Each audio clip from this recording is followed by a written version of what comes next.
Yes.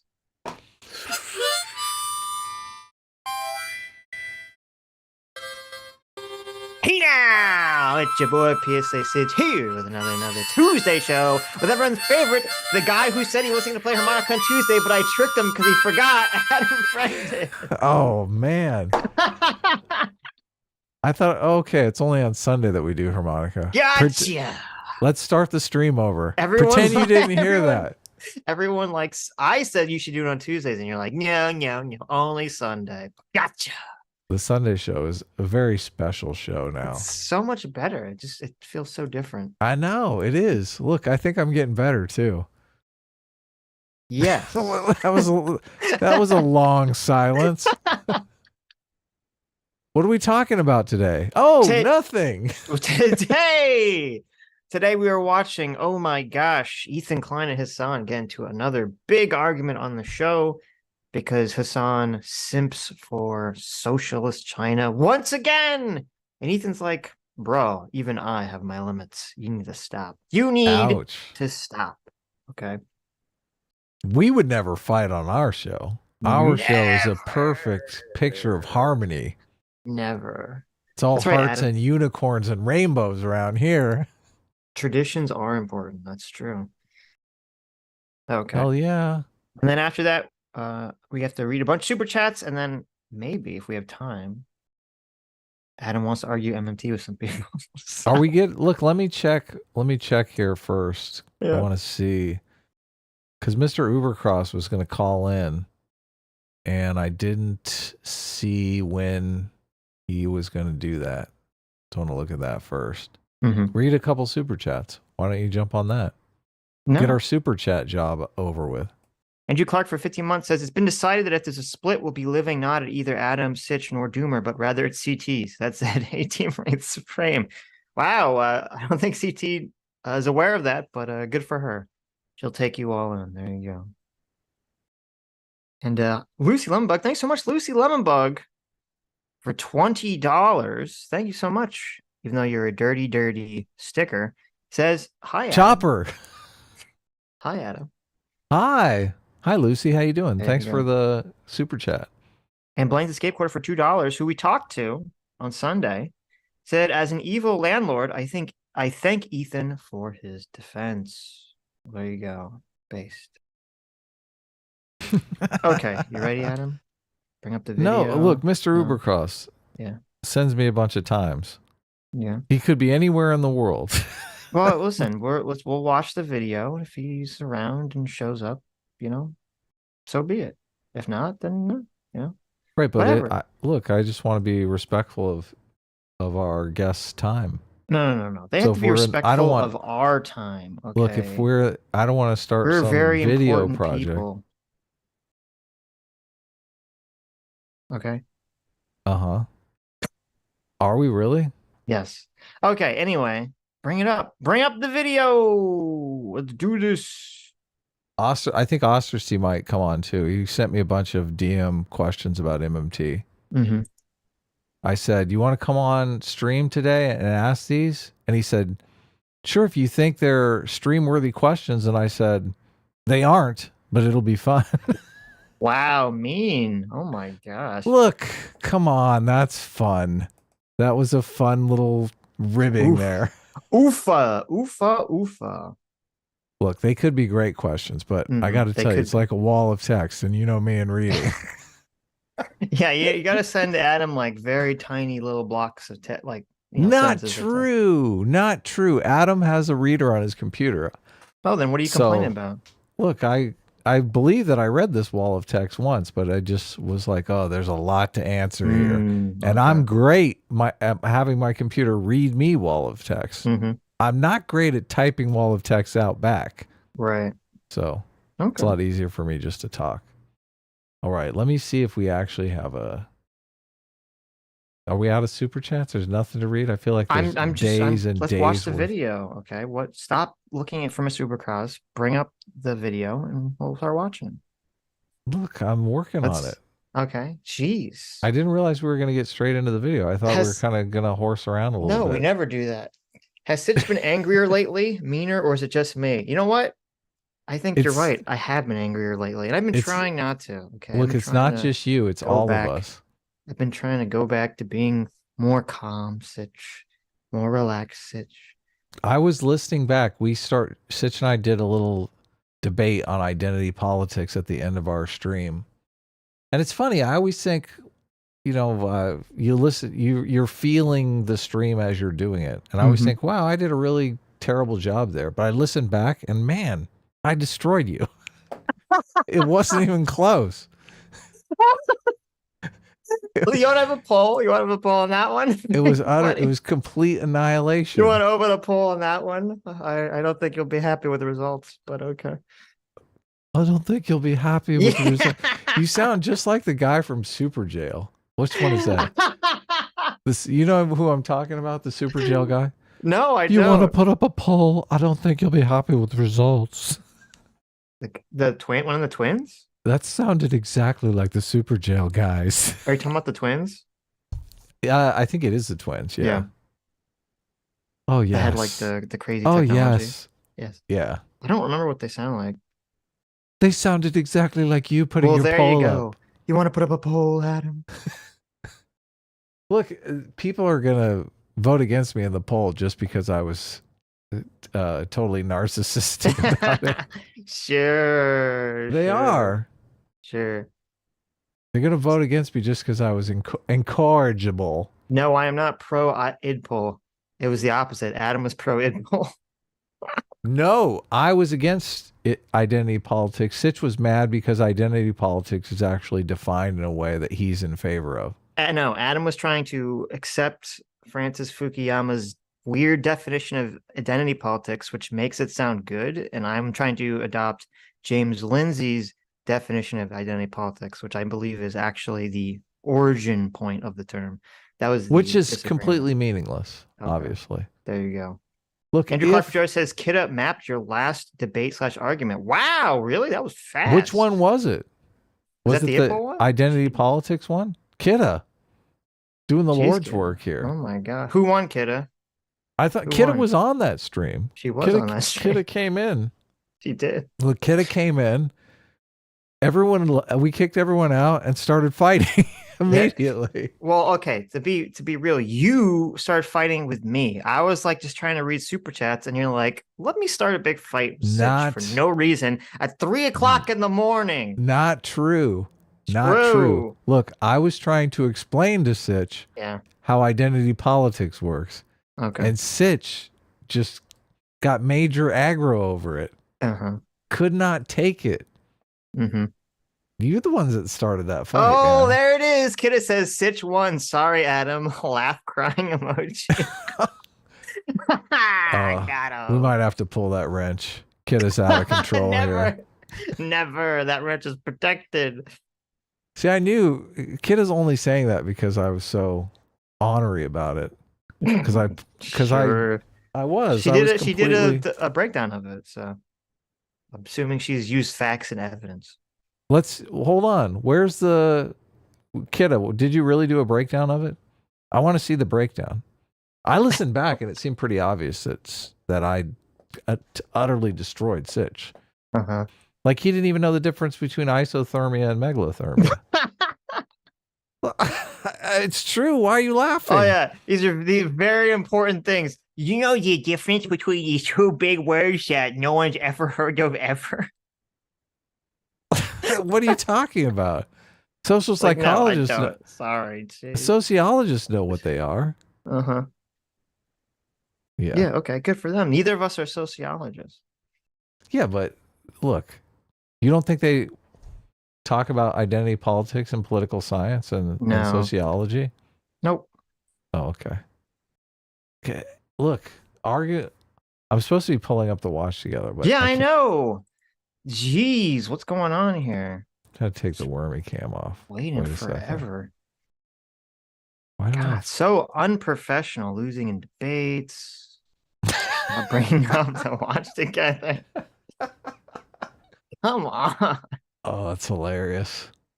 That's hilarious. That was a great stream. We actually got close to the 12-hour mark. It was a very good stream. Which is always funny. Yes. I think we had 7 or 8 guests on at once. We did. It was A lot pretty of people. crazy. We kept Yep. inviting people on, more and more people. Well, it's funny because like there are a bunch of people that actually DM me to come on, and I'm like, I'm not gonna invite any more people on because we're trying to wrap it up. And then Adam's like, just keeps inviting people on, and that makes me look bad. I'm like, oh god.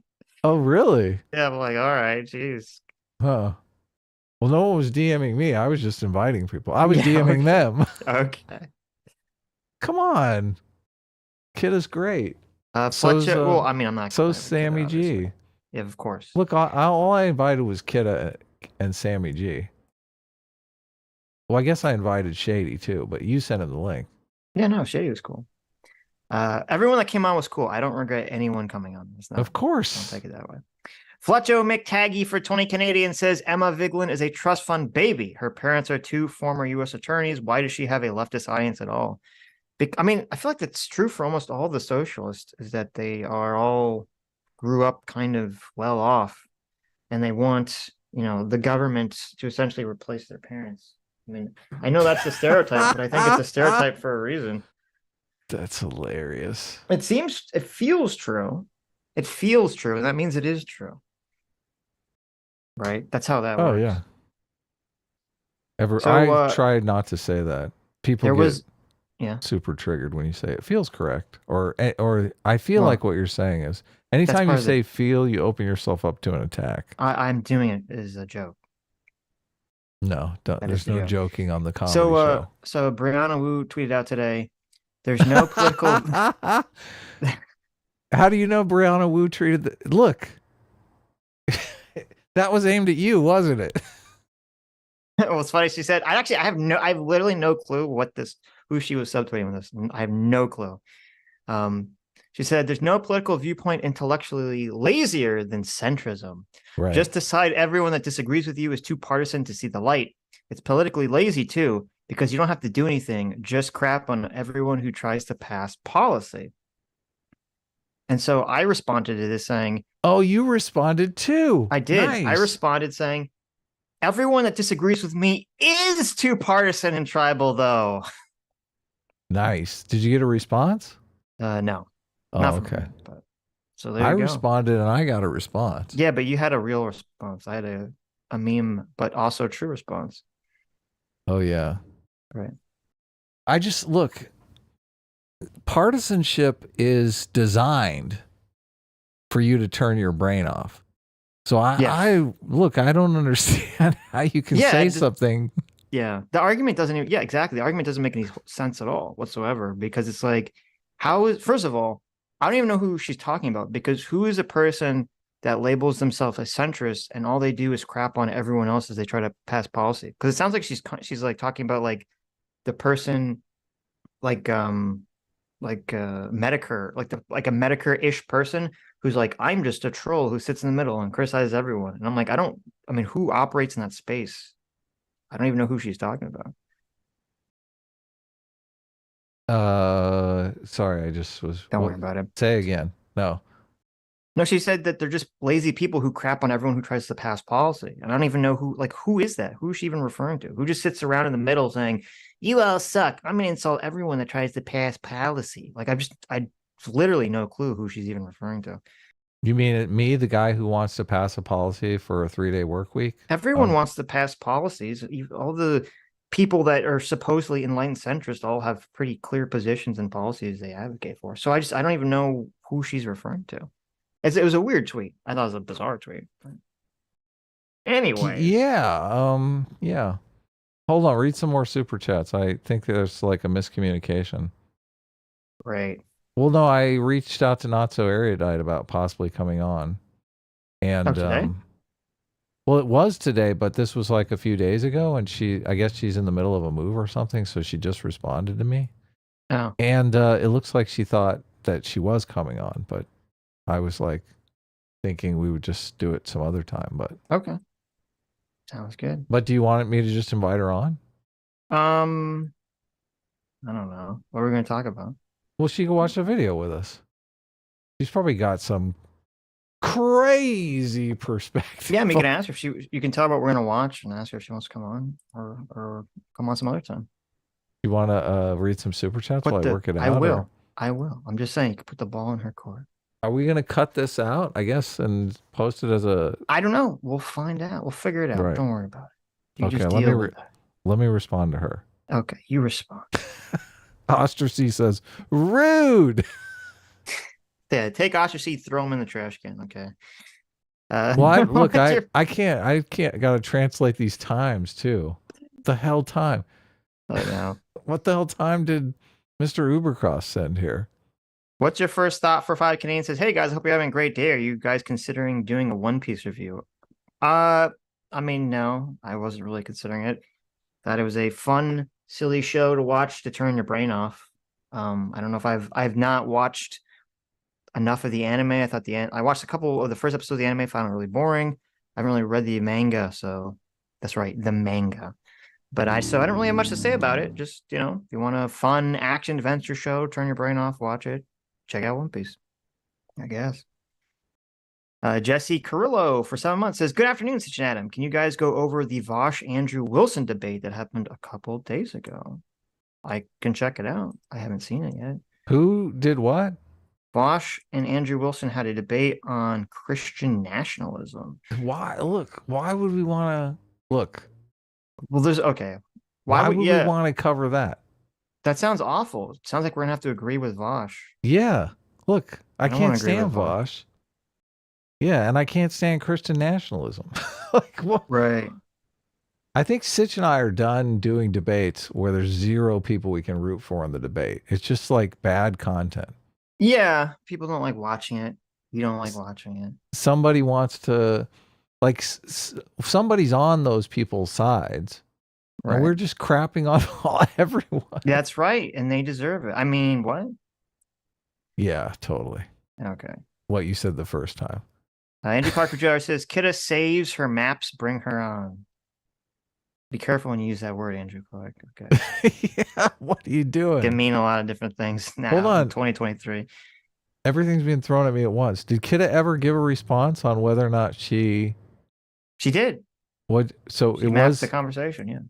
The one that we just had? Yes, the one we just had, yes. She's quick. Love you. I love you, Kidda. Yeah, man. She's on top of this stuff. Look.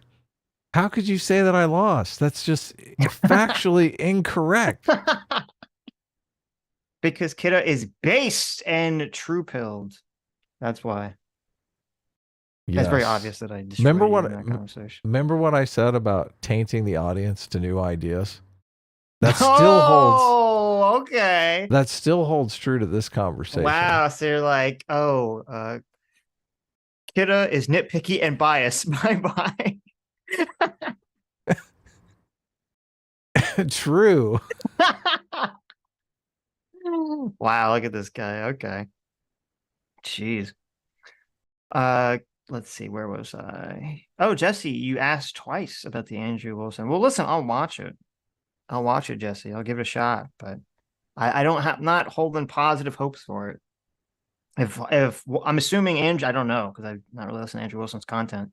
I'm assuming he's the one debating in favor of Christian nationalism and Vosh is debating against it, which I don't know if I really want to watch that.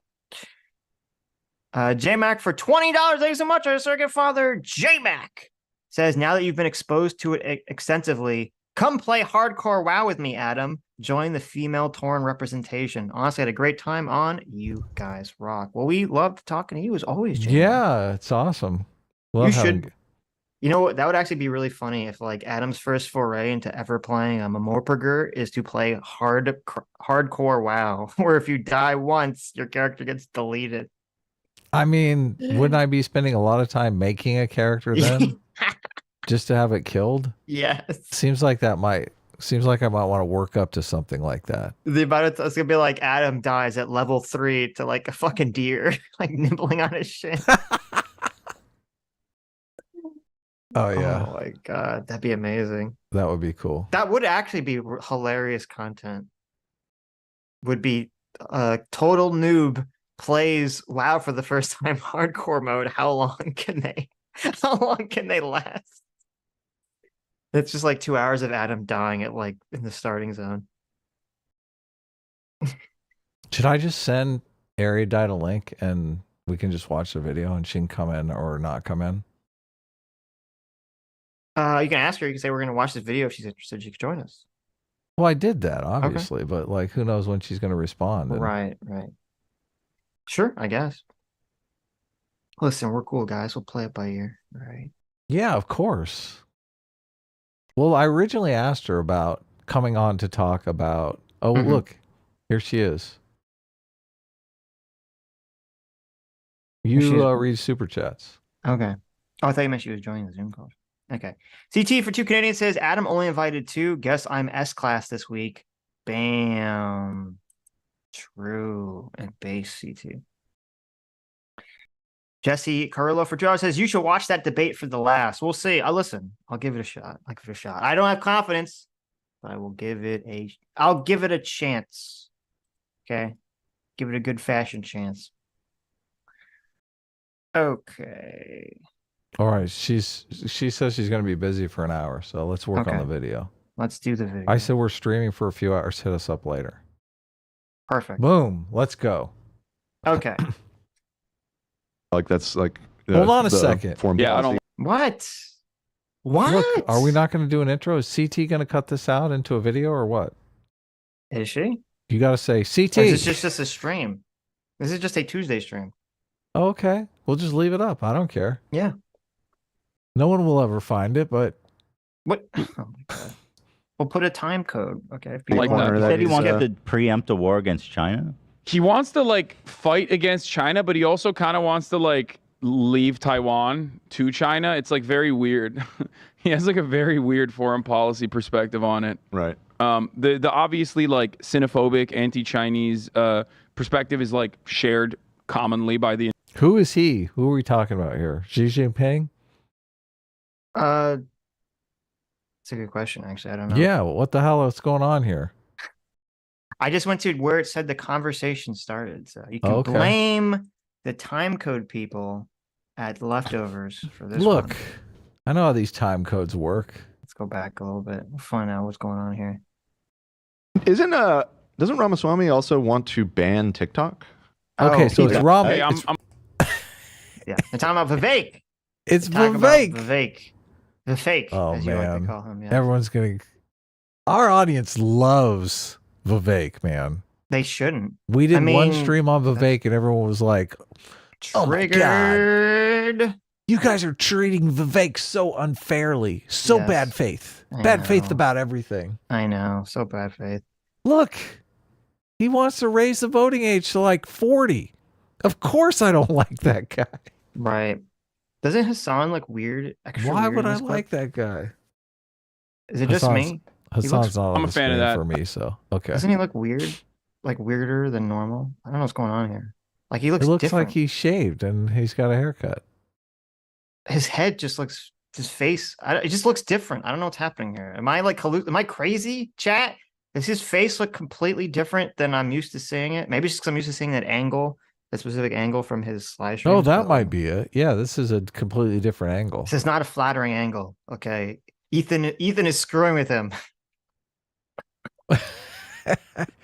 He's like, let's do the up the nose shot today when he talks about how much he loves communist China. Yeah. We'll show him. Give me the good shot. Yes. Give me the handsome, charismatic shot. And give him the shot that makes him look like a Russian troll.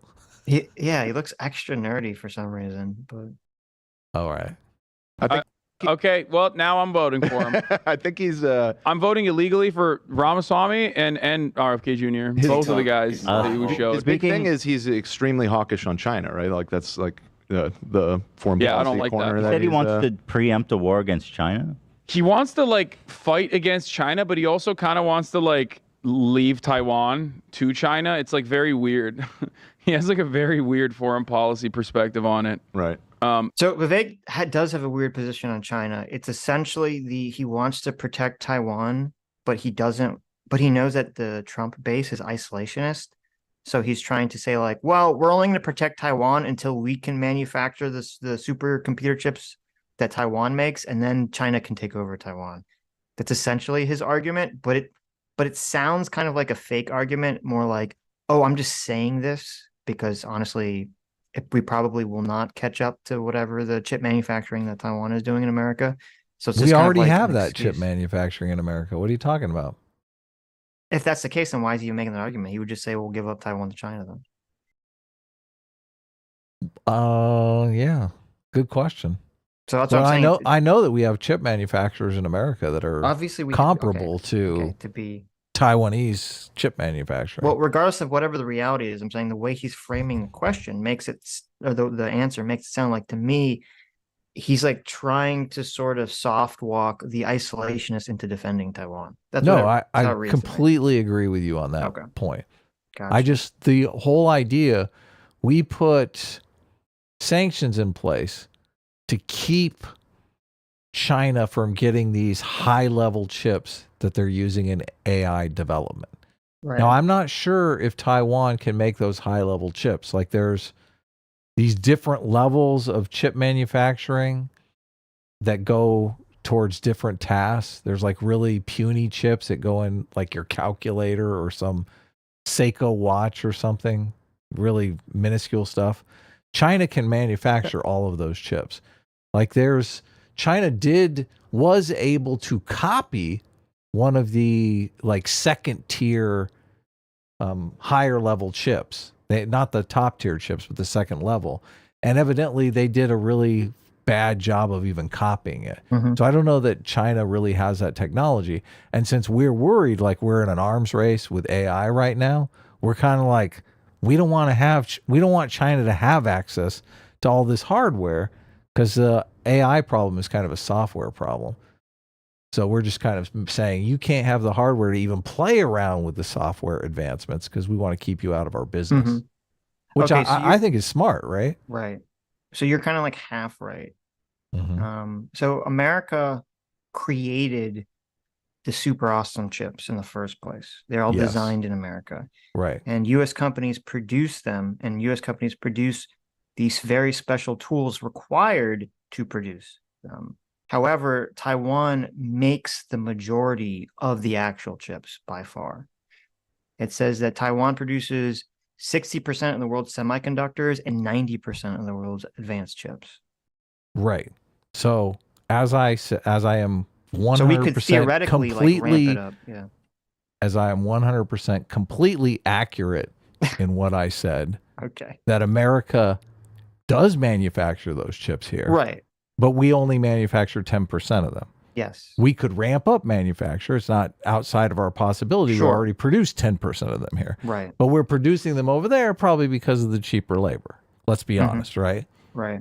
So, look, the way that it was worded before was, Taiwan, we're basically at the whim of Taiwan. Right. Like, look, we aren't. Yeah. We're like using Taiwan for is. cheap labor because we're getting a good deal, right? They're doing 90% of the manufacture. We could near shore or reshore or whatever you want to call it back to the United States. That's a possibility for us. But what we really want to avoid is we don't want China getting 1% of any of those chips. No, and it's like, and they use them all for these AI chips in the most Orwellian way possible, with all this like face reading camera technology that tracks every person's movement forever. I mean, they're like, it's like almost like Minority Report over there in China. Yes. So, yeah. When people look, this bugged me about that Jackson Hinkle thing on Timcast IRL. Like Jackson Hinkle was talking about how China was about to pass us in economic ability. And I was like, no, like, what are you talking about? What? Yeah, where'd you hear that?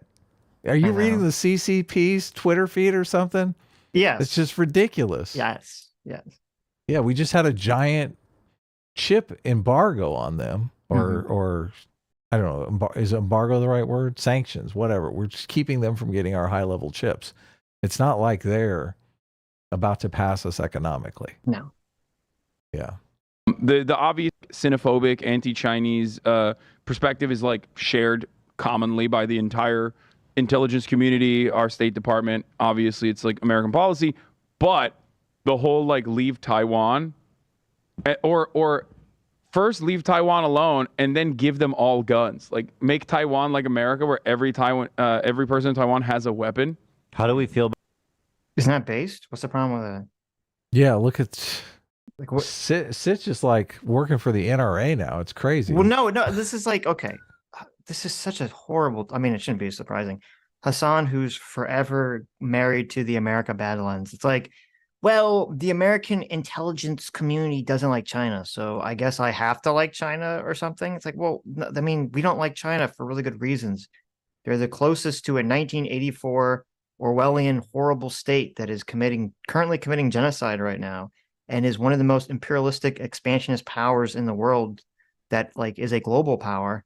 And it's really bizarre that all these people that complain and whine and cry about human rights violations and imperialism don't care because China's communist. So I guess I guess that makes it okay. Yeah. Or we have to at least be soft on it to some extent. Yeah, it's completely ridiculous. Right. China is an authoritarian regime. Like, yes, they don't have free speech in China. It's bizarre No. to me when they come out and talk about Xi Jinping's or Putin's approval rating. Look, they both have 99% approval rating. It's like, look, in a country where they can literally disappear you in the middle of the night and execute you, how are you going to answer polls about your leadership? Are you going to say, no, Putin, suck my dick? No. Probably not. No. Yeah. You're not going to say that. Well, it's You're like, not even going to think it. how is, Hasan, who's supposed to be woke feminist, okay, fighting for the rights of the oppressed women's and minorities. Not only is there a minority being genocided over there in China, but remember there's that very famous case. There was the famous female. Was she an athlete or a singer? I don't remember. She was a tennis person, right? Very famous Chinese athlete who accused a high up person in the Communist Party of sexually assaulting her. And she did this publicly, and then she just like magically disappears for 2 weeks. Right. No one's heard of her. And then she comes back and she's like, oh, ha, ha, ha. It was just a misunderstanding. No problems. Right. And it's like, okay, wow. I wonder what happened there. And then we have these people who are supposed to be all like strong feminists defending this insane, like everything they say that's bad about America, that we live in this racist patriarchy. None of it's true in America, but it's all literally true in China. Of course, yeah. Look, she just had a little re-education, Sitch. Yeah, okay. She had a little 2-week re-education. Can you imagine if imagine if some woman accused Donald Trump Jr. or just let's say this, the woman that was accusing Donald Trump of rape, right? Imagine if she just disappears for 2 weeks and then comes back and she's like, oh, just a mistake. Yeah, and Hasan, you think Hasan's going to be like, oh, it was fine. Drop all charges. Yeah, right. Like, come on. Of course not. Look, he likes the fact that China is communist. He wants to think socialism works. He wants to believe it's an amazing place to live because communism good, America bad. That's exactly what's going on. But that's here. how you know it's like the NPC brain is basically controlling his thoughts, because it's that, and it's just the fact that America bad. Since America bad, America don't like China. I must not have the same opinion as America. Like, that's the thought process that's governing Hasan's programming. Was Ethan going to let him get away with this crap? No. Ethan loves America, right? I mean, more than Hasan does. Like just a little bit more or a lot? I don't know. It's a good question. Listen, sometimes it's funny because sometimes the old Ethan peeks out. Oh, I miss the old Ethan. I know. He's like, I miss Vape Nation Ethan. He can only take the leftist gobbledygook garbage for like at a point, and then he's like, no, you pushed me far enough. Come back to us, Ethan. About Taiwan, Hasan? China or not Taiwan? China? Or is it China or not China? That's the American policy. Whatever the American policy is, whatever the American perspective is. What's your opinion? You really won't say? No, I'm saying it's like one country, two systems. I like that. So he's like, what's your opinion on it? What's the American? No. What is your opinion on it? Well, see, no. What is your opinion on it, Hasan? Answer the question. Is this a conflict between Hasan and his side hustle? I feel like maybe it is. What's his side hustle? Well, he's a big Twitch streamer, right? Like he's a commie Twitch streamer. So Yes, it's a He conflict goes- between America bad. Yeah. well, no, he goes on The Leftovers, and Ethan wants him to take positions and stuff like that, but he can't take positions that are going to interfere with his communist side hustle. Yeah. Don't be a coward, Hassan. Ethan is like, "What? You're not going to take a position here? What are you, a commie? A commie? Are you a commie or a commie sympathizer?" You know? No, it's not. It's two different countries. Really? Taiwan and China. Is that according to American foreign policy? No, what's your opinion? What's your opinion? Taiwan independent? Are they putting a drum roll in there? No, it's like this weird, I don't know what it is. It's like someone's mic keeps turning on when no one's talking into it. So you just hear this like sound. I feel like it's a drum roll that Hasan is actually going to answer a question here. Here it comes. I mean, that's Here pretty it funny. comes. That was the case. He's going to answer it. No, he doesn't answer it again. Another dodge. Dodge. My opinion on Taiwan is that Taiwan is the Chinese concept of Taiwan should remain in the hands of the people in Taiwan who So therefore, believe it's independent. who for the record, for the most part, just believe to not disrupt the ongoing relations with. Why are you being China. so carefully footed around this? Because I know that there's going to be. Oh, God, I love this.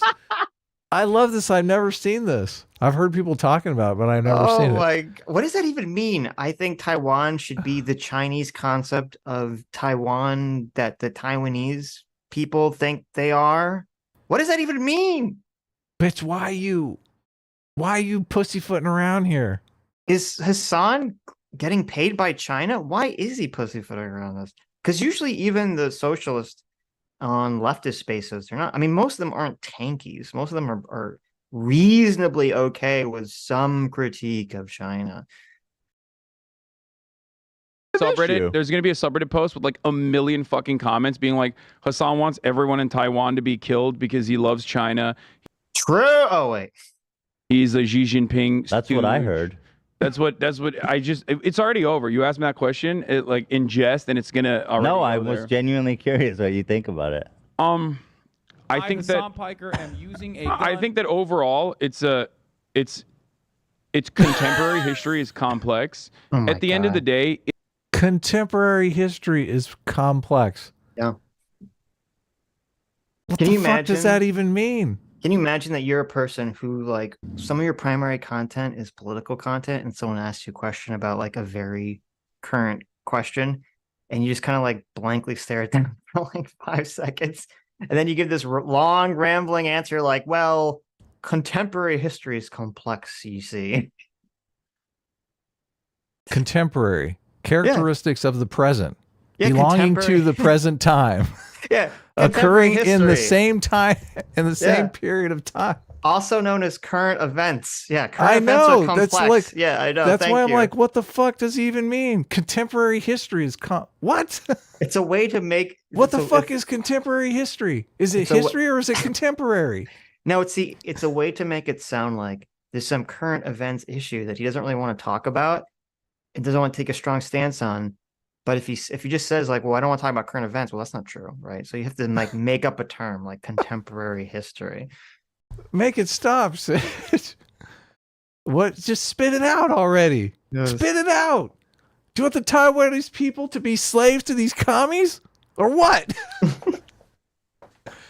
That's what he wants. That's why he can't say it. Ah, it's so weird. It's so weak. Look, they'll be in America saying, look, democracy, it's the best thing ever. We're on the verge of fascism. This is the end of democracy. But in Taiwan, if the commies want Taiwan back, then, oh, yep, democracy gone. Sorry. Yeah, there's really no excuse for him stumbling on this at all. Of course not. Yes. Well, it is cognitive dissonance because it's like he likes communism. So Yeah. the mainland China is obviously communist. And he likes Right. democracy, which Taiwan is a democracy. He's But like, they oh, no. They usually do the move where they say, well, China is not really communism, it's state capitalism. And Oh, yet, do they? Yes. So, but then if that's Then the why case, simp so hard? exactly. That makes no sense. I know. It's almost like a contradiction. Yeah. Work it out.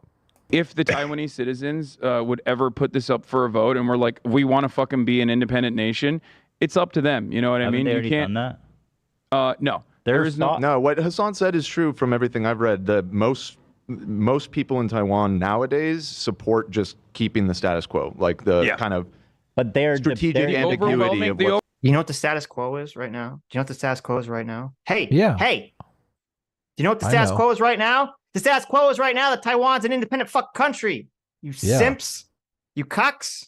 Stop with the Yes. bullshit. Yeah, they don't want to God. reunify. I watched a bunch of videos on this because we did a live stream. I don't know if you remember, but quite some time ago. Yeah. And it's a super interesting backstory on China and Taiwan, because I guess when the communists took over, the aristocrats, the monarchy fled China to Taiwan Right. and took over Taiwan, and they said, look, one day we will take the mainland back again from the Right. communists. Right. And that one day never came. The monarch fell. They became a democracy. Like Right. all these different things happened, and Taiwan is like chugging along. Yep. But there's this unsettled business, right? There's this, we will take the mainland back one day. And in China, they're like, we will take Taiwan back one day. Right. Right. Exactly. So, but they've kind of become two independent nations. Yeah. Well, over I all mean, that controversy. This is a total BS dodge, because I mean, at least to my knowledge, I'll sit here and say base Taiwan take over China, right? But I understand that's not real. That's not going to happen. At least anytime soon. And no one is really advocating in politics for Taiwan to take over China. Everyone's advocating for, at least the non-tankies are advocating for them to remain two separate countries and not to have a war. And so this whole oh well, they just want to keep everything the same. Yeah, that means to keep Taiwan independent. If that means that China likes to pretend and play a little game where they say, oh no, Taiwan is really part of us, and everyone just nods along and says, yeah, that's great. And they stroke China's hair and they say, yeah, that's great, China. Yeah, you keep telling yourself that, then that's fine. Okay, no one cares. Taiwan is called the Republic of China. And I Yes. think the mainland is called the People's Republic of China. Yes. Making it even more confusing. Overwhelming going on there? majority's consensus opinion is that they don't want to disrupt relations with China, and they also, like, obviously if it was a situation between like full-blown independence versus like becoming a Chinese state, like becoming a part of the Chinese Well, state. do the people of Taiwan like pay taxes in China? Like, do they vote? And I don't know. I don't know if they the even have exact elections. details of that. Do they have like travel status in China? But the thing is, like, as far as Chinese Taiwanese relations goes, like the original inception of the country is Taiwan. a fascist dictatorship that America recognized as the real China until Richard Nixon normalized relations with China. Hold on. And that's where they implemented the, they call it strategic ambiguity, which I call lying. Hold on. They- Do you like that he's like, he has to put it in there. He's like, listen, guys, Taiwan, fascist country. Okay. I thought he was talking about the mainland. No, he was talking about Taiwan. He was calling Taiwan a fascist country. Wow. Yes. Okay. And also Interesting. him saying strategic ambiguity is lying is the dumbest thing. One of the dumbest things he's ever said. Because as he just said, he was in favor of this policy where like everyone pets China's head and pretends that they really control Taiwan, but Oh, we all yeah. know Taiwan's an independent country. Right. So do you support that or not? Well, if it's strategic. That's lying, though. Lying is bad. I don't know if you Oh, know. okay. Okay. Just come out This and say says that the current administration of Taiwan maintains that Taiwan is already an independent country. Yes. This does not have to push for any sort of formal independence. There are, well, that's because they don't want to do like a full blown. Exactly. They don't want to lying do. They is don't want to bad. disrupt the status quo. Okay. That's why they're saying that. But sure, they don't want to be autonomy. invaded by China. They want autonomy while simultaneously being under the Chinese banner, according Seems like to they want international. independence, but they just don't want to be like attacked by China. Yeah. Thank you, Ethan, saying literally the most obvious. This is just so easily obvious. Children and babies understand this concept. It's not complicated. Why are we arguing about this? Militarily. Well, that's part of it for sure. So Yep. you That's only part of it. Listen, that's only part of it. There's other parts to this. Okay. Will we ever find out what the other parts Ethan are? asked him what his position. Ask him why his position is what it is. That's the Yes. question. That's the Yes. follow up that you need. Why does he have to play this dancing game for this Yeah. really easy question? Strategic ambiguity kind of sounds like your answer here, Hasan. Yes. That's why he likes strategic ambiguity, because that's what he's doing right here. This is like if you said, like, listen, do you think the Nazis were wrong? And someone's like, well, and you're like, whoa, whoa, whoa, why is there a well before that? Yeah, exactly. That's threw you a softball. This is like when Joy Reid asked Kimberly Crenshaw, is CRT Marxist? She Right. throws her the softball. She's like, well. They're like, oh. She thought it was a softball, Yeah, but it wasn't. it was not. There was napalm on that softball. She sat there and did not swing at that pitch. Because if she did, she would have blown up. Yeah. You understand how Taiwan was developed as Yes. a nation state, right? Like, so Mao purged and defeated the counter-revolutionary forces. You like how at first he says purged, and then he's like, oh, wait, I mean defeated. He purged Those are him two from the very country. different things. He purged him from the country. Yeah, but it's like purge almost always has a negative connotation, Right. especially in a human sense. A floofy, goofy connotation. Mao really floofed the goof and purged a bunch of people from China. And he's like, oh, I mean, it defeated. That's right. He did purge. He defeated the counter-revolutionary force. It's like, if you're going to say that you're not a tanky, you don't support Mao, you don't support China, then own that position. Don't give us this wishy-washy crap. Is he a tanky? I guess maybe I don't he know. is. He says he's not, but this is weird. Seems tanky-ish.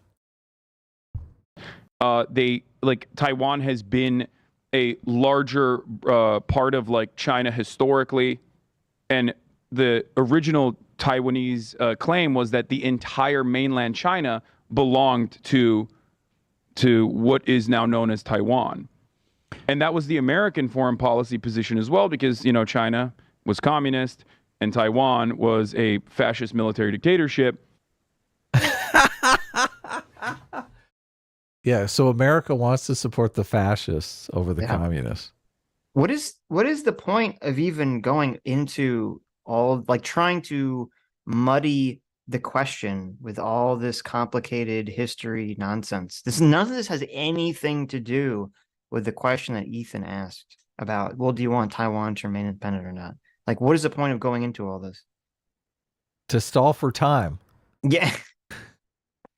Like, listen, if I keep calling Taiwan fascist, then it's going to make it better for me to not support them. Yeah, he's got to throw that out there a couple times just to soften Ethan up for what he's about to do. Right. You're fascist. Look, I haven't studied the history of Taiwan extensively, but if Taiwan went from basically an aristocracy / monarchy into a democracy, I wonder how much American oversight had to do with that. I'm sure a lot of it. Yeah. Like North Korea and South Korea were split up after a war, and South Korea is a thriving liberal democracy, and North Korea is a authoritarian dictatorship. Right. Yeah. Look, everyone always wants to say America bad, but why are all the places that we end up becoming friends with, they become liberal democracies. And, That become very successful and rich. yeah, exactly. Yes. I mean, that seems like a fair question, right? That is a fair. Why is it that all the people that we liberated and sided with, and after World War II became thriving liberal democracies? West and Germany, same right. exact thing. West Germany, East Germany became Yes. just shithole. And all the countries that sided with the Russians or the Chinese all became horrible. Yeah. Why I is don't that? know. Why is that? That's hilarious. So they were like, oh yeah, we're just gonna completely ignore China until Nixon normalized relations with China. And then Taiwan became a democratic country, of course, with still a lot of reactionary opinions overall, but like that's gone away in recent years. I think the younger generations have a Do you like how he has to throw that? And he's like, listen, they became a democracy, but they still have reactionary opinions. Like so much. Oh my God. But Hedging. Taiwan bad. But Taiwan bad. Like this is so ridiculous. Yeah, epic amounts of hedging here. Yes. Get over it. different perspective on the matter. But overall, like historically speaking, Taiwan and China being the same country, it has been around for much longer than, like, as Elon Musk said, Hawaii being an American state. Much, much longer. Taiwan is already independent. That's what I'm saying. People don't want a formal declaration just because they don't want a fucking war. Yeah, I like how Ethan's like, listen, I'm gonna ignore everything you just said because it was Right. totally pointless. Okay. Let me Just cut cut straight right to to the the heart of point the here. issue. Yeah. Look, people are worried about a war. Yeah, they don't care about all this nonsense that you're going on and on about, okay? Everybody wants Taiwan to be independent because it's cool. Right. We just want to avoid a war because China's a bunch of dicks. Yes. But they're not wanting to be Hong Kong and be like consumed by the Chinese party. They don't want to be Hong Kong? What happened in Hong Kong? Look at that face. That's He's the like, face of like, oh my God, are we for he's like, real? you're shitting me, right? Are we like, what are we pretending here? Okay. Am I saying the right place? Oh my God, this is hilarious. This is hilarious. Oh, this is so good. Ethan Yo, is like Am I generally like, speaking what? English over here? He's like, wait a minute. What's happening? This interaction is so good. Be like consumed by the Chinese party. They don't want to be Hong Kong? What happened in Hong Kong? Am I saying the right place? No, you They are were independent, and then they got fucking eaten. They were up. not independent. Oh, they had some rights. They were less independent than Taiwan, and then they got eaten Hong Kong up. was bought by Are you saying the people of Hong Kong did not want to be? there were certainly people that did not want to be a part of China. Absolutely, that is 100% correct. Most of them. A lot of the people there took a lot of people pride in not enjoyed. being. A lot of people enjoyed having Western civil liberties, while simultaneously like being in a unique position. But now that China already does regular trade with the rest of the world, because like at a time in like the 90s, Hong Listen, this is so, all this hedging, all this obfuscation. Oh my God. Yes, the people in Hong Kong liked to be, considered part of the Western world that had Western civil rights that supposedly you're in favor of, Hasan. I know, shocking. And now they don't have that because they're all just consumed by China. Yeah.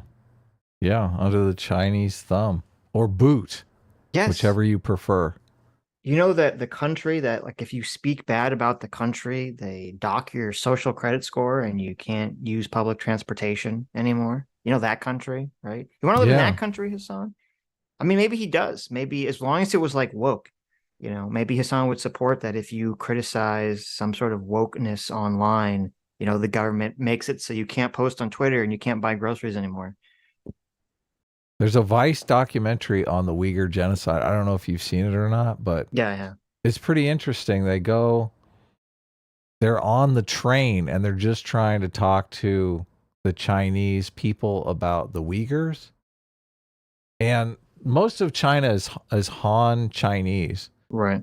And they get one person to talk, but like they're super tepid about it. And they're very, no one wants to talk. yeah, exactly. And they're very just kind of Communist Party line. Oh yeah, they're a bunch of troublemakers, you know.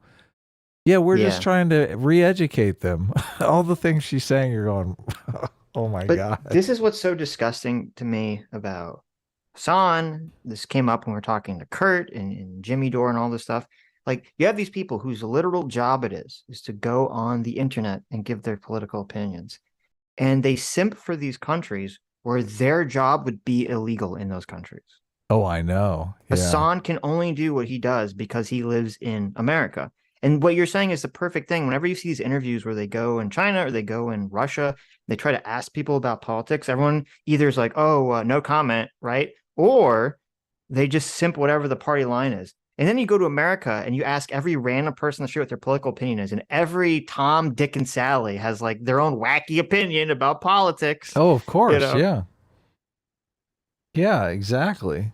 People are not afraid to speak their mind at all. I know. I just saw today there was like these fucking disgusting communist children who are so privileged, who are so dumb. Okay. China has the CCP. Twitter or X has the CCC, the cringy communist cucks who, you know, Dev, friend of the show, That's pretty Dev. good. I like that. Dev, friend of the show, was talking about how, like, well, if you're going to say that it's okay to make fun of 9/11 on Twitter and make edgy jokes about 9/11, then I or anyone else can make edgy jokes about, you know, trans people or whatever. And this person was like, oh, my free speech. It's so 2016. I'm like, can you imagine some privileged child saying that free speech is so 2016? Like, this is disgusting. Oh my, you know what? I think we should pass a new law. Okay, a new amendment to the Constitution. If you're a communist and you think that free speech is lame and cringy, I don't think you should actually get free speech. I think you should lose it all at that point. It's funny too, because as soon as you start talking about, you know, teachers hanging up a pride flag in their classroom or just basically indoctrinating all of their students, then all of a sudden they're like, free speech. What are you talking? You're trying to, oh my God. Yes. Free speech. Say no to my free speach. But look, I am a government employee and I'm not supposed to be indoctrinating your kids, but free speech. I know. It's I mean, these people are disgusting. They don't understand any of the concepts. Look, cringy communist cucks. I like CCC. that. Yeah, that we have to, that needs to be a meme. Trademark. That's a perfect meme. There you go, guys. Spread it out. The CCC. Yeah. Hong Kong was seen as like this prosperous middle ground, but since the 2000s, like because of an insane amount of development and insane trade relations with the rest of the planet, there are tier 1 cities that are even larger and have more economic activity than Hong Kong in and of itself. And there was always a timeline where Hong Kong was going to be given back to China. They just accelerated it by like 2 decades, if I'm not mistaken, because that was a lease on Hong Kong. Mm-hmm. So the people of Hong Kong, there were certainly a lot of people in Hong Kong that did not want to be a part of the Chinese state. But overall, if you look at the situation in Hong Kong right now, it's like they claimed that it was going to be devastating, and that has not happened. Not that we know of, because they have no freedom of speech anymore. Look at that face. Oh, how dare you hit me with the freedom of speech. That's mean, bro. I just listen. If Hasan ever virtue signals about anything ever again, you just look him straight in the eyes and say, bitch, you literally simp and defend Uyghurs being genocide in China. Please go fuck yourself. Like, it's just so disgusting. It is totally disgusting. Okay. They can't talk. They lost that their part right. is true. You're right. Okay, so he admits it. Okay. Well, what was that performance? He's like, well, he's like, okay, well, maybe you're right. What are we going to learn from that? I will not. They have secret prisons, I bro. do not agree with China's social or civil liberties policies. I do not agree with that at all. That's why I don't live in China. I live in America. However, is it weird? Am I being too hard on Hasan here when he keeps calling it civil liberties policy? This is very strange. Like he's trying to, I don't know, like remove the emotion from it. It's your civil liberties policies. Maybe. It's like, yeah, your free speech. It's kind of an important thing. Ability to live free. I thought we're all supposed to be in favor of liberty and freedom, you know? I kind of want Hasan to respond to one of those videos about the ghost cities. I want to see what his take is on the ghost cities. He's probably in favor of them. He's like, this is good. The government is helping the middle class in China invest in something, right? Even if it's nothing, it's, you know, even if it's invest in something that'll never be worth anything. Those people, those poor people, that's their retirement. An apartment, a gutted apartment no one's ever going to move into. Yeah, but the government will keep spending money on it, so it will be worth something. It's just worth nothing in reality, right? Ugh, so stupid. Having said that, you can just go to Hong Kong and you can just go to every part of China pretty much and see for yourself. This is no longer like the North Korea style hermit kingdom where like no information comes out. Like we have regardless, we have a shit ton of Chinese people that live in America. And regardless, bro, it's not that they had rights. They don't have rights now. They lost a lot of rights. But whatever. I mean, you're. This is interesting that you're very soft. You're very soft-footed around the issue of China. You love China. I think China. If you love China so much, why don't you marry it? Once again, I don't live there. I choose to live here because of the issues that you just brought up, which is civil liberties being taken away, no freedom of speech, walled garden internet. Okay. Like there are certainly parallels to the American state or the Western world. Oh my God! Stop! No. What anything is parallel to what's going on in China and America? Look, give him a chance. He's going to talk about cancel culture. He's going to talk about okay. Is he going to like this to get the left wing? He's going to relate it to Gina Carano. You're right. You know, getting canceled over. I should give him a shot. Over internet intimidation. Sure. World that there are certainly comparisons that you could make, but overall, that kind of mechanism of control is one that I do not appreciate personally, which is why I choose to live here. But as far as like cruelty, oppression, like what you're talking about with respect to Hong Kong, the promises that Western media overall made about like how China was going to crush Hong Kong under its like ruthless, oppressive thumb has not happened. Okay, so they just made it so you don't have free speech. You can't look up what you want on the internet, and they're just genociding Uyghurs. But, you know, the cruelty of crushing them under their thumb. Like, they're not just wandering the streets, assassinating every person from Hong Kong. So therefore, you know, it's really a victory for me. Western media, wrong and bad. Well, they wouldn't want to do that because they want those people to work. Yeah, it's like... They want them to work 80 hours a week so that they can save up money to buy an empty apartment in the desert. Yeah. It's so weird. If his position, this tepid position about, well, I mean, I will say, yeah, maybe if you really press me that the civil rights in China's situation is bad, that's why I don't live there. It's like, okay, then why are you so tepid? Why are you so weak in this conversation about Taiwan? Just say, yes, Ethan, I, like a sane, rational person who loves freedom and democracy, believe that Taiwan should be free and independent from China. Period. Like, you don't need to add all these addendums and modifiers and quid pro quos and all this nonsense. I think he's probably said a bunch of times how based China is on his show. So he just knows that there's clips out there and he can't contradict himself. Maybe. Yeah. Okay. Sitch, I already hear Sitch clicking away. He's already going to town. He's like... Hasan PIKER. Hasan loves China. Yeah, exactly. Yeah. You know he does. Mm-hmm. He's probably compared China to America and said how much better China is than America. That's what Jackson Hinkle was saying. Sure. It's so weird. Did you see the photos Jackson, like, I guess he did his birthday or something in Moscow, or like, No. it looks like he's on the Russian payroll now. They're like, oh my God, this guy's the best propagandist ever. We need to hire that guy.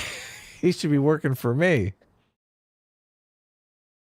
Mm-hmm. I don't think that was the point. I think the point was just that there's whoever was, vocal about wanting to maintain certain rights in Hong Kong was probably thrown in a secret prison and never heard from again. Ethan's like face, like, I what are you mean, talking about? certainly there was political Yeah. dissidents are Yeah, definitely not the political best. dissidents are definitely like Taken out back. they're not killed or anything, but even then it's like completely They take a unacceptable. walk and Yeah. and they go for a beer and they don't come back. You know Yeah, what they're not good on that stuff. 100%. But well, anyway, I was just curious. I didn't mean to open a can of worms, but you say you think the people of Taiwan whatever they want, and it seems to me that the people of Taiwan want independence. So I'm right with you there, brother. Independence for Taiwan. I think one nation, two systems. One nation, two systems. Yeah. Oh, look at that. Look, he has a completely different position that I'm sure he's probably talked about on his stream. Well, we're trying to do the whole like, oh, we're gonna pretend that they're both China, but they're not really. The lying position. Oh, it is? That's what the one nation, two system system. Is it? Yeah.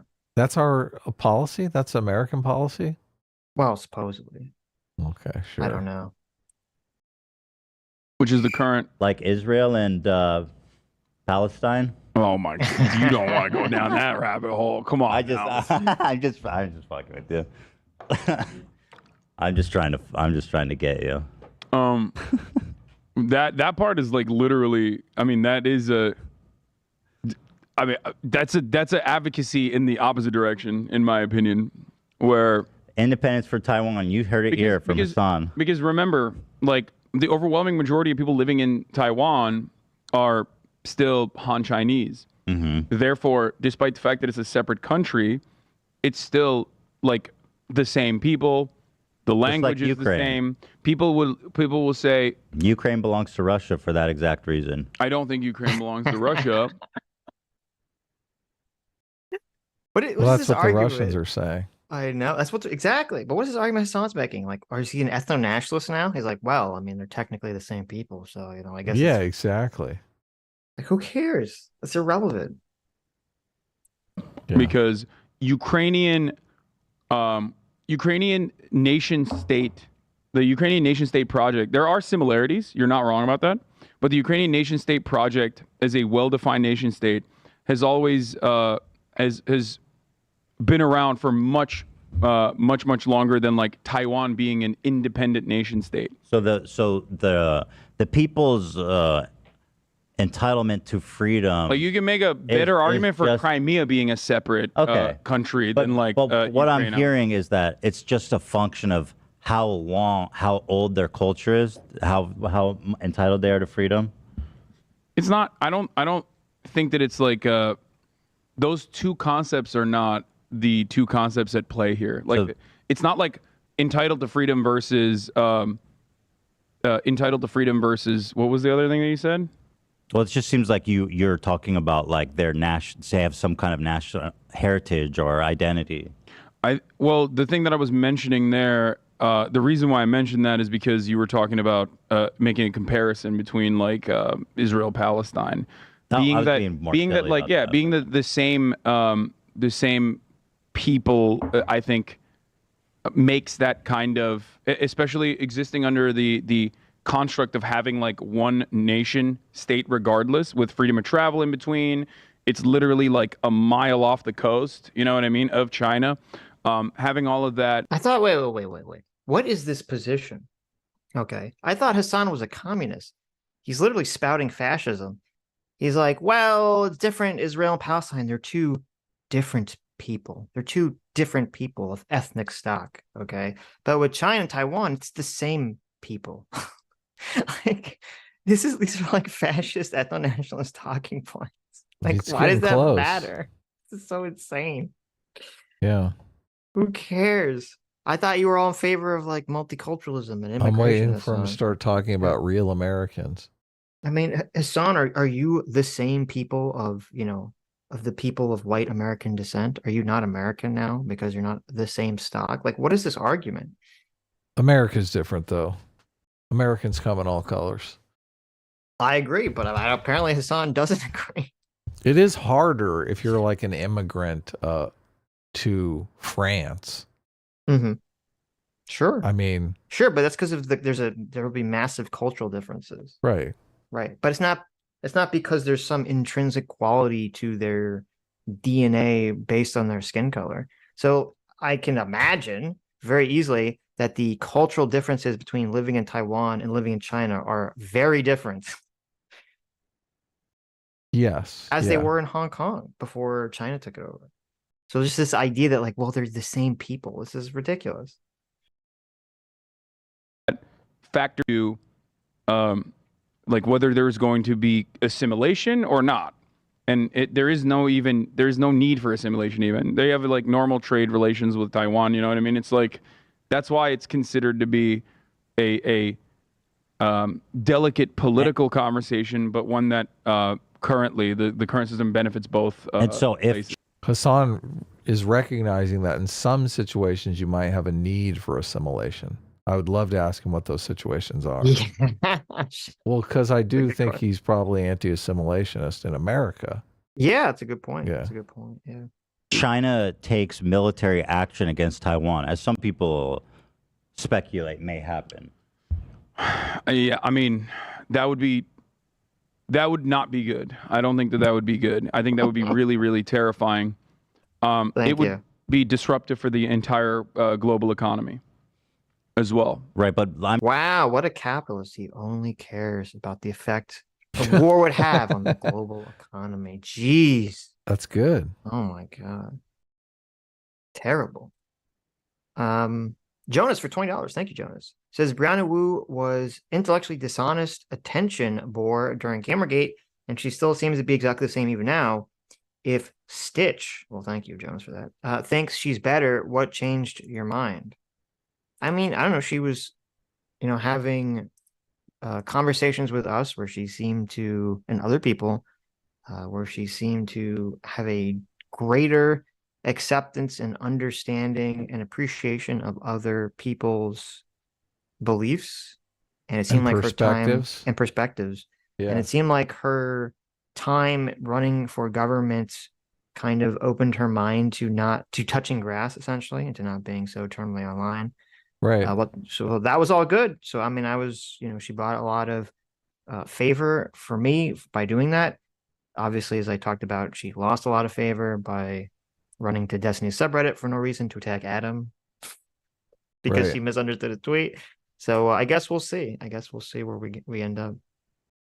Well, also, you guys are the ones that always want us to try to persuade people and change people's minds, even though Sitch and I have been saying forever that's impossible. No, they want us to destroy people. Look, no, I don't think. Look, our audience is not about dunking on people. Well, it depends. If it's someone they don't like, they're like, destroy them. If it's someone that they do like, they're like, why were you so mean to them? Right.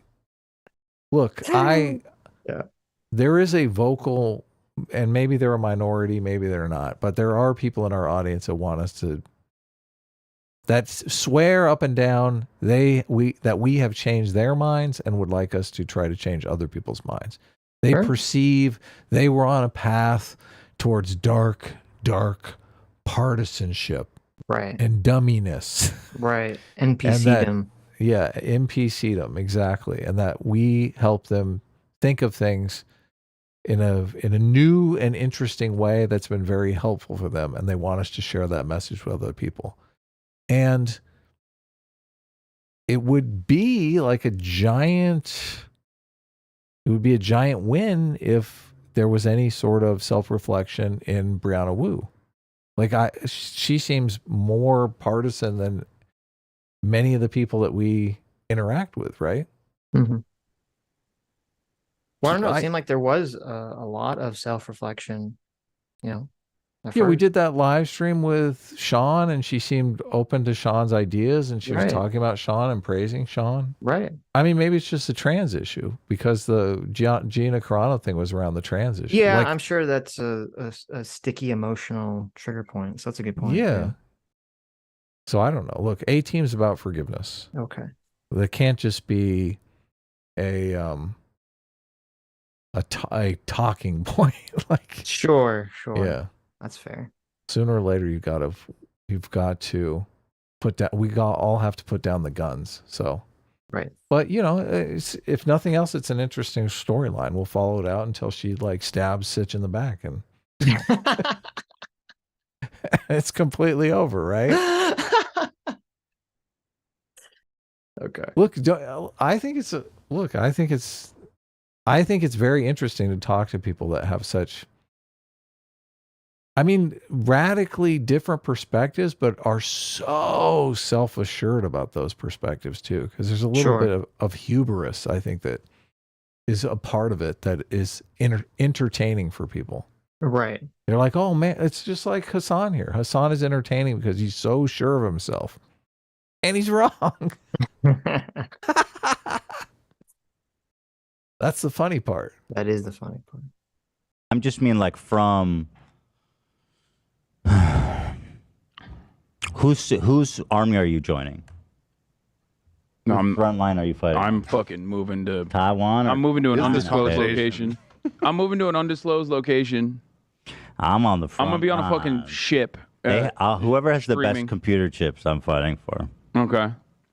I'm a chip boy Well, myself. If it wasn't for America, China would have some pretty solid chip technology, but America's like regularly trying to stop that process. Like they went to the Netherlands to be like, you can't sell China your chip technology, which is fucking insane if you ask me. It's incredible the Why is it insane?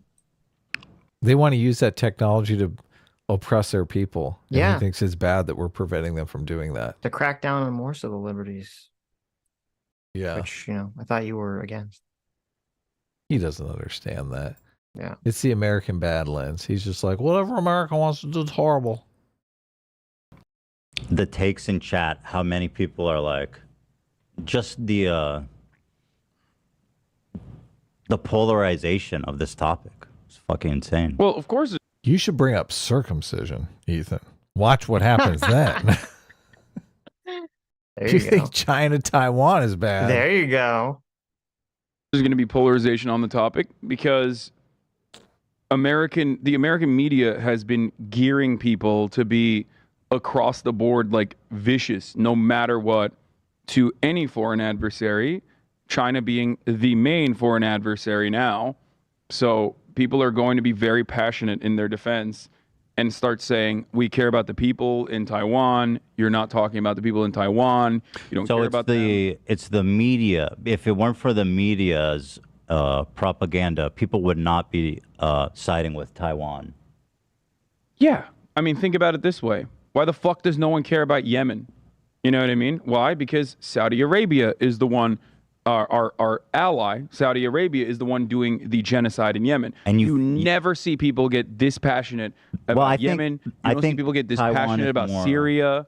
So this is the problem with this argument, because there is truth to the idea that unless the media is focused on something, you're not going to be focused on, most people are not going to be focused on themselves either, because how could you be, right? If the media started to cover, people dying in Yemen or Syria or wherever, people will start caring about it. And so that is one of the big ways the media has control is where do they turn the spotlight? Because people look at the media to get their news. So obviously that's how they interpret the world. That being said, it's kind of a total throwaway here because, and this is a thing that like leftists do all the time, where you say, hey, I think this leftist country, this socialist country is doing something really bad. And they say, and people on the right do this too. I mean, this came up, when a lot of times when we talk about Ukraine, they say, well, you don't really care about the humanitarian purposes because if you did, you would care about all these other countries that you're not aware of where all these other horrible things are happening. And you're like, well, first of all, but putting aside this like insipid whataboutism that is completely irrelevant in the conversation, Like, yeah, it's a big brain thought process to say that what the media focuses on is what people focus on. That doesn't mean that we shouldn't also agree morally that it would be wrong for China to take over Taiwan. Like, yes, people fixate on it because the media talks about it and they don't talk about other things. That does not, is a fallacy. That is a baby-brained NPC talking point to think that somehow that removes the moral question about whether, we should actually be concerned in the logistical question of whether we should be concerned if China takes over Taiwan. Look, I only care about the chip, Sitch. So look, Okay. let the people with the nothing, who cares about them? Yeah. I mean, it's annoying. It's the same thing. We'd argue with a lot of people about Ukraine. They'd be like, oh, wow, there's all these other places in the world where there's conflict. I'm like, oh, okay, what does that have to do with this? Like, nothing. Well, what do you care about this place? Obviously, you're just greedy. You just want their whatever you want their stuff. That's the only Right. reason you care. You don't care Yeah. in the other place because they don't have any stuff. Right. You're a greedy person. Listen, I'm a very smart person. Okay. Whenever the American media or an American politician tells me something, I automatically distrust it. But when an authoritarian dictator like Vladimir Putin or Xi Jinping tells me something, it must be true. All right. That's how smart I am as a person. All the people who make that argument are the same people that say, I don't want my tax dollars spent over there. What do I care? Well, I mean, at least that's an argument. Yeah, That's, but they're like, saying the same thing. consistent. They're like, I don't want look, I'm greedy. I want my tax dollars spent over here. It's the same argument. It's Yeah, the no, same. I guess, but greed. like, listen, if someone tells me I don't want to support Taiwan or Ukraine because I'm greedy and or selfish, or I just don't want to, I just want to spend my money on me. I'm like, okay, just be upfront with what your position is, and I'm fine. It's like it annoys me when there's all this like subterfuge and nonsense and hedging that we're getting like from Hassan right here.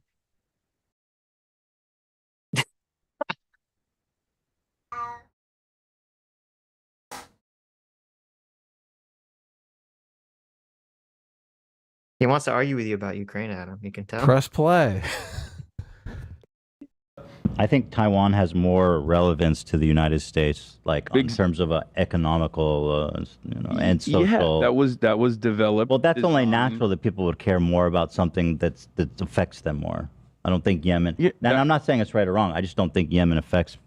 But it's still people. There's still people that are being mercilessly slaughtered, whereas no one is being slaughtered in Taiwan in a similar capacity, and yet there are way more passionate because. Not saying it's like right or you wrong. said, I mean, it is designed to have this kind of. And you think that if the only Manufacturing reason consent. people care about Ukraine is because of the media? Absolutely, 100%. Nobody would care. Yeah, of Did course. anybody care about Georgia? Yeah, that's a great Probably. question. I don't know. No one gave a shit about Georgia. That's crazy. This isn't even true. People did care about Georgia. We just didn't do anything about it, but people cared when it happened. People cared about it. This is just not even true. Did they? I mean, I remember McCain coming out and saying, well, we're all Georgian today. And everyone was like, shut up. No, people did care. Bush cared. There were a lot of Republicans that were like, we should do something about it. And there were a lot of Democrats, because everything was flip-flopped back then. Or I guess everything's really flip-flopped now. Who were like, no, we shouldn't be involved in more wars. Right. They were, we're going to start World War III, blah, blah, blah. But there were lots of Republicans that were caring when Russia invaded Georgia. So Right. there's also, I'm trying to remember, there's a really good video I saw that was all about why Europe and the West reacted so incredibly poorly to Russia invading Ukraine compared to Georgia. And why it was seen as a much like more of a threat to the rest of Europe. Oh, okay. I want to know. Why was it? I don't remember, but there was something that I did stumble across. Damn it. There was something I did stumble across. This was not in this video that I was figuring out my own when I was kind of researching the lot of the Burisma stuff. People don't talk about how in 2014, when Yukanovic got deposed and he ran away to Russia, him and his cronies stole like the majority of the money in the Ukrainian government. They basically embezzled it away. And this includes the president of Burisma was believed to have been involved in embezzling a lot of the money away. And this is part of why he was under investigation in England and the EU and even Ukraine, was because they thought he embezzled a lot of this money away. Wow. And when that happened in 2014, America and Europe and the World Bank and the IMF and all these organizations started sinking billions and billions and billions of dollars into Ukraine to try to, basically prop it up, to keep Ukraine from collapsing. And when you realize that, it completely changes the context of the war and makes Putin look like even dumber. Like, he had to be literally one of the most egomaniacal, dumbest people on the planet to think that all these Western countries has spent the last 10 years sinking billions of dollars into Ukraine, and they're just going to allow Russia to just march in and take it over. Because if Russia just marches in and takes over Ukraine, you think Russia's going to pay back any of that money? You think? Yeah, of course not. All that money that has been, by the way, this was all not money given. A lot of this was loan money. Okay, a lot of this was loans and loan guarantees the U.S. gave and that Europe gave. And if Russia took over Ukraine, no one's getting any of that money back. Okay. Right. So even from like a very cynical perspective, you could say, Putin should have been like, well, all these countries have, put billions of dollars into this country, Ukraine. You think they're just going to let me march in there and just take it over and not pay them back? No, that's not going to happen. And yet, for some reason, that just never, gets thought about. Is why was Putin so stupid as to think that would be allowed? Hold on. Well, I mean, what about in Europe? They seem to care about Ukraine a lot. It's the similar principle. Media is still media everywhere around the world. I mean, it plays a very significant role in people's lives. Hold on. Ukraine borders Europe, and I mean, I'm not saying it's right or wrong, but Georgia is not really in such a geographically, strategically important location as Ukraine. Okay. Well, I'm just explaining why people might care more about Ukraine than Georgia. And I'm not saying it's right or wrong. I'm just saying still why. People. It's the people that are being ruthlessly slaughtered. I'm just saying, because your theory is that. There's another thing here too that's really stupid that Hasan misses, which is that, like, the fact that Russia invaded Ukraine first in 2014 and took Crimea and started the civil war, that kind of like put it on everyone's mind. Where like, it's not like they just like, if like, maybe if, and this isn't like a good thing, I'm just saying the way kind of human psychology works, where if they just basically invaded the country at once and just took everything, it's like people don't have a time to formulate an opinion and react to it psychologically. Unlike in the Ukraine situation, where basically people had 10 years to create an opinion about the situation. Right. And as, Hasan rightly pointed out, Ukraine is on the border of Europe, and, a lot of people don't care about Turkey or Armenia or any of these other countries for right or wrong reasons that Georgia borders. So the support for Ukraine and Taiwan is essentially manufactured, that it wouldn't exist. It shouldn't exist. I'm not saying it shouldn't exist. I'm simply stating that. I'm simply stating that it's manufactured. People only care about it because they've been tricked to caring about it. It's not tricked, but dude, like, normal people don't think about foreign policy. Are you saying that you don't think that normal people's opinions about like international matters are shaped by what they see on the news and what's prioritized? Okay, so here we have the producer guy being a total shill cuck, and I'll explain why. Because it's true, and as I even said, it is true that yes, what people's opinions, what they focus on, is entirely shaped upon media, what they focus on, what they consume, right? But that's that's an obvious thing, and you can talk about that in some like meta conversation.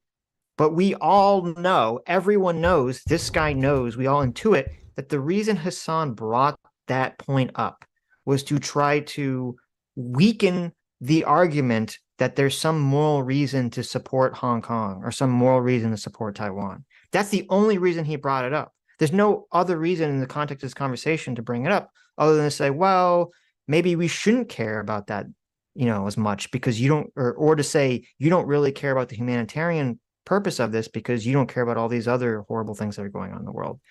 And this guy enters into the conversation and completely just runs interference for Hasan's idiotic bad faith point. Yeah. He's basically saying, look, you're being duped into caring about this. Don't you feel like a big idiot?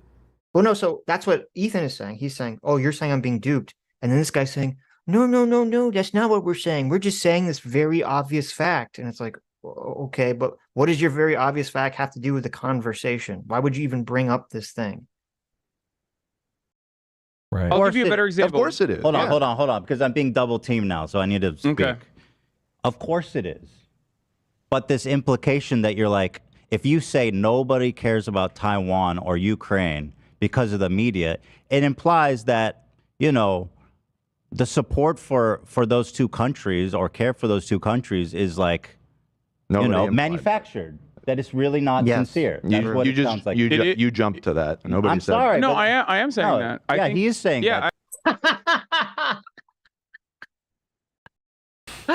That's hilarious. The producer's like, no one said that. Hasan's like, well, I'm saying that. I am saying that. That's what I'm saying. Look, you came up with a good idea and I'm going to adopt it. That's hilarious. Oh my God. Countries is like, Nobody you know, implied. manufactured. That it's really not sincere. That's what it sounds like. You jumped to that. Nobody I'm said. sorry. no, but- I am saying No, that. yeah, I think, he is saying yeah, that. I'm Dan. saying that the support for the overwhelming majority of Americans, Yeah, for any manufactured, country not that authentic. any country that the United States of America has a genuine interest in is manufactured in either direction. It can be manufactured carelessness and inconsideration, like being inconsiderate and ruthlessly violent at certain points, which is the example I was going to use with 9/11 and what we did post 9/11, or it could be manufactured. You would think, you know, Hasan should be so ashamed of his past comments that the numbers 9 and the numbers 11, you should be afraid to use those numbers in any context whatsoever. Okay. Mr. Hasan Piker, America deserved 9/11 was what he said. I remember that. Yeah. What was his excuse? Was like, well, English is not my first language. I think that was a lie. You think so? I do, You think yeah. so? You think that was strategic ambiguity? Exactly what it was. In the other direction, where it's like, this is the just war. This is the just war that we have to fight, like we did in Vietnam originally, when there was need to generate popular support for whatever kind of action America consistently takes. Now, I'm not denying that propaganda exists. Yeah, but I am saying that like the comparison of Ukraine to Georgia is not. It's not apples to oranges. That's all I'm saying. It's not. What Here's my problem with the manufacturing consent. I guess there is how a story is framed can definitely affect the interest in that story.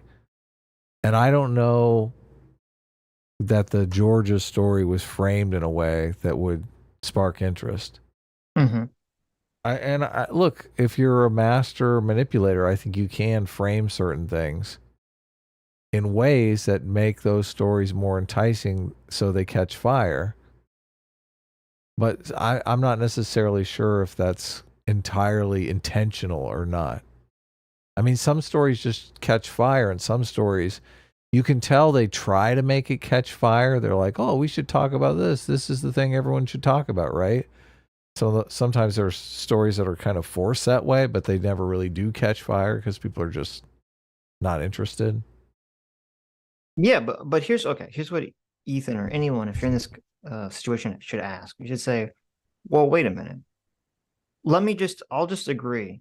We'll just theoretically agree that all the facts, okay, are the same between Georgia and Ukraine, right? It's the exact same situation. Why does it matter? What is your point? Why does it matter to this situation? Because even if it was the same, why would that remove the moral question between Ukraine and Russia right now? Why would that change any of the moral calculation? Well, the point of why he's bringing it up, obviously, is to say you're only involved because of your own selfish self-interest. Well, no. He's not even making that point. He's saying you're only involved because the media told you to be involved. Right. Right, but the media told you to be involved right. because it lines the pockets of certain executives. Okay, so then your response to that is, okay, so you're saying that you don't think we should care about people getting slaughtered in Ukraine? And then he'll go, wait, no, that's not what I'm saying. I'm just saying the contemporary history is very nuanced. I'm like, well, no, wait, you need to make a claim here, okay? If this is the same as Georgia, and you're saying we only care about this because the media told us to care about it, are you saying that we shouldn't care about it? Because if you say that we should care about it, then your entire point is irrelevant and you're just wasting everyone's time and clouding the issue up completely, which is what's going on. I would go with both. I would say, listen, you should care about both. You should care about Georgia and Ukraine. Sure. Yeah. But that was in the past, so you can't really go back in time. I was saying the point but that takes his argument about resources away.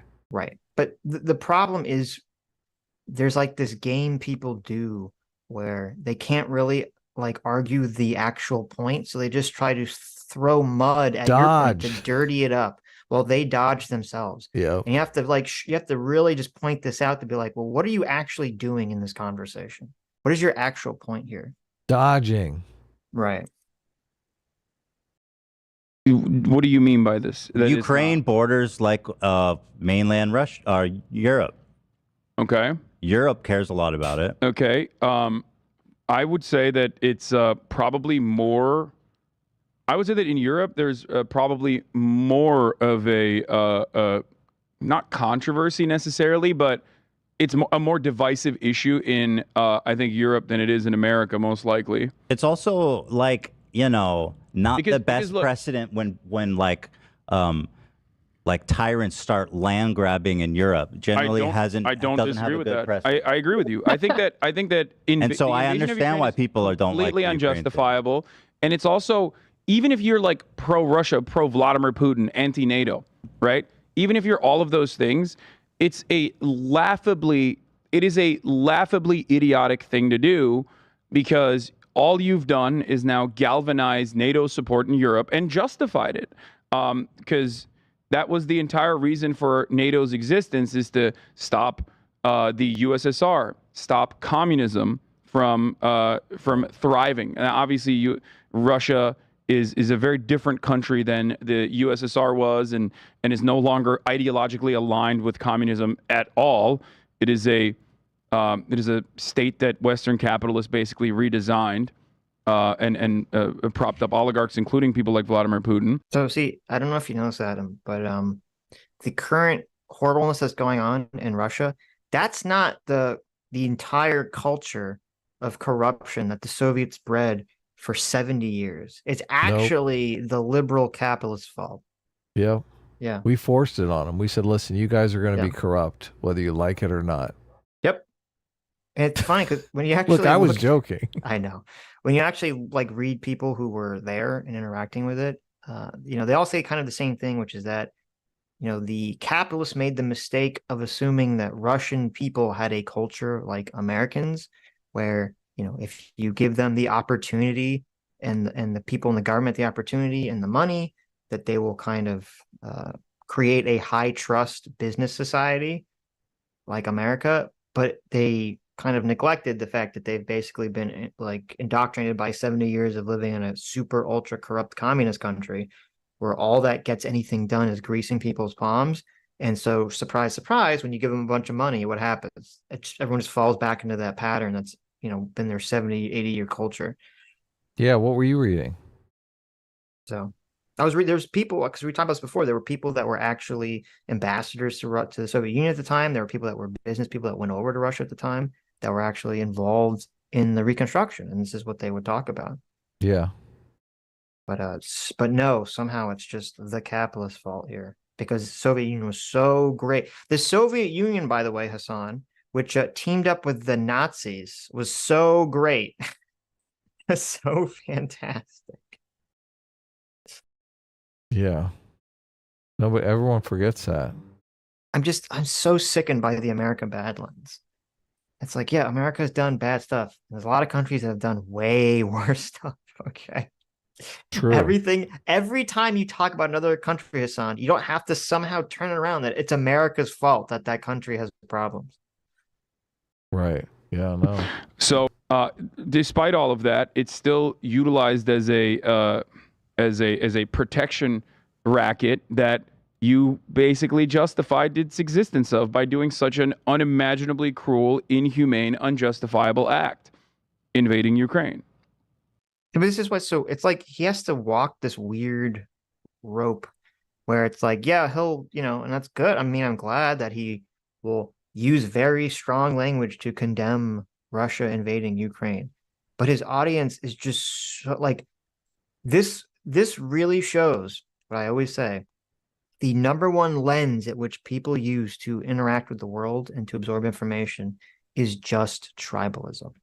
And so if the people you don't like support something, you're just inherently emotional gut intuition. Your elephant is telling you that you should not support it because your enemies support it. And that's just how people react emotionally. Yeah. And that, like, unfortunately, there's so much of Hassan's audience that just was so subsumed in America bad lens that they're like, oh no, we can't accept it. So it's like, yeah, so then they have to kind of do this twisty thing where it's like, yes, what Russia did is just so awful, so bad, so evil, but it's also still America's fault. Like, okay. Yeah, they just hate America. So it's a strategic blunder, even if you're like pro-Russia. I do think that I just think people are capable of caring about it without. Well, I mean, I care being about like, it. I care about it. People sincerely care about it, even though, you think it's unfair that people didn't care as much about Georgia, That's my point as well. It's not necessarily just not caring about Georgia. My opinion on this is that we, as a nation here in America and all around the world, are not immune to propaganda. No. As a matter of fact, every piece of information that we analyze has a great impact on our decision-making process, and therefore, doing a full media blitz on any particular issue is usually going to yield these kinds of results and this kind of support, which without that kind of media blitz would not exist. Does that make sense? I mean, sure, but it's entirely irrelevant unless you're going to make the claim that the media blitz is in the wrong. Then otherwise, I don't know why you're bringing this up. That's a good point. Yeah. Is the media wrong here? I mean, a lot of people are saying the media is wrong. Yeah, but Hassan is not saying the media is wrong. So what is the point of talking about this then? Like, what is the point? Yeah, your point is that, well, Americans aren't immune to propaganda. Wow, thank you. Shocking. I know. We didn't know this Hard before. to believe. Right. Again, I'm not denying that propaganda exists and that we're all, influence. And the example I was going to use was our justification for the invasion of Afghanistan and the invasion of Iraq. These were both unjustifiable wars, in my opinion. The war on terror was across the board, wholesale, ruthless, cruel, led to millions of people dying, led to tens of millions of people being destabilized, and we're still living in the rubble of that kind of cruel and unusual action. And it was championed by a majority of the American population. And until like the past couple of years, where what does that have to do with Ukraine being invaded by Russia? Where do you think that kind of attitude came from? Okay, where do you think that justification came from? There was. Well, so this is so stupid. It's like, listen, did you know that sometimes, I don't know if you know this, Adam, but sometimes science got things wrong in the past. Did you know that? I've heard that. Yeah. Did you know that they used to chop up bits of people's brains? Yeah, that was fun. It's a medical procedure. They used to let your blood out. They used to let the your leeches? blood out. Those are always fun. Yeah. They used to say you had bad humors in you and or your bad blood. Get the right bile, yeah. Right, yeah. I mean, I don't know if so science has been wrong in the past. So therefore, vis-a-vis, ergo ad procto, ad nauseum. Science is always wrong. I get to say that science is wrong now. Like, this is the dumbest position ever. Well, America supported wars that were bad in the past. So therefore that says something about what's happening right now. Right. Wow. Thank you. Thank you, Hasan. Genius take. There was $1 billion It's not the industry. same thing, man. No, Ukraine it's was invaded by Russia. No, it is exactly the same And thing. it's literally a tyrant grabbing land in Europe. I agree with what you're saying. My point is, You're saying that propaganda exists? Yeah, I know. no, my point is that Americans think that they are independent thinkers, and yet they are motivated into believing things, no matter what it agree is. that It can be a just cause. I agree that It can be a just cause in the situation where you're. It really annoys me, and I hear people on the left talk about this. They have this like really, really dumb view that Europeans are smarter than Americans. Oh, I know. Yeah. It's like, no, I hate to break it to you, but this whole like, oh, Americans, they think they're so smart, but they're all being led by the nose by their media. I hate to break it to you. You understand that's literally everyone in the entire world. Okay. There's no nation of magically super genius free thinkers out there that are all super smart and know everything. That doesn't exist.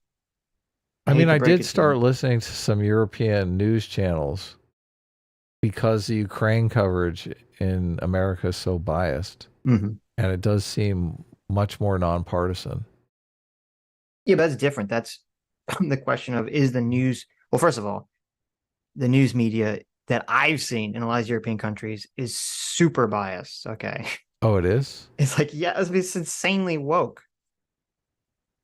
What So are you talking about? What are you watching? like in England. Well, England doesn't count. England is not Well, it's part of Europe. No. So I don't know what I'm country you're talking talking like about. Talking about Germany Okay. or France. I'll admit or- I haven't watched a lot of German news broadcasts. But you can definitely have other countries where maybe the I think news the one media I'm watching is more is German. right. You can definitely have more.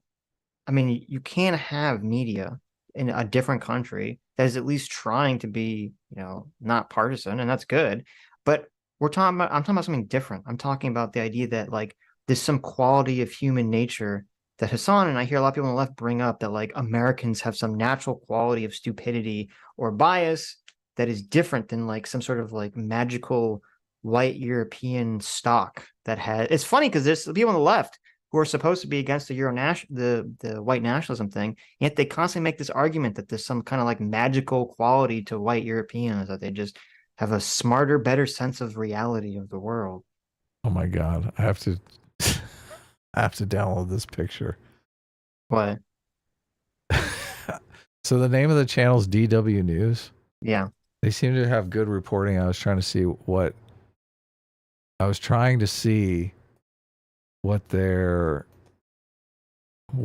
country it was. I think it's Germany. But then I came across this image that just is like screams European news. What is the image? Because it's so comical. Mm-hmm.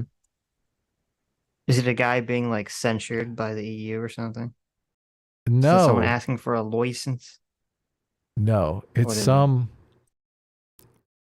like burly German woman Yeah. wearing a flak helmet and a flak jacket. It's just oh my God. I brought it up on screen. Here, let me, I wonder if I can just send it to you. Maybe I can DM it. But anyway, what were you saying before I encountered this photo before that you started just- me laughing like crazy? No, I was saying it's weird that Oh, here it people is. I DM'd it. It's weird that people on the left who are supposed to be against ethno-nationalism constantly make this argument that there's some sort of magical quality to white Europeans that makes them smarter than Americans. Yeah. It does seem like a weird, like, ethnic nationalist comment or point of view that they keep making. That Europeans are smarter than Americans? Yeah, That 'cause they Americans seem- are dumb? Yeah, like because they Dumb kind of Americans? they like Anti-intellectual Americans? yes, they mythicize it like there's some magical quality of the white European that makes them smarter than Americans. It's very strange to me. Yeah, I don't like that stuff, but you know me, I don't like any of these. Right. I don't like putting people down. Even though this photo, I'm technically laughing at this poor woman. I know. Jeez, you're so rude. German. While funded by the German government, the work of DW is regulated by the Dutch Well Act. Anyone that thinks there's some magical quality to some group of people from some country to be like not NPC brained has just never interacted with people from that country. Okay. I hate to tell you that. Right. I hate to tell you that. So anyway, I listen to news from where you're there from supporting time to Ukraine time. and Ukrainian independence, which is an independent nation state. You know what I mean? It's been an independent nation state in the aftermath of the dissolution of the USSR. It's been an independent nation state. You can't just like turn around and be like, all right, it's mine now, right? I agree with that. Taiwan has been an independent country longer than Ukraine has, Hassan. When did Ukraine's been since 1991, right? Yeah. What's Taiwan? Well, so Taiwan, part of the reason Taiwan's the way it was is because Japan took it over in World War II. Oh And yeah, I it got remember. freed. Yeah, it got freed by the Americans. So there's been kind of like this contentious issue since the 40s. Yeah. It's a long time. And that it can be seen as a just war, an understandable war. It's not even a war that the Ukrainian people wanted, right? But having said that, the American support, the full-throated support, is absolutely a. Doesn't seem like there's full-throated support. There's a lot of people that don't support it. There's a very because diverse opinion of if you people looked on at Ukraine if you looked at issue. polls in the original invasion, the amount of support Seems like was there's a lot of conservative people who are like Putin simps, and then there's also a bunch of like lefties, like I don't mean that derogatory. those aren't real who leftists. aren't like who are like the guy we were speaking to, the communist professor. Roger Wolf. Yeah, who's Oh. like kind of he people like him are also very anti-Ukraine in general. I don't know his entire perspective, He doesn't but seem very I don't bullish think, I on don't think black- you can be pro. If you are offering even critical support to Russia, or not Russia, but like Vladimir Putin in general, I don't think you're doing the right thing. I don't think know that what's you've his got, position because he didn't really flesh it Yeah, out. but I think he you're went there a little lost in the bit. sauce. I think you're lost in the sauce in the sense that No. This is so dishonest. Lost in the sauce. Yes, this is so dishonest. Richard Wolf has been super vague, posty about Oh, yeah. Ukraine and Russia. You know, whenever he talks about it, like this He is so loves- insanely dishonest. Yeah, He loves communist Russia. right. Yeah, he's literally been like, "It's all America's fault. It's all America's fault." And you're like, "Well, but is it bad?" And he's like, "I mean, it's bad. Maybe." You know, this is so dishonest. Me or him? No, like anyone that is like, oh no, Vladimir Putin did the right thing. He has to have this. I don't like, think people are righteous saying that. conquest. I think what I hear is like Ukraine, Zelensky is also, you know, a shit starter, and it's their problem that we shouldn't get involved in. Also, Richard Wolf was a frequent contributor to RT, Yeah, I remember. also known as Russia Today. He's probably He- got thousands of dollars from them. Right. Until it got closed down when Putin invaded Ukraine. But okay. Did we? Is it gone from YouTube? I don't know. I mean, it's still up. I mean, it still exists. So yeah, I don't know. Wow.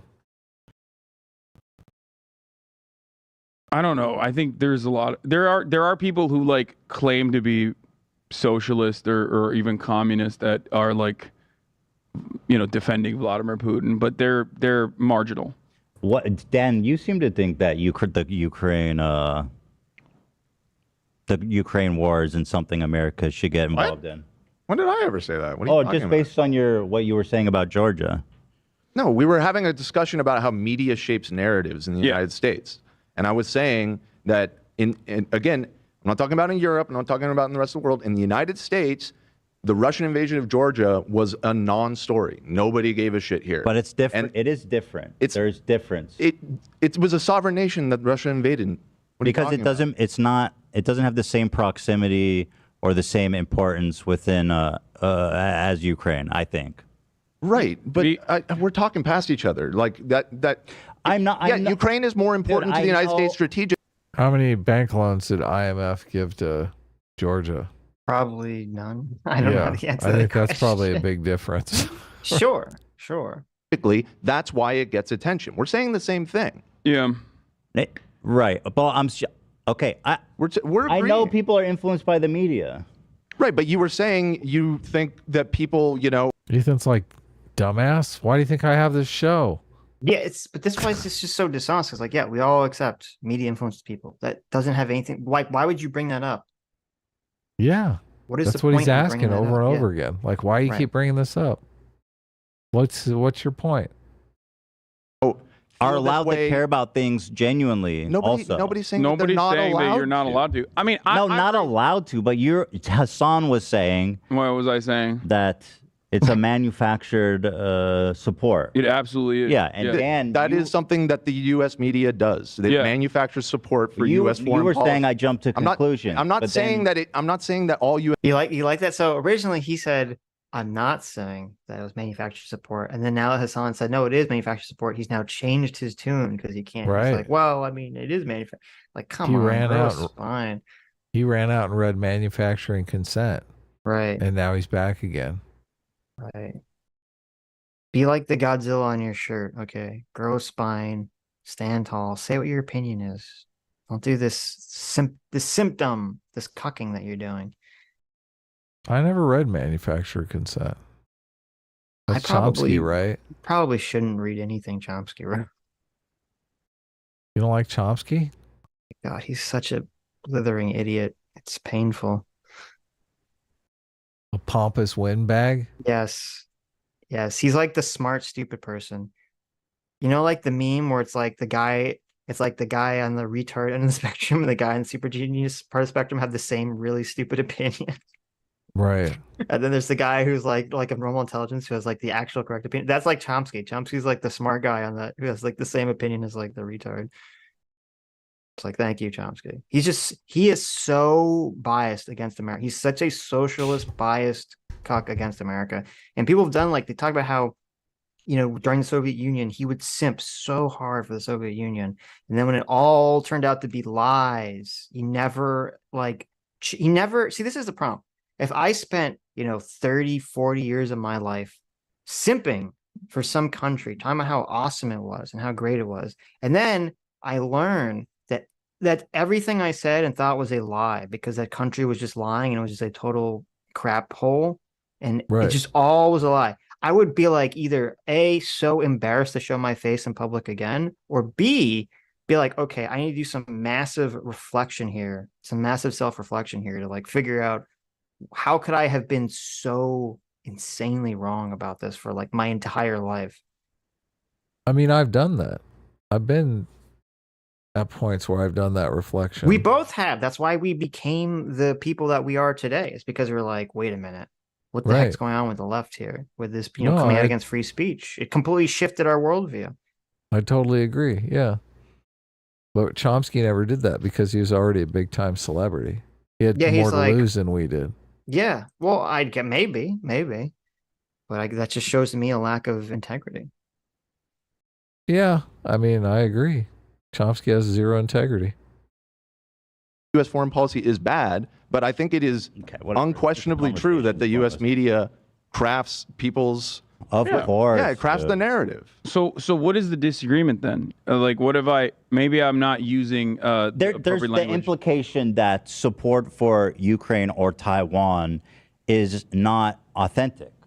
Right, that you're Which is purely what you falling for agree. U.S. propaganda. That's I not do necessarily get- I true. do say agree with that, yeah. And then you, Dan, said, I don't think that I was and jumping- the true. examples I Okay, use so and the just make- examples I just- use are always like, America has what, 800 military bases all around the planet. We have our hands in everyone's pockets, right?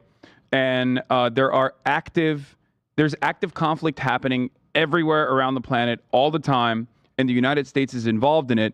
If you are not thinking about it, if you're not thinking about something happening specifically, that is because, for the most part, the media has not covered it. For the most part, the media is. All right, I'm over it. Let's move on. And I think that I don't want to talk about it anymore. That is Yeah, deliberate. That is by design. It's like just not even fun to watch probably at this point. Or talk about. No, keep Okay. going, Ethan. Destroy him. Don't give up. Don't let these losers coward out of having a real position. Kind of the same. I don't way like the that- pocket framing. It's like, you think you think the countries pay us for those military bases? No, the American taxpayer pays for those military bases. Americans get jobs, and we have our ear to the ground everywhere in the world, looking out for our own economic interest, looking out for Americans' economic interest. Yet he casts that as if we're ripping off the local population. No, it's a fair exchange. Right. We trade security in those nations for money. looking out for our own economic interest. Right. Yeah. Like you would pay a normal person for security. Yes. Well, they don't pay us, though. That's the thing. Well, I know what you mean, but yeah, Yeah.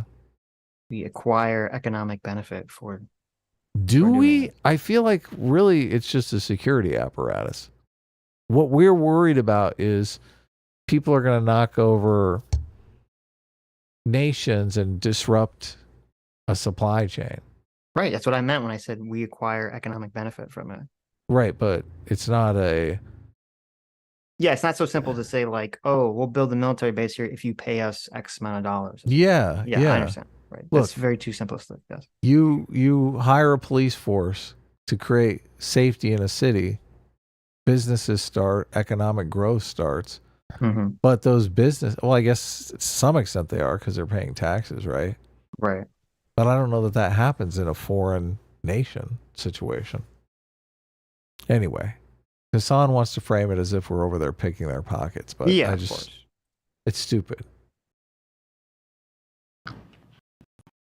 You want to talk about Lauren Boebert being a psycho? We can do that. Okay, so that was the end of the.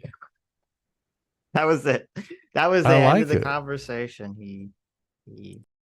Ethan gave him an out, unfortunately. Well, look, it was kind of, Ethan wasn't going to put the thumb screws to him, and he was kind of just I mean, he kind of meandering around. was.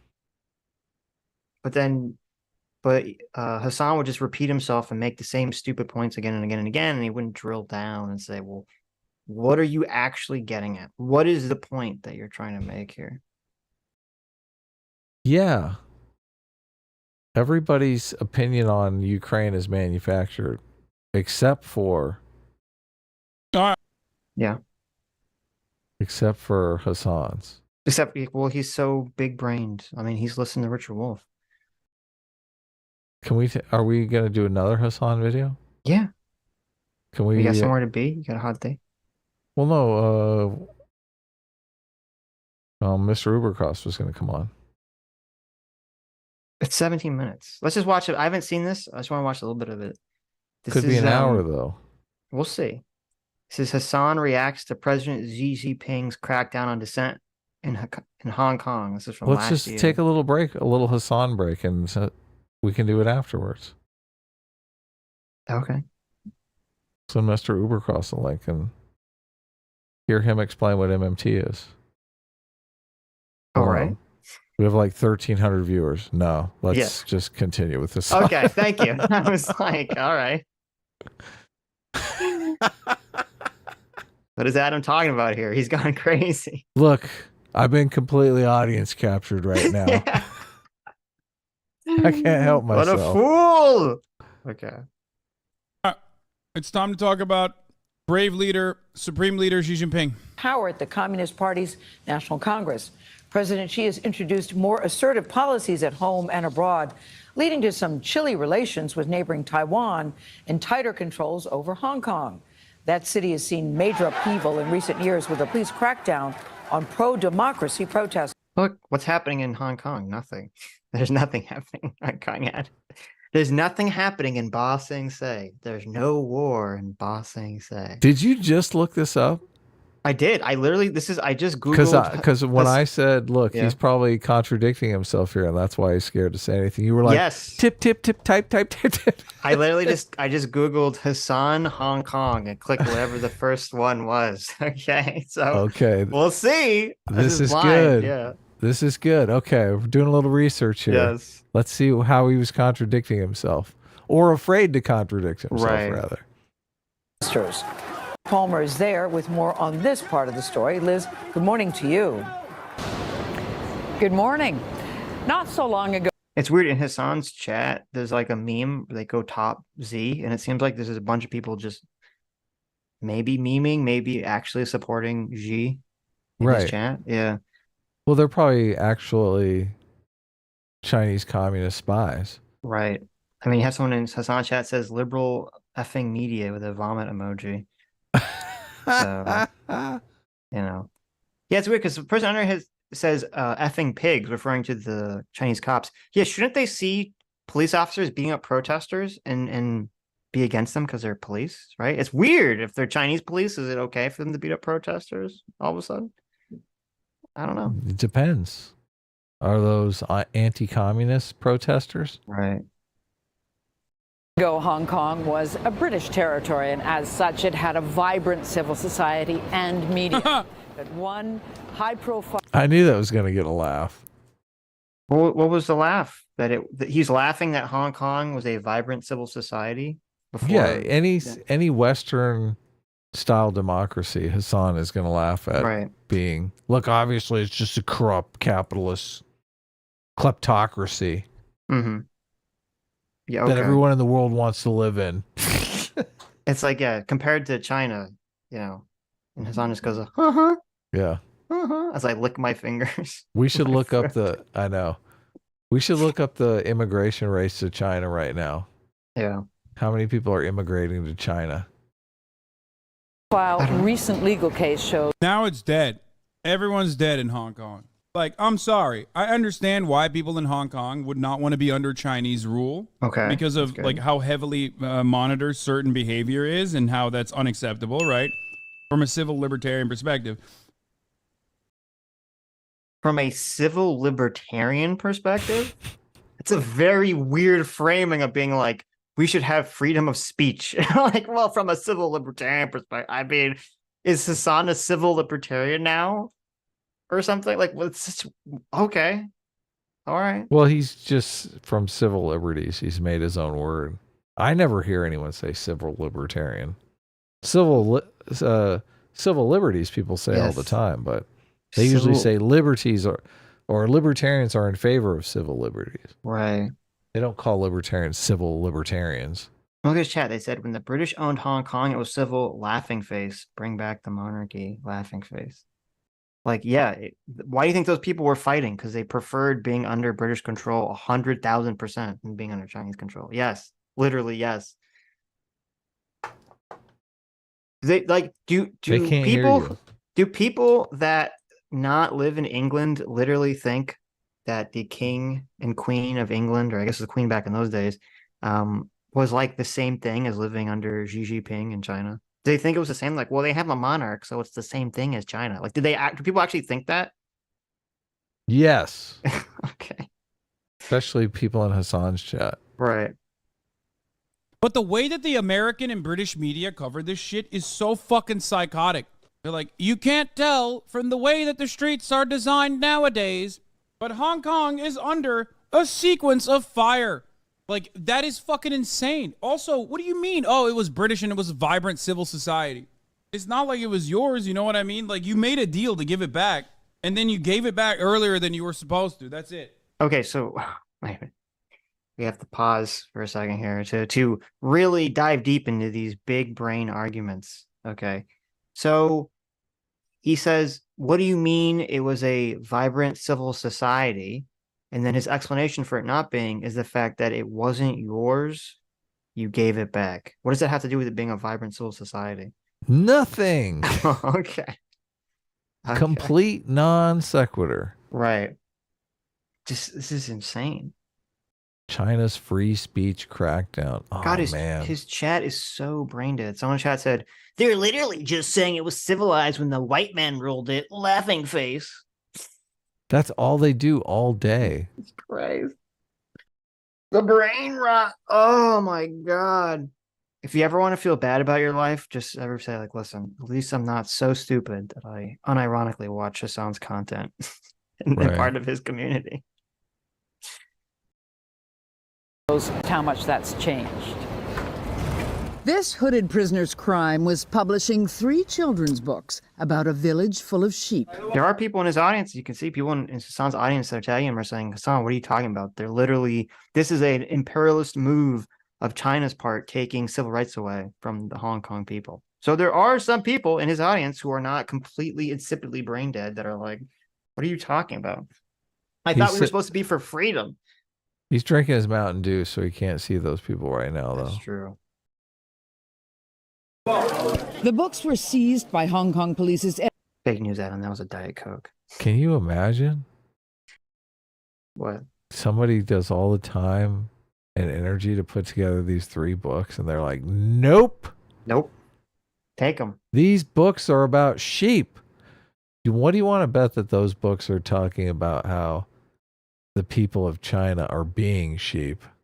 It's, isn't it funny? We can watch a million Hasan videos or any lefty videos where they talk about how the anti-CRT laws are fascism. Right. Or how, America is on the brink of becoming fascist. But you have literally police officers in the streets beating protesters in Hong Kong just because they want to have freedom of speech. And Hasan's like, it's not a big deal. Totally. Like, oh, okay. Hasan goes on and on and on about the book bans at the elementary school. They can't have pornography. Yes. But here you've got 3 books about sheep. And the Chinese government is banning. What's Hasan going to say about that? I bet you that there is a video of Hasan complaining about all the people that are being charged in relation to the Cop City protesting / rioting / burning stuff down. Right. I bet you there's a video of Hasan talking about how, like, this is the fascists coming after anyone who dares to protest against something, right? So if of course. Right, in that context. So, okay, if they're going after people who are violently trying to burn down a police facility in Atlanta, that's fascism. But if it's the Chinese government beating people up for just wanting to have free speech and normal civil liberties like we have in America, whatever, just relax. Just for wanting to read a book about sheep. Yeah. Evidence of. This is the shit I mean. Like, half the time, like, look, if it's like some fucking pedophile dude that they're arresting and bringing back to mainland China, that's one thing. But if it's dumb shit like this, then it's fucked up. That's it. That's what I mean. Don't write shitty books. Westoid take. Man, suck my dick. None of you motherfuckers living in Iowa understand the fear, the legitimate fear that you have when you have a government that does not have even a semblance of fucking free speech, okay? Shut the fuck up before you say Westoid. Yeah. Okay, whoa. Maybe we spoke too soon. Looks like Hasan is actually, to my shock and surprise, defending freedom of speech. What's going on here? Wow, okay. Well, maybe we'll be pleasantly surprised by 2022 Hasan. We'll see. Yeah, it's not as fucking horrifying as the way that, or dystopian in the way that American and Western media in general presents it, but it certainly isn't great either, all right? I mean, there's a fucking reason why I live. Just when you thought. Well, it's like, okay, so he's trying to do this like weird tightrope walk where he's like, well, it's really bad, but it's not as bad as people are making out. So it's like, okay.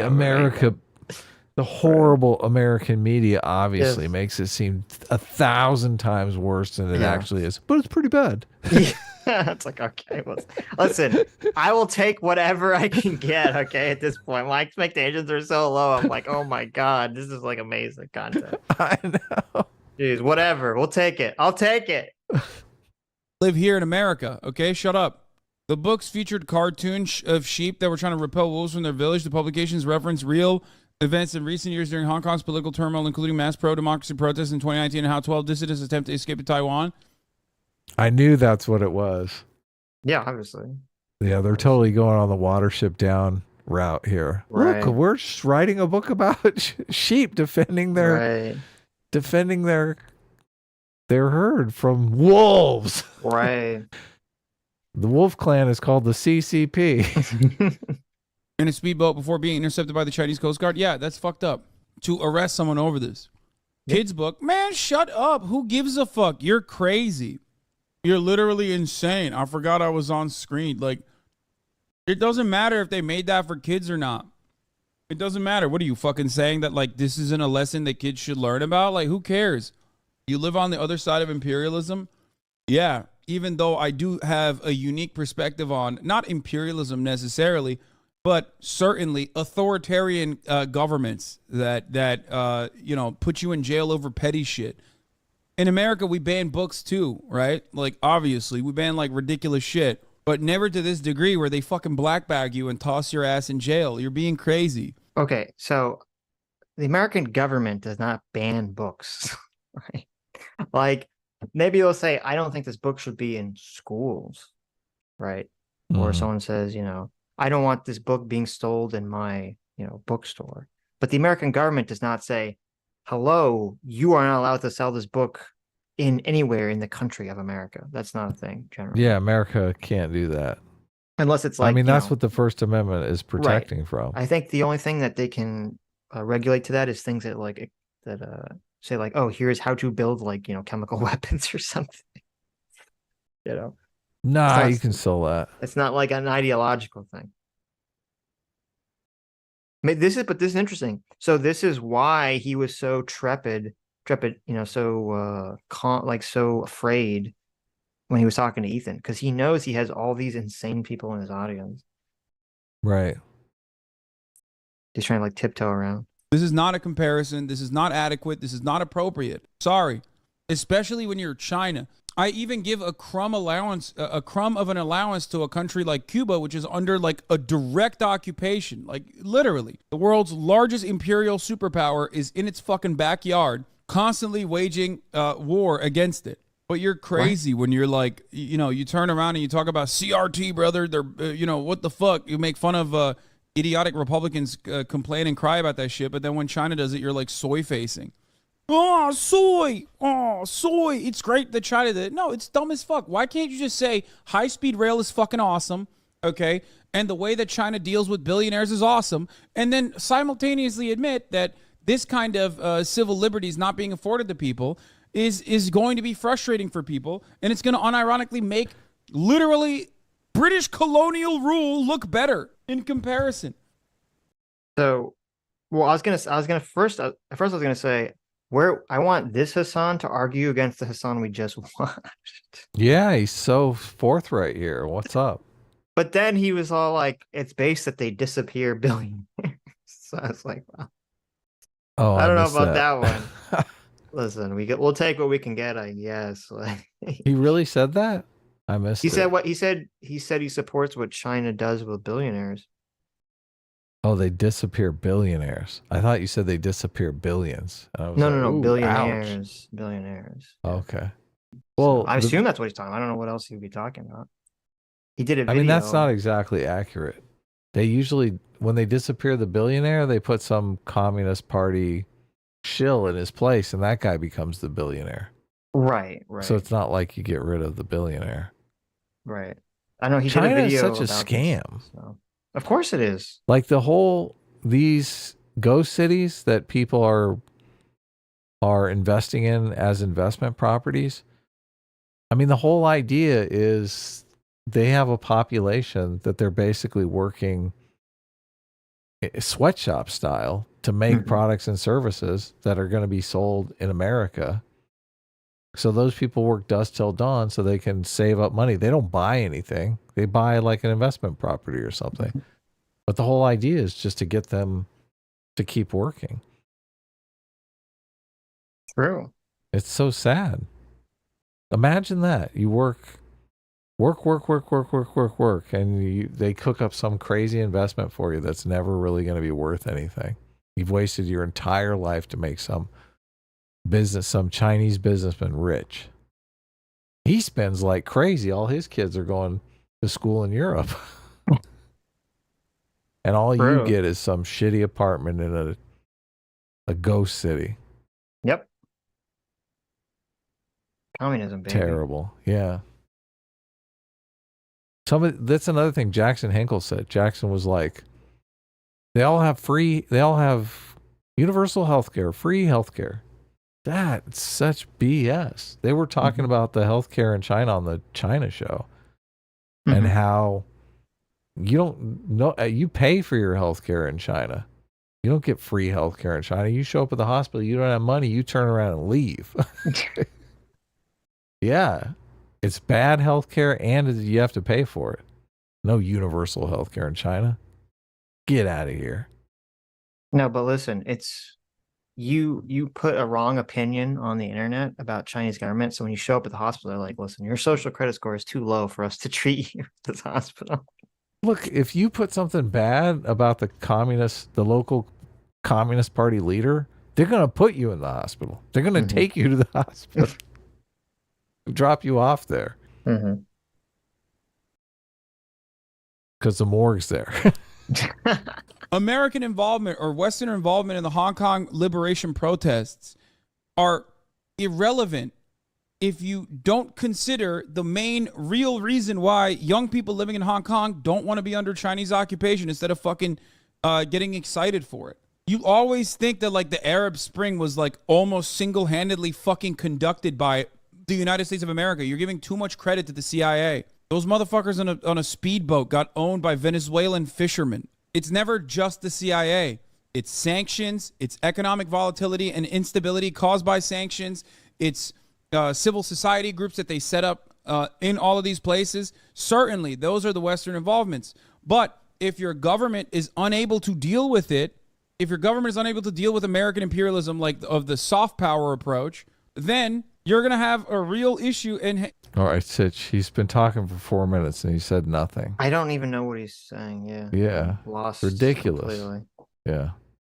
It's Thought we been were going to like have an 50 interesting. cuts. Yeah. Thought we were going to have an interesting dialogue about the Arab Spring, but no. No. What was the Arab Spring about? It was all these Arab people, and they found a spring in the desert.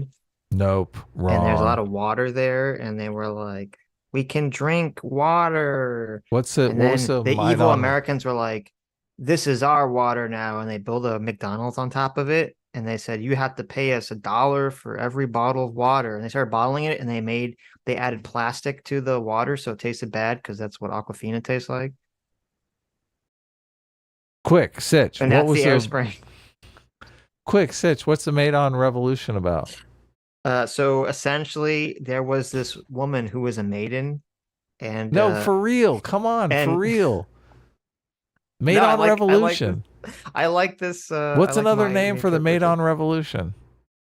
I don't know. Ukraine. Yeah, I know. Yeah, the 2014 coup. But yeah, not I know. That. I'm aware. Yes. The Maidan Revolution. What do they call it? The revolution of what? Of the People's Republic of China. The revolution of dignity. I know. Can't believe you don't know your... I know where you were going. That's why I'm trying to annoy you. You're trying to avoid it?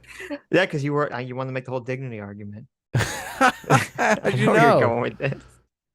I know where you're going with this. What caused the Arab Spring? It was do you know about that yes, do you know the Arab guy, Spring had to do about dignity as well? Yes, it started with the guy who was the police were trying to bribe him for dignity. Selling his wares. Yes, his little stand. I know, Adam. I know. Don't disrespect me. Well, I mean, the 2014 Euromaidan thing was the dignity of the Ukrainian people to be able to choose whether they wanted to become closer to Europe or become closer to Russia, and they chose Europe, and Russia said no. They called it the Revolution of Dignity. Sure, of course. Yeah. So they're trying to take away their dignity, trying to take away their freedom. Exactly. What's up? Are we going to continue to watch this? We'll give it a little bit more. Okay. We'll see if it gets to a point. It might be fun to talk about the MMT. Hong Kong protests are literally CIA operation, though. Like all the escalating motherfuckers, etc., are agents. This shit has been uncovered so much, but it doesn't matter. There's still real people on the streets. You're missing the point. And this, I like how it's really annoying. I'm glad that this behavior isn't just on one side, because I get annoyed whenever I see people who say, they see some kind of like Who neo-Nazi talk back protest. to you? Yes. No, that's not him. Well, I mean, that does annoy me because I must have read about everything. But no, that's whenever there's like a neo-Nazi protest, they go, "Oh my God, they're feds. They're secret feds. Oh my God." And it's like, well, do you have any literal proof whatsoever that they're secret feds? They're feds, Sitch. You don't understand. They glow. I could see the glow. I'm about to put on my sunglasses. They're so bright. And I don't know if did you know there was that guy at the recent neo-Nazi protest. You know, he had like all the tattoos on his face. He was like called Bone Face or something. The recent undercover Fed operation. Yes, yeah, that happened in Florida. You know what I'm talking about? It was like Yeah, a of couple weeks ago. course. Yeah, you know the Yeah. guy had all the tattoos on his face. He had Federal Reserve typed on his tattooed on forehead. yeah, right. And so he said that he had actually served in the Azov battalion. And it was funny because it kind of put people who wanted to make the glowy argument in this weird position of like, well, is he simultaneously a secret glowy, but he's also kind of shitting on like the left-wing narrative by saying he was, in the Azov and all this stuff, and he supports Biden. Apparently, it turns out that all that stuff about him being in the Azov was just a lie that he made. No way. Yes. And he was actually, and the reason they know is because like apparently he had all these like arrest records and like had to appear in court records and all this other stuff that was going on at the same time. So that was he a claimed Fed or to be. not? No, he's just a drug dealing criminal. Oh wow. This is drug the problem. dealing criminals lie. Yes. I Say know, it but isn't true. This is the problem that a lot of people who are terminally online don't understand. So a lot of the original white nationalist, like neo-Nazi people, they're not like groypers. They're not internet people. Okay, the OG? at all. Yeah. The OG white nats are not groypers. They're not any of these internet people that you interact with. They're people who sell heroin and meth and get a bunch of tattoos on their bodies. Okay. They're like this completely different thing. So that when they see these people who are like the more OG racist, white nats, neo-Nazi types, and they go, well, those can't really be white nationalists because white nationalists would know, they'd have some sort of idea that what they're doing is actually bad for the Republican Party. Yeah, they don't care. They're not you. They have a completely different mindset and worldview than you do. Okay. Right. They're not operating under the same principles that you're operating under. They're That's why more when you look at this interested guy, in like being drug addicts and stuff. yeah, and when you look at this guy's rap sheet, he's just one of these classic OG drug dealing, neo-Nazi type guys. And you're like, oh, okay. So just, yeah. But I'm glad, what I'm going to say is I'm glad to see that sort of behavior to say like, oh, well, they're all glowies. They're all, with no evidence, by the way. I'm glad to see that behavior also exists on the left, where they're like, oh, well, all the Hong Kong protesters are really super secret CIA agents that flew to Hong Kong and are only pretending to be legitimate, Hong Kong people. It's all just the CIA. They're all glowies. They're all CIA glowies. Why do you need evidence? Evidence is so overrated. That's true. I mean, I just want to look into my gut, and whatever it tells me, I just believe because it's easy and it makes me feel better. Same goes video, for Ukraine, please. and the same goes for any other country where there are people protesting an anti-Western force. Some of you on the left literally think it's just America. It's America that is the puppeteer. And to a certain degree, you're right. I talk about this all the time. You're like going to be right 98% of the time, okay? But the 2% of the time that you're wrong on, you're super wrong. Listen, I'm so conflicted here because I'm like, well, at least Hasan isn't being so cucked on the Chinese Hong Kong question. At least in 2022, I don't know why he became super cucked now in the year 2023. But then even in this, he's like, well, listen, 98% of the time, America is bad. Okay, this just happens to be the 2% of the times America not bad. It's like, oh, I guess I support that. Do I? Maybe he got major pushback or something from this. He changed his position. Maybe. Ethan should have brought this up. He's like, what happened to you, Hasan? Where's 20? Can you just have like 2022 Hasan argue with 2023 Hasan? What happened? It's weird to assume that these massive fucking protests that are happening are exclusively a consequence of the CIA. They don't have that kind of influence. They do have a lot of influence, but not that. You have A jump cut to Hasan making the exact opposite point about the CIA influencing in Ukraine or some other country. The editor is just messing with him. Yes. Is the cuts like every 2-second cuts? Is that what you're talking about? We've gone this whole live stream with 0 cuts. Right. Cuts are for communists Cucks. CT, I want you to cut Adam so there's no gap between anything he says. Like, so even so, it's like really awkward. It's very obvious that he's been cut because there's like no consistency to the way that he speaks. No thanks. No Have to cringy have communist legitimate cuts interest for me. on the ground. And people do have that legitimate interest. That's the reality. You got to read Lenin, dude. Oh, my Lord. Yeah, dude. Lenin. Oh, Jesus Christ. Of, believe it or not, sedition. Some of the material inside, which is with a seditious intent, which bring the hatred against the government. Hong Kong used to have some of the liveliest, freest speech in the world until China took over. And in You're having a bit of a baby take us on? No, your brain is fucking broken from everything that you read on Reddit and shit. That you are like, you can't fucking be critical of like China's domestic policies. It's crazy. I already started off this conversation by saying it's laughable the way that the Western media covers Hong Kong as though it's literally lit on fire. You know what I mean? As though the Chinese government took over and now they're killing everyone on the fucking streets. That's the way they make it seem like. They also are disgusting and openly state shit like they're disgusting and state that like under British colonial rule, Hong Kong was a thriving civil democracy. It's like, come on, dude. I mean, they literally was though. How was it not? At least recently. I don't know what it was like in, 50 years ago. Yeah, what's going on with that? That part is ridiculous. It's not as bad, nowhere near as bad as the way that the fucking Western media depicts it. But that doesn't change the reality that Chinese policies, Chinese domestic policies, are unironically very fucking brutal and oppressive. And you wouldn't want that, especially because you live in the West. You cannot comprehend living in a world where you're terrified of what you're saying because you're worried that the most powerful force in your immediate existence can just take away your freedom like that. In America, where was this? This is so bizarre. Where was this Hasan a few days ago? He just went to sleep, I guess. He cucked out. He pussied out.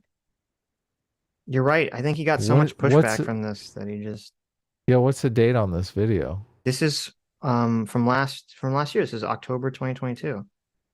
Oh, so it's like a year ago. It's like almost, it's almost Look, a full he's been year ago. reined in. Yeah. He's been reined in by the communist. Look, China reached out to him. Said, listen, we got a job for you. Shut the fuck up.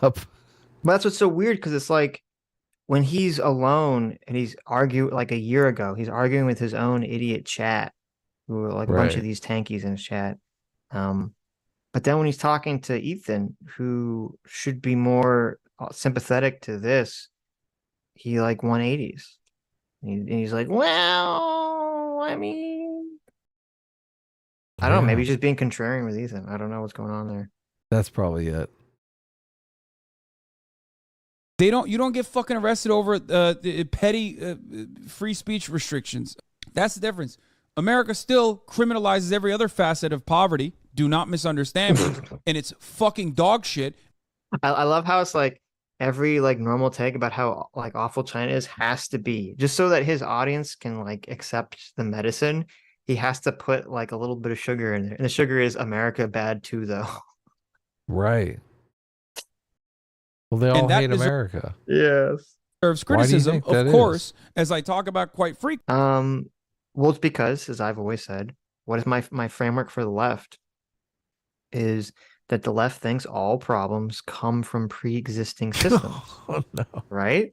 And if you're American and you say, well, we have all these problems that our society faces, well, they must come from pre-existing systems.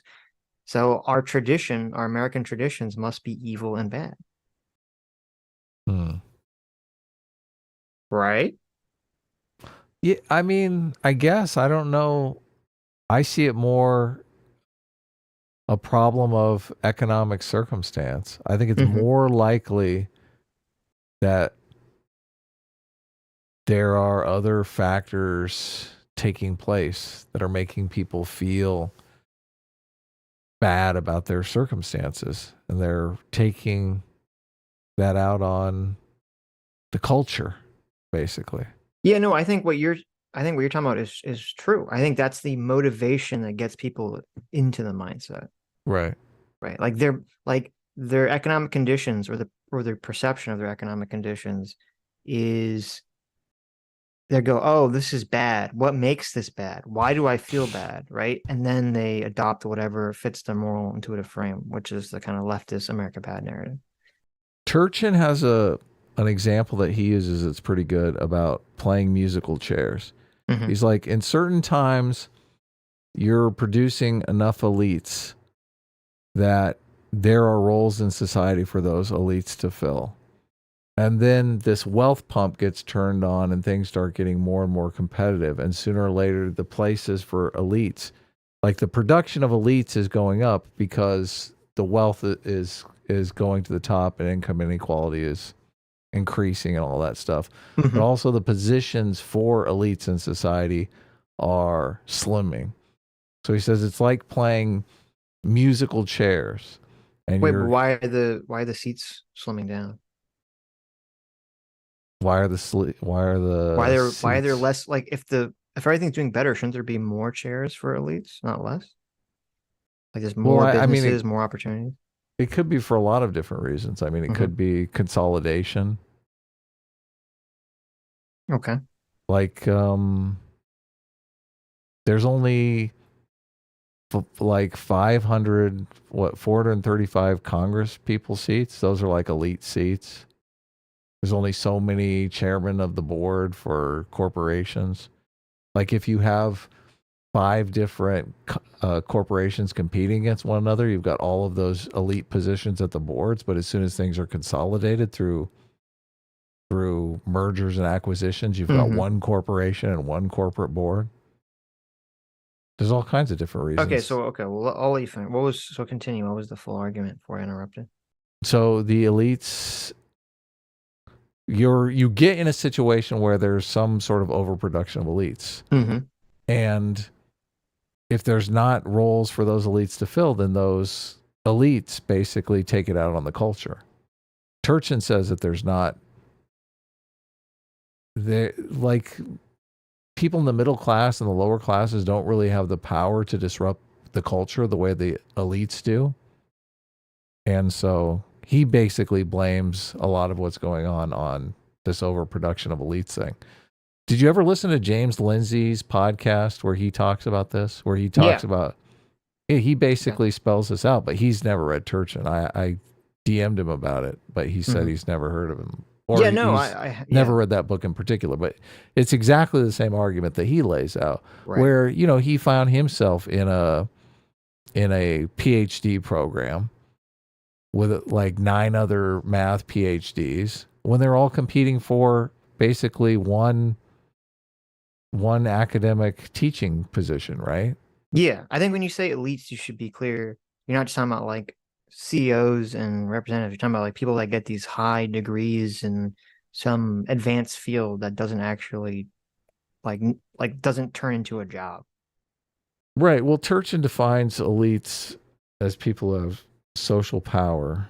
So within his framework, he has an interesting way of defining them as well. But yeah, no, I think I agree with the argument 100%, which is that there's a bunch of people who go to college, they get these kind of seemingly they get overschooled. Okay.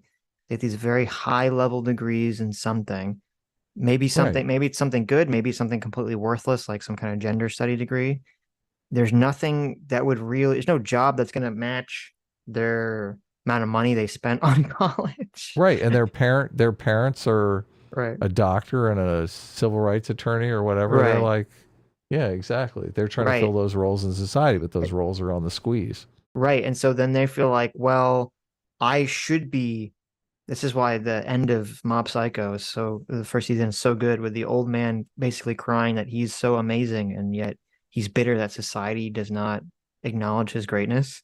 Because that's so much of, I agree, what's happening here. It's like there's all these people, overproduction of elites, overproduced degrees that are basically worthless, and they get bitter, and now they want to just take it out on society, as you said. They want to tear everything down, or blame the oppression of society for like their lack of whatever's going on in their life. Turchin calls it the rise of the counter elites. Mm-hmm. So what happens is the elites kind of split into these two factions, and that's kind of what tears society apart. Right. It seems Maybe. like a lot of that is happening, but there's no like internal, external component to that. It's just, I think some people have an intuition towards revolution. I guess really, if you're playing that game of musical chairs, Mm-hmm. and there's no elite spot for you, that's another thing that he says, because once the musical chair starts coming out and the elite spots start getting thinner and thinner, the elites become more likely to cheat for the spots because it's such an existential threat for them. Yeah. And you look at that in the context of what's going on with elections, and you're going, oh, wow. Mm-hmm. There is a lot of cheating and corruption going on. Sure. And also as people rise up in the ranks of anything, their goal is to consolidate power. And so there's always this constant struggle where the elites and the people that are in high positions always want to limit the number of seats available because then it increases their power. So yeah. like this constant tug of war back and forth. Yeah, I think that's going on here. There's an article, it's kind of funny because it's kind of related to this. I haven't read it yet, but Michael Shermer tweeted it out from the Wall Street Journal. It's written by a woman named Marzarin Bananji and Frank Dobbin. And I don't know about Frank Dobbin, but the lady Marzarin is like one of the origin points for the idea of implicit bias. Mm-hmm. And did like a lot of the early research on implicit bias. In this article, she talks about how even though implicit bias exists, the DEI training doesn't actually work. It is awful. It just makes everything worse. Yeah, So, didn't she lie on her research? did she? I don't know. I think I saw an article about that. There was, I don't know if she did. There was someone else who lied on the research. I think you're confusing her with. There was some very famous guy who did a bunch of research on like systemic racism or something that was lying. I think that's who you're thinking of. So.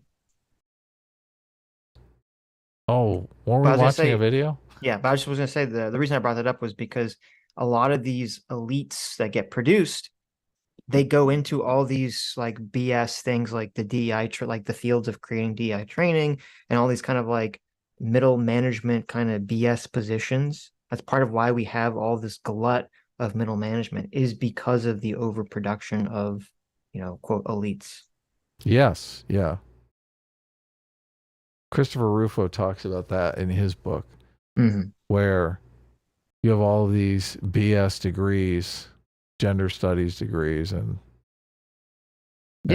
all these different DEI type degrees. And What are all you supposed those to get a people- job at? Yeah, with that.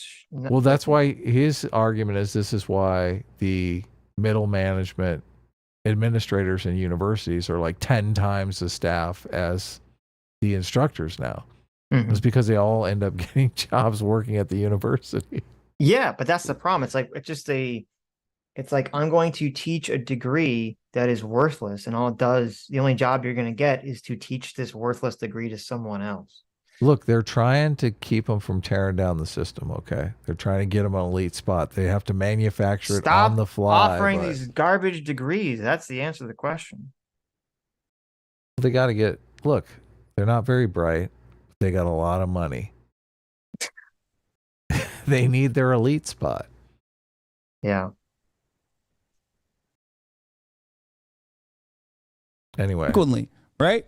And that's bad. That's bad.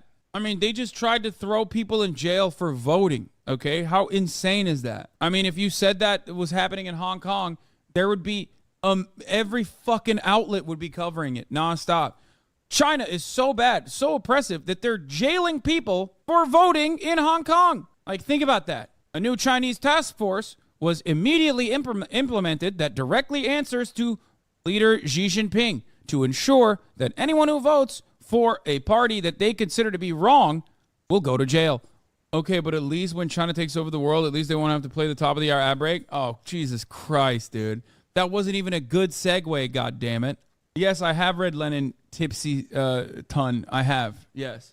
As the first generation immigrant from Iran, it's frustrating when some leftists minimize the oppression of governments like that in their anti-imperial fervor. You can criticize both without minimizing one. Yeah, exactly. It's so fucking silly. Okay, so I'll just leave it with what I said before. 2023 Hasan should argue with 2022 Hasan and tell him to stop being such a cuck for China. Here, I looked up an article so you can read the article. Okay. How to avoid a civil war by the man who predicted Trump. It's in The Guardian. I just searched Turchin and musical chairs. I think he has a musical chair example in here. Did you send it to me somewhere? I DM'd it to you, yeah. I'll DM, well, I mean, look at the article first, and then I'll send Ubercros the link. Did you DM it to me? Because I don't see it. You liar. Maybe I DM'd it to Ubercross. Oh, I did. Think you did. At Ubercross. Check out that article I DM'd you. Tell me if it's any good. Okay, there. How to avoid civil war by the man who predicted Trump. Bomb, bomb, bomb. What's the deal of The Guardian? Is The Guardian a good source or a bad source? I mean, they're usually pretty lefty. Okay. But that doesn't mean that the article is necessarily a bad article. Doesn't mean that it's untrue. Yeah, I want to point out. So I opened this article, and you know, on the right of it, it has most viewed articles by The Guardian. Like they want you to click to. The first one is a picture of a dolphin, and it says, "Quote: He swam, hooking my arm with his penis, inside the dolphin sex scandal that outraged the nation." I want to read that article. We'll be reading that article next. Okay, we'll read that article afterwards. This is an interesting effect, so-called elite overproduction, a phrase coined by Turchin's colleague, the sociologist Jack Goldstein. The social pyramid has grown top-heavy, he explains, with rich families and top universities churning out more wealthy graduates than the system can accommodate. To illustrate this, Turchin describes a game of musical chairs with a twist. There's always been a limited number of power positions, be they Senate, governor, Supreme Court justice, or media mogul. In an era of elite overproduction, rather than chairs being taken away, whenever the music stops, the number of competitors increases instead. Before you know it, there are far more people than can realistically attain high office. Fights break out, norms and chairs are overturned. The elite aspirants. Oh, that's a cool. Got to start saying that more often. Elite aspirants. Yeah. I don't like it's that. Totally. You don't like it? No. Why? Aspirants? It's so great. That sounds too close to Aspie. It's aspiring to be an elite. Obviously. I know what the word means. I don't like aspirants. Those who have been brought up in the expectation of a say in how things are run turn into counter elites, prepared to smash the system to get their way. This isn't just a U.S. problem, by the way. Turchin says that Britain is on a similar trajectory. In fact, amongst OECD countries, it's next in line. Germany is further behind, but also on the same slippery slope.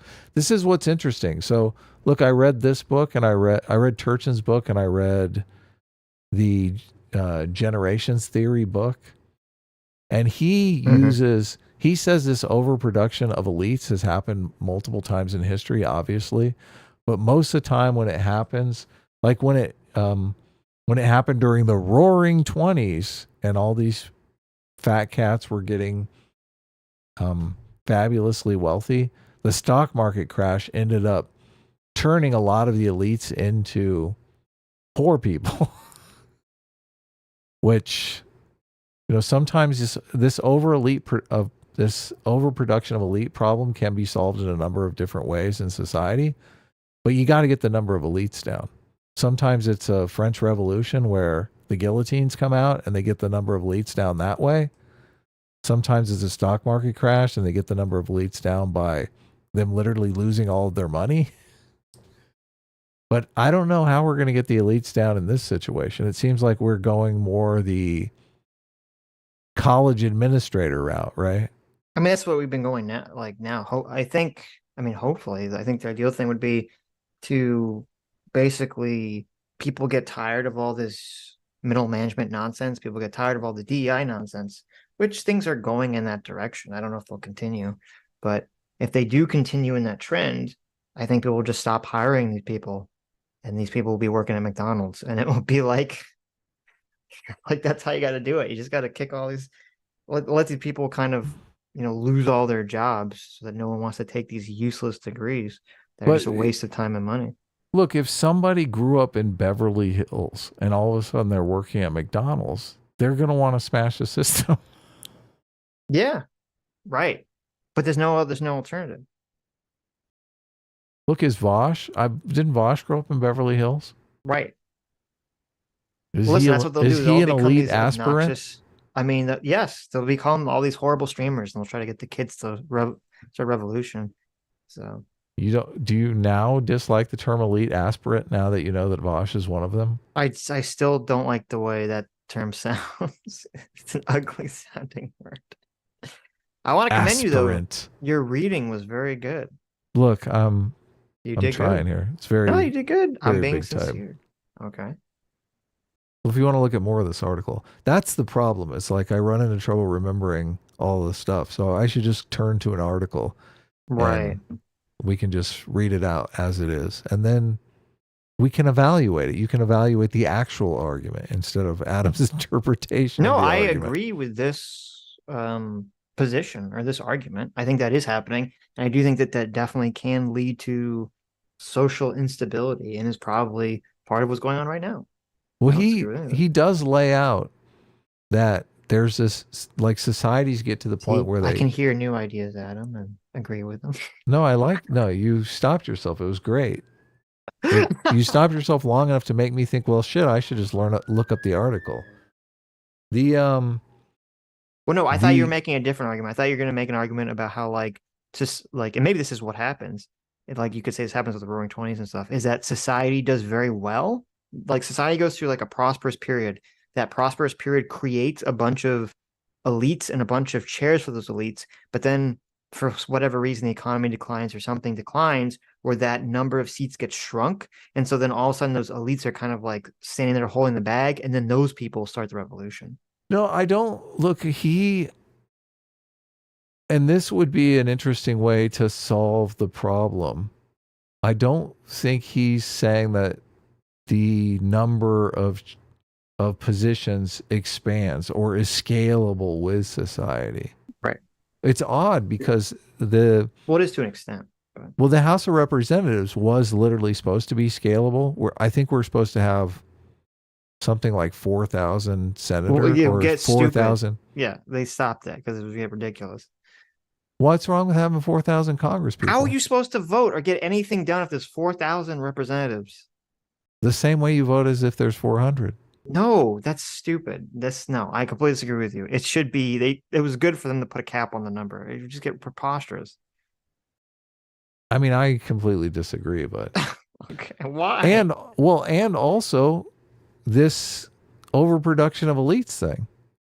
Like, if you're basically hypothesizing that the positions for elites should be scalable when the positions for elites are scalable. This is part of why. Well, first of all, it's not just federal government. There's thousands of these state government seats too, okay, and counties, and there's a million of these seats available to everyone that wants them. But part of the benefit of liberalism and capitalism is that versus socialism is that it creates all these different games for people to play in to rise to the level of being an elite, and like the million different businesses that exist or whatever.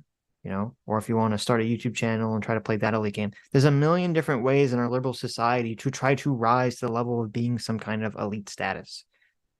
So I do think that the chair status for elites is completely scalable and has been very scalable from our society. And I think that's a big reason why our society hasn't gone through the sort of violent, revolutions that maybe societies in the past went through. Yeah, there's all these There's all these celebrity positions in movies and sports Yeah. stars and all these different. Vice president, CEOs of a million different companies. Yeah. There's so many different roles available to people. Now, obviously, there's always going to be way more people that want those roles than are available because that's what gives them value.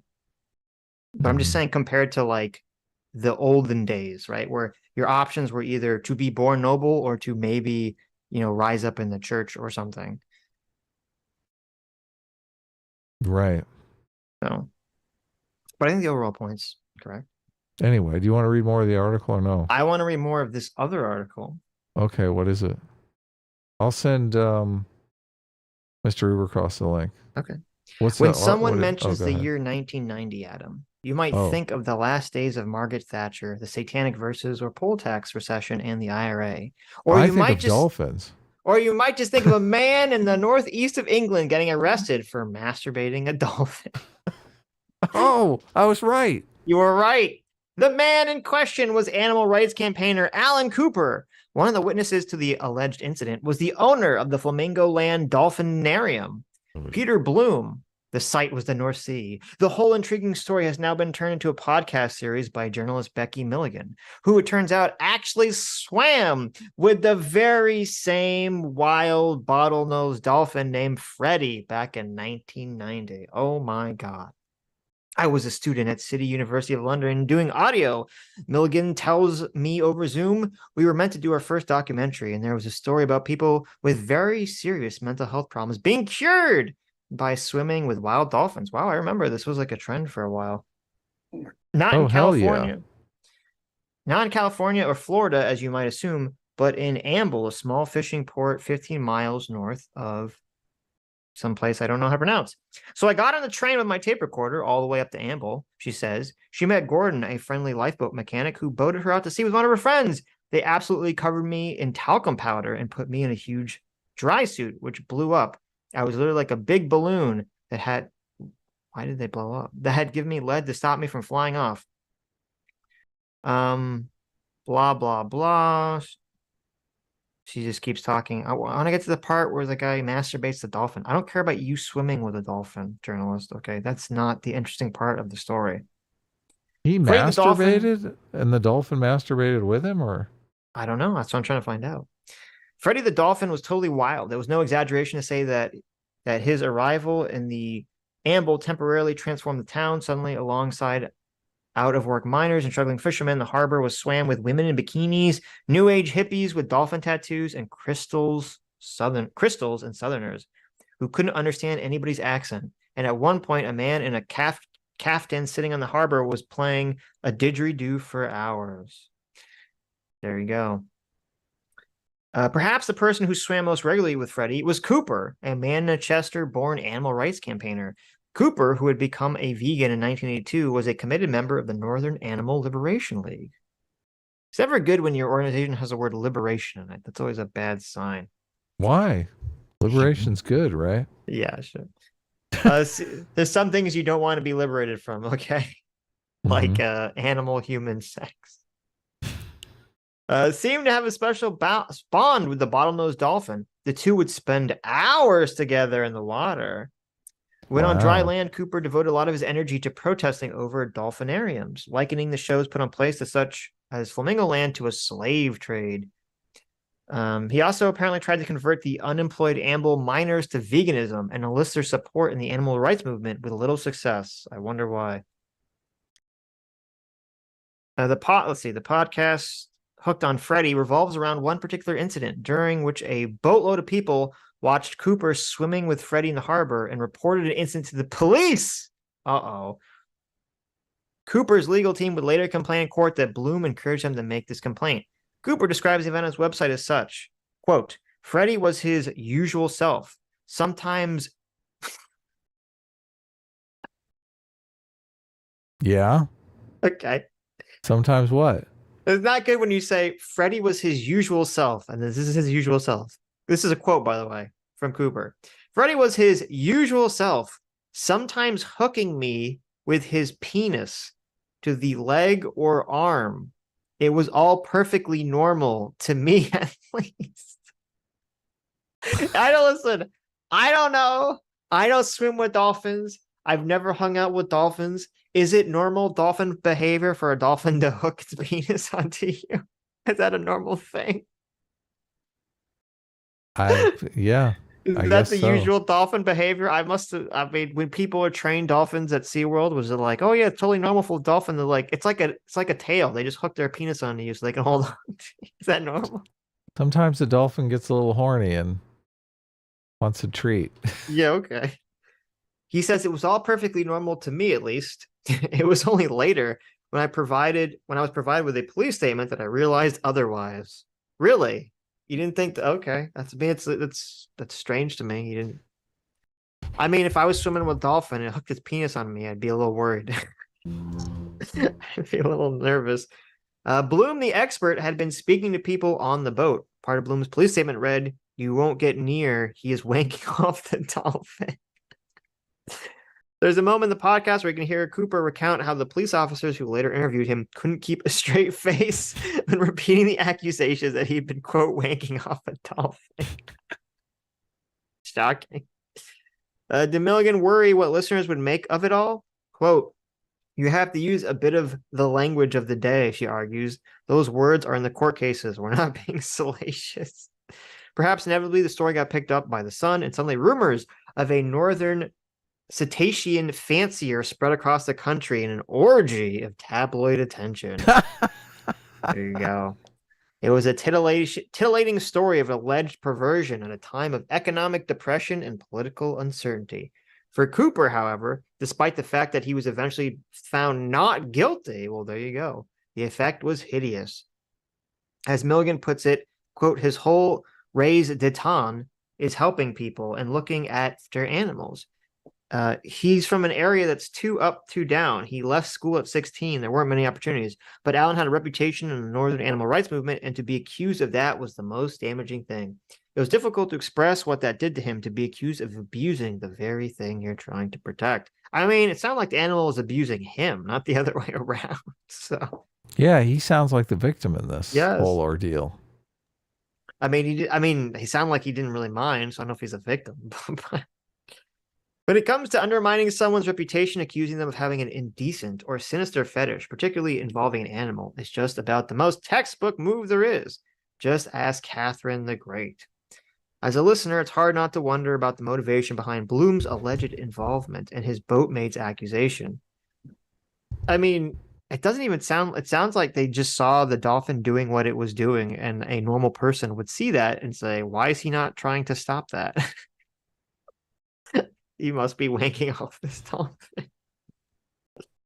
Did he? Well, apparently, you've never been hooked by a dolphin penis before. I've never That's what it have. sounds Okay, like. have you? Have you swum with Yeah, dolphins? that's not dozen times. Yeah, no, you need to spend more time out in the water. Mm-hmm. And they hook you every time. They get you. Yeah, no, if you do it right, yeah. I mean, listen, I guess it's better than it going inside you, right? It's just hooking onto your arm or your leg. Yeah, that's right. Yeah. It's like a monkey tail. They just swing on you, you know, with their dick. Yeah, it's not a big deal. Okay. Anyways, enough about dolphin penis. How you doing, Mr. Ubercros? I'm doing all right, man. How are you doing? I'm doing better now that we're not talking about dolphin penis anymore. Oh, well, you were the one dragging that out, man. I don't know what to tell you. Oh, look at this. You're on camera. Yeah. I am. What's up? Hey, Now not too much. Your name is there. I don't know if you care. I don't care. Okay, you're doxing yourself. Should I put you in the video or? You can put me in the video if you want. I got this cool drawing I got right here. Cool. Look at that. Oh, it's back. You know, the image is flipped for us, so it says Oh, TMM. no. Oh, you know what? I put it TMM. backwards. Oh, that's fine. Well, people know what it means. Okay. You got someone vomiting on a TMM sign. That's right. Teenage Mutant Ninjas. Teenage mega midges. That's right. Anyway, so what's going on today? What you want to complain to Adam about MMT? Well, I'll talk about that. I'll also talk about, I sent you a DM about it, Sitch, about the 2008 financial crisis to keep your interest. I saw that. We can talk about that. Too. I'll be honest, I didn't read what you wrote yet. That's okay. It was long. All right, so I've got a hook in to talk about both things. So you were talking about the 1920s, the Roaring 20s.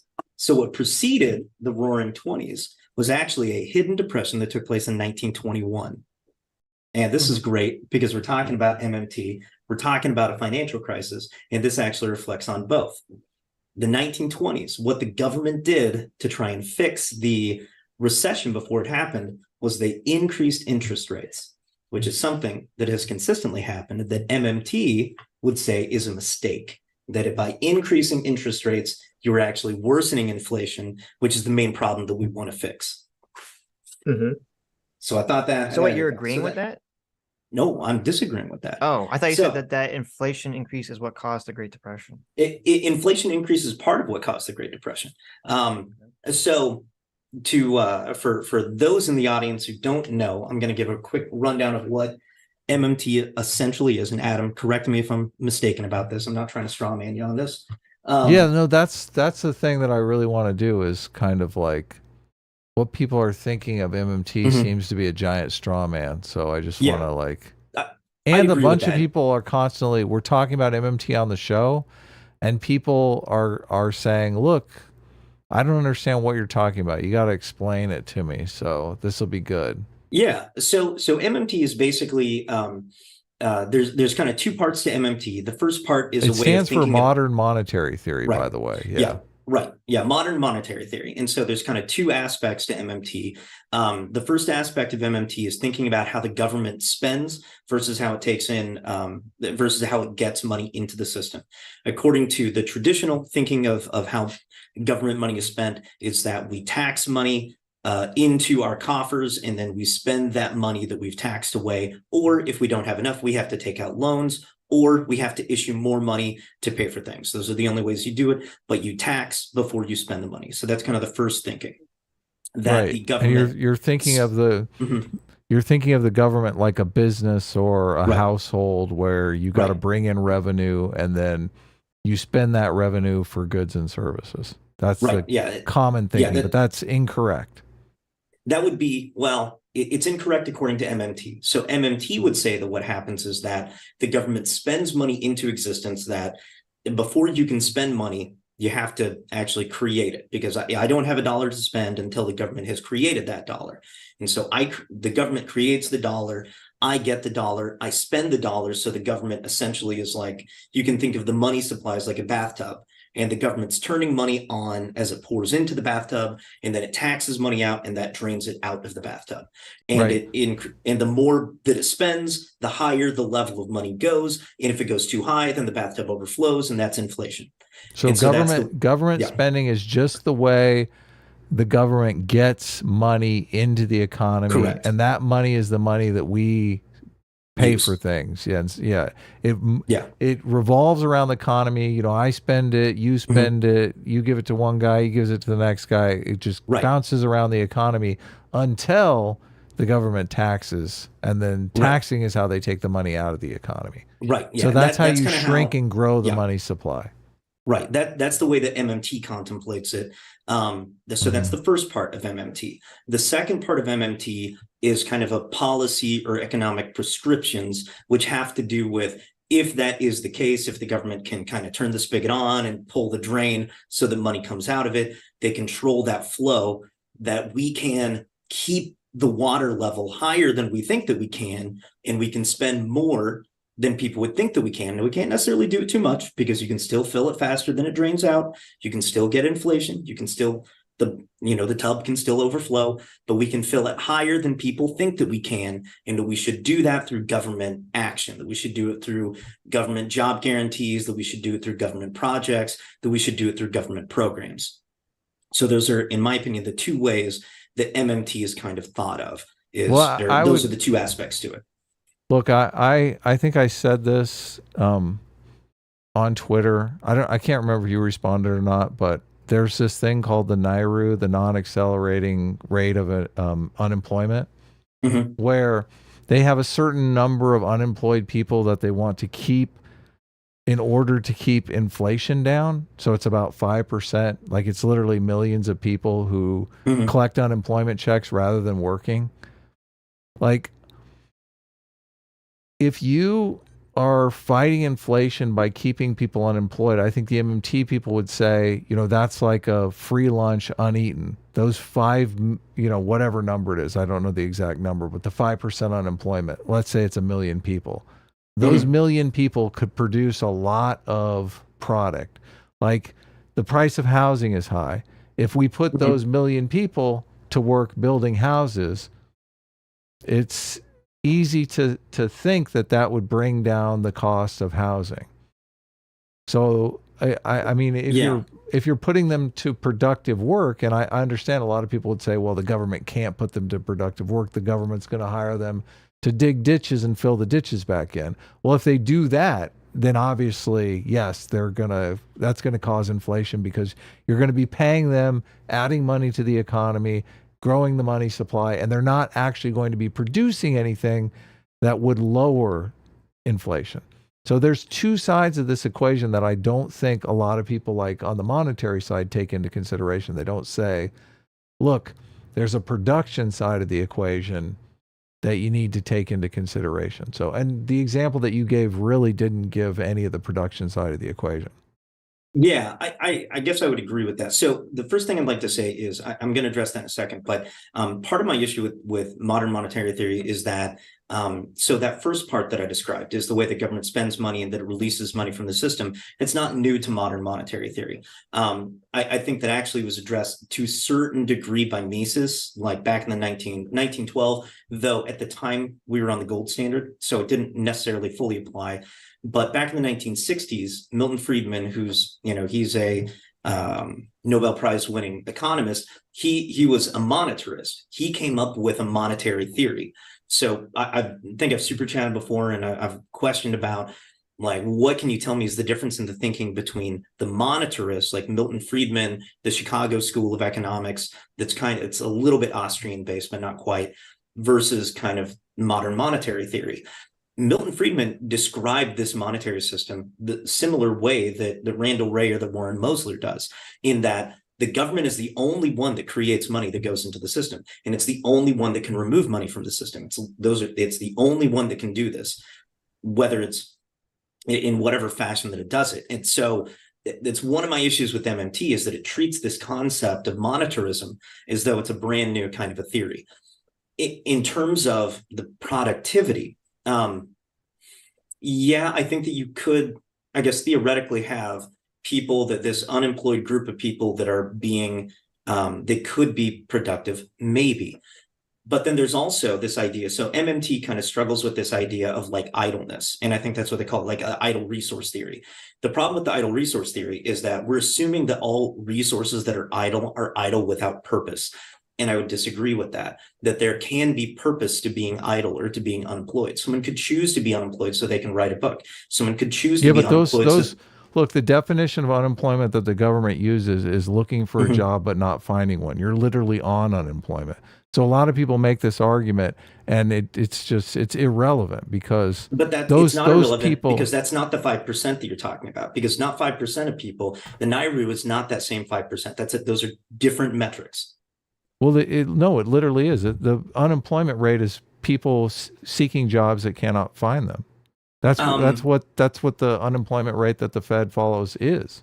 Yeah, but there's different unemployment rates that they use, and that not all of them are the same. And so, like right now, I think that we have like a 3.2% unemployment. Right. And you can get those are people seeking jobs that cannot find them. Or they're seeking jobs and have not yet found them. I don't know that I would say they cannot find it, but they have not yet found them. And, look, it's it's a difference, but it's meaningful. When you're bringing up someone who is like is not seeking a job because they don't want one, and calling that an idle resource, I'm just bringing it up that's not what we're talking about here.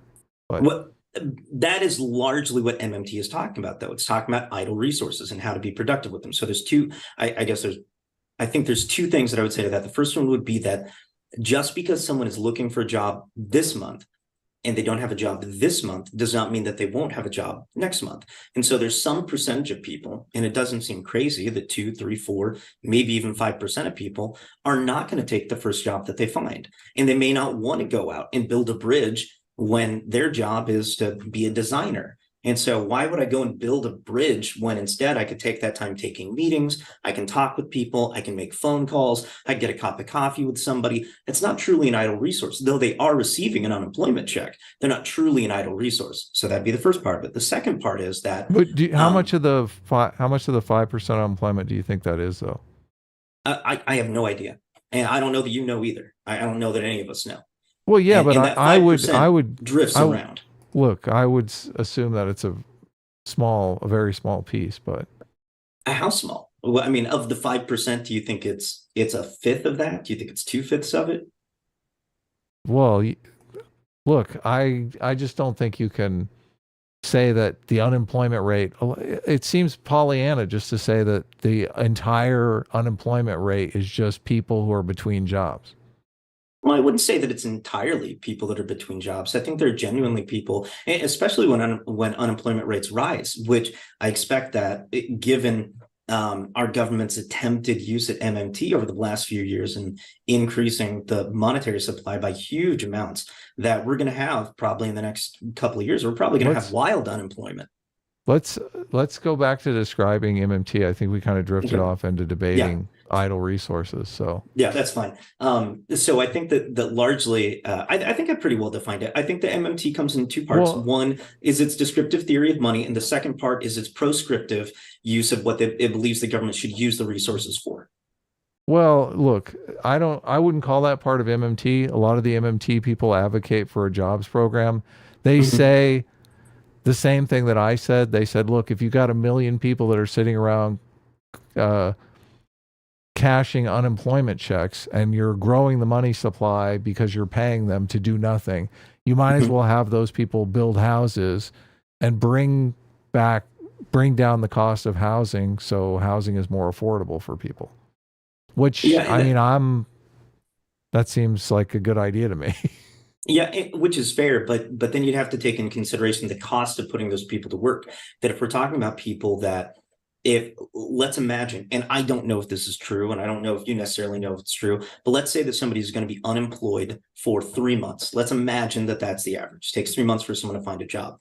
So do we then want to take this random group of people, this 3 to 5% of people that are unemployed, and then put them to work for 3 months? As they learn a job, they then have to try and get the resources, the lumber, they have to get the materials to be able to make themselves usable. And then they rotate out as they get into another job. And then, we've got housing projects, but they're not being constructed appropriately. They're not being overseen by people. So how do we put this jobs program even into effect? I don't know that we can. So let's go back to the MMT, because I kind of been thinking about this more to try to distinguish what is MMT. Like you already said, one of the things that you claimed about taxation and spending isn't really MMT. You're like, that's already come up elsewhere. So I think I'd say that's. Oh, sorry. Go ahead. I apologize. Well, I think I was thinking, what are like the 3 basic rules of MMT? How do we simplify this for people so it's really easy to understand? And I think one of the big things that people miss is that there's a significant difference between a currency issuer and a currency user. I think that's one of the fundamental differences that you didn't bring up. No, that's fair. So a lot of people, like I'll hear people in Congress talking about, we need to balance our budget. We need, Americans have to balance their budget at the household level. Business owners have to balance their budget. The United States government needs to balance its budget. Well, I do think there's some truth to that, in that you have to be efficient with the resources that you use. It's fundamentally a different occupation to fight inflation and control the money supply. So rule number 2, I would say is MMT takes the real resource constraints into account. And real resource constraints are indeed the cause of price inflation. Far more than the money supply. The money supply is the easy part of the equation. The real resources. So, and I have a quote here from Milton Friedman, who you mentioned earlier. Yeah. And what was the context of you mentioning Milton Friedman? He was a monetarist. He was the guy who kind of came up with the neoclassical monetary theory back in the 1960s. Back probably when like Mosler and Ray were like learning economics. Okay, so Milton Friedman says inflation is always and everywhere a monetary phenomenon in the sense that it is and can be produced only by a more rapid increase in the quantity of money than in output. Yes. I would agree with that. So he makes a connection between productivity and the amount of money. Production. Yeah. So when I'm talking about the million people building houses, obviously, if we spend money to pay those people to build houses and the productivity that they produce in building houses is greater than the money that we spend paying them to build the houses, you're actually going to get deflation, right? The housing prices are going to be cheaper. Well, maybe. So a change in price is not necessarily indicative of deflation or inflation, right? I mean, you can have a change in price without it being inflation or deflation. Inflation specifically means that the resource, as it compares to the amount of money that's in the supply, has that the supply and demand line is moved as a result of the resource. If you have a certain set amount of money and you have a certain set amount of resources, prices are going to be fixed to those two amounts of resources and money, right? If all of a sudden we double the amount of resources, you're going to get price deflation, right? All of those resources are going to swarm. Right. Okay. So that's all I'm saying. I'll finish the quote. A steady rate of monetary growth at a moderate level can provide a framework under which a country can have little inflation and much growth. It will not produce perfect stability. It will not produce heaven on earth, but it can make an important contribution to a stable economic society. So Milton Friedman was in favor of obviously growing the money supply. Yeah, he was. And actually, I would, and if you know, actually, even going back to Mises, he was a gold standard guy. He was a fan of increasing the monetary supply. So he actually said that the government should grow, even though we're on the gold standard, the silver standard, whatever you want to use, the government should use its ability to purchase those resources on an annual basis, the same way that we do right now, to try and grow the monetary supply by somewhere between 2 and 5% on an annual basis. And so that's been for 100 years, people have considered that to be a staple of a good growing economy, is that we want that the money stock or the money supply to increase steadily over time, whether that's Mises, Friedman, MMT, whoever does it. Everybody agrees that you want a slightly growing monetary supply to be able to deal with the resources that are existing in the system. So again, that's my first issue with MMT. It acts as though it's the first person that's ever come up with this thought, which it's not the case. Well, look, I don't think the MMT does. Look, MMT, the people that I've seen on MMT will be the first to tell you there's nothing new here. So okay. Yeah, in some ways, but I've heard Warren Mosler talk about this thing a lot, and he talks about this he talks about it as though you must inject the money in, which again is actually something I don't agree with, even though that's how MMT describes it. I don't actually agree that the money must be spent before it can be taxed.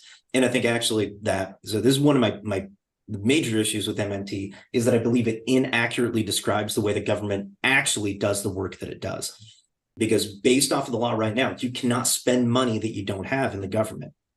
So before they can spend the money, they either have to create it, they have to tax it, it has to be in the coffers, it has to exist in the Treasury's account before that money can be spent.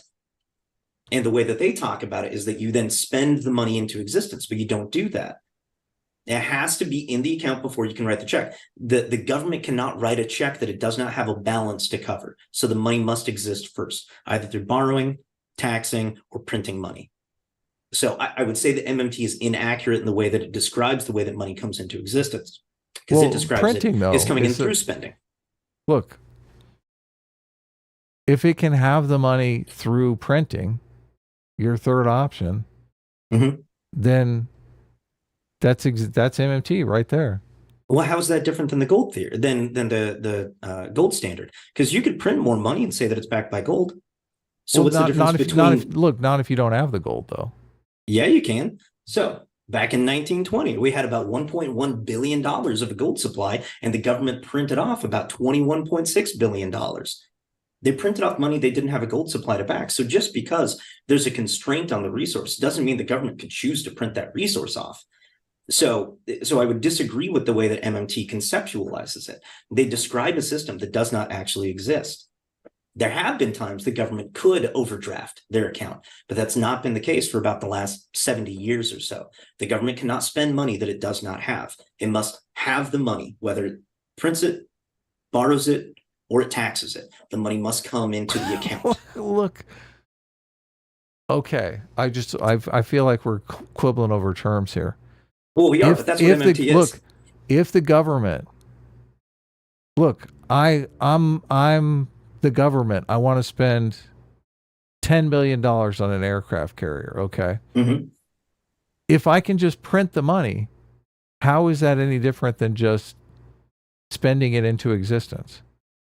Well, because you have to create it first, right? Yes, so but MMT says the act of the spend is what creates it. And it says that you have to spend it and then you tax it back away, but that's not true. You have to create it first, or you have to tax it. So I'm just saying it has the story wrong. It's incorrect in the way that it conceptualizes it. You must have the money before you can spend it. MMT says you spend the money and then you take it away. But you're also saying that you can have the money simply by printing it, which is exactly what happens. But everybody knows that that's always how it's been. MMT isn't creating this new thought. It's trying to describe a thing that doesn't occur. What do you mean? It's trying to say that the way the money comes into existence is by spending it into existence. That's not how it comes into existence. So it comes into existence you're saying, because it first must create it, and then it must be approved, and then they can spend it. But it could be taxes that they spend. It could be borrowed. You're saying printing. Mm-hmm. You're saying first it must be printed and then it's spent. Or taxed or borrowed.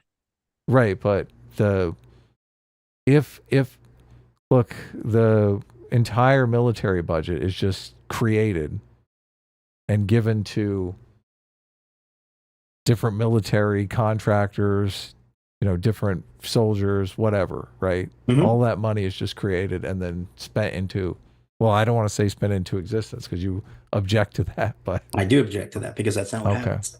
Okay, well, I just look, it's such a tiny, it doesn't seem really substantial to the bigger claim of that's the entire claim of MMT. How inflation occurs. Well, occurs or how to fight inflation. Yeah. So MMT would say that the inflation, and I think everybody agrees, inflation is always the enemy, and it has been. That's you. If you listen to some Milton Friedman, he'll talk about that. I say listen because, like you, I don't read things like audiobooks. So you listen to Milton Friedman talk about it. And he talks a lot about inflation and the way to deal with it. And over time, and MMT, like the guys who propose MMT, they're constantly saying, no, you don't do it by raising interest rates. They say that you do it by taxing it away. So I've got an issue with that. Inflation, would you agree that inflation is a hidden tax, that it's an unvoted on tax that occurs? I mean, yeah, it diminishes purchasing power. Yeah, sure. Right. And so if when things are inflated, then my dollar is worth less. So in a sense, I have less money than I had before there was inflation. I don't object to the hidden tax. Okay. Sure. So MMT's solution to that would be to then, after I've already paid a tax due to inflation, to then hit me again with an actual tax to remove the money out of the system, because it says that's the way that you reduce the money pool.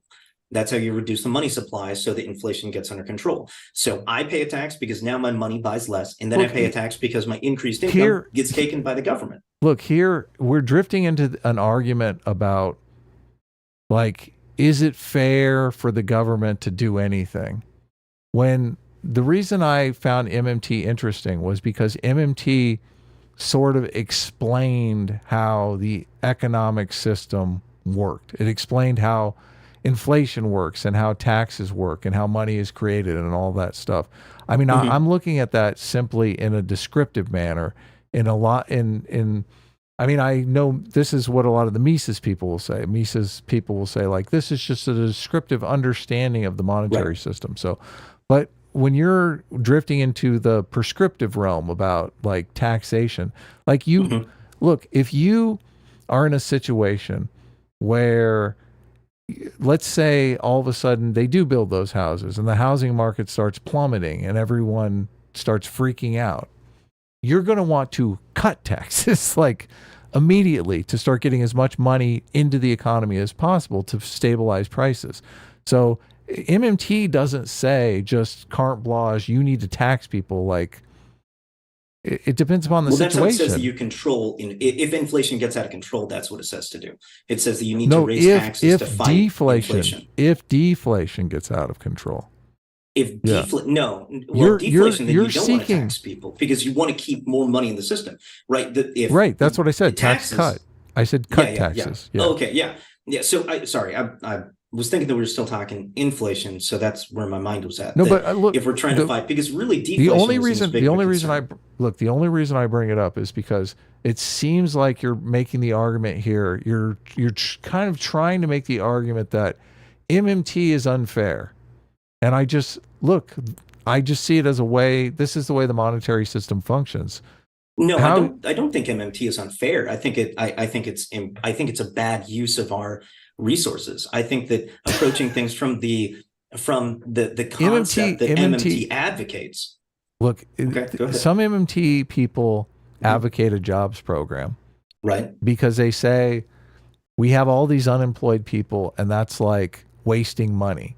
That it's inefficient to have a bunch of unemployed people when those people could be building houses and producing something tangible that could improve people's lives. Like, I don't necessarily know that other than that, they have any sort of how we should allocate resources prescription. Yeah. So, I mean, they do in that it advocates higher spending. So so either MMT is one of two things. Either MMT higher spending, but only if that spending is productive. So MMT is either one of two things. Either it is purely a descriptive model, in which case we don't need it because we already have it. We've got neoclassical monetarism. Go read some Milton Friedman. He's going to tell you about it in a way that makes a lot of sense. And he's got things that have been used over the course of hundreds of years that governments have implemented that has actively controlled inflation that's worked great. And so if MMT is purely descriptive, throw it out. We don't need it because we've already got it. If MMT is not purely descriptive and it is in fact proscriptive, then what it proscribes is that we should try to increase the monetary system. And this is what Stephanie Kelton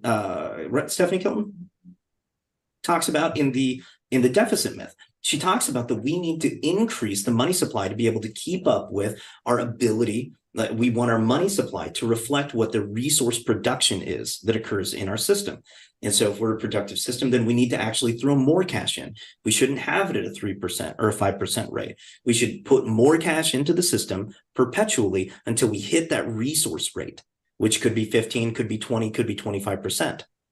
Okay, that's what MMT advocates. Here's my response. Okay, you're saying that we don't need another description, but what the MMT people are saying is that neoclassical economics has a description wrong. I will use the example of flat earthers versus round earthers. Okay. Okay. Thank you. It's very kind. Well, no, like it serves a purpose here because if you believe the world is flat and you're doing shipping routes or whatever, you're going to have a different prescription on how to get to the new world than if you think the world is round and you can take a shortcut across the Pacific Ocean, right? So the MMT people are saying, yes, the neoclassical economists have a description, but they're saying that description is not accurate to the actual world. So when you're saying we already have a description, yeah, you do already have a prescription, but they're making the argument that that description is incorrect. Now, the only reason, look, I'm not trying to be incendiary with the flat earth thing, but you have very different prescriptions on how to behave in the world if you have the wrong description of how the world actually is. And what the MMT people say is they say, look, what the Fed is doing right now with raising interest rates to fight inflation is only causing inflation.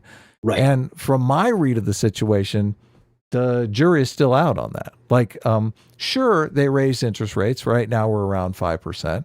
And sure, it did fight inflation for a while. But now oil is rising again. Gas prices are $6 and $7 in Los Angeles. I mean, who knows what's going to happen in the future here. So I don't think we're out of the woods with the inflation thing. So this... but oil is not a cause of inflation. Oil cannot cause inflation. The only thing, as we previously talked about, the only thing that can cause inflation is money that goes into the system. More money is the only thing that causes inflation, not oil prices. Well, this is what the MMT explanation is. Okay, as you know, higher interest rates means more government spending. When you have a $31 trillion deficit that's constantly being refinanced, at 3% refinance, 4% refinance, 5% refinances, those checks on the interest on those bonds gets higher and higher and higher. That's government spending. That's expanding the money supply. So the MMT people are saying raising interest rates is government spending. No. So we're going to pay. So let's say that you give a $10,000 bond. What, do you know just a second. Just a second. Let me finish my thought. So we give a $10,000 bond. So that means we've removed $10,000 from the money that's circulating, like our M2. We've reduced $10,000 out, right? So there's less money, $10,000 less. Now we're going to pay a 5% bond. What's that 5% bond? That ends up being $500, right? So we've taken 10,000 out, we put 500 back in. Yeah, we put some back in, but we've taken significantly more out of the system than we've put back in, or sorry, $5,000, I guess. No, I was right the first time, 500. So we've taken significantly more out of the system than we've put back into the system. And so the raising interest rates do in fact reduce the amount that's in the M2 money supply. You're not taking it out, though. There's already 32 trillion in bonds that are earning 5%. Right. But if the question is that we've got inflation is rising because we've got too much money that's out there circulating around, that's bouncing around, like you were talking about before.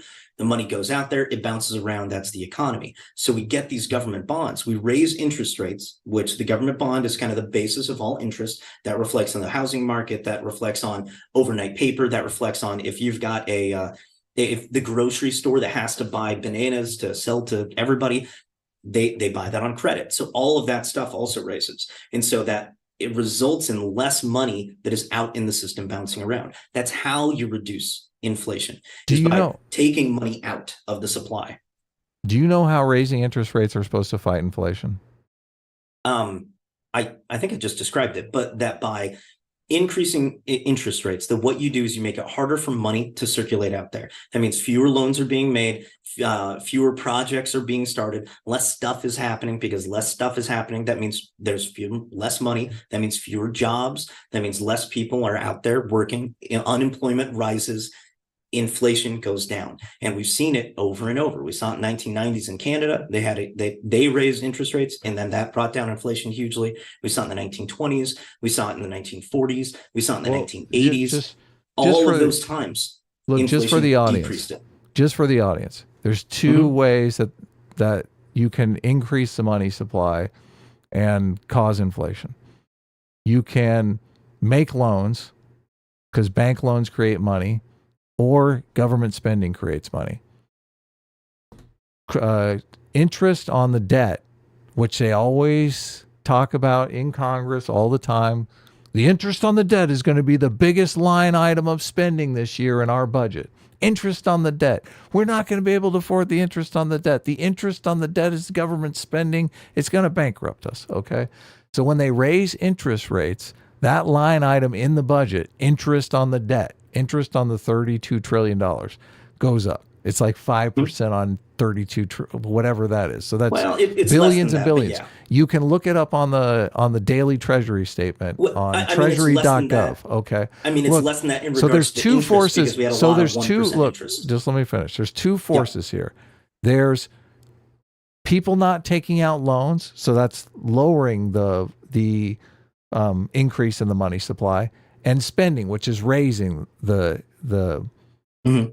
money supply. So those two forces are in conflict, and the MMT people are saying that the government spending from raising interest rates is going to way overpower the reduction in loans. The jury is still out on that. We'll see what happens. We'll see if inflation goes back to 2% or if it goes back to 8%, which it looks like it might go back to 8%. We'll see how Bidenomics works out. But MMT just seems like a better way. The money supply over the last 3 years, like that may not have. I actually don't think the Fed is doing enough. The only way the interest rates. We're tripling the money supply by raising interest rates.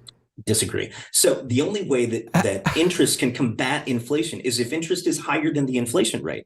That's why when Volcker did it back in the 1980s, he did it on a couple occasions. He bumped it up to like 12%. He bumped it up to like 11%. We had short recessions. We had higher unemployment for a period of time, and they had a decade of higher interest rates. They had a decade of unemployment. We had the 1970s, famous for stagflation, stagnation, inflation, real money dropped. And they tried to spend their way out of it for a decade, and it failed. And then when Volcker came into the Fed and he bumped up the interest rates, inflation dropped within about 6 months because he increased the inflation above the interest rates above inflation, and then he did it again. And then since that point, the United States had the benefit of about a year and a half of a really bad recession for the next about 25 years. Because we got inflation under control and the government managed to keep those interest rates just above the inflation rate at about 3%. And that all went to shit back in in 2003. Then the government's been trying to keep this thing afloat by having 0% easy money, trying to spend their way out of it, and it perpetually doesn't work. And that's why we're in the situation we're in. It's part of why we had the 2008 crisis, part of the reason why we had 2003, part of the reason that we just had it a few years ago. Part of it is that we spend too much money and we make money too easy to get, makes it too easy for that money to go into the system and for inflation to get out of control. Do you have any, look, we've got to bring this to an end. Sitch is dying here. I'm sorry. We can talk 2008 financial crisis if you want to. Look, is there any MMT questions you want to ask me? No, man, I got MMT, man. I got TMM. Okay. Yeah, I'm on top of it, buddy. Is there anything else that you want to, and I'm trying not to, I really am not trying to, and I don't think I have. I think you'd agree that I've not strawmanned you. I don't think that I've misrepresented any of the tenets of MMT. I think that I've just established why it is that I disagree with these concepts. Well, I mean, not really, but I do. I mean, obviously, you agree that interest on the government debt is government spending, right? Yeah, I would say that it is kind of, I mean, if you're what putting else in would terms it of be? kind of that. What else would it be? Well, it's spending on interest. I mean, if you're going to put it in the concept of kind of that Keynesian equilibrium theory of like C plus I plus G is equal to Y is equal to C plus I plus A or whatever it is, then yeah, I mean, yes, I agree that it fits within that system of that equilibrium theory. I would agree with that. I just don't get all the hedging. Like if the government offers a bond, a treasury bill, okay, they offer that treasury bill at a certain interest rate. Right. The interest, where does the interest for that bond come from if it's not government spending? Theoretically, it would be coming from the debt, right? So they're taking on a debt and then they're paying that debt back incrementally over the course of time as part of a bond. And so then, is it spending or is it a return of debt? What is the government debt if it's not spending? I mean, the debt is used for spending, but then the return on debt is a return on debt. What do you mean? Hold on. What do you mean by return on debt? What are you talking about? So if I go to Bank of America is issuing a 5% bond, and then I give them $5,000 for that bond, then they're going to pay me interest on that bond. Right. Now, that a payment of interest is not, strictly speaking, spending. So wait. if you're so in that situation, I'm just talking. It's not the bank. Perspective. Look, it's not the bank spending. It's not the bank that has to spend money to pay you interest on your money. It's not spending in the same way that I don't know that it would be categorized as spending. I mean, I might be. What would you categorize it as? A return on debt is what it would be categorized as. Look, if you open a bank account and the bank says, I'm going to pay you 5% interest on your money. Right. The money, the extra money, the 5% that the bank pays you, that's not going to be counted as spending for the bank. That's not part of their spending in their business plan. It would not be considered spending. Like if you go into their 10K, it wouldn't be considered a spend. It would be like a return. It'd be a return on debt is how they would categorize it. And so it's probably splitting hairs. I mean, I see what you're saying. Very much splitting hairs. It is money going back into the supply. I'm just saying, if you're trying to tell me it's spending, it's not technically spending, but it is money that they've taken out of the system that they're now returning into the system. Why are we splitting hairs? What is the purpose of splitting hairs? I'm splitting hairs because I'm cautious about what it is that you're trying to walk me into in the next couple of steps of your logical stream. We don't do that here, man. Look, I'm just no, never. It's never happened. When the United States, when some congressperson stands up and bitches and moans about how the interest on the government debt is going to bankrupt us, you're saying that what they're bitching and moaning about right there is not government spending. So, yeah, I guess I would say that's not. Yeah, what are they bitching and moaning about? I don't know. These guys are idiots. What do you want me to do about it? No, look, I don't understand why it's not just totally easy to say, look, they're bitching and moaning about spending. Government spending is what it is. Mm-hmm. Like, I don't see why we can't just label it that, because it's just easy. Because what you're wanting to do is you're wanting to say that by taking bonds out, that we are in fact causing inflation because we're increasing our government spending when we take bonds out. But that's not really what's happening. What we're doing is we're reducing the money supply by removing that money, $10,000 at a time, from circulation and giving $500 back into circulation. And so we've reduced a tremendous amount of that money that's in the supply. If we're selling new bonds, yes. But if we're rolling over bonds, no. And there's 32 trillion in bonds now. Right. And there's going to be there's 32 trillion in securities, right? Mm-hmm. So we're paying, look, the securities, it depends upon when they mature. Some of them mature in a year, some of them mature in a month, right? But as those bonds, but they make payments.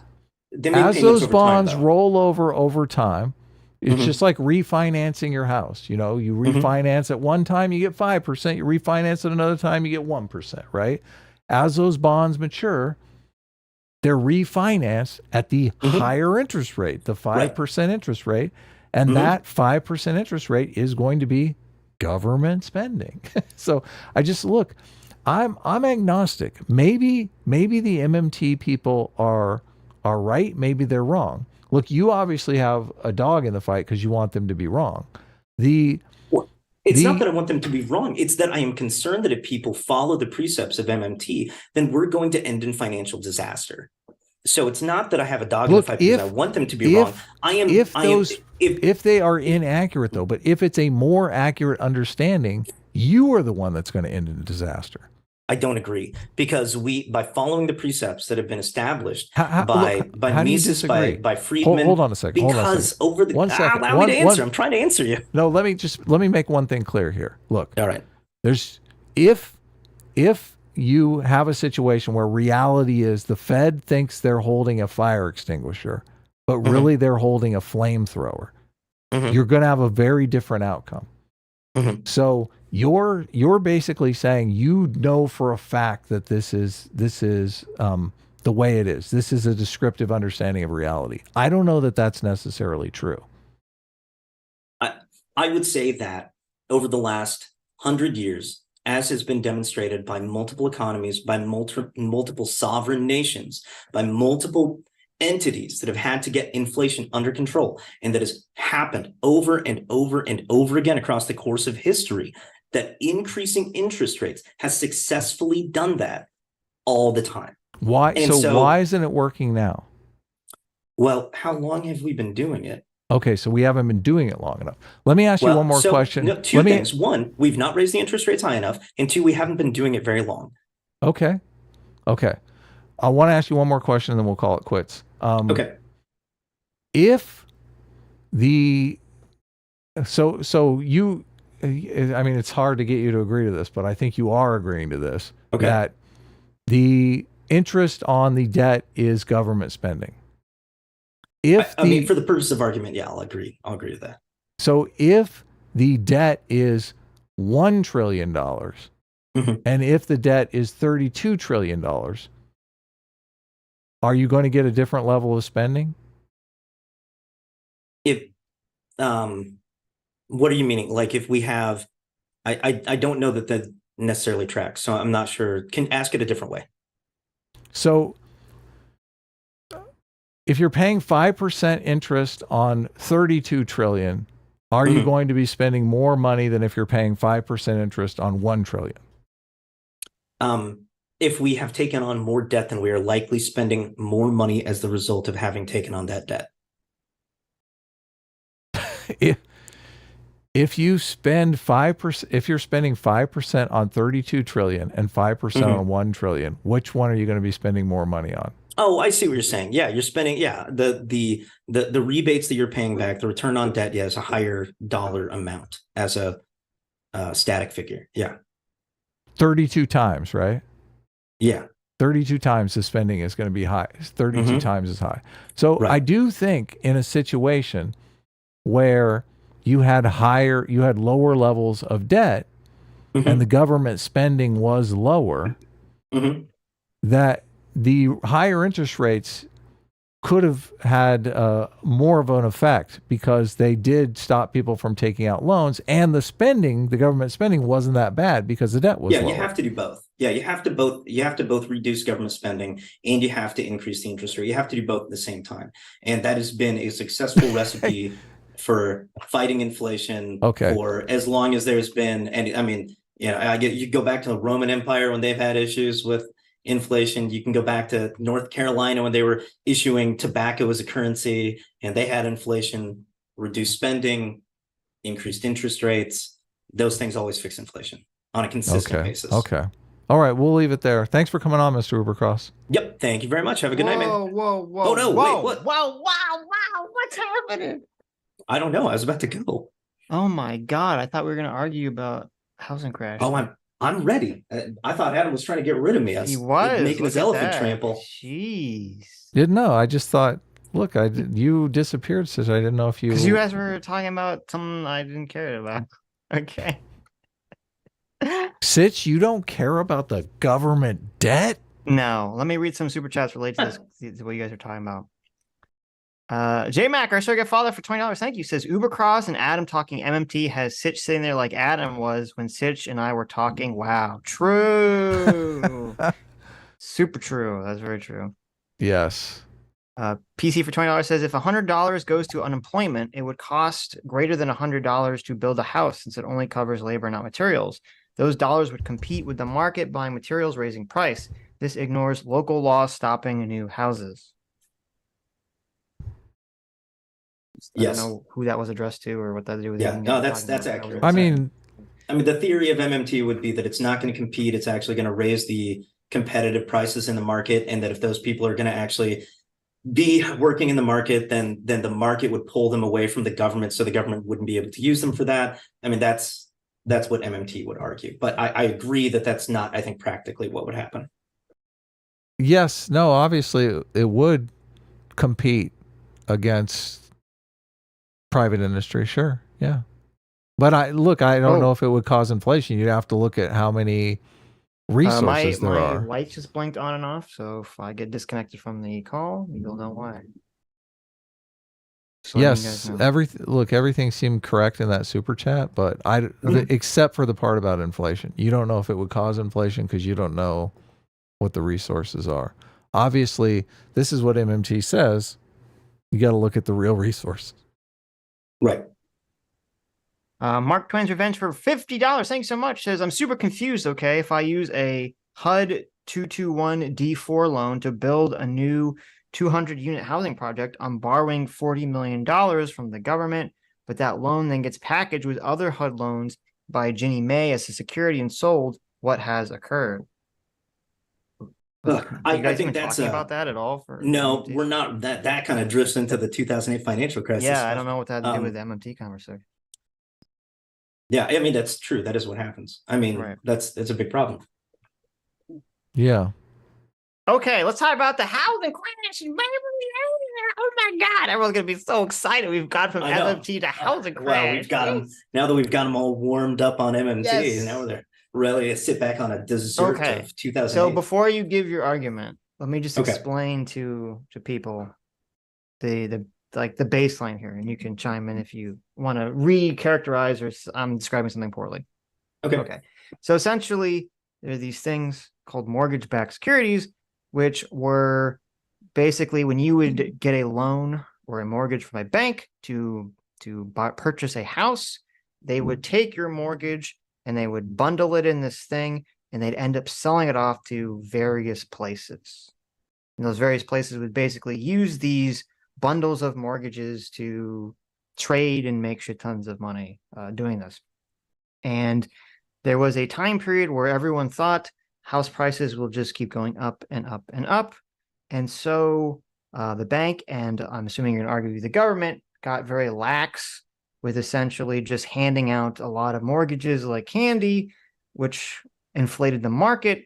And since the banks were making crap tons of money from these mortgage-backed securities, they heavily over-leveraged themselves, thinking that, well, it doesn't matter if people default mortgage because since property value is only going up, they can always turn around and just sell, sell the properties, right? And then the entire market collapses and everyone gets fucked over. Yeah, I would. I think that it's a reasonable conceptualization of what happened. I think that there's a couple of things that I would disagree on. I think that you did functionally describe like what occurred is that everybody was, for whatever reason, they were selling a whole bunch of mortgages. They were selling a ton of them. A lot of them were being sold to people that couldn't afford to really own those houses. And they did these ninja loans, that no income, no job, no assets loans to people. And they just gave them a house basically at kind of discounted rates. And they did this over and over and over again. And then they, as a result of doing that, then the housing market kind of went to shit. And then we had our crash. Now, the reason, in my opinion, that we had the crash, well, there's a few things. One is there was a change in the accounting rules that occurred right before the market fell. They announced it in October of 2007. It was implemented in November of 2007. And that was called a mark-to-market accounting change. And what that means, mark-to-market means, is that all these assets they have, these like layered stacked loans that they have to be marked to the lowest bid in the market. And so what that did is that as soon as the value of these bunched loans started to fall, people started throwing out super low bids. Who knows? Maybe I'll be able to get it for a crazy low number. What happened then is that the bank's balance sheets dropped by trillions of dollars immediately, even though they did not accept the bid, even though they did not sell at that price. All of the assets, which is why, if you remember at the time, they called them toxic assets. They were toxic assets because the banks would not sell them for the lowest bid, but nobody really wanted to buy them at the time because they knew there was value. They just didn't know what it was. So the banks weren't going to sell them, but they were on their balance sheets and they were ruining the bank's accounting. And so the stock prices fell, the market fell, everything kind of collapsed in on itself. Who made the determination to change to marketing versus what were they doing before? Historical more? Yeah, historical marketing. Yeah. Okay. So whatever the last value was. That was passed by Congress, and it Mhm. lasted from November of 2007 until November of 2009, which is when the market so if you remember, like the Frank Dodd, the Frank Dodd Act, Mhm. that was when they ended the mark to market, when that was passed in November of 2009. And so that's when our recovery actually began. So historically, we'd had mark to market before. It preceded the Great Depression and was ended in 1938 and was not put back in place until 2007. Who was pushing to get mark to market? I don't remember who was pushing it at the time. Because I mean, I'm assuming I don't know. this was when Bush was president, so Yeah, yeah, it was was some big Democrat. No, I'm not trying to argue that. Well, I have no idea. right. Because Frank Dodd was bipartisan. I mean, they both they both wanted to get rid of it. But I think that the mark to market had a huge impact. I think maybe we would have had a bubble, but that was that increased it dramatically because there was nothing to hold up the bottom of the market when everything started to fall. There was no, historic pricing. It's like, well, we know this house is worth, give it a couple of years, this thing's going to sell for $600,000. But right now it's being marked on their books as though it's worth $20,000. Bank's not going to get rid of it for $20,000 to meet their capital requirements, which they have to have. And so that was a big part of it. Like, as that fell, their stock price fell, their stock accounts for part of their capital requirements. And so that's part of the stress testing that went on with the banks. So that's the first thing that I think happened. Well, no. So yeah, I mean, I don't know when it passed. I mean, if it passed when you're saying that, definitely. And I agree, it should definitely would probably play a role here.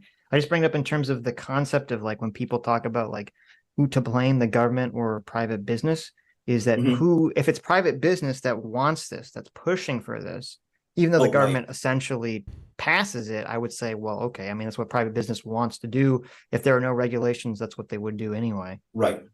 Yeah. And there's an interesting thing to say that the regulators, there are actually a ton of rules that were in place that the regulators completely ignored. I mean, there were rules that were in place that should have been followed, and the regulators just opted not to follow them. So I'd say that's probably the first thing. I think the second reason that the government had a big role in this is that Freddie and Fannie, both of them were heavily involved in purchasing these mortgage-backed securities, and they owned something around like 25% of the total mortgage-backed securities right before the recession happened. They purchased up a huge number of them.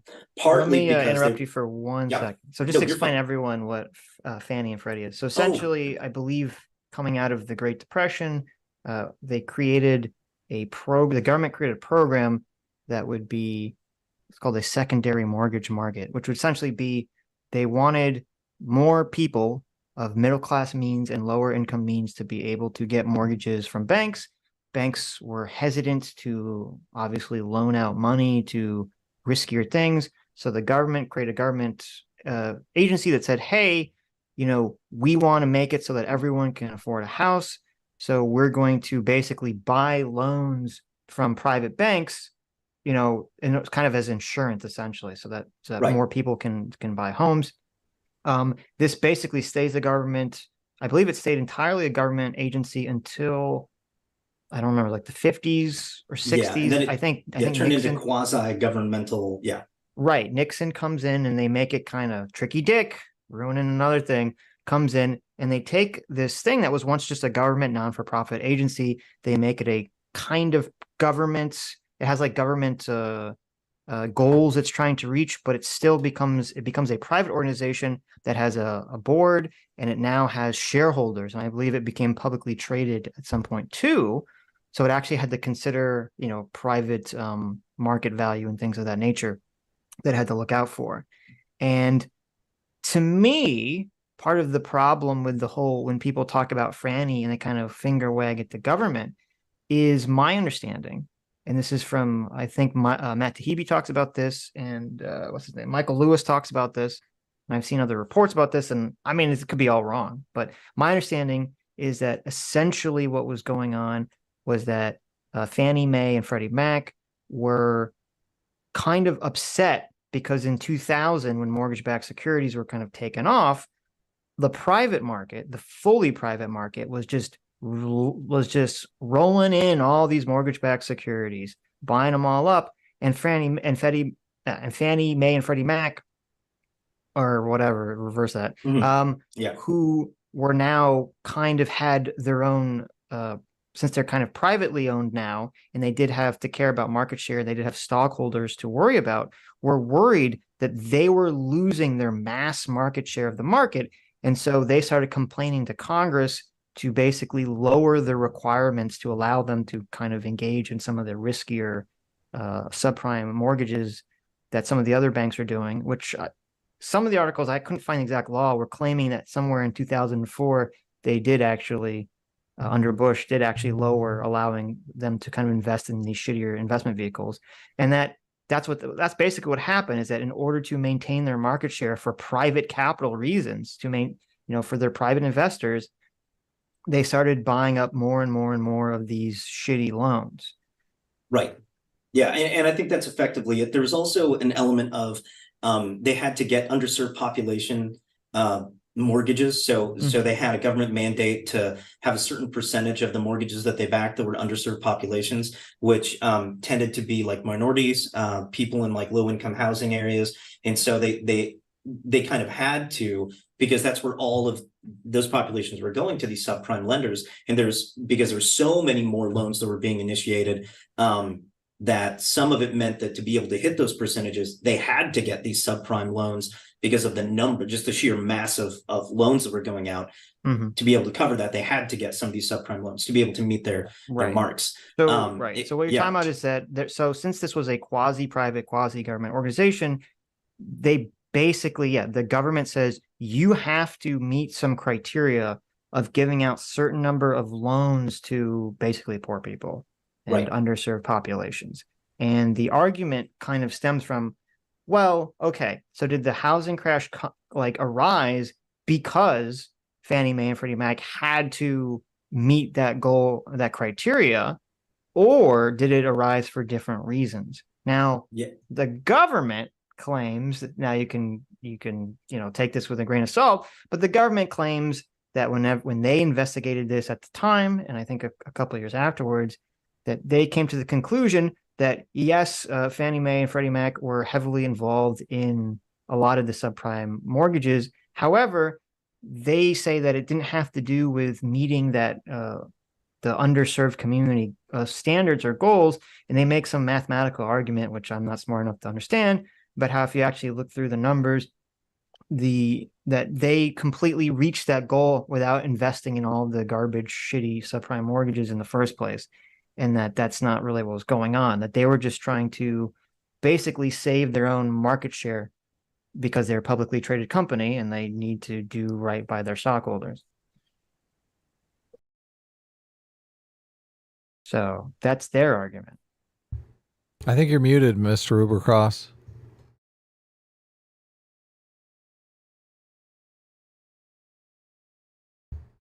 What happened? I don't know. Can you hear me? Oh, can hear you now. Yeah. All right. There we go. So what I was saying is that I think that I think that is partly what the issue is, but they were also, I think that Fannie and Freddie played a big role, even if they weren't doing it for that reason. And I don't think that would be my biggest complaint about what they did, but they were purchasing those loans, those mortgage-backed securities at such a high rate that effectively what the government was going to do is, or not the government, but the private sector, they always had someone who would buy these loans, no matter how shitty they were. They could package up whatever they wanted to. And the Fannie and Freddie were always going to buy it, because they went from, like, in 2003, 10% of the mortgage-backed security market to like 25% in 2007. Because that's when the rules changed, I believe, was in 2004 or something. Yeah. Right. So they had a huge upturn in how much of the stuff they were buying. And so, of course, the bankers, which I'm not necessarily going to blame a market for creating something that they're going to get value from. Like if they've got, they found an infinite money glitch and they were exploiting it. And so they just kept using it. So it's like, we're just going to keep doing this over and over again as long as they let us. And so that's not really a market failure. That's a government failure, because the government allowed this to take place. And Fannie and Freddie, while they had so many resources at the time that they could buy almost an endless supply of this stuff over and over and over again. Right. Well, okay. So I agree with what you're saying. I wouldn't blame the market necessarily. if they found or they think they found the infinite money glitch, because the market's just going to react how the market reacts to things. But where I do disagree with the kind of more Republican conception of this all is okay, so if Fannie Mae and Freddie Mac were, had a really heavy hand in causing the crisis, the question I ask is, as you brought up, they went from 10% to 25% in over 4 years. What caused that change? What caused that? And the thing that bothers me in the conversation is that whenever I hear people generally on the right talk about this, they say, oh, well, it's because there are some bleeding heart liberals in the Bush administration who somehow made it so that these banks and Fannie and Freddie had to go out and they just had to just lend money to all these poor people. And that's what caused the problem. That's true. That's what happened. Right. And when in reality, it seems to me from my research, what happened was essentially it wasn't the bleeding heart liberals. It was actually the neocon, neoconservative, neoliberal Republicans who basically wanted Fannie and Freddie to be run like a private business and said, no, let's loosen the regulations, let them engage in the same mortgage-backed security markets that the rest of the private, firms are engaging in. And then they did that. And since they had the gigantic money and backing of the government, because it's a quasi-private government entity, they were able to heavily leverage into all this garbage.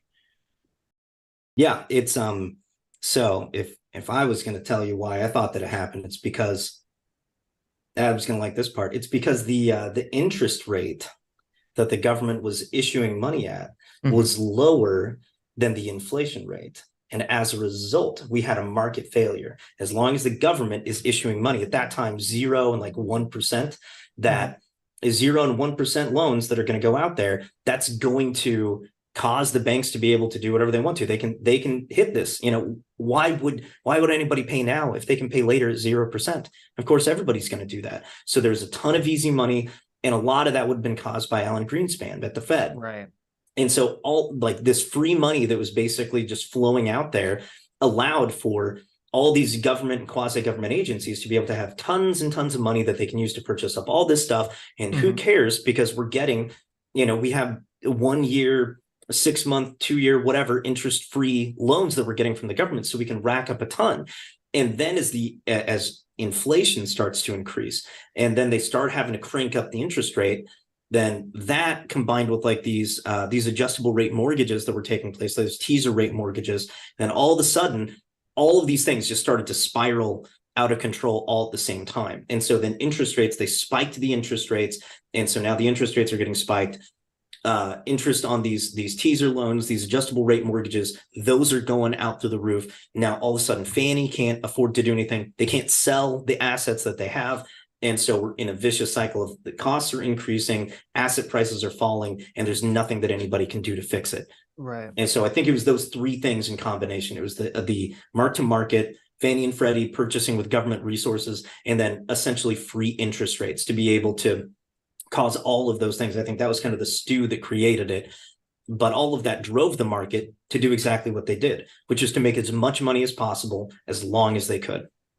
Yeah, no, I don't disagree with any of that. I agree with all that.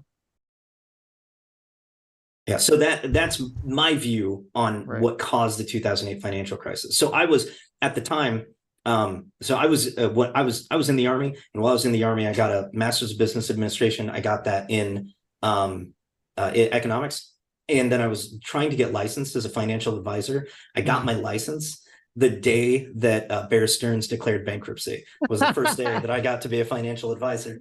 That's hilarious. Yeah. And then I was a financial advisor for about 3 years before the Army called me back to active duty. There you go. Then I became a lawyer.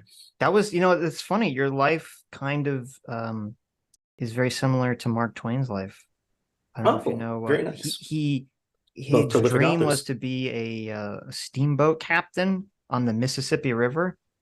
And back in those days, obviously, they didn't have GPS or sonar or anything. So basically, you had to shadow the captain as like a first mate or an intern to memorize the entire like coastline of the Mississippi, or the Mississippi River and everything, so you didn't crash the boat. And after he had done that, I think for like 2 or 3 years, it's like almost like the day, or like very shortly after he finally gets his like ability or his license to be a captain, is like the Civil War is declared or something. And like all the like traffic gets shut down on the Mississippi River. Yeah, that Ouch. sounds about right. So Horrible. So I don't know. That's what I got on the 2008 financial crisis. well, I mean, I don't know. It doesn't Yeah. sound like we disagree, really. Okay, yeah. The way that you'd said it before, because I didn't know what your entire thinking on it was. Right. But you had said previously that you thought that it was largely a market-driven failure, and I was just saying I don't think it was entirely a market-driven failure. I believe that it was partly a market-driven failure, but it was the result of Right. of the system. Yeah, no, system. that's fair. I should probably be more clear when I talk about it. I'm really only annoyed by the one narrative that I think is completely untrue, and my research shows it to me to be untrue, which is this idea that the government forced banks and Fannie and Freddie to give loans to poor people, and that's what made the thing happen, the crash happened. When I think there's a lot more complicated factors like what you're talking about with mark-to-marketing, with the interest rates, which I agree all that stuff was an issue. But the thing that annoys me is that it's always like it's people who are essentially on the right making this argument that like, well, the government caused the housing crash, so this is why we need less government regulation. When it's like, well, but you understand it was the conservatives that had control of the government at the time that were enacting these policies in the first place, based on the ideas of lowering regulations and making more money for private business.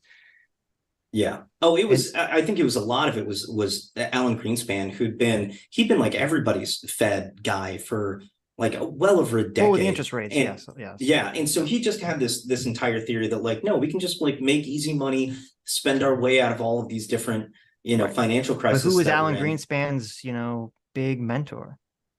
I don't know. Who was that? It wasn't Volcker. I don't know who it was. It's what's her face? Stephanie Kelton? No. The objectivist lady. Oh, Ayn Rand. Yeah. Ayn Rand. Yeah. Miss ultra super most libertarian person in the world. Ayn Rand was Alan Greenspan's like love.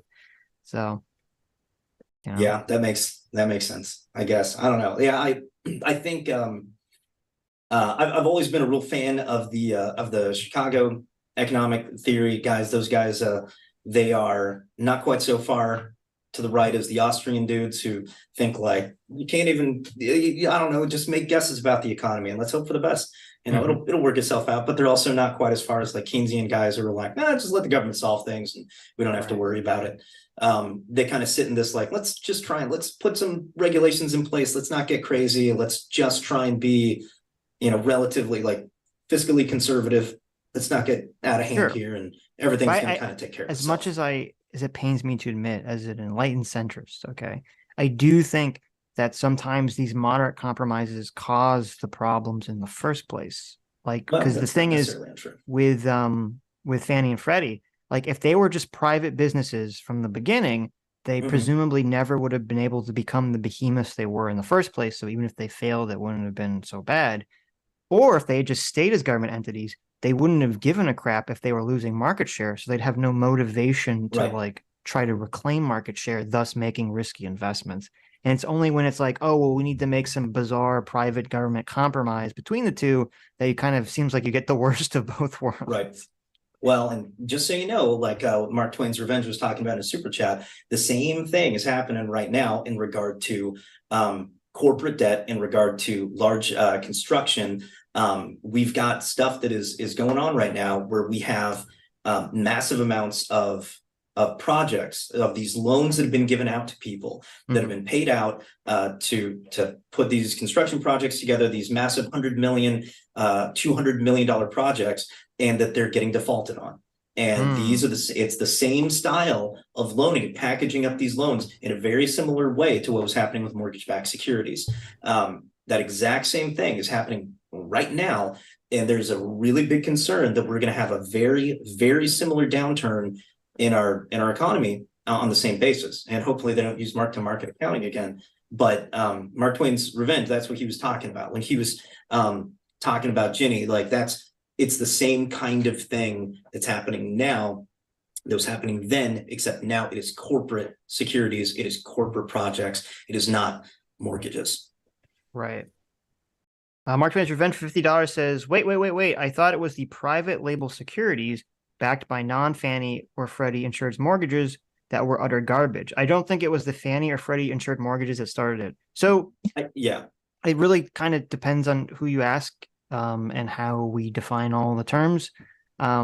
So Fannie and Freddie, like they 100% did not start like doing the action because they were trying to reclaim market share. It was the private banks that really started it up and were kind of, I would argue, being hyper negligent with the mortgage-backed securities in the first place. That's why they had to change the rules to allow Fannie and Freddie to basically get involved with it in 2004 or whenever that happened. But my understanding is that once they did change the rules, Fannie and Freddie did get involved into it. I don't know to what extent people argue. I mean, I know you're saying that they had like 25% of the market share, but to what extent of that was the garbage, what extent wasn't? People argue about that constantly. So I don't know the exact specifics on that one, but yeah, I guess I don't necessarily know what percentage it was, but if they were let's say that they were only selling them the best 20%, right? They were only giving Fannie and Freddie the best 20%, and then now they're leaving the rest of it to go out into to everybody else, into all the private companies. So then now everybody else has to deal with the worst 80%, and that's kind of what they're dealing with. And so it looks like Mark Twain's Revenge knows something about this stuff. So even if they're not necessarily getting the worst of it, even if they're getting the best of it, they're scooping up so much of that everybody else has to kind of deal with whatever's left. And it was still totally interest free for the most part. And so what's the harm? It's all government backed. It's all, people are never going to, like you said, not pay their mortgages. Interest rates are super low. Who cares? You know? Yeah, no, and that's a fair point that, yeah, even if they're getting just the good loans, everyone's so hungry for these things because they view them as the infinite money glitch that they're like, give us more. And then they'll kind of lower the standards. So, I mean, I definitely think there's definitely blame to go around. I think when you have these gigantic failures, there's going to be like a bunch of moving pieces, kind of creating some horrible thing that happens at the same time. So, yeah, it's certainly not purely an issue of only a government failure. I would never say that it's only a government failure. But that's what annoys me when like I read the Thomas Sowell book or I hear people talk about this because they're like, oh, it's the government trying to help poor people is what caused the 2008 housing crash. Those Democrats. And I'm like, that's not at all what happened. But yeah, it's not entirely true. I think that there's you could certainly apply a percentage of the blame there, but there's a grain of truth within the bullshit. You know, because there usually is, but Mark Twain's Revenge for $20 says, next time you guys talk real estate finance, put me in. I've closed 200 million, oh my God, plus in real estate transactions, and I have 18 million in debt with Fannie Mae. Currently on my family's portfolio, I live and breathe this stuff. I mean, I don't know if Adam is, but I'm down for you coming out right now if you want to. Yeah, so I don't care. Send him the link. Yeah, if you. Now we know why he's such a healthy supporter of the show. I mean, you know, you probably know more about this than my dumbass does. So. Yeah, how do we get him a link though? How do we send you a link, Mark Twain? I think you're on Twitter if I recall. But yeah, send me a DM or something. And sure, I'll send you a link. I'm curious what your take on it is. As our surrogate uncle. Yeah, you're more interested in the housing crash stuff. Just so you look, Sitch and I basically have the same motivation here. We just want to tell people you're wrong. Well, and people like to say the government did it, and Sitch wants to say you're wrong. To me, it's not that. To me, it's that when you have these massive failures that cause all these problems, if you don't understand what causes the problem, you're just going to blunder into it again and again. It's kind of like with just look at COVID is a good example. To me, actually figuring out whether it was a lab leak or natural is a pretty important thing that people kind of drop the ball on. Because if it's a lab leak, that means that we should be completely changing the entire way that labs across the world interact with viruses. Right. You know, and we shouldn't even be doing gain of function research at all. Because we'd have to say, okay, for all the gain of function research that we've done, has it actually netted us anything positive versus the downside of COVID getting out? And if the answer is no, it hasn't, then well, maybe we should just stop. But if it's natural and it didn't come from a lab leak, then you say, well, then maybe we need to do more research on it. So I feel the same way about interest rates and inflation. Right. Be kind of nice to know. CT, you linked me my own Twitter on. I think that was happening for the benefit of Mark Twain's revenge. Oh, okay. I think that was the idea. I thought you were linking me Mark Twain's Twitter. I was like, you linked me my own Twitter.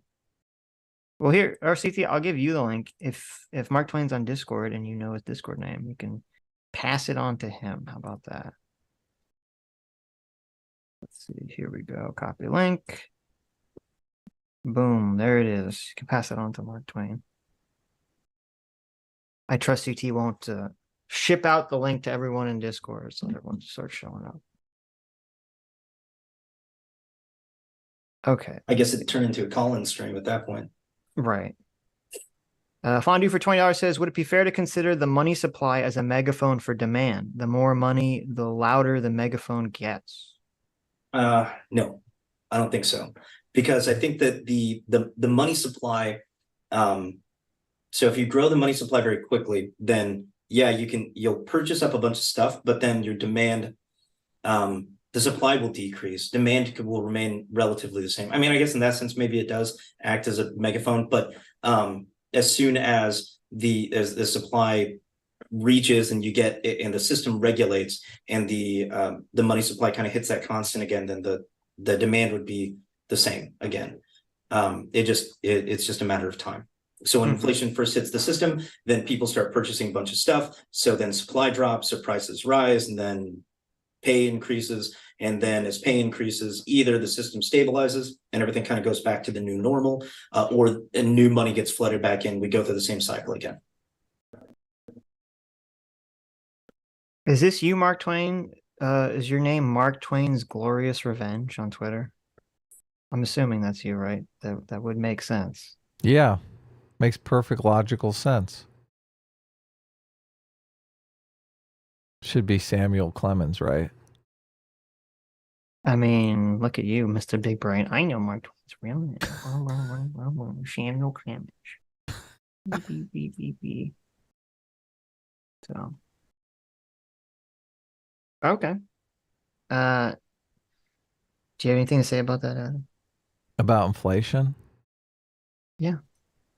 I mean, things are, it's like certain production capacities for various products.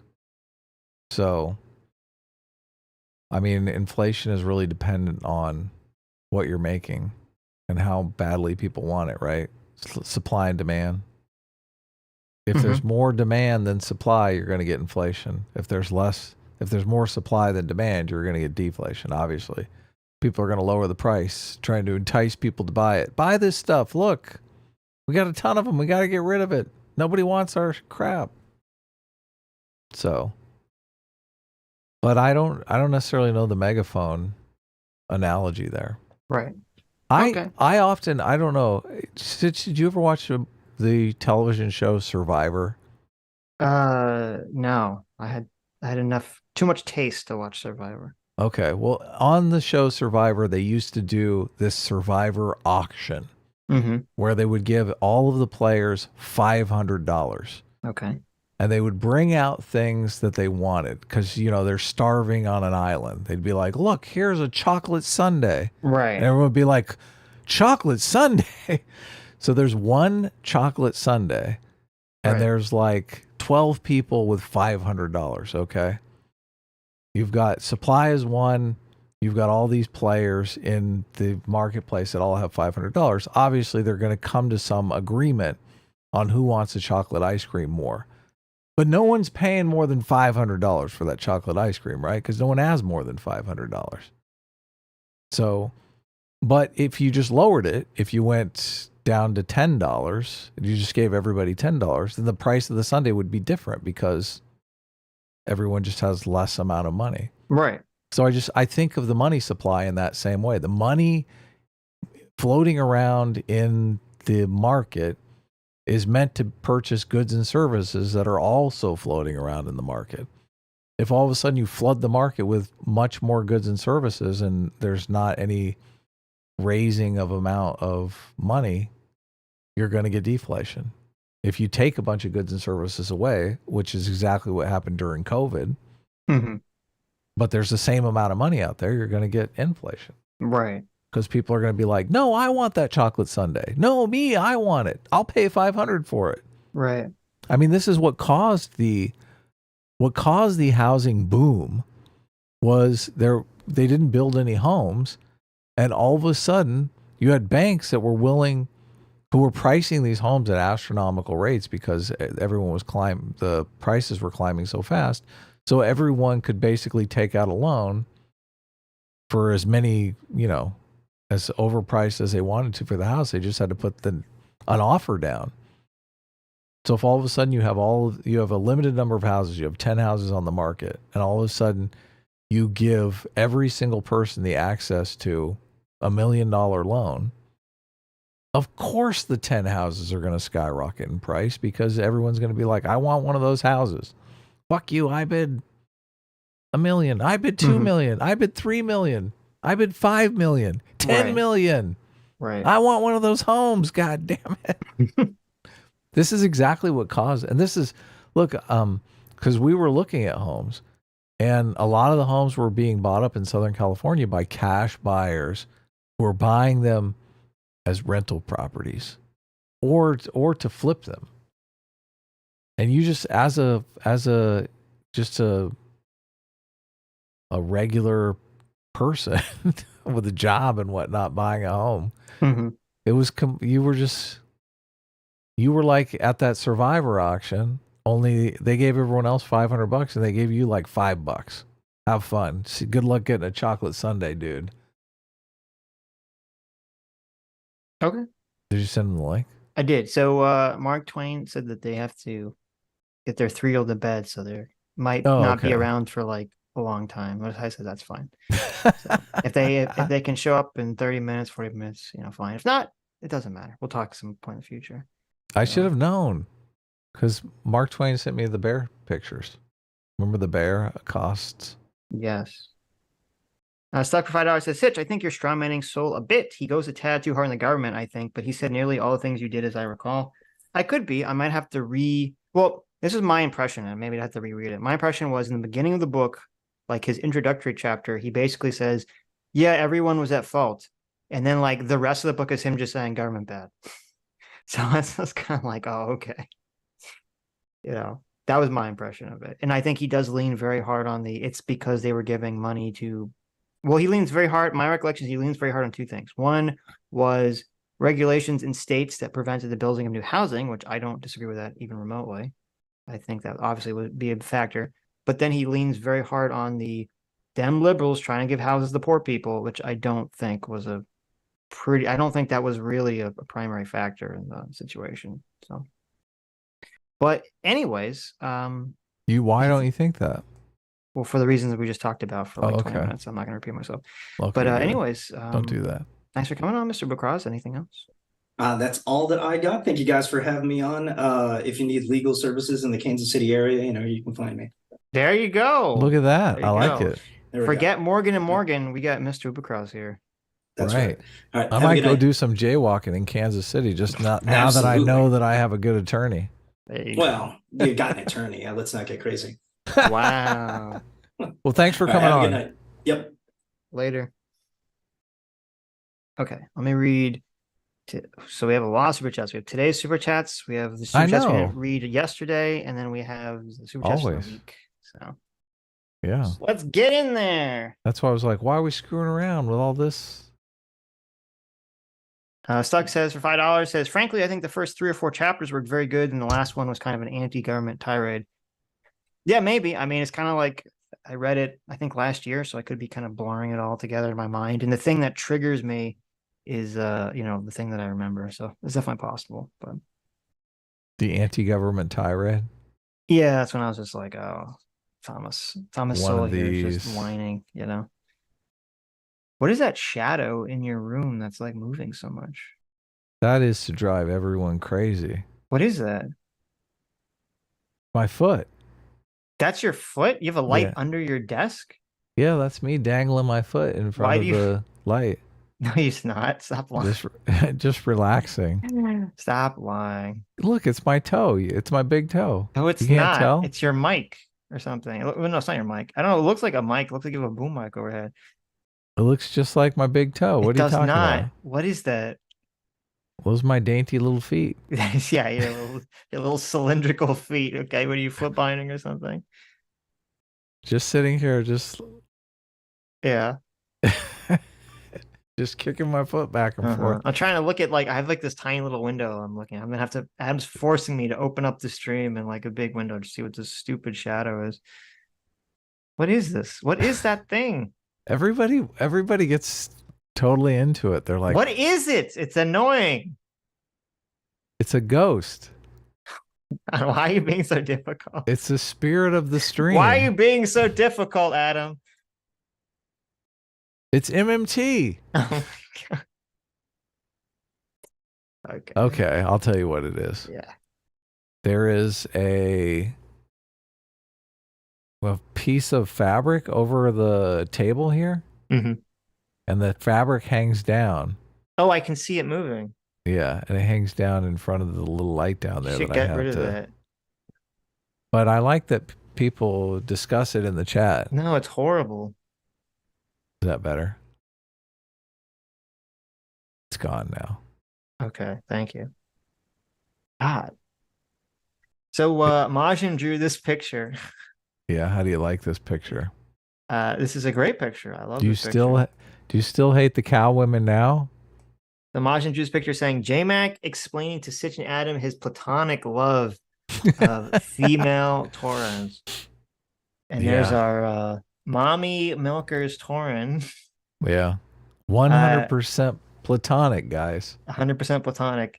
And J-Mac is saying, and that concludes my 500 points of why I platonically love Taurans. And then you see Jiggle, jiggle. There's a little jiggle, jiggle. And then you see Majin, little, very tiny Majin at the bottom saying, I agree. Yeah. So, you know what? If that's what the female Taurans look like, I would be 100% on J-Mac's side. Nice. But they don't. So. Oh, unfortunate. Damn. Yeah. So well, sadly, they could do a little they do character not. redesign, right? Right. If they look like that, listen, if they look like that, I would be on board. Mm-hmm.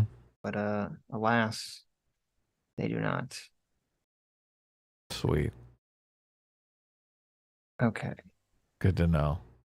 Let's see. Andrew Clark for 15 months says it's been decided that if there's a split, we'll be living. Oh, I read that one. Read it again. No, I'm not reading it again. You only get one, Andrew Clark. Okay.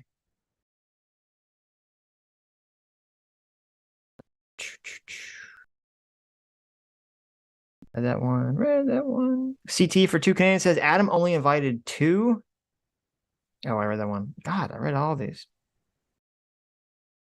Hoff for $10 says definitely too long for a live stream review, but did either of you catch the debate between Distributus and Vocal Distance on Benjamin Boyce's show over conservative cancel culture? Adam did. Yeah, part of it. I didn't catch it all. Yeah. I didn't watch it. It's on my list and I keep forgetting because I keep getting bogged down with other stuff. Because I do want to hear it. Vocal's going to come on our show, but I haven't got a date yet, so. Okay. Vocal Distributors. Let me open it up in a tab. This is what happens. I always open like a million tabs of things I want to get to. I never get to them. And then I end up having to close all the tabs because they're just drawing too much resources. And then I forget whatever the thing was that I was going to look at. And voice. Why can't I find it? Oh, here we go. No enemies to the right. There it is. Okay. Okay. So here's the Earth. So lovely and round. Ostracey for $10 says, not going to lie, J-Mac is making me want to play hardcore WoW. There you go. I don't want to play hardcore WoW. I want to watch Adam play hardcore WoW. That would be hilarious. That would be a great stream. I just remembered we were going to send Ostracey the link too on MMT, but I'm not sure we can do it now. I think people might be worn out on MMT. Might have to do it next time. Okay, we'll do it next time, Ostracey. Would you be willing to do that, Adam? We got to do a stream where you play hardcore WoW. That'd be so funny. Yeah, totally. Yeah, Okay. no, I'm down. I'm down to do some gaming streams just once the comic's done. Right. That like dominates my time right now. I don't know if I would play with Adam or if I just watch him play. I think No, you have to play. Look, we played once. It was badass. We didn't stream it. We should have streamed it. Where you basically did everything for me. It was great. What game was that? I'm not sure. You, Oh, like, we you played got, Borderlands? yeah, Borderlands. Oh, okay. You got a bunch of guns for me. Yes. Like, it was great. No, but see, it's Hardcore WoW's not. It's gonna be the opposite of that. I want to watch you just die. No, you have to again and protect again. me. No, sir. What makes it funny is like, okay, Adam, if you die, you have to make an entirely new character. And just Look, I don't want to spend the whole stream making characters. That's what makes it funny. Okay. Can you have multiple characters at once? Can I just make like 10 characters? First of all, to answer the question, chat, I have like 1,000 tabs in Firefox, and it just drains all my resources. So I'm not sure what I'm doing wrong, Steven. But to answer your question, Adam, well, it takes like 2 seconds to remake a character. I mean, especially if you just like don't care about the appearance, which I don't know why you would, because your character's just gonna die anyway. So. Oh my god, I feel like I just stepped on a splinter or something. Oh my god. What the heck? Thank you so much, Mr. Ubercros, for not only coming on, but just giving us 20 gifted memberships. Thank you.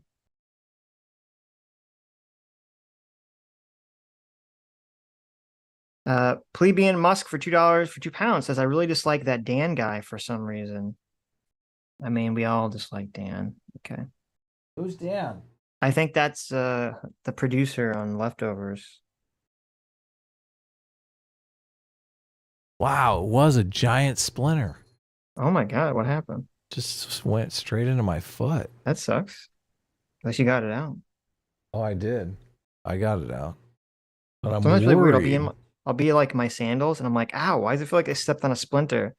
And I'll take my socks off, and there's like an eyelash that's like stuck in the bottom of my skin or something. So they were like a beard hair or something. I'm like, why is my hair so sharp? An eyelash? It's like an eyelash or like a beard haired like follicle or something. I'm like, "Ah, my hair is so spiky. Jeez. That's crazy. Yes. Rose McRose for $2 says, remember, Hasan is Trisha's replacement. I know, so sad. Caleb the Cynic for 5 gifted memberships. Thanks so much, Caleb. Gnostic Informant for $10 says, are you guys ever going to talk about Jordan Peterson's public meltdown? What? I didn't even know this happened. I think that they're talking about the whole first of all, I only wear socks and sandals in the house. Okay, never outside. I have standards. Sorry, I got distracted. What? No, they're talking. I wear socks and sandals outside. Is that bad? My god, you should be ashamed of yourself. Look, you said you do it too. No, I said in the house. I never wear socks and sandals outside. Well, I mean, what's the difference? Because people don't see me in the house. That's it. I'm in the house right now and people see me. Okay. Sitch has a beard. So you don't understand. I grow facial hair very quickly, and I don't shave every day because I'm a lazy bastard. So, oh, anyway, they said tweeting 978 times a day, retweeting porn, acting like a psychopath, religious fanatic. Yeah, I mean, we've never done a whole stream on it. I don't know if there's enough to stream on it. We've talked about it frequently whenever it gets brought up. You know, the Jordan Peterson's kind of been crazy on Twitter for the last, half a month, maybe this whole year. I don't know. And it's sad to see because I've listened to some of his interviews and they seem normal. And then I don't know, he just goes on Twitter and he's just tweeting crazy shit. So bizarre. People just need to stop being on Twitter. I think that's the rule. Yeah, I mean, I'm getting better. I saw that bait that Briana left out there for me. The enlightened centrist, the centrist bait. You responded to it, yeah. Yeah, but I didn't respond how she wanted me to respond. I mean, you responded nicely. I responded with a joke. She wanted me to respond.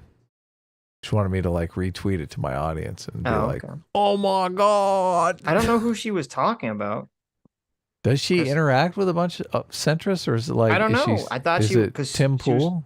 I thought maybe it was Dev. Dev literally posted the Garfield meme of like, "This is meant for me," and it's like Garfield pointing to the no Garfield sign, and she said it wasn't. So I don't know who she's referring to. Oh. Bloomer Media. Look at that. It's not Doomer Media. It's Bloomer Media. Our good Oh, friend yeah. Bloomer Media. Shouldn't it be Boomer Media? Maybe. For $5 says, I think I understand why Hasan is so rich. Probably because high school credit. And then something in a foreign language, Chinese, Japanese, maybe. What does Let me high school translate it. credit mean? I'm not sure. Like a high school credit card? Is that something that happens? I mean, I feel like oh,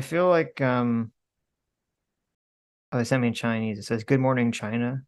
Have a good morning now in China."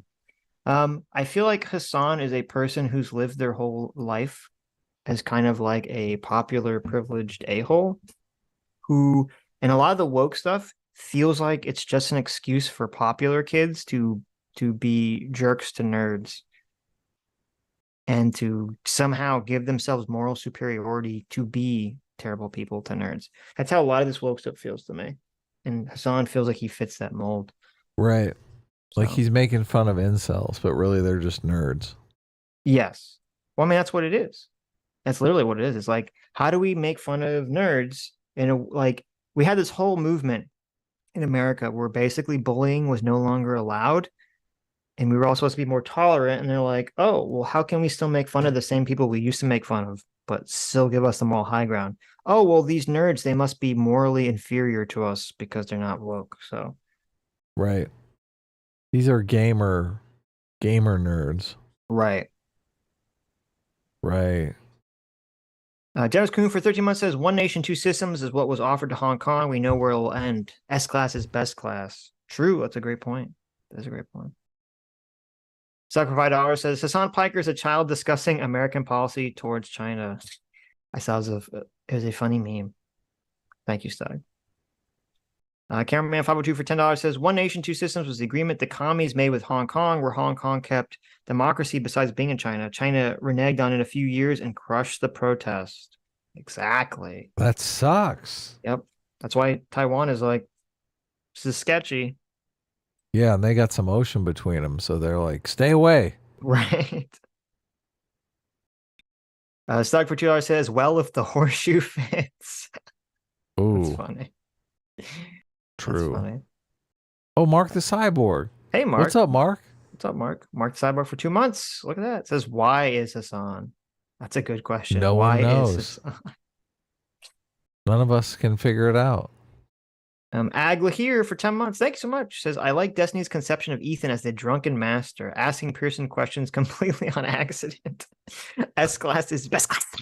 That is a good That is funny. That is a good meme. I mean, listen, there's every once in a while the old Ethan, there's little glimmers of old Ethan in there. And then it's Right. like, oh, then he goes back to sleep. He's like, oh, wait, I'm making shit tons of money, being woke. Okay. Let's move on. Yeah, let's move on.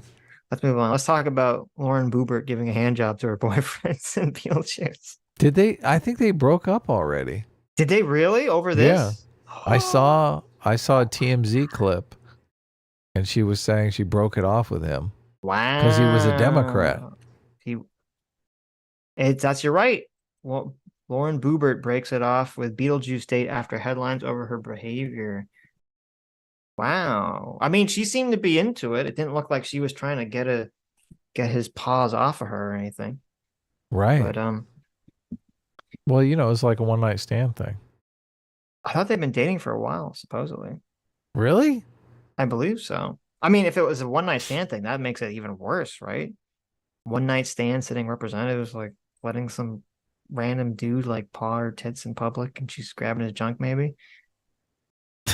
Like, that's not good. You're such a prude, Sitch. I know. Excuse Don't me for slut believing shame- our Don't Congress slut shame people shouldn't be sluts, okay? Stop slut shaming our congresswoman. Yeah. I'm gonna you're the one that made the video. Slut shaming is awesome. I know. Yeah, what's going on here? Okay. That was to teach an important lesson. Right. Oh, okay. She said, quote, we've peacefully parted at this time. Great man, great friend. I wish him all the best. Hilarious. Peacefully parted. Yes. parted ways. All in all, it was mostly a lovely time, and I've taken responsibility for my actions. What does that mean? I don't know what that is. I guess that's her trying to acknowledge that, shouldn't be doing that as a representative. So, Oh man,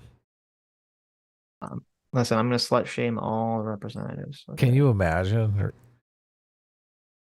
Her Can't kids imagine are what? like, "Mom, what the hell?" I know if she has got 4 kids. First of all, her age and having 4 kids is kind of insane. But I mean, she looks pretty good for having she 4 does, kids. but she's 36 and has 4 kids. Jeez, Yeah. relax, lady. You know, chill out. Put on a condom or something. Yeah. Okay. Federal Burger for $10 says it's difficult to get a man to understand something when his salary depends upon him not understanding it. That's a good point. A-Team should just play the fucking harmonica. S-class is breast class. I mean, that's not untrue, but I wonder what this is in relation to. what? The difficulty to get a man to understand something when his salary depends upon Oh, it. that. I do agree with that wholeheartedly. Seems like most people are hell bent on not understanding certain things. Sure. The profit incentive is Yeah. a big one. A lot of partisanship is wrapped up in that. Yes. If anyone sent any art that I didn't put up, send it again, because I feel like there was art this week that What? I don't remember where it was. So Let me see here. Cole G for $20. Thank you, Cole G. Says the corruption in Russia goes back way further than the USSR. The Tsar's government was basically the worst type of crony authoritarianism. They lived under that for 500 years, basically unchanged. I mean, that's a good point. So it's not just the Soviets. They've had 500 years of rampant corruption that has seeped into their culture. So obviously, it's not like here, capitalism. It's everything's fixed. Yeah. Corruption is hard to get rid of. Lives in Deb's Wall specifically for $2 says 1 nation, 2 systems is what I call my junk. That's pretty funny.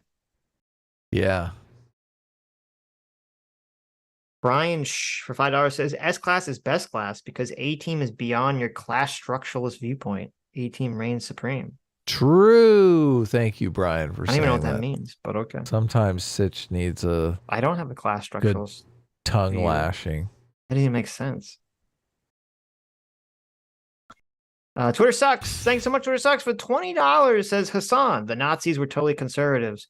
There's nothing that the Nazis did that correlates anyway with the left. Also, Hasan, China is based and I will simp for the CCP. Conveniently ignores the Uyghur genocide. True. At least this year, anyway. Stuck for $5 says, I'm starting to wonder whether Ethan's fall was simply the result of his association with this producer. That'd be interesting. Maybe. Oh, yeah. Like the woke producer started slowly corrupting him. Yeah. He like worm-tongued into Ethan's ear. He did. Corrupting him. Yeah, maybe. Terrible. I think he just, as he was doing his podcast and was trying to reach out to more and more celebrities, he became more and more woke to interact with famous people. Right. So because they kept saying, listen, you've had Jordan Peterson on your show. I'm not coming on your crappy show. Right. And then he's like, wait a second. What if I denounce Jordan Peterson? There you go. Publicly. Well, you know what's weird too? Because I think Ethan was used to be pretty friendly with Justin Roiland. I think the new season of Rick and Morty is coming out soon. And it's going to be a season without Justin Roiland. So because he got canceled? Because he got canceled, yeah. Oh, what did he get canceled for? He was accused of being sketchy, and there's a bunch of weird text messages of him being sketchy with women. But I don't believe any of the things resulted in any criminal charges of any sorts. So they already demonetized Russell Brand. Like he hasn't even been charged or anything. Yeah, that's pretty insane. Even though I think the Russell Brand accusation should be taken seriously, and I honestly wouldn't be surprised if they're true. I do still heavily believe that we as a society need to believe in this little thing called innocent until proven guilty. And the fact that like you get these accusations, which at this point are just accusations, and are also a lot of the accusations, even though there's supposedly evidence for them, are from anonymous people that are retaining their anonymity. They're anonymous motherfuckers. And I don't think you can try, even if the charges against them are legitimate, I don't think you can try to destroy someone's life while remaining anonymous. I think you have to come out in the open to make these accusations, in my opinion.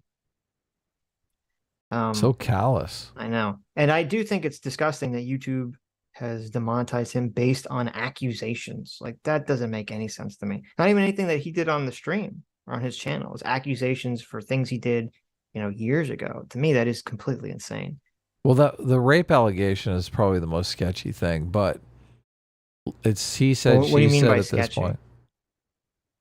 Well, there's like a text message backing it up. So, I mean, obviously. Yeah, you mean sketchy, not like when you say sketchy, that makes it mean like not real. You're saying like most like potentially horrific thing that could actually be true. Look, it seems like something he did and was Right. super sketchy. Like, you shouldn't have done that, man. Yeah, well, yeah, you shouldn't rape people. That's true. It seemed like maybe he had like he was in a drug-fueled stupor and ended up raping a girl. I don't know if you've read the article. I have. That is yeah. that's exactly what it seems like and how it's Right. described. Yes. Like he was he's trying to get a girl into a three-way and she doesn't want to do it, and he ends up raping her instead as she's like trying to run away, which is just, I mean, it's horrifying if true. But I do think we do need to suss that out in a court of law before you just demonetize the guy. Yeah, no, I agree. Maybe it's all fake. I don't know. It could be, yeah, it could be fake. The text message could be fake or misinterpreted or something. Yeah. So, yeah. So you got to get to the I bottom of it. You got to get a jury, your peers, all that kind of stuff. But I mean, it doesn't look good. It doesn't look good. And I mean, I know a lot of people are going to Russell Brand's aid or side or whatever. Just, I don't know. Keep an open mind here, because everyone wants this to be the next Amber Heard, Johnny Depp situation, but it might not be. What does the text say? Let me see. I'll bring it up. Yeah. Russell Brand. I mean, it might be, but it might not be. I don't know. Yeah, well, that's why it's kind of like. This is the thing with this is the thing with celebrities, because it's easy for you to say, listen, women are throwing themselves at this person all the time. Why does he need to stoop to something as horrible as rape, right? He's got girls at his fingertips, right? Well, if he's drugged out of his mind, and I think this was like an assistant, or I mean, it's someone that he had some kind of prior relationship with.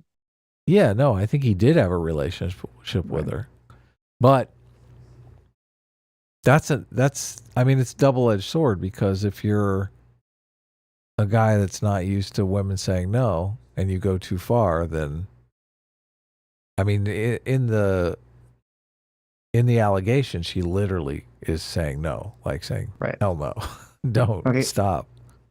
Yeah. No, it's not. There's no ambiguity in the. It's not one of those like ambiguous situations at all. So this is what the text message says. Russell Brand says, "I'm sorry. That was crazy and selfish. I hope you can forgive me. I know that you're a lovely person." And then she says, "You scared the shit out of me. You're right. I am a lovely person. And for you to take advantage of me like that is unexpectable." I assume that's a typo. Unacceptable, I think. Yeah, it's probably unacceptable. You have a problem. You need help. It's dangerous that you think you can get your own way all the time. Do you know how scary you are when that glazed look comes over you? When a girl says no, it means no. Do I have to get myself tested? Last time you asked me condom or no condom. When I say condom, that doesn't mean optional. You don't have the best reputation. I pride myself on being safe and trying to make the right decisions. Obviously, this was a bad one. I'm so disappointed. And then he responded by saying, "I'm very sorry. You don't need to get tested. I will make this up to you somehow with live and kindness. Not my original idea, which was more sex. Oh my God. I know. See, this is just that is so incriminating. I mean, that's Yeah, so hard to walk back. But okay. If it's totally fake, yeah, I don't look. Yeah, but okay, but it's funny because like, well, it's not funny. It's really fun. Like if someone's accusing you of rape, right, and you're like making a joke out of it, I'll make this up to you. Not my original idea, which was more sex. Yeah. That's like, how can you say that you're sincerely sorry if you're making that weird joke that someone's accusing you of sexual assault, presumably in a text message? Yeah, it's completely horrible. That is insane. Anyway, you've been lovely to me, and I'm embarrassed by my behavior. Sorry. Will you ever forgive me? I mean, that's so weird. It's like all over the place. He's like, "Oh, will you ever forgive me?" While I made joke about sexual assaulting you. So I mean, listen, if that text message is real, if they can determine the text message is real, that's really bad for him. Doesn't mean he's guilty, but that's really bad for him. So it's pretty damning. yeah, when a girl says no, it means no. I mean, like, great. Right, and he doesn't deny any of it. Well, no, well, not in the text. He's denied it now, I believe. Yes, yeah. He said it's all. I don't know if he's denied that specifically. I know he's made blanket denials about the entire article. So. Well, look, he can't really speak to this because he knows this is going to come out in a court of law. Well, I think, in my opinion, he should. He should say, "Is this text message real or not?" I mean, he probably won't, but you say, "Is this text message real or not?" Give a definitive statement on whether it's fake or not. And if it is real, what was the situation and how is the situation different from how they describe the situation? He's not going to say anything. His attorneys are going to do the talking for him. I agree. That's probably what will happen. But. I don't know the statute of limitations on rape. I think this was. Well, this is 2012, so I'm assuming it's. Okay, so 10 years. Yeah, 11 years. So I'm assuming it's gone. But I think this took place in California. Statute of limitations, rape in California. Let's see. Look at that. Oh, never mind. Indefinite. Is it really? Yes. Wow.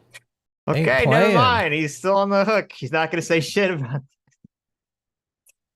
All right. Ain't playing. There you go. Okay. Yeah, never mind. Never mind. Okay. Well, yeah, I mean, she got a rape kit too. Supposedly. That's what she said. Yeah. So. Yeah. Oh, okay. Yeah, I mean, and she has a corroborating witness that took her to get the rape kit. Yeah. Now again, it could all be bullshit, right? It could all be bullshit. Sure. Or it could all be real. Who knows? Investigators are going to dig in and find out if it's real. Yeah, I agree. No, either way, I do agree that it's too early, far too early for YouTube to demonetize them and to do anything of that nature. But remember the George Zimmerman case where they put a completely different woman on the stand to pretend to be. Oh, exactly. Yeah, that was totally insane. Yeah, right. Maybe it's not real. Yeah, that's what I'm saying. Could be fake. I don't know. Could be fake. Could be real. Who knows? They'll have to look at the problem is that, okay, so even if the text is real, say the text is real, proven to be real, and say they find this rape kit's report from like 10 years ago. I don't know. Well, I guess it depends on what the report says. Look, I'm sure she probably kept a copy of the police report.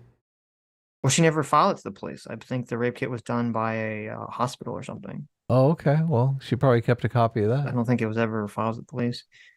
But I don't know if they can dig up that report and verify it from 10 years ago, and it says something that she was definitely sexted, and in it has some reporting on what's. Mm-hmm. Sitch died. Must have been his thing again. All right, looks like I'm reading the super chats, guys. Bear with me.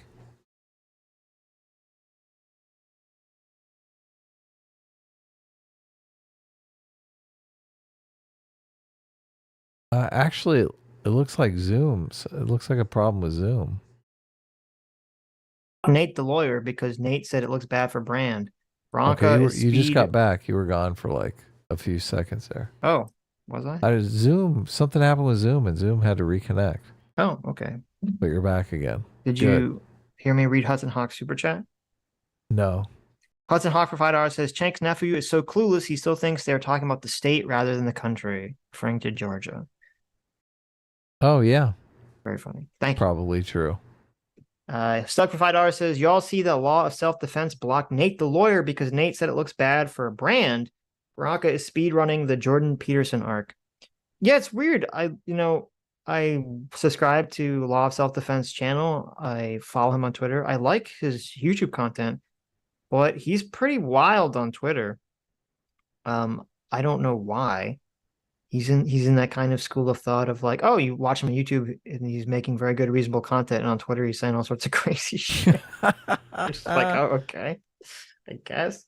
But yeah, so I actually did see the disagreement. I didn't know that he blocked them over it. I saw the argument on Twitter between Nate and Bronca, and basically, I think what happened was Nate made a very narrow claim about something, which Bronc kind of misinterpreted as a more general claim and then attacked him for it. And then Nate, who, when he got attacked, kind of attacked back, and then it kind of just devolved from that point. So that's my take on their interaction. He's got a screenshot on his Twitter here. No, Nate does. No, Law of Self-Defense. Oh, did he block him or did Nate block him? Who blocked who? I don't know. What was my opinion on the matter as reported by Nate the lawyer. Here, I'll send you a link. Okay. But it's over the brand thing. I just look. Right. It's too early. We don't know shit. Look, I read that big long article, but the allegations seem credible, but obviously you just need to confirm through some sort of investigation. Right. Yeah, I agree completely. But I wouldn't be making a YouTube video professing the innocence of Russell Brand, which I do. I mean, I do see people on Twitter, making the argument that the media is just out to get him and this is all just wrong. Well, how do you know that? Right. It could be. Yeah, totally. It is true. Be both true that the media is out to get him and the allegations are also true. I mean, those can both be things that happen. Yes, so. It is likely that the media is out to get him. Obviously, yes. Yeah. Though, who reported the story and who did all this investigating? Mm-hmm. It was not the good old left-wing media. It was our good friend Rupert Murdoch. Oh, really? It was the Times. This was the publication that started the apocalypse. It was the conservative Rupert Murdoch, owner of Fox News, owner of Times publication that did all this. So take that as you will. I don't know if that changes anything. Obviously, right-wing media would have also a motivation to attack. I don't know if you want to call Russell Brand right-wing, more anti-heterodox, appealing to right-wing independent media. So it could still function the same way. Oh, look. There's a clip about this on Timcast. I wonder what they're saying. About the Russell Brand stuff? Yeah. Yeah. Let's see. Andrew Clark for 2 hours says Mahler is fighting more Twitch streamers. Get him on. Oh, what is he fighting about now, Andrew? Send him a link. Are they fighting currently, like this second? No. Send him the link. What's going on? I mean, it is kind of fun to have people on the show. It is. Sunday was kind of a blast. It was. Just randomly. Just don't you love it when a plan comes together that's not a plan? I do. I Liam sent asked you- for 14 months oh, says, yeah. and then you go and spoil it by saying something stupid like, quote, I'll send Doomer a link. Is it too much to ask for a less annoying third wheel? Wow. Was that the super chat that got Doomer to leave? Because Wow. Doomer just kind of bugged out. No, on this is us. from today. This isn't from yesterday. Oh, it is? Right. Yeah. Mhm. All right. Did you get the thing up? What thing? I sent you to the clip. We'll do it like a 3, 2, 1 and see what Tim Cast is saying about Russell Brand. Okay. Ian's on, so Ian's going to rein him in. Okay. What do you think's going to be said here? What's your guess? I'm not going to speculate. Let's just watch it. Okay. Are you sure? Yeah. Speculate a little bit. I'm not Come on, speculating. that's what makes I'm the not- show fun. I'm not speculating. I'm going to give a fair and open mind. Okay. Also polled Here, ready? 3, 2, 1, go. some of the British Star's shows from its streaming services following rape and sexual assault allegations against the comedian, which I might add are 10 to 20 years old. He's developed into a wellness and conspiracy influencer. This is it right here. This is the hammer in the nail, the final nail. You've got people, the media saying all these people are conspiracy theorists for thinking there's an agenda against Russell Brand. Okay. You want to make the argument that the BBC, Channel 4, these networks were like, look, we don't know whatever it is you're involved with, Russell Brand, so we're going to take your shows down. It's our network. It's our channel. We're taking your shows down. It's like, okay, that's shady. Yeah. YouTube suspending monetization from Russell Brand's channel makes literally no sense. They didn't suspend his content. They didn't ban his channel. They just disabled ads from his channel, and his channel doesn't break any of the advertiser rules. So for what reason did YouTube take his money away? This just reeks, and this is another, this is it. This says outright, the likelihood here is that there is an agenda to cripple or deperson Russell Brand. Oh, there's no question. And once again, we're now living in a world that is, we are guilty before being proven innocent when it used to be the other way around. And people can say anything about anybody now. And they're going back, I heard 17 years on him right now. Then where was this person 17 years ago? Why are we waiting so long to hear what these people have to say? And why do they have any, what do they have any room to stand on when they wait that long? It's ridiculous. All right, I'm done. So my thought on that is I'm skeptical that there's a conspiracy. This kind of situation reads to me more just like the Me Too-ish era stuff. Because people I guess people forgot in the Me Too era, someone threw a Me Too at you and it's just like boom, instantaneous cancelization of the person. And this, Right. and I thought we were kind of beyond that. And then this happened and it was kind of like, boom, instant canceling. Which reads to me of one of two things. Either A, it's just sort of the Me Too woke stuff gone awry again, or B, the article makes allegations. And I think this is actually this is kind of what's going on here. If you look at this from the business perspective, the article makes allegations. That's what I was thinking. Yeah. The article makes allegations beyond just the there's like 4 women that are making the main complaints against him, but the article makes allegations that there's actually like dozens and dozens and dozens of allegations of bad behavior against him, and they keep pointing the finger saying that basically everyone that worked with Russell Brand knew that he was doing all this horrible shit and that he had this reputation of being this womanizer. That's what the article is claiming. And so I think that perception makes these chicken shit businesses kind of run scared because they all want to avoid getting roped into this. Well, why did you allow this to continue? You knew about this kind of accusation. And I think that would be, in my opinion, that would probably be what's motivating this sort of instant canceling of Russell Brand, as opposed to the subject matter of his content. That'd be my Right. guess. Well, I also think, it's a tricky situation with YouTube because do advertisers want to be seen next to someone who's perceived this way? I understand that he's innocent until proven guilty, but Yes. You know, I could see a lot of advertisers who have the right to pull their ads from anybody they don't want to advertise with, being like, what are you doing, YouTube? We don't want to advertise on that guy's content. Yeah, I think there's two possible scenarios. I think it's two most likely. I mean, there's multiple possibles, but I think the two most possible scenarios are either A, after the story broke, a bunch of the big major ad brands and ad companies. Right. Make sure YouTube, our ads don't run on that guy's content. Right. That could have definitely happened. Or number two is I just brought up something that maybe Tim is not aware of.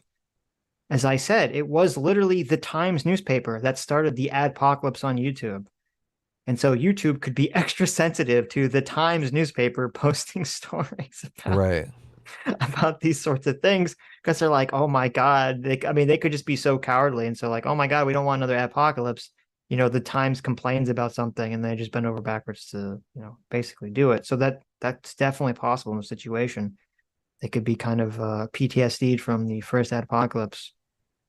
These women didn't come forward with the allegations on their own. The reporters dug them up and wanted them to publish their story. So that's why I can 100% believe that the journalists themselves are biased against Russell Brand. Completely. Of course, yeah.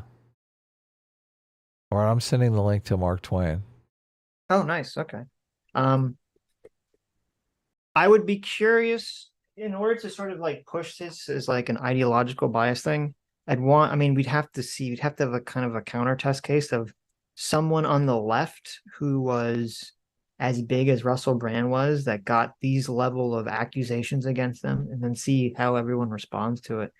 Would they be very tepid, or would they be instantly canceled too? Because I'm not convinced there's enough evidence, in my opinion, that the canceling is politically motivated, as from Russell Brand specifically, as opposed to just, oh my God, Me Too, everyone has to cancel before any of the facts come in because they got Me Too'd.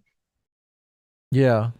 Well, another weakness they're just out to get him because he's an effective anti-establishment content creator he's an international celebrity. If they had this kind of dirt on any international celebrity that wasn't a content creator, they'd still drop the story just because it's salacious and it's going to sell some.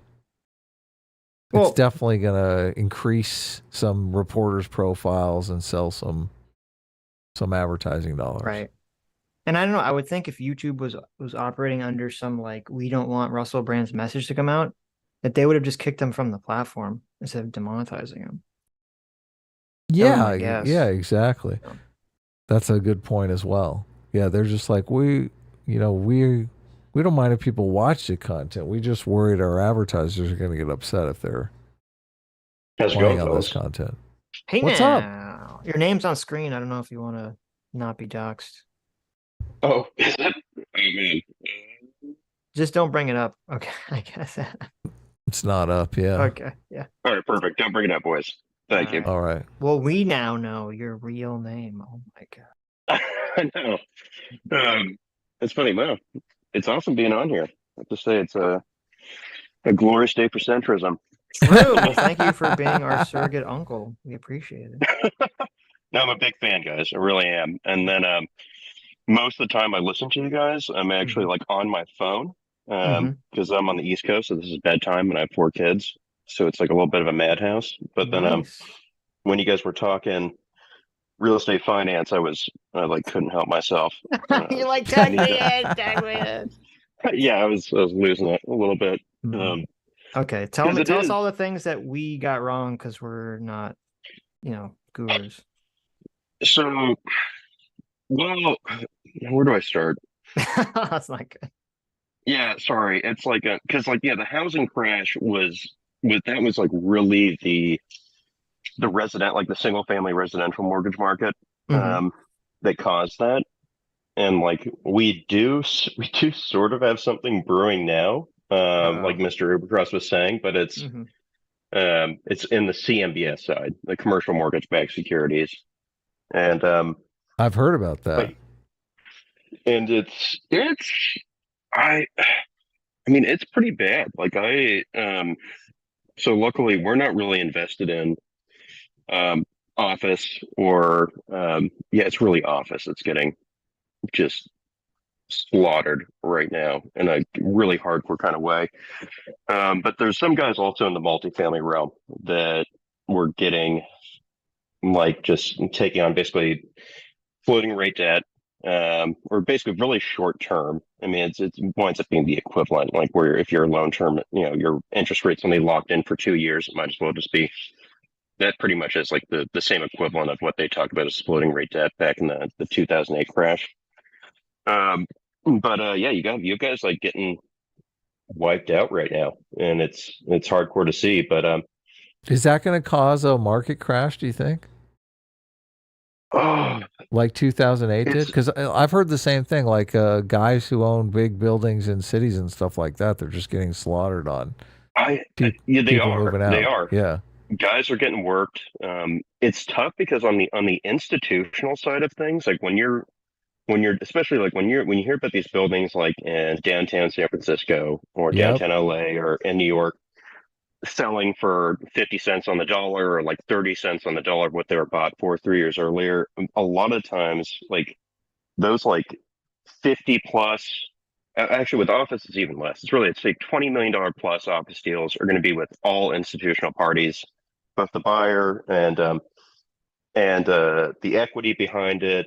There might be like with real estate, a lot of times you're going to have like a sponsor or somebody who's maybe like running the deal, but the wallet behind it, a lot of times it's going to be one of these institutional groups like, UBS or even like the life insurance companies like Cigna or Aetna or the Hartford. And, but they're used to big losses. It's strange. So they're losing somebody's money, but they sort of like take it in stride, and they have so much money out there that like, it's wild. It's banking. No, I'm like finance. Yeah, they're losing someone's money, but who cares? They're bankers. It's disturbing, dude. You'd like talk to these guys and they'll casually be like, yeah, we lost like 30 million on this, but and like 30 million here, 30 million there. Dude, who cares? Dude, like what? Yeah, but to them, if they're up 100 million on like portfolio wide and they lose 30 million on one deal, then they still wind up being 70 million up, right, in total. And so they don't care. They operate on a scale that is even farther. It's outside of like the league that I play in, which we would call the middle markets. But I'm trying to you're think saying of you like, don't think this is going to be like a nationwide economic. I don't know, because so what happened in 2020 in the commercial real estate world, including multifamily, was like a bunch of people thought the world was ending, and you had a lot of people start storing up money. A lot of dry powder, as they call it. Just people you have during a lot COVID. Of these during COVID. It started during COVID. You had actually even to a certain degree a little bit before COVID, but you had a lot of these really conservative, what I call like the old guard of the industry.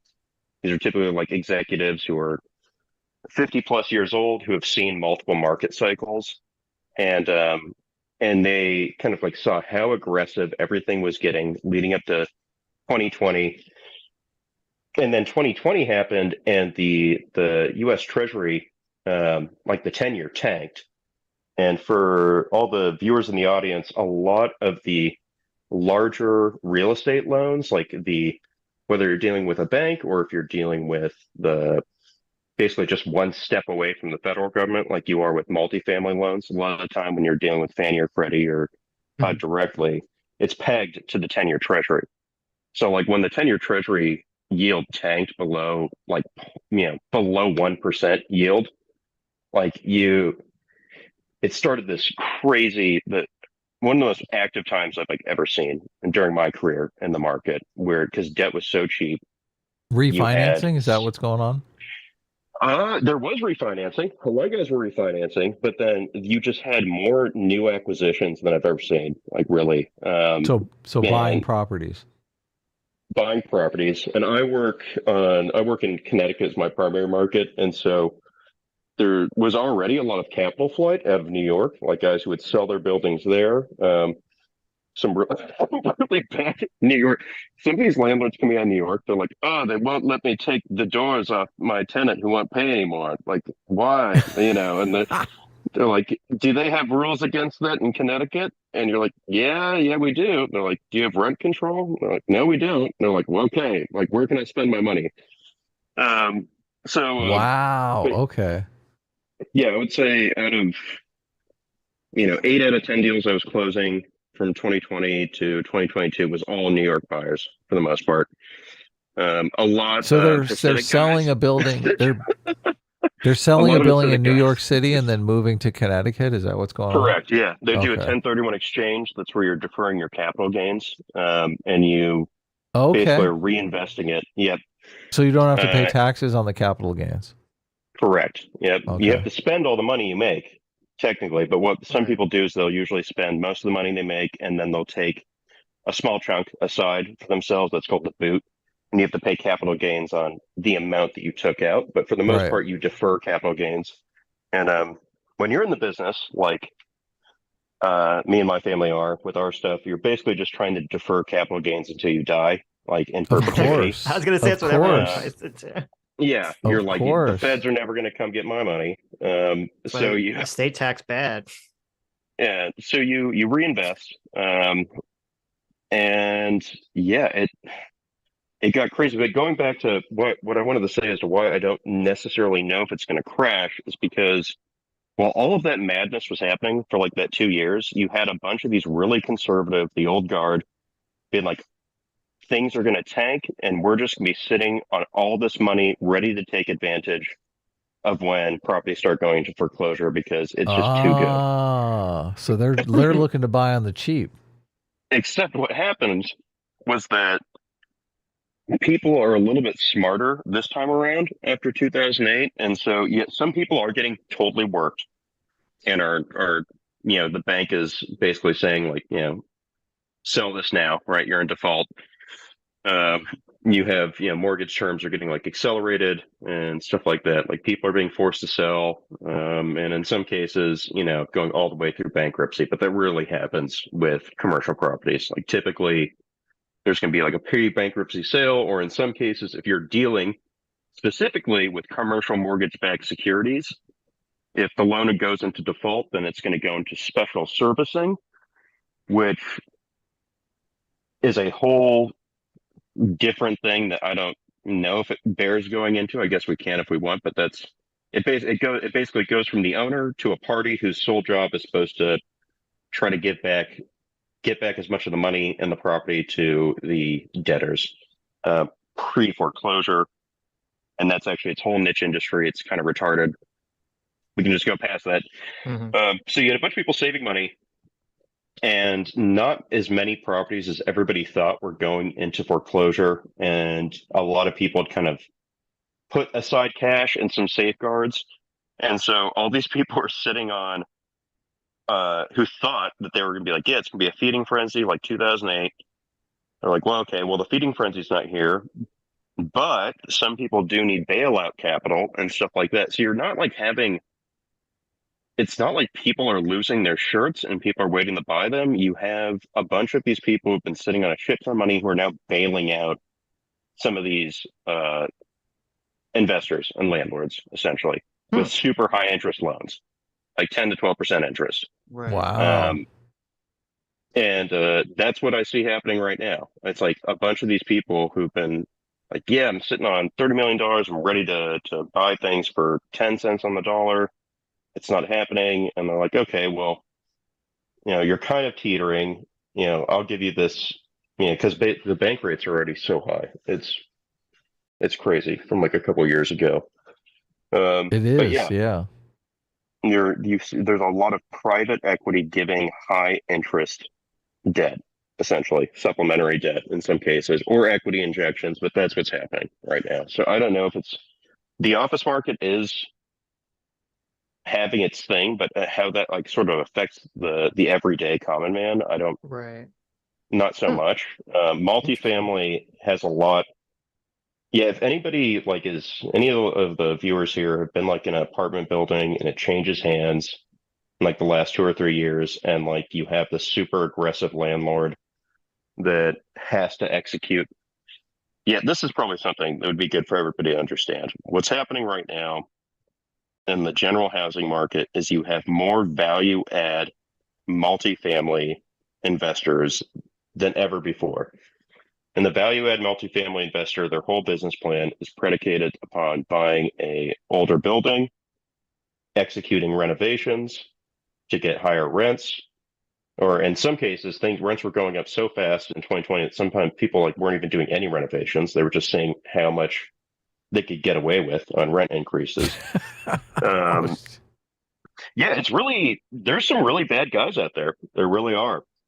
And as a broker, yeah, so not as, I run my family's portfolio and business now, but as a broker, like I unfortunately like worked for a couple of these people, and like, yeah, I like wouldn't do it again. It just, it feels as grimy as you think it would. Right. Wow. But they're I mean, aggressive I've lived in a slum before with a slumlord, but I've never been a slumlord. So a lot of the issue with the slumlord. So here, I'll take this, and this will be funny, Sitch, because so I've sold tons of buildings to Hasidic guys, and the Hasidic guys. I've done a ton of business with them. Some of them, though, a lot of the guys who really get a little bit belligerent are unfortunately some of the Hasidic guys on the East Coast. I don't know if it goes on the Northeast, but yeah. So they'll raise their money. A lot of times, like when you're dealing with Israeli equity, which is a thing that I've learned a lot about in the last 3 years. But they raise the money over in Israel. Then they have usually a like 6 month to a year window at the most to come place it over here in the U.S. And the guys who are placing the money that's being raised out of Israel, they get a big fee on when they acquire a new property for them. So sometimes they get a little bit sloppy. But all the money that is being raised to buy the new property, like if they're not raising any more money to say if they're buying, they're usually buying an older property. If they don't raise money for the deferred maintenance, like the water heaters that should have been replaced and the roof that should have been totally re-roofed 10 years ago as opposed to patched over and over and over, there is no more money, right? Like they spent all the money on the acquisition. Their investors now, expect certain returns. And so they will start to basically go into a downward cost cutting spiral to try to maintain their investor expectations. Wow. So it starts with like getting rid of some of the landscaping and landscaping contracts, and getting rid of the majority of the landscaping contracts, cutting staff, doing less and less emergency deferred maintenance. And then that's like how you see one of these buildings slowly go downhill over like the period of 2 to 5 years after like a new owner. And it's a lot of the times it's because the guy on the ground is just trying to maintain the returns for the overseas investor because they want them to keep investing money with them. So they'll start to basically do everything they can to maintain that.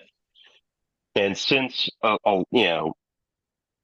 like to think that some of these people, like, I don't know, I like to think that I'm an actual human being in this industry. But I think that because when you have a bunch of overseas people, they don't necessarily fly out to see the building or the product. They don't really know what the guy who's running things stateside is doing. And that's how, like, a lot of the times when you're dealing with slumlords, their money is coming from somewhere else. A lot of times it's not local. And so it's like even the money, I would like to think that if the money people actually knew what was going on, they'd be a little bit more upset with these slum properties, but a lot of times they just really don't know. Right. I don't know. It's a lot of probably intentional ignorance, I would imagine. Oh, yeah. I mean, yeah, I don't know, dude. So what do you want to talk about regarding the 2008 housing crash? Oh, just I thought that basically what it specifically was with 2008 was you had, because now there's really like no private label MBS market. like that the banks had, like, during 08. Really? And like It's all gone now. Yeah, it's pretty much all gone that I know of. I don't think anybody does it anymore. But when you look at like the charts of what the market share used to be, leading up to 08, you see the private label MBS market like grow and grow and grow. And I think that just the amount of acquisitions that those crappy like ninja loans were allowing, that was like what was really driving up the real estate market. Because you just had more people who had no business financially, being able to buy a home were able to buy homes. And it just drove the market insane. So even the Fannie and Freddie products that were maybe kind of shoddily underwritten, collapsed, like when everything collapsed, just because the whole market was so overvalued in general. So like I don't know how much it was like Fannie or Freddie being like belligerently nonchalant and starting to pick up some of these like lesser these less credit-worthy mortgages to package. But as I understand it, it was really like the banks. It was like Merrill Lynch and B of A and like all the usual suspects selling specifically their own MBS products, and that's what they were packing full of the shitty, like low credit mortgages. And it wound up being like a very significant share. Like I can't remember like what it was now, but that seems to be like what drove everything up. I will say though, on the multifamily side, you have like Fannie or Freddie inspectors come out, and they are kind of idiots, and like they'll come out to like a bad neighborhood. No, because they'll ask you, like, you're selling a building for a buyer that's going to use one of their mortgages, and they're like, "Is this a good neighborhood?" And I've never done this, but I know guys who do this, and they'll be like, "Oh, this neighborhood? Yeah, it's the best. It's the best neighborhood there is." And they're like, "Oh, okay," and they like write that down. You can just it's sucker. Yeah, it's there's spiciness for sure. But yeah, I think you can that tell it was it's the good banks. from all the graffiti. Yeah, going back to what you were saying, Sitch, I think it really was the banks that, knowing it on how belligerent they were getting in that time, like packaging the securities. I think it was really them more than Fannie or Freddie.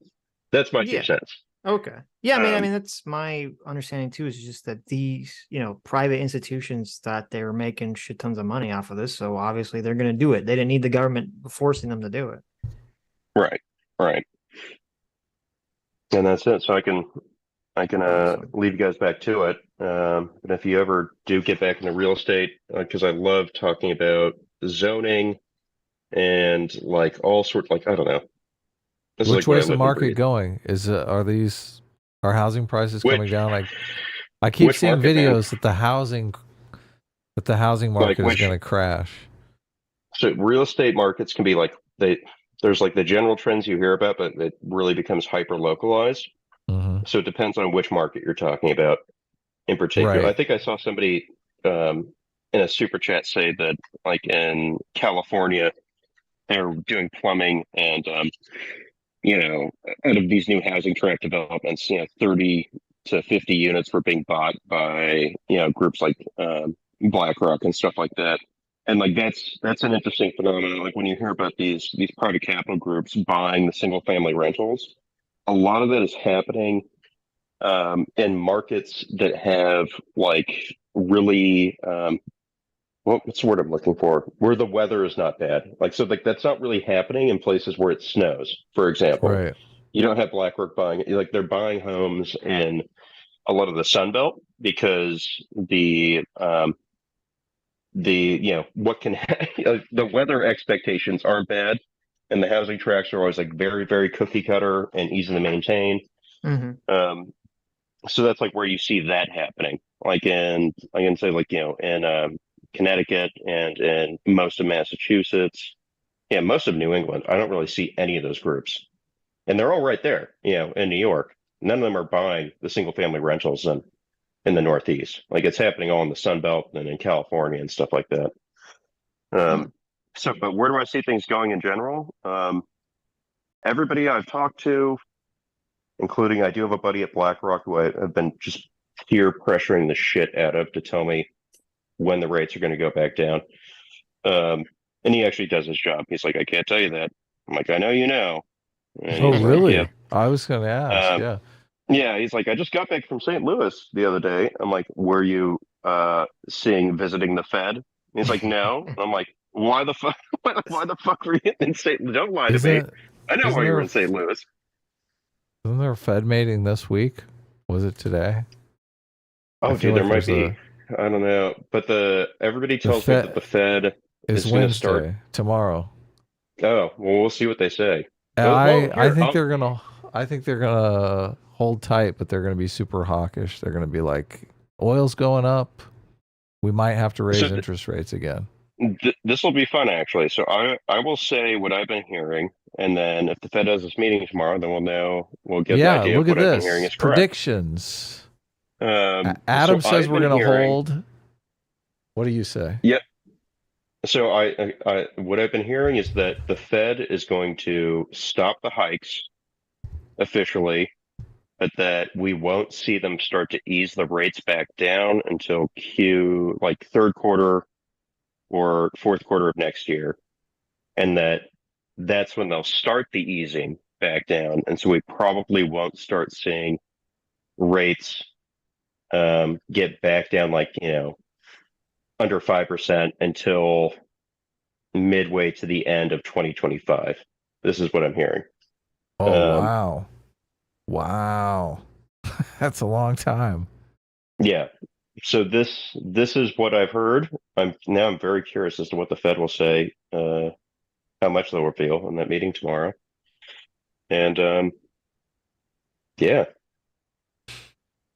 Yeah, I don't know, because if oil goes higher and inflation starts to spike again, they're going to have to raise rates. Yeah, if oil goes higher, that's a problem. Because I feel like, especially, I don't know, because we're sitting on a construction project in New Haven right now that the rates went so high, it rendered our deal basically economically unfeasible. So now I'm just really sitting on this development site. It's been a blast. I was having to. Yes. This is what I was telling you guys about, because our site is very close to a good part of New Haven, but we are pioneering a little bit, and where our site is, and so I've been dealing with some vagrants. I think I've sent some super chats months ago, where I was so talking about how I've been dealing with that. Yeah, it turns out, actually, this is horrible. I'll say this though. Yeah, Say it. So I started out being really nice, but now I've found that if you want to keep homeless people off your property and doing illegal drugs on your property, you just have to be really, really mean. Just really mean, really verbally abusive. And yeah, I make fun of them. I make fun of the way they look. Oh my God. And I always feel really gross about it afterward. But it's crazy, the things.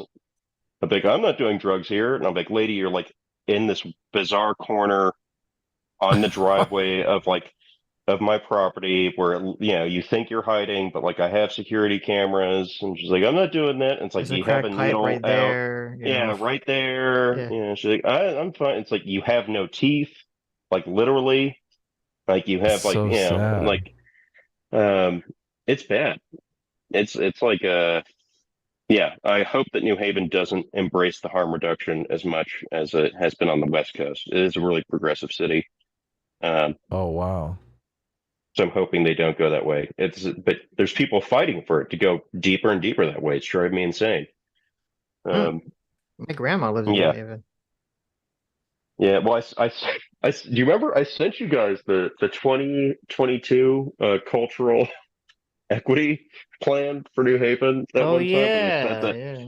That pizza was Eurocentric. I saw that when I was in the city's economic development office, and I was having a meeting there for our development site. And there's copies of it everywhere in the waiting room. And I brought it in to the meeting I was about to have. And because I was going to be like, isn't this crazy? Right. And then they sat down oh, sorry for not being able to do it last week. We just finished our DEI training. And I was like, oh, and I heard that, and I kind of just like slid it under my padfolio, like the 2022 cultural equity plan thing. Mm-hmm. Because I was just worried that if I made fun of it, it was not going to land well. But I was itching, dude. I was itching. I couldn't. I saw that. Like, yeah, we shouldn't promote pizza because that's Eurocentric. I'm gonna be like, oh, we've gone full retard. I don't know.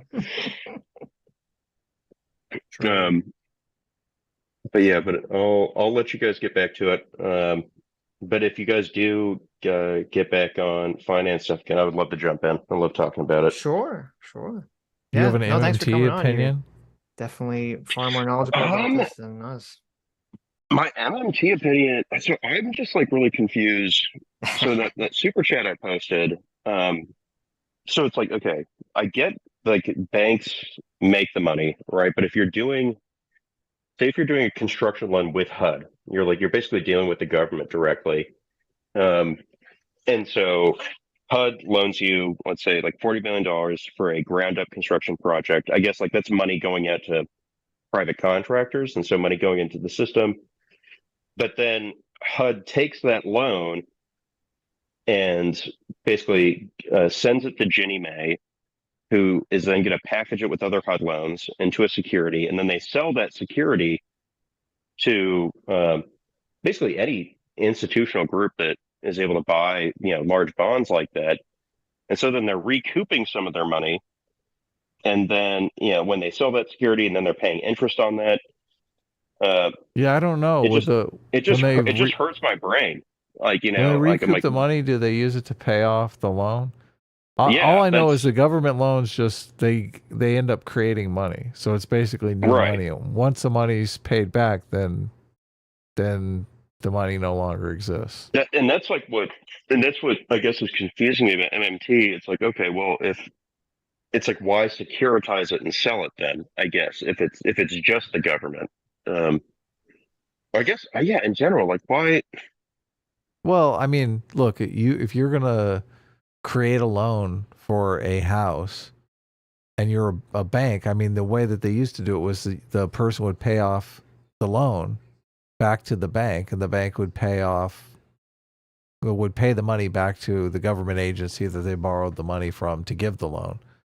Just if you're securitizing it, you're not keeping the loan. You're basically making a fee to put together some kind of security.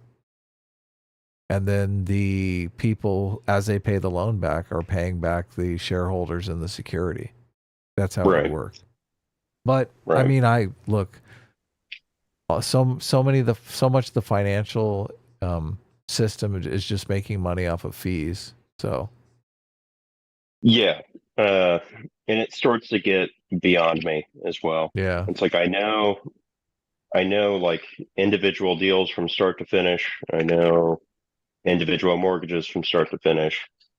I know like capital stacks, debt and equity, where it comes from, how you can structure it. But then like once it starts to get bonded out, it starts to get beyond me at that point. Like, and I don't know. It's like, and then when you talk to super Wall Streety people, it starts to become like just all gobbledygook to me when you hear about all this weird stuff that they do. And I don't get it. Like my buddy at BlackRock, and the group he works at, it's like they basically don't deal with any group that isn't basically like they don't deal with like anybody who's not investing like $200 million pretty much. And it's like it becomes just like very institutional. It's all institutional investors though. It's all like basically pension funds and stuff like that, 401ks and all that stuff that they give over to BlackRock. It all is piled together. We've got $10 billion here. Turn it into, make it earn 5% a year. That's what they're after. So BlackRock is always going after different investment schemes. It sounds like they're buying up properties as rentals that are going to make money. They buy the property for a certain amount and the rent is more than that amount. So it ends up netting more money. So it turns that $10 billion of investment into, 5%, an extra 5% on the money a year or whatever it is. That's the Right. goal. Yeah. And this is actually, so you guys might find this interesting. So one of the things that BlackRock does, my buddies told me this, is they will create basically like artificial indexes to match what other big investors are doing. So like, I don't know if you guys remember the news when Blackstone, right, was having to freeze their B REIT, like the REIT that they run, the private one, because the people were trying to pull their money out so fast. And the reason that people are trying to pull their money out is because BlackRock maintains an artificial index which matches all of B REIT's investments. And so everybody who's looking at the BlackRock index saw that BlackRock was saying that these investments are valued lower than what B REIT is saying they're valued at.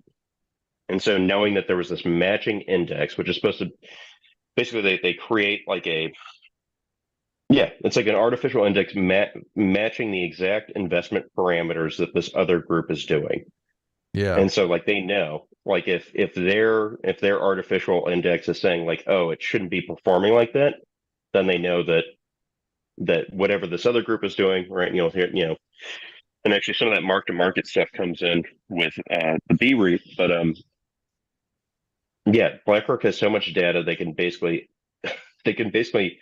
match, like create a matching artificial, like whatever your investment scheme is, BlackRock can like track the same data and create a matching index and tell And like if it's compete working against or you? if it's not working. Yeah, exactly.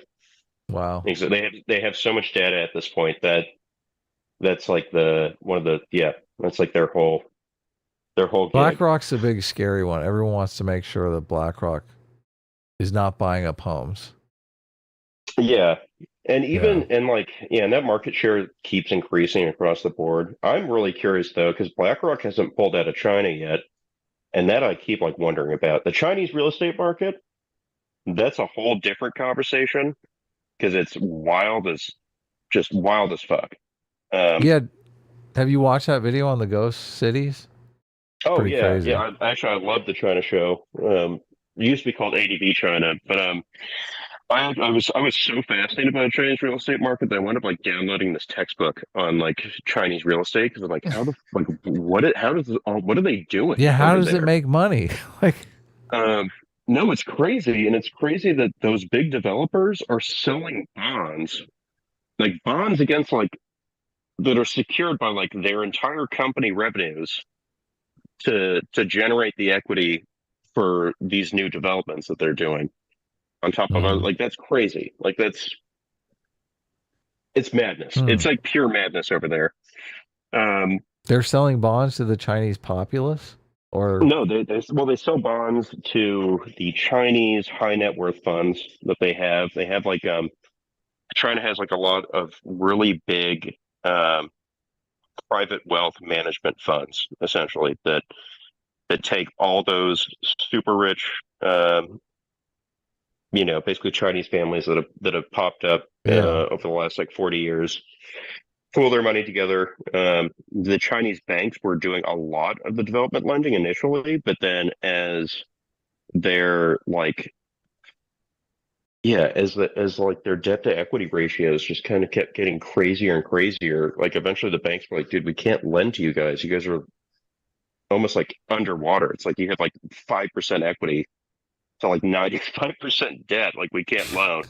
And they're like, no, like we have a workaround. We'll just sell bonds against our entire company now.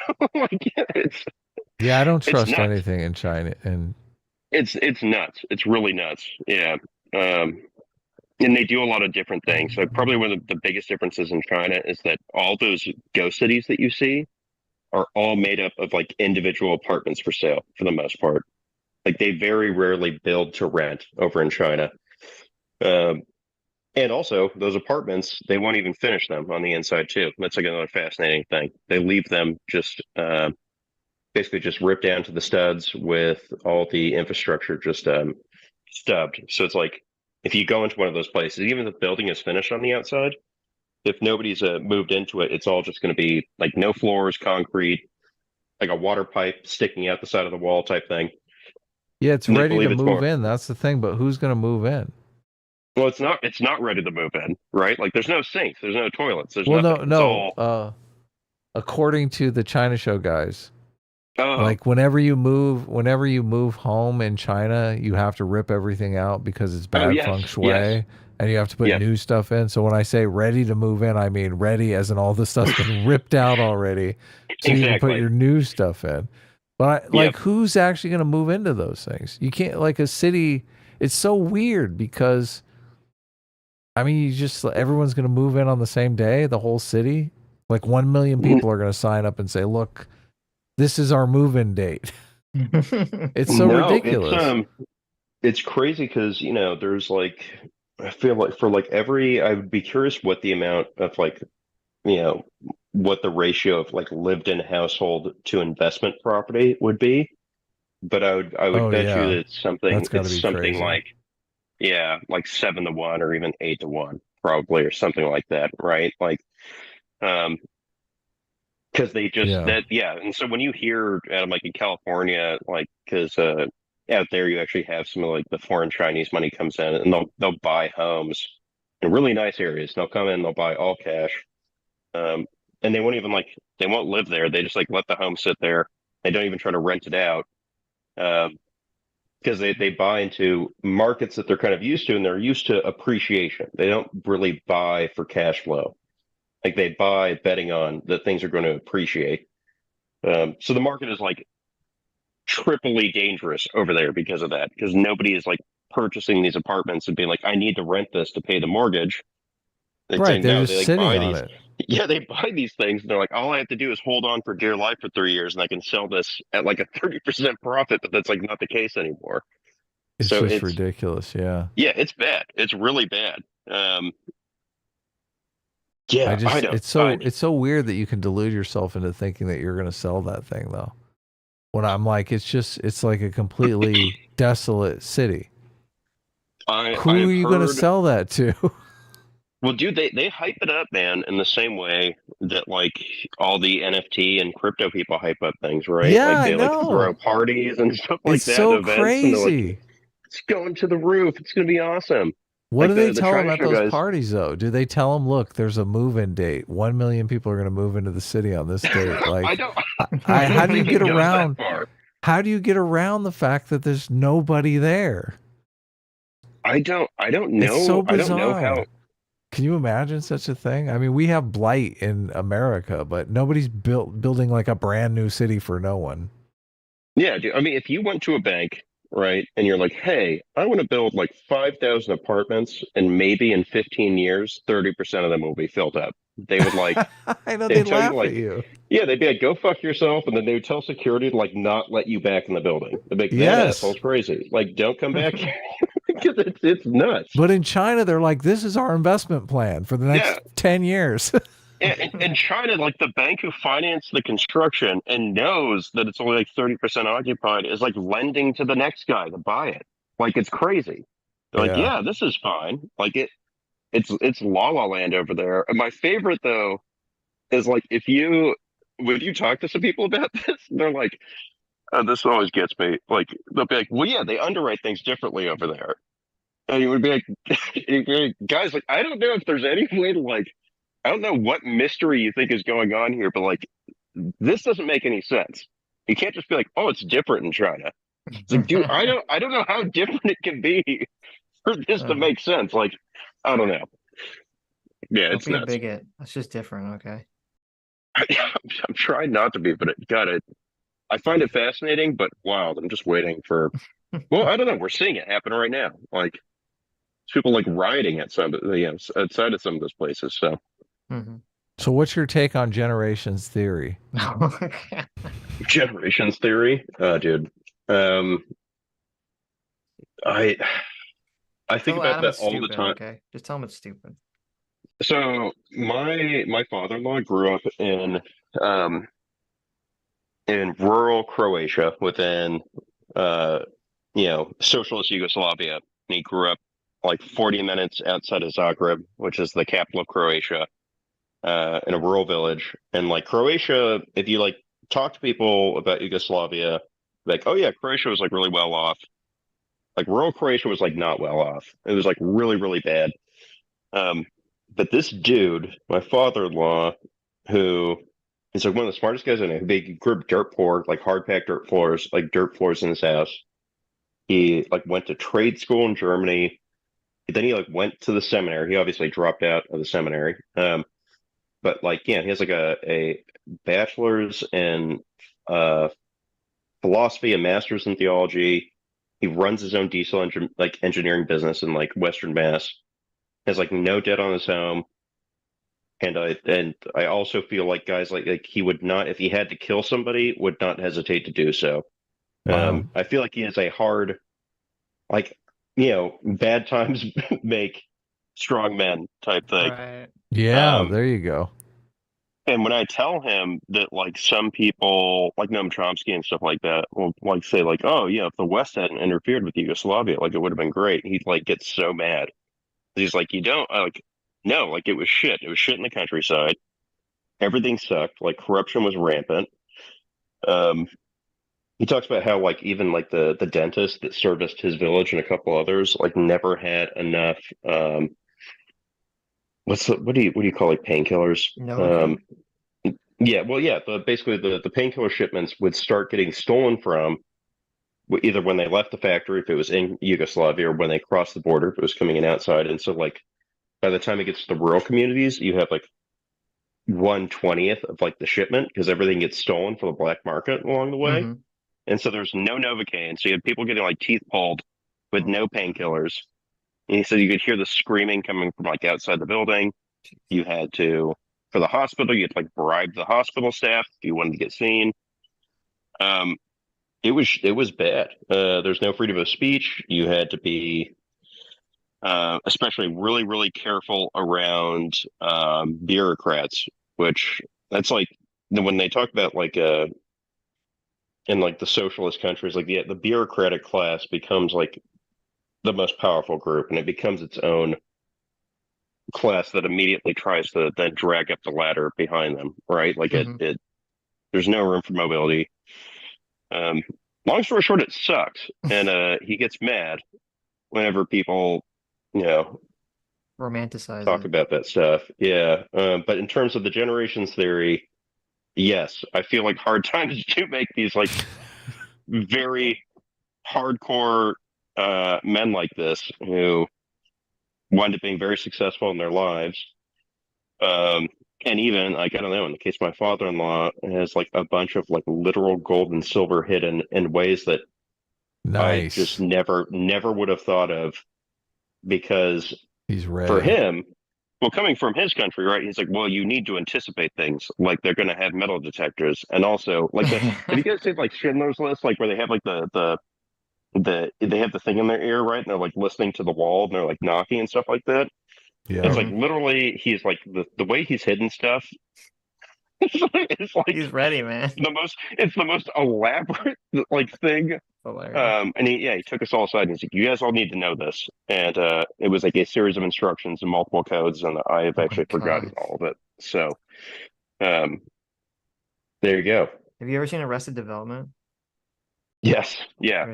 There's money in the banana stand. Yeah, it's funny. I do remember that. I was born and raised in Newport Beach, California, and oh, nice. And on Balboa Island, that's where they have Dad's Bananas and then the original banana stand.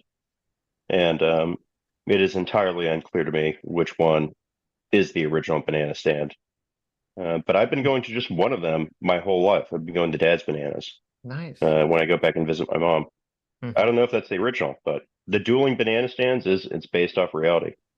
That's hilarious. I didn't know that. So your folks are in Newport Beach? Correct. Oh yeah, Newport Beach is awesome. Hung out in Newport Beach many, many times. My uncle used to live in Newport Beach, so yeah, dude, it's so amazing. Man. Next, if you ever want to go, I don't know, have fun on the Duffy out in the Newport Harbor. Next time I'm out there, I'll shoot you a DM. Yeah, do it. Newport is awesome. Yeah. Yeah. I haven't been to Newport Harbor in probably like 20 years. Dude, the Duffy is a magical thing, man. It's there's the unspoken agreement with the Orange County Sheriff's Department that so long as you can kind of drive a Duffy straight, You're not going to get pulled over. You can get really wild on that thing. Wow. Have a good time. Yep. Cool. All right. Did you have any other topics you wanted to ask about? Me? I don't know. Look, I think we covered it. MMT, generations theory. Yep. Yeah, I think no. Pretty good. Look, he's down with generations theory. Sitch, look, we got a convert here. Well, no, there's definitely something to it. There's something to it for sure. Yeah. I mean, I don't disagree with the aspect of the hard times make hard men thing. I don't screw that. If oil goes to $200 a barrel and the market collapses, we're definitely going to be in that crisis period pretty quick. I just saw like $7 a gallon gasoline in Los Angeles, and I was like, oh my God. Yeah, I would. We've sold off a lot of our California portfolio because I kind of anticipate a slow economic decline there for the next 30 years, as people begin to leave, and I just anticipate that they're going to keep having to raise taxes to kind of cover for the capital flight and people leaving and stuff like that. So something's got to give. I don't know. Right? Yeah, the coast. If you're in a nice area on the coast, I think you'll be fine because the money starts to kind of concentrate and then build little walls off from the plebs to kind of keep itself safe. The coasts are actually kind of scary though right now because they're the ones that have the giant homeless problem. Like there's zombies all over the place in Santa Monica. I'm sure. Look, I haven't been to Newport Beach in a long time, but I'm sure. They keep them corralled to a certain bus stop right now, but Newport is like it's in deep with so. I kind of like okay. You guys can tell me if I ever say my welcome. Please tell me I can leave. But there's like fun stuff at Newport Beach. Like Newport Beach is one of those cities that was kind of built in the shadow of the Irvine Company. And like Adam, do you know who the Irvine Company is? No, I don't.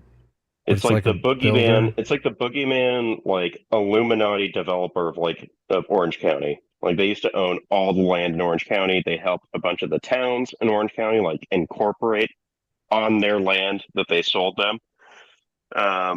It's always one of them. There's like 5 companies in Southern California that just basically we're going to build cities here. Yeah. So the Irvine Company is huge. You'll hear rumors, and I don't know if any of this is true, but like the rumor that I've heard multiple times is that the Irvine Company, working in tandem with the Orange County Sheriff's Department, sought to kind of like really intentionally segregate certain parts of Orange County. And that's kind of like why all the Asian people are in Irvine, and like why there's really not many like. There's a really like a very small black population in Orange County, right? And there's people who say that was like absolutely intentional, and they've been saying that for like 30 years, like before any of the woke stuff really got going. And I'm sort of inclined to believe them a little bit, just because the Irvine Company is super shisty. Like I feel like. On the East Coast, all the mobsters and stuff like that, they went into like trash and like other like industries and stuff like that. On the West Coast and California, I feel like all the crime, the organized crime, kind of went into real estate back in the day, and yeah, it kind of like shows a little bit for sure.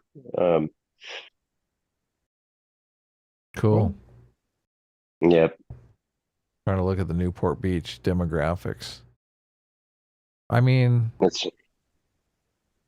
a nice city. So I would not be surprised if I just feel like there's no way besides what were the homeless people I like grew up with, and there was a couple specific ones. There was this one guy named Mark David Allen specifically who like cost. Oh man, he like cost the jail system like so much money. There's like a whole video about him. Oh my God. You knew this guy or just knew of him? I'd seen him multiple times. Everybody had seen Mark David Allen, man. He was like the classic beach drunk that would wander up and down the beach from like Huntington down to Laguna. like time. one homeless guy. San Luis Obispo was like that. They had like one homeless person. You had the ones you knew. It wasn't like it is now. Oh, yeah, where everyone knew they're him. coming in out of everybody. Yeah, there's a whole video on him. Like Mark David Allen. If you look him up, and they talk about how much money he cost the basically the public system from, because like, you know, he'd get so drunk they'd throw him in the drunk tank. Have to put them up overnight, feed them, that type of stuff. Okay, you were incorrect about Newport Beach. Newport Beach does actually have an African American population. It's 0.08. Yeah. There you go. Got him. Fact check. Dude, when I was growing up, fact check. I shit you not, the Newport Beach is really expensive, though. You know, more like, often obviously. than not. Yeah. More often than not, the black person I would see was Kobe Bryant driving around. And oh yeah, okay, that he had you know, he he's had, like, got a a Range place in Rover. Newport Beach. Yeah, yeah. That's why he had the helicopter. He lived all the way in Newport Beach. He had this big house in Newport Coast, and yeah, I trick or treated a couple years in his neighborhood, and they gave out the giant like Snickers bar and stuff like that. Nice. Kobe Bryant cool. died in a helicopter crash, right? Yeah. Yes, he did. That's why I said too soon. Yeah. Well, I mean, it's been 3 years. So Too soon. And he was going to the Our Lady Queen of Angels Catholic Church, where I used to go to church, when he was going. Do you guys remember he had like that affair scandal years and years back, and I think it turned out to like not be true. But I remember like when Kobe and his wife like showed up to church, I remember like the whole church like turning around to stare at him, and it was the most awkward. Nobody gave him like the benefit of the doubt at all at that point. Awful. It was kind of awful. Here's the median value of a home in Newport Beach. Guess. What? Guess, Sitch. What's the median value of a home in Newport Beach? $2 million. You guessed it right on the dot. Oh, How did shit, you do nice. that? I don't know. How I was did like, you do I was that? like, $1 million would be really high, but you're making it sound ridiculous. So $2 million. $2 million. Yeah. There you go. How do you like that? That's pretty This crazy. look. When my uncle lived there, he lived in this tiny little rental that the front door literally opened into the bathroom. Like you could answer the front door from the shower. Yeah. Oh my God. Because they like on the beach, they have all of these units that they've sliced up into like 15 Little apartments. studios. Yeah, Yeah. exactly. So it was originally a house, probably like a 2-bedroom house that they had sliced up into like 4 apartments. That's funny. Yeah, it was pretty hilarious. John Wayne was a big fan of Newport Beach back in the day. Oh yeah. And he had a boat called the Wild Goose, which was a old World War I land sweeper. And he would get blackout drunk and drive into the Newport Harbor and start just busting through wooden docks, hammered out of his mind. And his like agent would just go and give people checks afterward. And that was like happening like in the 40s and 50s. Just hammered out That's of his his version mind. of like trashing the hotel room. Dude, it's like the funniest thing ever. But yeah, apparently they like radio. They're like, oh, John Wayne's coming in. He's real drunk. And like everybody give him like a wide berth. He's driving. Yeah. He's killed 4 families. It was bad. And he's still going. Yeah. And he had a bar on the peninsula for a little bit. I think it was called Class of 47 or something like that. Sitch, if you ever come to LA, you should go to Newport Beach and check out the harbor. I think With all the they homeless have people? that they There's have no homeless people, Sitch. No, they don't allow. The Orange County Sheriff's Department and the Irvine Company Illuminati doesn't allow that. Right? Don't keep they have them all a at one Ferris bus stop. wheel? I believe they have like They a do. Ferris wheel and kind of a roller coaster, and I mean it's set up like a It's just carnival. a Ferris wheel now. Just a Oh, it Ferris is? wheel. The Look fun at zone. that. Yeah, the fun zone's really sad. My kids pressure me to no end to go to the fun zone, to go to the last remaining arcade, which is super sad. Fun zone sounds really sketchy. That sounds like I it's remember not a fun buying place to be. I remember buying a bag of weed at that place, and it turned out to be oregano. It turned out not to be real. We were like, damn it. Wait, it wasn't real weed. It wasn't real, yeah. Wow. Some guy I'm was sorry like, that hey, happened to you, man. Yeah. some guy was like, hey, you want to buy some weed? I'm like, hell yeah, I do. This is like the first time you bought But it weed was or like, something. but it was like fake. Look, this was a time when you couldn't get weed on every single. Oh, I understand. I remember. Like, come on, an opportunity to buy weed. I'm hanging out with my cousin, like, Right. my cousin that looks exactly like Lance. We were like, hell yeah, we're gonna buy some weed. There you go. But it wasn't. It's true. It used to be a lot more difficult. And then, and you used to be able to like buy like Mexi swag weed, which I feel like doesn't exist like anywhere now. Yes. Yes. I mean, it used to be full of like all the stems and seeds and stuff like that. You would drive out to Santa Ana, and there were these roads that you could go down that was like a line of cars, and the dealers would run up to the car window and like let you look at the bags, and you'd look at what you were going to buy and then drive away. I was like, how is this even happening? Like, why doesn't a cop come? There's like a line of 15 cars going down this random street. Yeah. How is this happening? And then when they opened the medical clinics, they were all in Santa Ana also. That's where, yeah, everybody, Of me and my, course. like all the guys in the water polo team, I mean, all got like our med cards, and yeah, you used to go in and there was like a wheel. You would spin. It's like you bought an eighth, you get to spin the wheel, and you're like spinning a big wheel. Yes, Yeah, and they're like, oh, you get a free gram, and you're like, yeah, like it was. You get your awesome. gift, I love yeah. that. Yeah, I love that, dude. That was a blast back in the day. Yeah. Yep. Yeah, these kids are spoiled with the dispensaries and whatnot. We had to go drive down the street. All right. Anyway, well, this has been fun. I guess right, I guess fellas. we'll get back to super chats now. But thanks for coming on, man. This was great. All right, take care, guys. It was a good time. Thank you for letting me on. I appreciate it. Of course. Yeah. Thank you. All right, fellas, take it easy. Later. These kids Adam today. buying drugs. Look, I got some fond memories. All right. Look, have you ever waited in a line of 15 cars to drive No. down some residential street in a sketchy neighborhood just so you could buy a bag of swag Mexi weed? Well, why would you want it with all that That's shit like in it? that's like half seeds. Why would you? Is that just because it would cost a lot less? No, look, you can get weed anywhere. Weed is illegal. Like you take what you can get. Oh, I see. So it's just Yeah. so okay. So the demand was so high and supply was so low, you just had to put up with the shitty quality. Yeah, weed. exactly. Okay. Exactly. I It wasn't. It was like illegal. It wasn't exactly like you could call your friend up or go to the liquor store and say, "Hey, They didn't have dispensaries and stuff. Gotcha. Not only that, you were thinking, how come there's not a cop pulling me over as I'm pulling out of this neighborhood?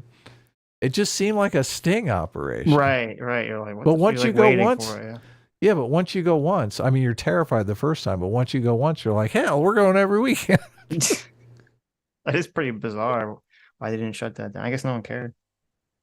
Yeah, they got murderers to catch. Come on, it's a sketchy neighborhood.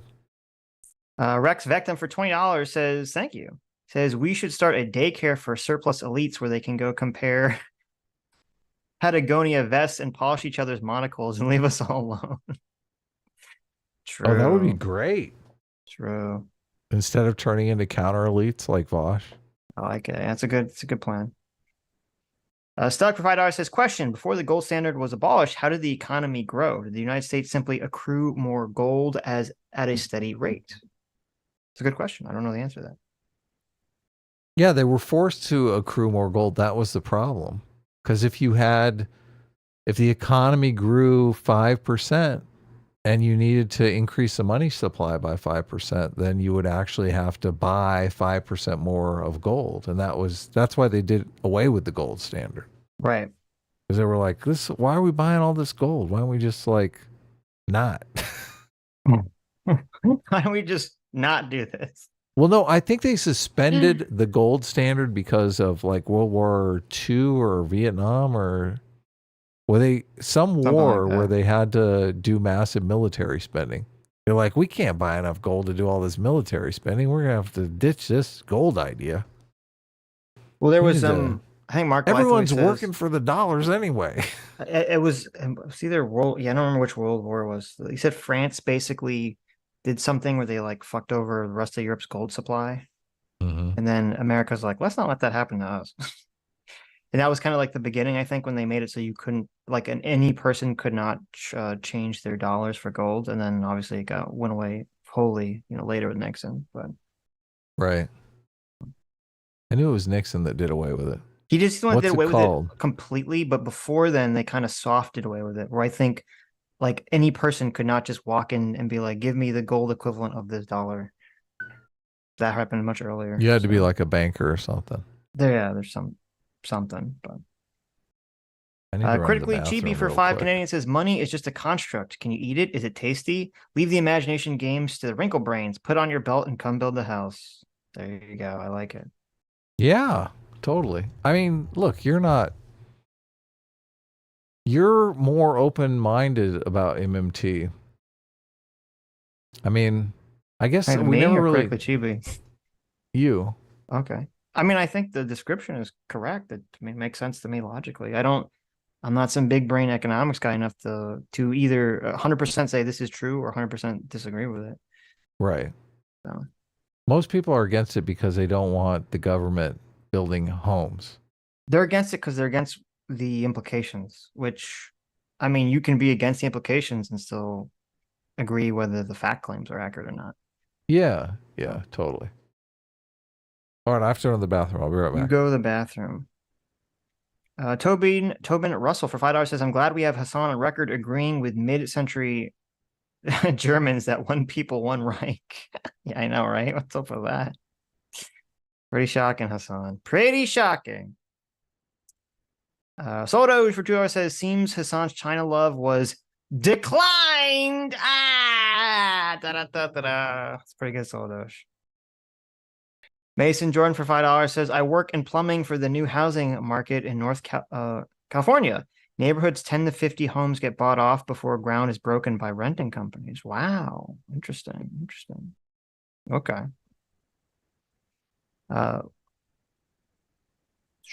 Stock for $2 says, all these accusations really hurt Russell's brand. I gotta save all these. I gotta read Adam all these puns. I know how much Adam loves puns. Okay, so I gotta read them to him when he comes back.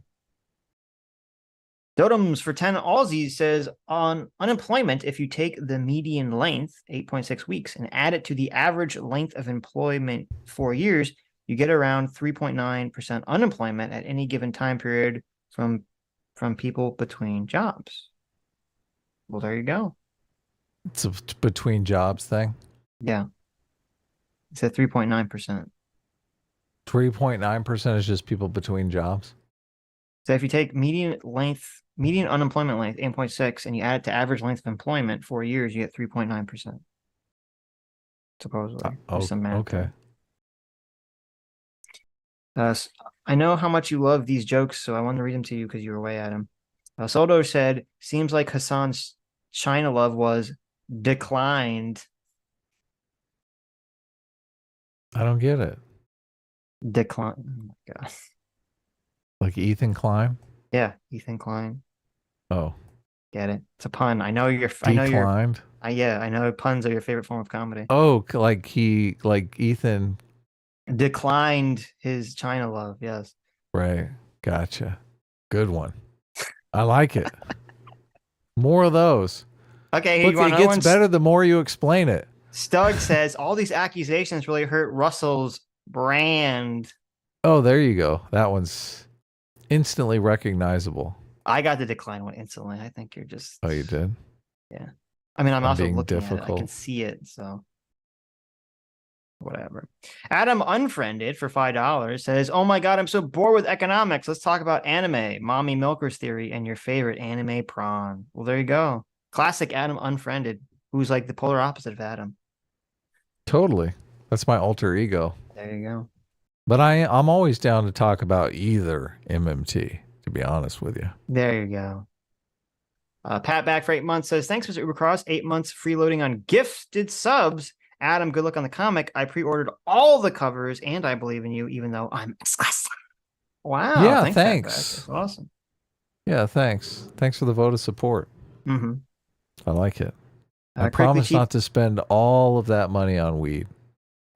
Just half of it.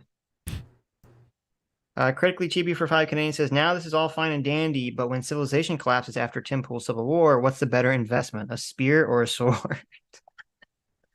That's the real question. Yeah. What is it? What's a proper answer? Obviously, the answer is a mace. Don't be silly. Oh, yeah. I mean, I was thinking like a machine gun, but... You're going to run out of bullets, though. Oh, yeah. Flocky true. VT. Flocky I'll VT make my own. Oh, well, there you go. I played Fallout 3. I can make my own bullets. Okay. I'll get that perk. Yeah. Floki VT for $10 says, why does Hasan think the one nation, two systems is ever a plan the CCP will uphold if given more power? The Brits handed over Hong Kong early because the CCP agreed to one nation, two systems. See how that worked. Well, because Hasan is a sucker. That's the answer to the question. True. Mason George for $5 says, I'm gone into all the most complete homes for finally walks that have been pooped and peed in top to bottom by homeless druggies. Gross. Yeah. Yes. So I've gone into almost complete homes and they've all been pooped and peed on. Ew. That's not good. Yeah. Michael Gallup for $10 says, Adam, quote, I'm agnostic. You're the with a dog in this fight with MMT. What? I don't understand what that means. Such lying, gaslighting. You also have saying you don't have a dog in this fight. I also have a dog in the fight, Adam, to look for things to prove MMT correct. Based on your logic, Christians can say, hey, I'm agnostic because I think the evidence points to an intelligent designer. Also, why was R. Kelly demonetized? Look, I disagree with you, Michael, because like I said, I'm following the interest rate thing to see if Warren Mosler is correct, and I could honestly care less which way it goes. I mean, if raising interest rates actually causes inflation, I'll work with that. If raising interest rates actually lowers inflation, I'll work with that. So, do you care, Sitch, which way it is? I mean, I don't really care. Yeah, I don't either. Why would I care? What is my dog in the fight like? Well, I mean, I guess the dog would be that you've heavily invested already. Have I really invested in? Yes. Like, I'm invested in if they're right or not. I'm invested in how the story ends, but not because I desire a certain ending. Okay. Yeah. And I mean, look, a lot of the stuff with MMT isn't really even related to interest rates. I mean, that's just kind of one side quest that the MMT people are saying. That is interesting because if the Federal Reserve thinks raising interest rates lowers inflation and it actually raises inflation, I mean, that's pretty messed up. That's like mixing up the brake and the gas. Mm-hmm. I mean, this is not going to end well, right? Right. If they raised interest rates this high and then oil starts going up and they're like, oh, we got to raise interest rates more. And then oil goes higher and they're like, oh, we got to raise interest rates a little more. Oh, pretty soon oil's at $200 a barrel. Not good. Yeah. And a lot of people, they point back to the Volcker times with super confidence. Mr. Ubercross even did this. And if you're listening in the chat, Mr. Ubercross, there's a bunch of different arguments on why the Volcker times were substantially different from the time today. So, I mean, if you want to look at those arguments and counteract those arguments, I think the debt to GDP was much lower. So the amount of government spending being done at the same time you raised interest rates was much lower. Mm-hmm. There was also an oil squeeze that was done by OPEC, which I guess, got worked out politically, so the price of oil came down independent of raising interest rates, which would make you think, what does that make you think, Sitch? If like they're raising interest rates to fight inflation, and then all of a sudden OPEC decides, we're just going to lower oil prices. Do you think that has anything to do with interest rates? I would imagine. Do you think lowering oil prices would lower inflation? I think it would. Sure, of course. Regarding R. Kelly, so it says last year, it was in 2021. It says when R. Kelly was convicted. What are you laughing about? Mr. Ubercros, it's not just Volker. Okay. When R. Kelly was convicted on federal racketeering and sex trafficking charges, YouTube deleted his two official channels, but allowed users to post R. Kelly songs as long as it wasn't R. Kelly doing it, essentially. It says, according to YouTube guidelines, it may shut down channels of people accused of very serious offenses if they have been convicted or pleaded guilty to crimes, and if their content is closely related to the crimes. Head of YouTube Legal said it was egregious actions committed by R. Kelly, which warrants penalties beyond standard enforcement measures due to potential to cause widespread harm. So there you go. Has YouTube put out a statement about the Russell Brand situation, or do they just do it? I don't know. Look, they usually don't. They usually, I mean, they're super bad about this. They just send you an email saying, look, we decided to monetize you. Fuck off. I mean, I know they shouldn't. I honestly think that should literally be illegal for them to do that. But I know they should give an explanation, shouldn't they? Okay, let's see. YouTube said that the demonetization was due to violation of its creator responsibility policy. They said, quote, if a creator's off-platform behavior harms our users, employees, or ecosystem, we take action. Yeah, they're afraid of getting apocalypsed. That's what that means. Mm-hmm. That's what's going on there. A joint investigation of the UK's Channel 4 and the Sunday Times newspaper released, the boo.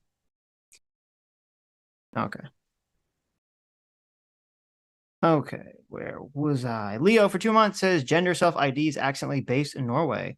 Boys change their legal gender to get bonus points for better university spots. That's funny. Thank you, JMac, for this. There you go. The Unforgiven Yuri for 1 month says, I've been a fan for a year, but been a member for a month thanks to someone else's dime. Ha! S-Class is class. Well, there you go. Nice. Welcome to the clan. Wow, don't say that. I mean, welcome to the party. Welcome to the tribe. God. Lives in Dev's Wall specifically for $5 says, pole arms are better than swords for after the apocalypse. I might have to turn in my centrist card for finally taking a partisan position. There you go. There you go. You can join S-Class. Man. Okay, we have all the pole arms, baby. Baby. Okay. Someone went partisan on us? Yeah, they did. Damn. Dr. Diller for $2 says, communism is so unsuccessful, both major opponents of the U.S. had to adopt market policies to compete. Mao introduced a bunch of dumb policies that the government reversed as soon as he died, reviving their economy dramatically. I know, it's so hilariously stupid. Dr. Diller for another $2 says, Hasan arguing that Taiwanese people are Han Chinese, so it's the same logic as colonial powers used to carve up Africa. LOL. Hilarious. Dr. Diller for another $2 says, saying there's nothing that makes Europe inherently smarter than Americans made Spoon's tiny peanut-shaped pebble brain explode. Now somebody had to clean it up. Thanks, Sitch. You're welcome. Yeah, thanks, Sitch. Dr. Diller for $2 says, Chank's book is supposed to launch in the next few days. Justice is coming. The question is, who cares? You guys going to read it? I might, for laughs. I've already read half of it. Anything else to say on that or no? I don't know. You want to say something on it? You tell me. Are you planning on reading that book? I might read it. I might read Justice is Coming. I like the title. Justice. Justice is coming. I mean, he spells coming kind of weird. I'm assuming he spells C-U-A. it the correct way. You disgusting pervert. Jeez. Justices. Ha ha. Oh my god. Listen, you'll give him some notes. You'll say, listen, I don't know about this title. It makes me think of something else. I don't know. What do you? Maybe we should try to interview Jank or something. Yeah, you could tell him. You try to interview him and say, listen, this title, I know. it's not doing it for me. First thing I'm going to say is, look, isn't coming spelled wrong on this book? Because I've seen it spelled other ways. That's great. My God. Terrible. Look, Terrible. I'm gonna look. What is the quote? What is the horse quote? We got to work that in. Feed a horse the water, but you can't make a drink. No, there was. Isn't Jank famous for saying that? Oh, the horse stick. Oh, that wow. if the horse comes, yeah, that it's not sexual assault. I see. So if the Right. if you name a horse Justice, so if justice is coming, does that mean it's consensual? oh my God.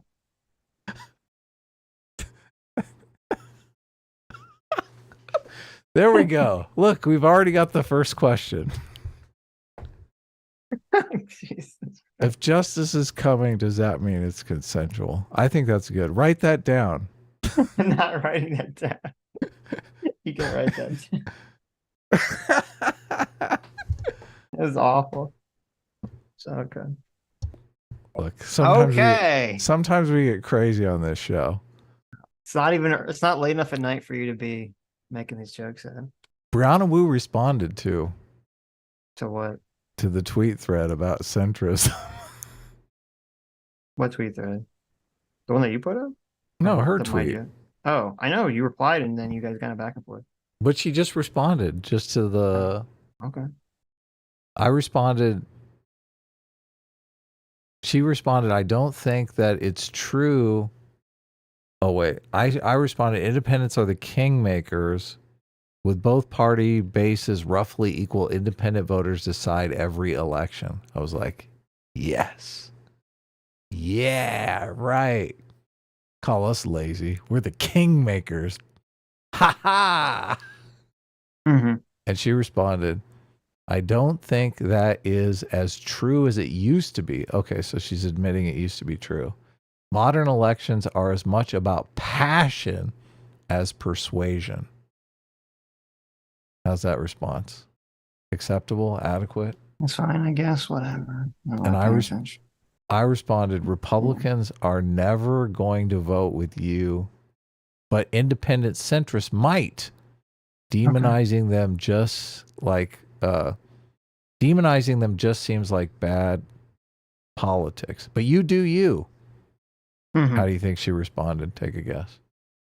She said, I agree, Adam. That's a good point. Wrong. Oh, okay. You are categorically incorrect. Okay. Categorical? I'm not incorrect. I'm categorically. Yeah, I don't know why people add that on. It just sounds better. She said, the point is turnout can be just as effective as watering down your goals for centrists. Ouch. Ouch. Wow. That stings. Oh, look at that. Sitch. Yeah. Why would you want to water down your goals? Cause I do. What do you mean? Look, I mean, if your goal is to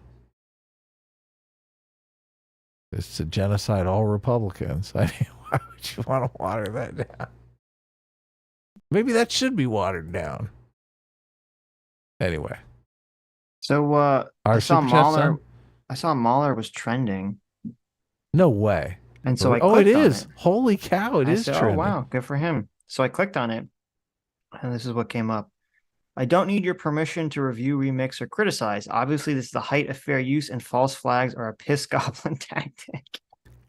People are false flagging Mahler? Apparently. I don't know who the tweet doesn't exist anymore, or the person went private, so I don't know what the tweet was about, but Oh wow. Okay. I see that from 6 hours ago. Right. So, and I'm not familiar with what they were reacting to, but very funny. Look at this. What Mahler does is so transformative. Why are people doing this? They act like he's XQC. Yeah. True. Look, Mahler isn't just eating his lunch while he's watching some viral video. Oh, look, there's a screenshot of the person that's got the protected tweets now. What was the screenshot? Lewis, 27, she, they, non-binary, partner Twitch streamer. Yeah. YouTube reactor. She said, obviously didn't watch the video, but this jackass is using reactors content in his video to talk shit about them in Star Wars. Who the fuck even is this kid? LMAO. Make me realize now why I had a random spam of hate comments tonight. Please report for using content without permission. Oh, look at that. No, it was a video he made recently, which I haven't got a chance to watch yet. It wasn't they weren't streaming on it. It was the Star Wars Can't Grow Up video. So there you go. Okay. Oh. There you go. So he used some of their clips. Drama. Dr. Diddler for $2 says, quote, I support civil liberties unless you get too rich or disagree with me. Hasan PIKER, flaming hypocrite in town, dumb fuck. True. I mean, tell us how you really feel. I mean, that's a little hard. A little harsh. Is it though? It feels accurate. Dr. Diddler for another $2 says, I have had basically no interest in finance because I haven't had much of a reason to do so, but what exactly is BlackRock? I find it very odd that there's apparently a cross between Cyberdyne and Hyperion Corporation running around. That is what it is. You nailed it. You nailed that. BlackRock's an investment management and financial services firm. That's what it is. Yeah, our system runs on people saving up money for their retirement and then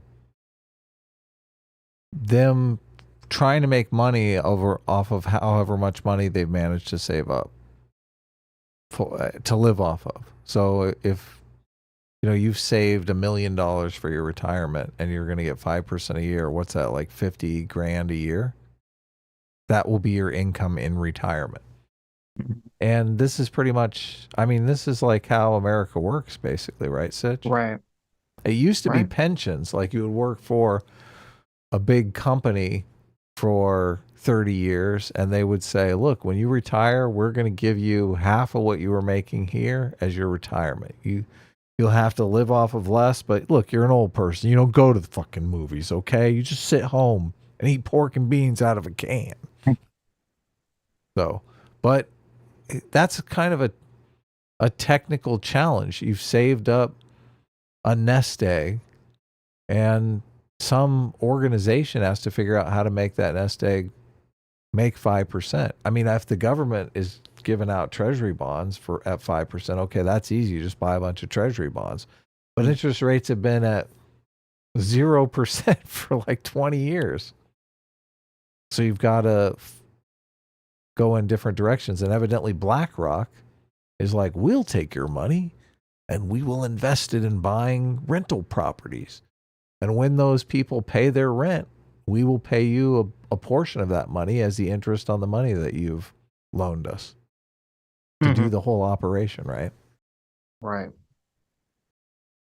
I mean, I'm assuming like you don't have a high yield investment vehicle, right? You don't have a fancy investor that makes you make 20% on your money that just sits there. Actually, no. I was gonna say I have some mutual funds, but yeah, mutual funds are good. Obviously, lower risk, but if that oil goes up to $200 a gallon, you mean a barrel? A gallon. $200 a gallon? What are you talking about? No, a barrel, obviously. Yeah. That's pretty funny. Yeah, no, I mean, You start seeing $10 a gallon gasoline. What's the wait, what is it now? I think No, it's so like it's 80 under or 100. 90. What are you talking about? It's like Yeah. 91. It's Yeah, where are you 91, getting this exactly. 200 from? You freaked the shit out of me. I was like, what? Well, it's super high right now. 95. I Is mean, that super high? I wasn't feel it like at 60? I believe it was at 60. Look at during an like oil what? chart. During COVID. Crude Oil. let's Look, see. oil price chart right Crude here. oil price. You can see it's way last up. 10 years. I thought it was like 100 in like fucking the Bush era. Yeah, look, in 2014 it was at 100. And then in 2015 it dropped down. In 2016 it like went all the way to 30. And then it was kind of in the 40-50 range. 2018 it kind of goes up to 70-ish. 2020 it drops to the fucking floor. And I assume Because of COVID. And then it spikes back up again to what it was in 2014. So I mean, I don't know. It doesn't seem like. Yeah, but this where it's super high up there, Yeah. that's like the peak inflation. That's when we were like at 8% inflation. So they started raising interest rates to bring inflation down, right? It did Sure. bring oil down, right? But interest rates are still high. And now it's going up again. What the hell is done with that? Like the thesis is that Biden has been letting oil out of the strategic reserve to lower the price of gasoline, but that they've run out of, like, the strategic reserve is almost empty now. So they're like, okay, we can't do this anymore. And that's why oil is going back up again. Here's what's weird. And kind of Bush oversaw this. And I remember this happening. So if you look at like a chart going back to 87, it's like oil price is like $20 a barrel, kind of around. It's like literally stuck at $20 a barrel the whole time. 2000 rolls around, it moves up to $30 a barrel. It's kind of, and then it's like stuck at $30 a barrel.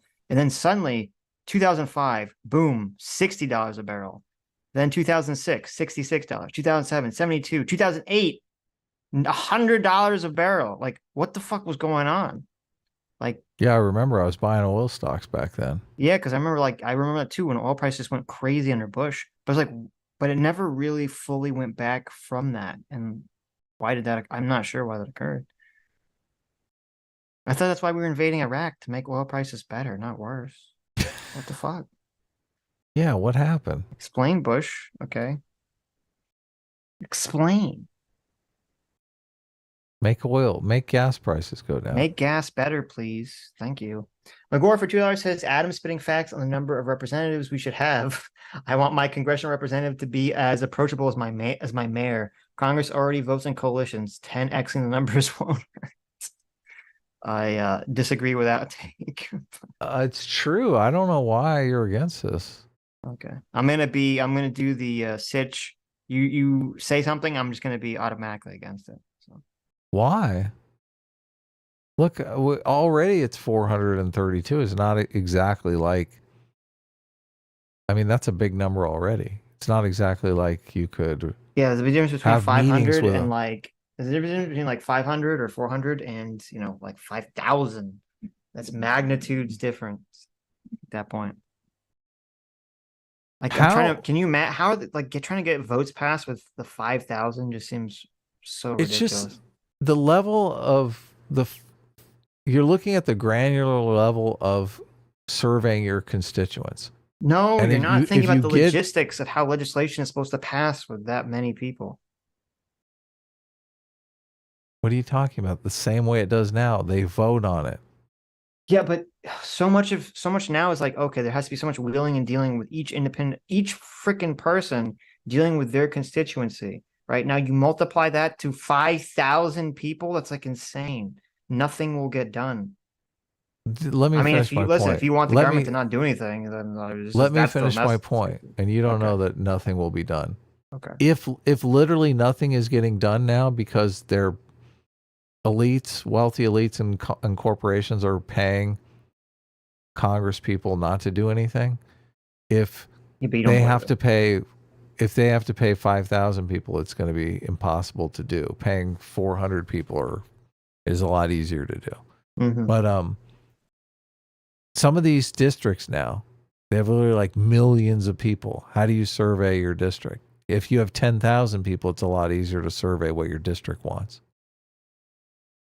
If you have a million You also people, got you're local going to have... government. Like, I don't know if the federal government needs to be surveying people in 10,000 in units of 10,000, but Well, that's, I think, how the original...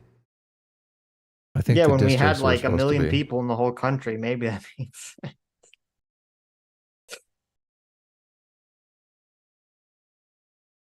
Right? What was, I don't know, what was the population in 1800? I'm looking up the original population for per district. U.S. population 1802. Let's see. U.S. population chart. Wow, we were at 5.3 million in 1800. There you go. I realized we were so based even back then. The number of representatives also cannot be greater than 1 for every 30,000 people. So that's what they put in the Constitution.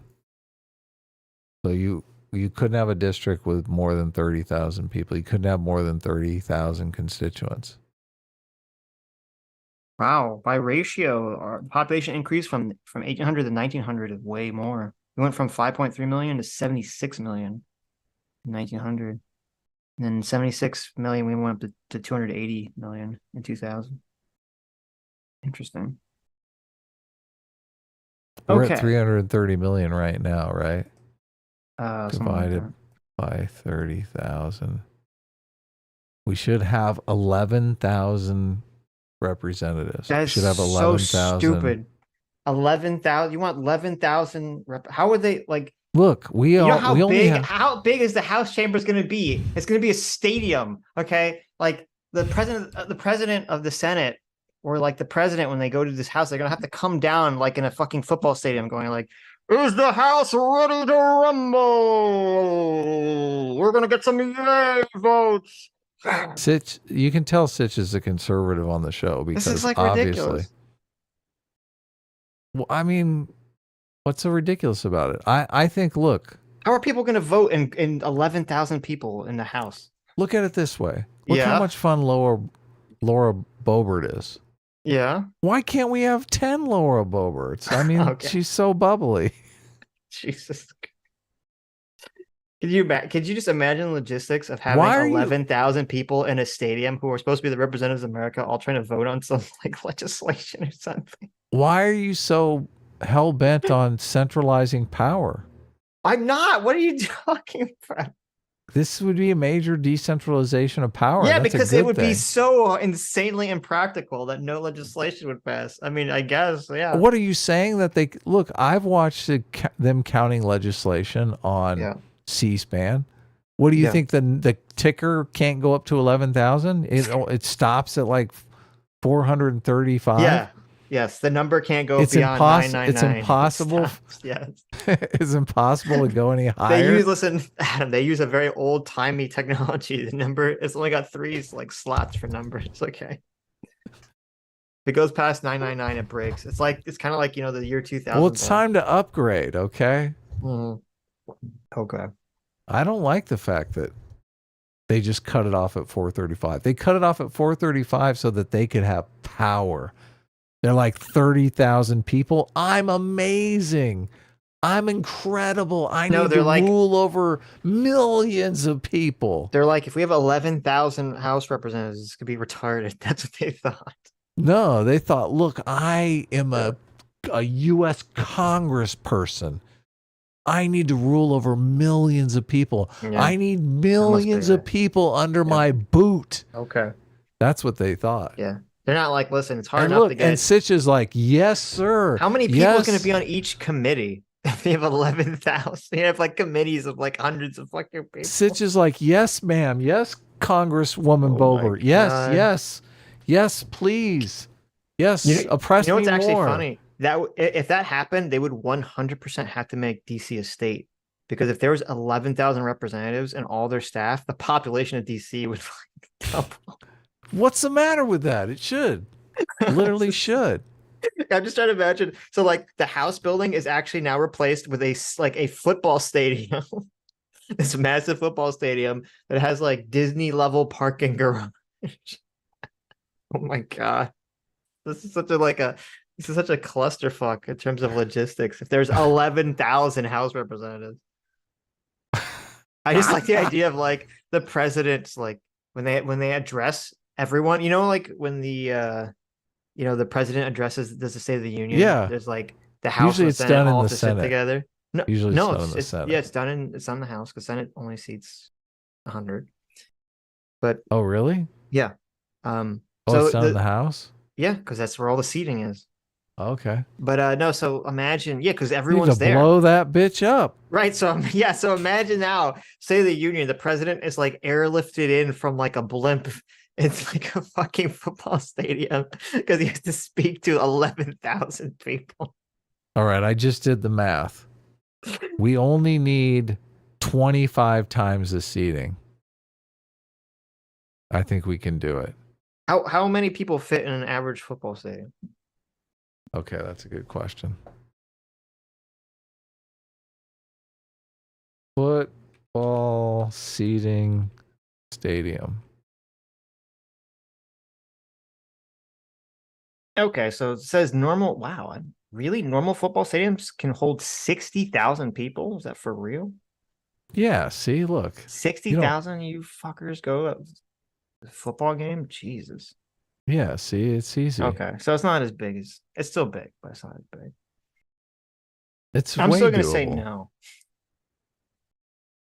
Well, I'm gonna say no. you evidently you like centralization of power. Like you Oh my God, basically look at want to this go back to a monarch. Bad faith Andy over here.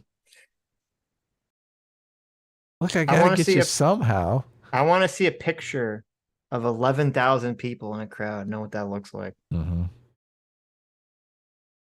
Well, how big was Trump's crowd during the inauguration? Yeah, there you go. You know that scene in like Forrest Gump where he's Seemed like it was approximately 11,000. yeah, you know that scene in Forrest Gump where he's like speaking and there's like this massive crowd of people. That's probably like 11,000. I'm just gonna guess right there. Hey man, at least then you know what? January 6th would be impossible. They had literally too many representatives. They could just fight them off. They could just fight them off. They could just say, listen, there's a bunch of people storming the Capitol Stadium. We're gonna hand everyone a pole arm and you're gonna fight them off. Yeah, that's a good idea. That would be pretty funny. Give them all like American Gladiator, like helmets and little batons. They just start beating back the protesters because there's literally more representatives than there are protesters. I love it. Okay. I'll do it on Let's that. do it. I'll do it just for that. How about that? Okay, good. Finally. Just for that. Yeah, because that'd be funny. Dr. Litter for $2 says, I think the socialist revolution / long march might be more effective if the philosopher class did not also begin deluding themselves into believing the dumb shit they say, like Noah Samson does. True.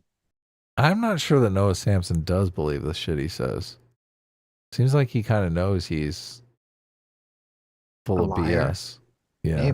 Maybe. A Dr. Litter for $2 says, my first character is always white guy with sword paladin. Let me reverse the question on you. Adam, when I can be me, why would I be anyone else? Being me is fucking great. Wow, there you go. Wow. Okay. There you go. Fair enough. Cool. White guy with sword paladin. You don't strike me as a paladin, Dr. Diddler. I'm gonna be real. I was always chaotic evil paladin. I don't know. Actually, maybe I take it back. I could see you using righteousness to smite some fool. Okay, that makes sense. Dr. Live for no $2 says, evil capitalists conspire to overthrow socialist governments, causing them to all fail. Big Pharma withholds cures to make money. Companies promoting fat acceptance to make their obese customers happy. Absurd! True. There's actually, and I don't know, maybe we'll talk about this or not during the week. I want to do one of these runoff videos. Dove hired some like obese lady to be part of their fat acceptance campaign who's a horrible person. No and tried way. to get someone kicked out of college because they misheard something they said. Oh, yeah, I saw that. Yeah. So I saw that. maybe we'll do a video on that. Joe the Meg Dr. for $5. Oh, go ahead. Dr. Diller for $2 says part of the reason society looks down on fat people is because of perception that they can't control themselves. The leftist intuition is to blame society rather than to promote accountability. Shocking that these overlap. Yeah, that's a good point. That is Excellent point. Yes. Joe the Meg for $5 says Biden dumped the reserves and OPEC cut production. That's why oil went up. It has nothing to do with interest rates. Well, that's my point. That's totally my point. Interest rates are independent of inflation. I thought Biden dumped the reserves because they cut production, not the other way around. Well, yeah, I think obviously that would make more sense, but or maybe he just, well, maybe not. Maybe he just dumped the reserves to lower the price, and then in response, OPEC said, "Well, we're going to cut production if you're going to dump reserves." Democrats know. Right. Ain't no way in hell Biden is getting reelected with $7 a gallon gasoline.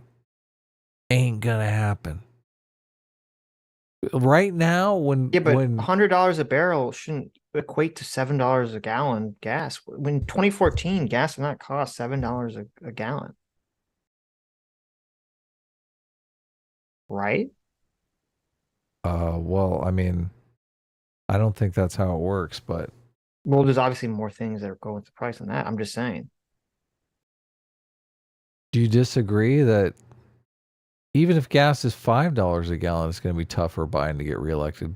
Trump is walking around on cloud nine right now. When Trump sees $7 a gallon gasoline, he's like, fill her up. I love this economy. No, you're probably right. I don't disagree with that. Listen, obviously what we need to do is we need to just invade these OPEC countries and make them vassal states of America. You're speaking my language now, Sitch. That's exactly what I was thinking. Yeah. I mean, why are we not doing that? I mean, didn't we do that already with the Shah of Iran? That really worked out well. No. You're okay. This is the problem. We do this like half measure bullshit. We're like, we're going to like replace your government with someone favorable to us. I'm saying no. Let's bring back imperialism. Let's just take over the country and say, this is now part of America now. Enjoy. Right. You're going to be America. We need to do it Russia style. We need to basically tell our Americans to go over and start living there. Just move in. Oh, there you go. Yeah. Okay. That's the move. We say, listen, Americans, go start living there. And then when you guys like start immigrating to these countries and you cause problems because your culture clashes with their culture and start attacking you, then we say, well, we have to defend Americans living abroad. So we get to invade you now. Yeah. Perfect. There you go. No, you know what? We listen. That's pussy shit. We just need to go back to the days of strength and power. We say, we're bigger than you. Stop fucking with our oil or we're going to invade your shit. I got a better idea here. I just thought of it. Solar panels. That's cock shit. Supposedly, America right now is energy independent. Then why is our oil price so high? Yeah, I don't know about that. Well, I guess even if we are energy independent, if our market, the market's still tied together for oil. Well, look, if they make oil, find oil, refine oil here in America, right, and they can sell it for more money in Europe, they're going to sell it for more money in Europe. That's what I mean. So yeah, even if American companies can produce oil entirely locally in America, as long as those companies could sell in the open market, we would still be competitive, competing with them with price. Right. Yeah, but that's what I'm saying. Yep. So but we have two options. Okay. We can either A, say, listen, here in America, we're basically going to just take over all the oil companies and just put price caps and say, listen, when you're selling to Americans, commie shit. Look at this. A bunch of commie shit, right? Or B, we can do soft commie shit, which is to say, well, instead of doing commie shit, we're going to do imperialist shit. And we're just going to go into those OPEC countries, take them all over by force. And then we're going to force the market price down. Couldn't you, instead of saying we're going to cap the price, couldn't you just say we're not going to allow you to export oil? Like you have to sell your oil here locally? Yeah. That's that's And a then better the way of price is saying just whatever it is. Yeah. Yes. And we will tell the people outside of America, we'll say, listen, your oil doesn't work here. Okay. You go sell that somewhere else. Right. Well, we would say you can't export Fuck oil. off. You can't export oil until you reach whatever the capacity is of normal American oil consumption. No. We'll just tell them they can't sell. Look, sell it here or put it on the shelf. There you go. Oil made in America should stay in America. Ooh. That's it. Yeah, exactly. Why is Trump? There's Trump. He needs to get on that. Look, and Oil if they made in produce a America lot can stay more, interesting. look, if they produce a lot more than we need, the price is going to come down. That's exactly right. how it works. Yeah. Oil Pretty made in soon, America, stay in America. Oil made in America, stay in America. Yeah, we're buying barrels of oil for like $8. Yeah, when we could be buying it for $2. Oh, you're talking No. about barrels, not gallons. Yeah. We're buying $8. We're buying $8 a barrel. Yes. Oil, and Actually, they're buying in OPEC. They're selling it for like $95 a barrel. We're like, that's fine. You keep your oil. Okay. Yeah. Eat shit. So bad. Exactly. This will never happen, but theoretically, I wonder if that did happen, how much would oil cost? Everyone in would America? love it. Oh, it'd be so weird.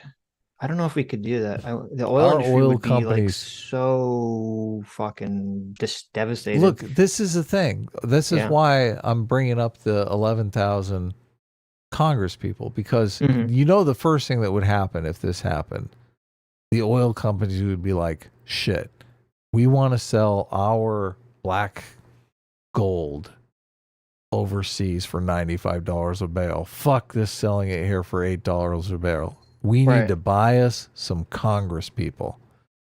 And they would start going and giving campaign contributions to the Congress people. Of course. But if there's 11,000 of them, all of a sudden it's like, oh, shit. Yeah, but this is exactly... It becomes cost prohibitive. This is the exact policy. I don't think Trump would have the balls to do this. This is the exact policy. You need a Trump-like person. It has to be someone on the right that would do this. Some right-wing populist to say, we're going to prevent oil that's made in America from being shipped out of America. I think Trump would do it. Why wouldn't Trump do it? Then why is he not? Then do it. Did you know? I don't think he has the balls to do that. According to generational theory, Yeah. whatever president, the next president of the United States is going to be remembered forever. They're going to be like a Lincoln or a FDR Or a Hitler. or a Washington. Oh, look, I don't think you gotta could. I don't think it pinpoint it always on gotta like a bring time things period. down. It's going to depend on what they do. Always got to bring things What if it's down. Sleepy Joe again? He doesn't do anything. He's like a corpse being puppeted by Kamala Harris. Is that going to be Nope. remembered forever? It's going to Right. be either Joe Biden is going to be the next Lincoln or Kamala Harris. Right. What if Trump goes to jail and it's fucking DeSantis? That'd be pretty hilarious. Cardboard DeSantis becomes the Republican FD. He becomes Reagan 2.0. Well, this is the thing. 24.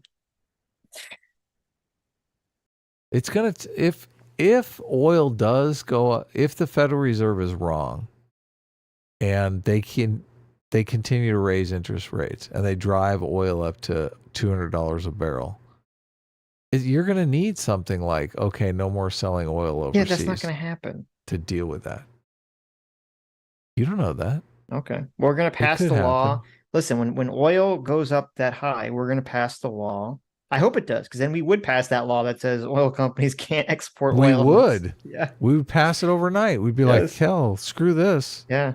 It's like, oh, eat shit, OPEC. We're keeping our oil. Then they would say, like, we're not going to use dollars. And we're like, what? We can't hear you over of us driving our cars around everywhere. That, I hope you know that BRICS nonsense is I know. complete I know. garbage. Yeah. I know. Like all they have is an agreement to start their own currency someday. It's like, who's worried about that? Well, Like they would. So, okay. So if America did do that, if we were able to decouple ourselves from the oil market globally so that our oil became like $30 a barrel or whatever the fuck it would cost, they would try to respond by doing something like that. I would imagine that would be their response. Yeah, but we don't look. I don't know if We it'll don't work, need them. We don't need Mhm. anything from them. So what? Look, we don't care if they don't use our dollars. That's the thing. Well, I mean, The we re- would still the- care. It still hurts. The Our reason why they influence. use our dollars now Mhm. is because they give us oil and we give them dollars. They want those dollars because they want to buy things like cars and refrigerators and understand. all these American products.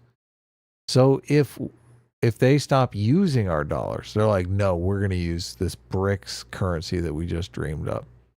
We would be like, okay, fine. But GE is not going to say, oh, we'll take your BRICS currency. They're going to say, no, we want dollars. Right. We want dollars or no more microwave ovens. Right. Yeah. And they're going to be like, well, but we want the microwaves. We'll get some Then fucking dollars then. Yeah. Then take those worthless bricks you have. Yeah, Who wants exactly. worthless bricks of gold with no latinum in them? Well, they could get gold and sell people gold for dollars. That would work. Then they would get some dollars. No, but there's no latinum in them, so it's worthless. Everyone spazzing out about the BRICS thing is just weird. They don't People even have been have a spazzing out currency. about like America losing its global dollar hegemony for like 50 years. Doesn't matter. And Yeah. it hasn't really materialized. But anyway, moving on. Stog for $2 says, Sitch, I recently watched a video of two Tolkien YouTubers talking about an essay critical of Lord of the Rings, some political relevance. I don't expect you to stream about it, but you may find it amusing. Shall I send the video and the essay? Sure. Check it out. Sounds Racemus for great. $2 says, I don't understand why the feminists are always blaming the male gays for sexualizing women. I would have thought they'd be the last on the list. Nice. I always wondered about that too. Dr. Dealer for $2 says, we are so blessed that every popular representative of socialism on the internet is an utter retard, hypocritical scumbag with no principles. It really makes it easy to prove what a shitty ideology this is to normies. True. Vosh for $2 says, boys. Jesus Christ. Uh-oh. Vosh says, boys, have you seen my penis? My penis is on the loose. If you see it, just try to catch it with some cheese. There you go. Nice little South Park reference there. Ouch. Mr. Garrison was trying to transition back to male and had, I think, to have his penis grow on the back of a mouse. And it ran away. There's a little mouse with a penis on its back running all through the streets of South Park. In the streets of South Park. Dr. Lillard for $2 says, that's right, ladies. You should aspire to be fat, worthless slobs. You feel much better when you can't breathe easily, can't see your feet, can't sit in plastic chairs. Trust the guy who wants to overthrow society. True. The most dope for $2 says, Gen X play a part in being overweight, but a lot of it is just knowledge and willpower. I went from being 200 pounds at the start of this year to 135 pounds now. Holy shit. I'm only 5'1", so my calorie maintenance is around 1,000 calories a day. Well, that's fucking impressive, the most dope, that you went from 200 pounds to 135. That's incredible.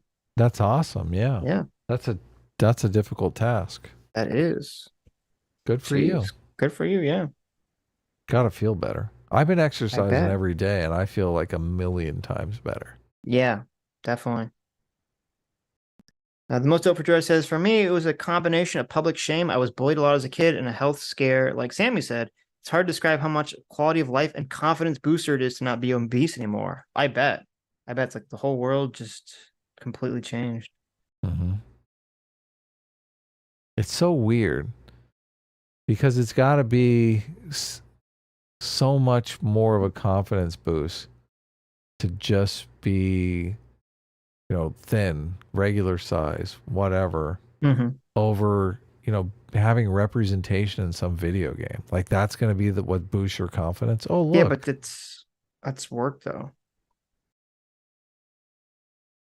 Yeah, but I'm just saying the confidence boost that you see from seeing like a fat video game character. Yeah, but if you're if like everyone, yeah, but no, this is the plan. Okay. If I have to like exercise and eat less, that's work for me. If a video game company makes a fat character, that's work for them. Okay. And if everyone in society just normalized being obese, then I would be as confident as everyone else. right? Don't think so. When everyone's fat, no one's fat. It's like such a fake, though. I know well, that's the It's problem like with a lot saying of this society's going to change, but really society's just going to, I mean. It's not. Yeah. Yeah, there's going to be more fat people. It's kind of like a lot of this woke shit, I think, is unfortunately rooted in the fake self-esteem movement of the 80s and 90s, where there was this pop psychology that the best way to raise your child was to just fill them to the brim with confidence for everything they do. But the problem is, like adults, children are very good at knowing when their parents are fucking with them and not sincere. And when everyone gets the participation trophy, everyone knows it's bullshit. Even when you're a kid, you know that it's bullshit. When your basketball team is in last place and you're getting that little trophy, you know that someone's fucking with you. You know this is like a lie. None of those kids are running up there like, yeah, last place trophy. Woo! No, everyone knows that this is just like the pat on the head. Okay. That's exactly what I'm saying. The fat person in the video game is literally the pat on the head. Yes, exactly. Like, right. Oh, All look. the people that are like, all the obese people in those commercials that are like, oh, being obese is beautiful. They all know that they're just being fucked with. Right. They all know it's a lie. Everyone knows it's a lie. There's no one, no one's buying this. And no one will ever buy this. But that's kind of the problem with a lot of this leftist dogma. They think they can social engineer anyone to think anything. Like that we're all just idiots. Right. Like, nope, sorry. They can socialize anyone to pretend that they believe anything. That's true. That's a good point. That's what's going on. That's preference falsification. Right. You're like, oh, this is what we have to believe, huh? Okay, sure, I believe it. Right. How much are you going to pay me? How much social capital am I going to get? Yeah. Oh, look. Everyone likes me. Look, Yeah. I do believe this. Yeah, look, we're all pretending. Yeah. Yeah. This is so much fun. Right. All of these video game characters are so attractive. It's funny. There's these funny videos about like some of these martial artists, who say that they can like knock people over with energy and chi and all that stuff. Right. And it's like, the master is like fighting their students and he's like knocking them over with chi or whatever. Mm-hmm. And then they fight like just a random person and they get their ass kicked. And they can't fight. They can't knock him over. Yeah, they don't knock them over with the chi. So it's kind of like, I feel like it's the same thing. Yeah, it seems like they've enlisted some Confederates. Right.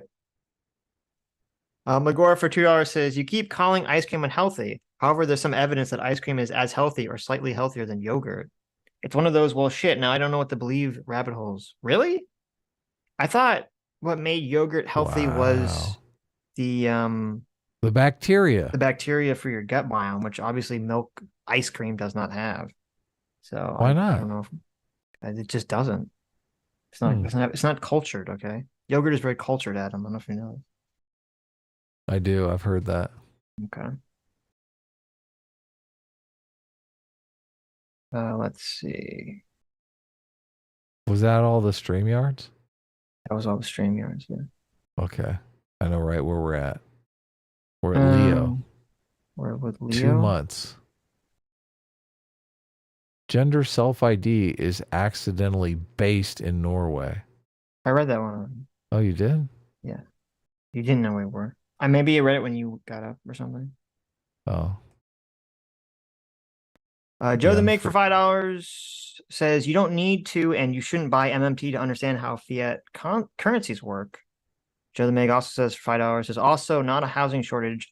The size of shadow inventory is unparalleled. The market is skewed by protracted QE and ZERP and interest rates. Well, there you go. I'm going to say I know what all that means. Well, I mean, if they're shadow inventory, who owns these? Is it like banks? I don't know. Oh, zero interest rates. Actually, that's what's ZERP. Dirt for $5 says, Adam, did you know that turtles are nature suction cups? Sitch probably knows all about it. What? Yeah, you didn't know that? So the original suction cups back in the day, they made them out of turtle feet because they were naturally have that quality to them. Okay. I didn't know that. Fascinating. Yeah. That's true. Ed Wood Sir for $5 says, what if money supply was indexed to population? What if, Adam? What if? Well, I mean, that was Friedman's postulation that you should just fix the growth of the money supply like by 5% or something. Shouldn't it be fixed to not? Well, if it was fixed to population, wouldn't that mean the economy would never actually increase? Because it'd be stuck to whatever the ratio would never change. So there wouldn't ever be any, you could never have more people be rich than you have at that moment, right? Here's what you're trying to do. You're trying to get price stability. Right. You have a hamburger that costs $1 and you want that hamburger to cost $1 for as long as possible. They do shoot for 2% inflation. So they want that hamburger to get a little bit more expensive over time because they're so worried about price deflation, because price deflation causes economic downturns, recessions, depressions. Because if people think, look, if I buy something today, it's going to be cheaper tomorrow, they feel ripped off. So they're like, I'm going to hold off and just buy things later. So nobody's buying anything. Everything that's being produced is not being sold. It just grinds the economy to a halt. People start getting fired. So deflation is worse than inflation, even though the Austrians will tell you, oh, deflation exists in tech. It's great. You don't want deflation in every single sector of the economy. Maybe it's okay in tech, but every single sector would be a nightmare. So they shoot for 2% inflation to kind of hedge against dipping into deflation. But, the problem is we've got up to like 8% inflation, and that's like insane. Nobody can keep up. You got to get a raise every 6 months. So it's tied to production, not to population, because you could get a very small population growth and get a massive production growth. And if you got a massive production growth, you'd want to expand the money supply to accommodate that massive production. Otherwise, you get deflation. You get all that, Sitch? Yeah. I was going to look up something and I totally forgot because I got sidetracked. This is the most interesting thing for MMT with me is that production side of the equation, because none of our government really takes into account the production side of the equation. They just think, the private sector will deal with it, right? Mm-hmm. We just want to make sure that there's money in accounts. But, I mean, they're really flying blind that way, right? Right. I guess. Yeah. Maybe. Of course. Question mark? Okay. Where was I? Stoic for $5 says, it's true. Polearm's a superior weapon. Oh, I read that one. J-Mac for $20 says, his video was amazing. I definitely recommend checking it out. Wait, which video were we talking about? Yeah. I was like, what? Whose video was amazing? Whose video? Jay, what are we talking about? That was too long ago. How long ago was it? Oh, I remember. It's 8 o'clock. It's only 8:30. Well, who were we talking about? I don't remember. Damn it. Contrast for $5. Ozzy says, Adam, what is the ETA in the comic? I'm looking forward to reading it. FYI, I have 2 kids since contributing. Contrast, wow. Really? Do you really have 2 kids since contributing? He does, actually. I do know this, yeah. Wow. Soon. I mean, very soon. Oh, I forgot to put a thing in the chat. Look, I'm going through on my last pass right now. So, and then we'll get it off to the printer. We're going to print it up, package it up, send it off to you guys. Mm-hmm. It's going to be great. Okay. Looks really good. Looks really nice. Okay. Joe the Make for $5 says, oh, I read that. You read that one. Lives in Dev's Wall specifically for $2 says, so it would result in literal partisan politics. Yes. Fondue for $20 says, I'm thinking about representation on government. What about changing it so that representation is level in such a way that all states are purple? Better polling for the country, although populated areas would have less power. I mean, that would be cool. I don't know how we would actually accomplish such a change.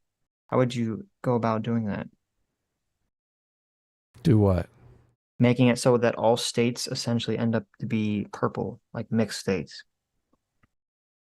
There'd be interesting ramifications that would have on the country. I'm not sure what it would be, but my centrist sensibilities are intrigued by that idea. Wouldn't it be? I'm not sure if it would be. I don't know. Would it be harder to gerrymander if there was only 30,000 people per district? Would be probably easier. Maybe There'd it be would. so many more different like wacky shapes you can make.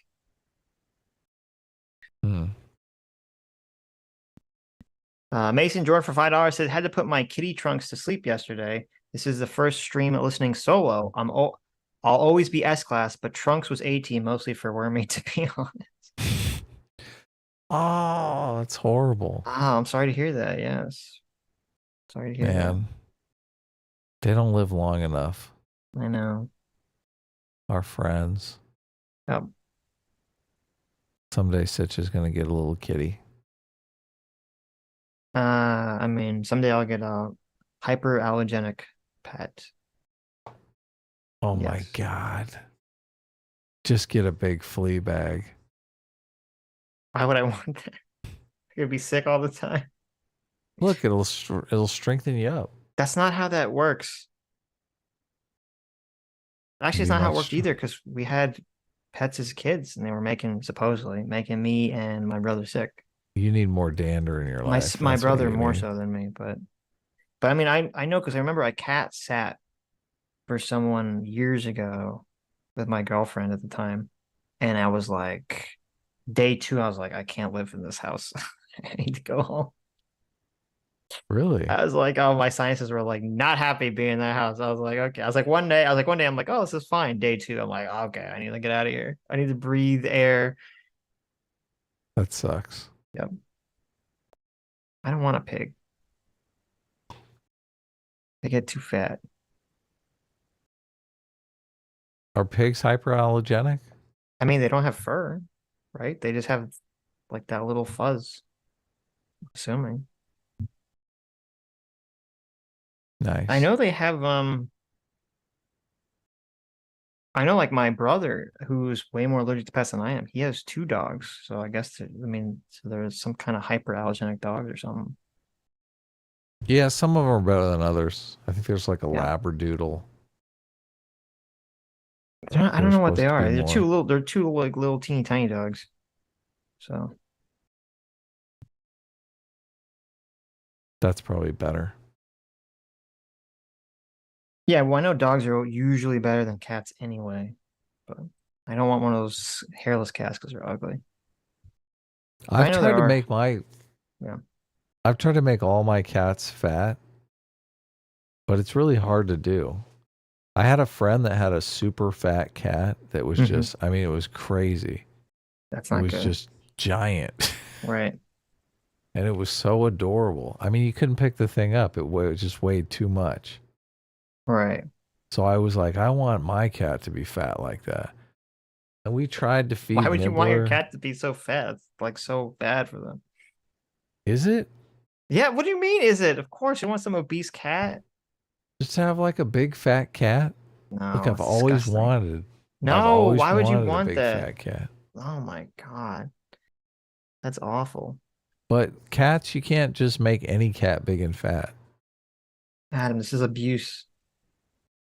I tried, man. I would give them like wet food like 3 or 4 times a day. Why would you do this? What the fuck is wrong with you? You're doing this to poor Wormy? No, I did. Well, I did do it to Wormy, but Wormy's like, no, stop it. You fucking whore. Stop trying to make me fat. look, Wormy Yeah, is. the feeder. Oh my God. Who would have fucking known this? We did it to Nibbler Yes. to some success. Nibbler got pretty heavy. Why would you do this? What the fuck is wrong with you? And You're like a psychopath. We tried to do it to Wormy, but Wormy likes pets. Wormy's all about the pets. Wormy doesn't care about food at all. Well, it's good for him. You got to get a cat that really is into food. But even then, I'm telling you, there's like a weight class per cat. I think you got to get one that's genetically predisposed to being obese in order to get one of these cats that is a big cat. I don't know. Maybe I'll look for one. You're gonna lose some A-team support over this one. Oh, really? Yeah. Why? Because people like cats, and you're over here just trying to make your cat become fat. Look, a fat, happy cat. Look, Lucy says they're not happy. That's like, oh, we're gonna make this kid obese. He'll be happy because he's fat. Look, it didn't work out. I'm innocent. Yeah, okay.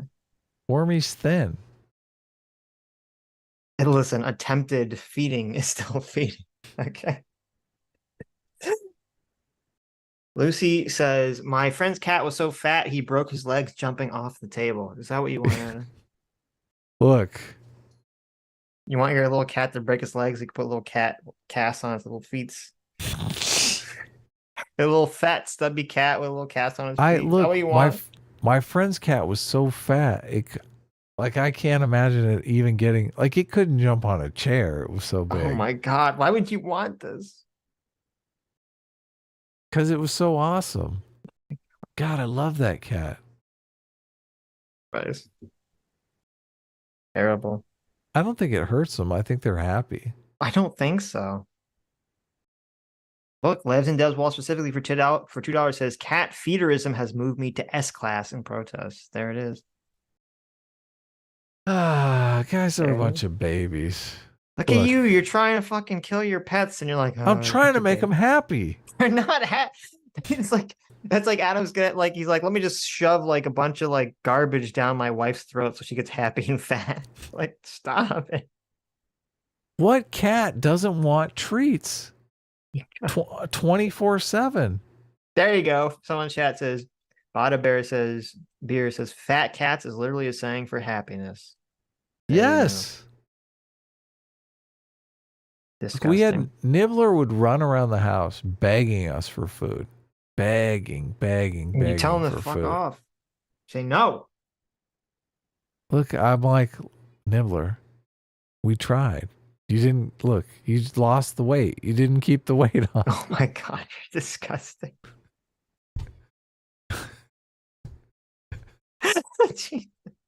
I never knew there was this dark side of Adam.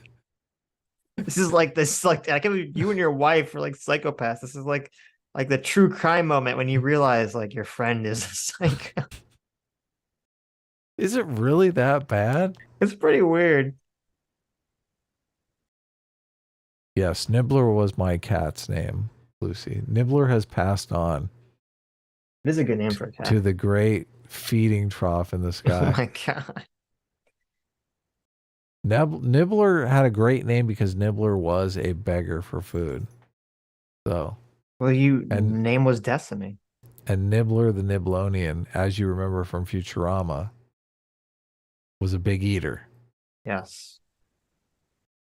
And Nibbler from My Nibbler was a big eater too. Not big enough to get fat, but. Mason Joy for Jar says, I retroactively taking Trunks away from A-Team. See? There it is. Agreed. Look, no cats were harmed in the making of this live stream. Yeah, you just attempted to harm them. Why? Angry Bellsprout for $10 says, what's your thoughts on black affinity spaces in housing? I think the affirmative action ruling will impact them. What is that? I'm not in favor of black affinity spaces or housing or any of that stuff. What is that? What does that mean?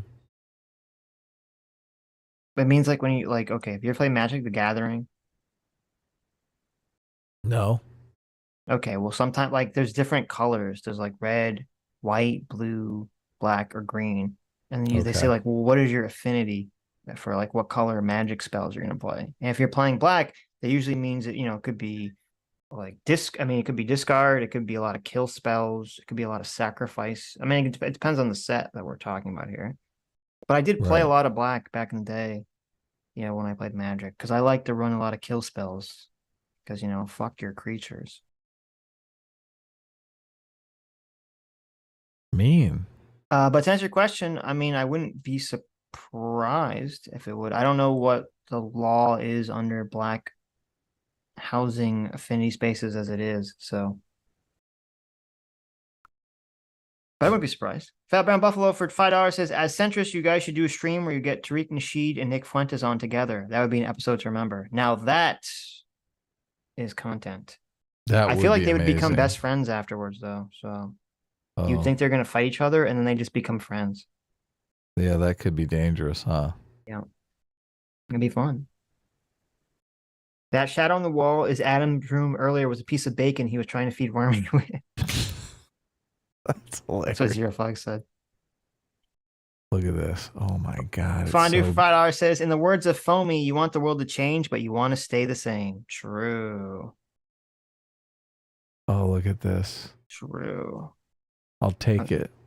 Okay, let me bring up the super chats from Sunday that we didn't get to.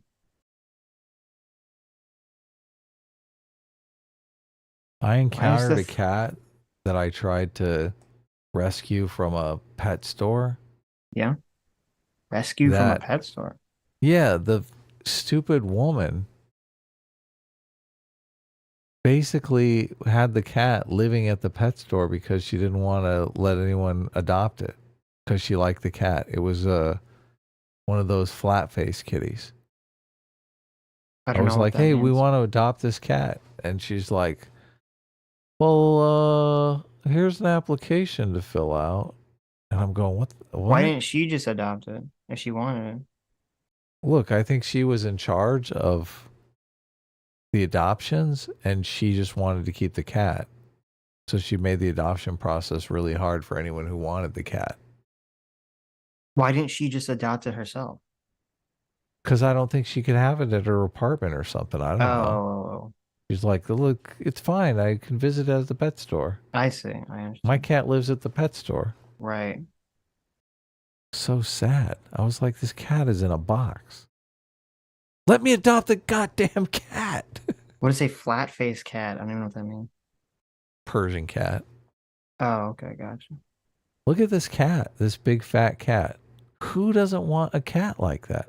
This has been my dream. So to have weird. A cat like this. This is such a weird. Why would you want that? It's so like I look at that and I'm like, that cat is so sad.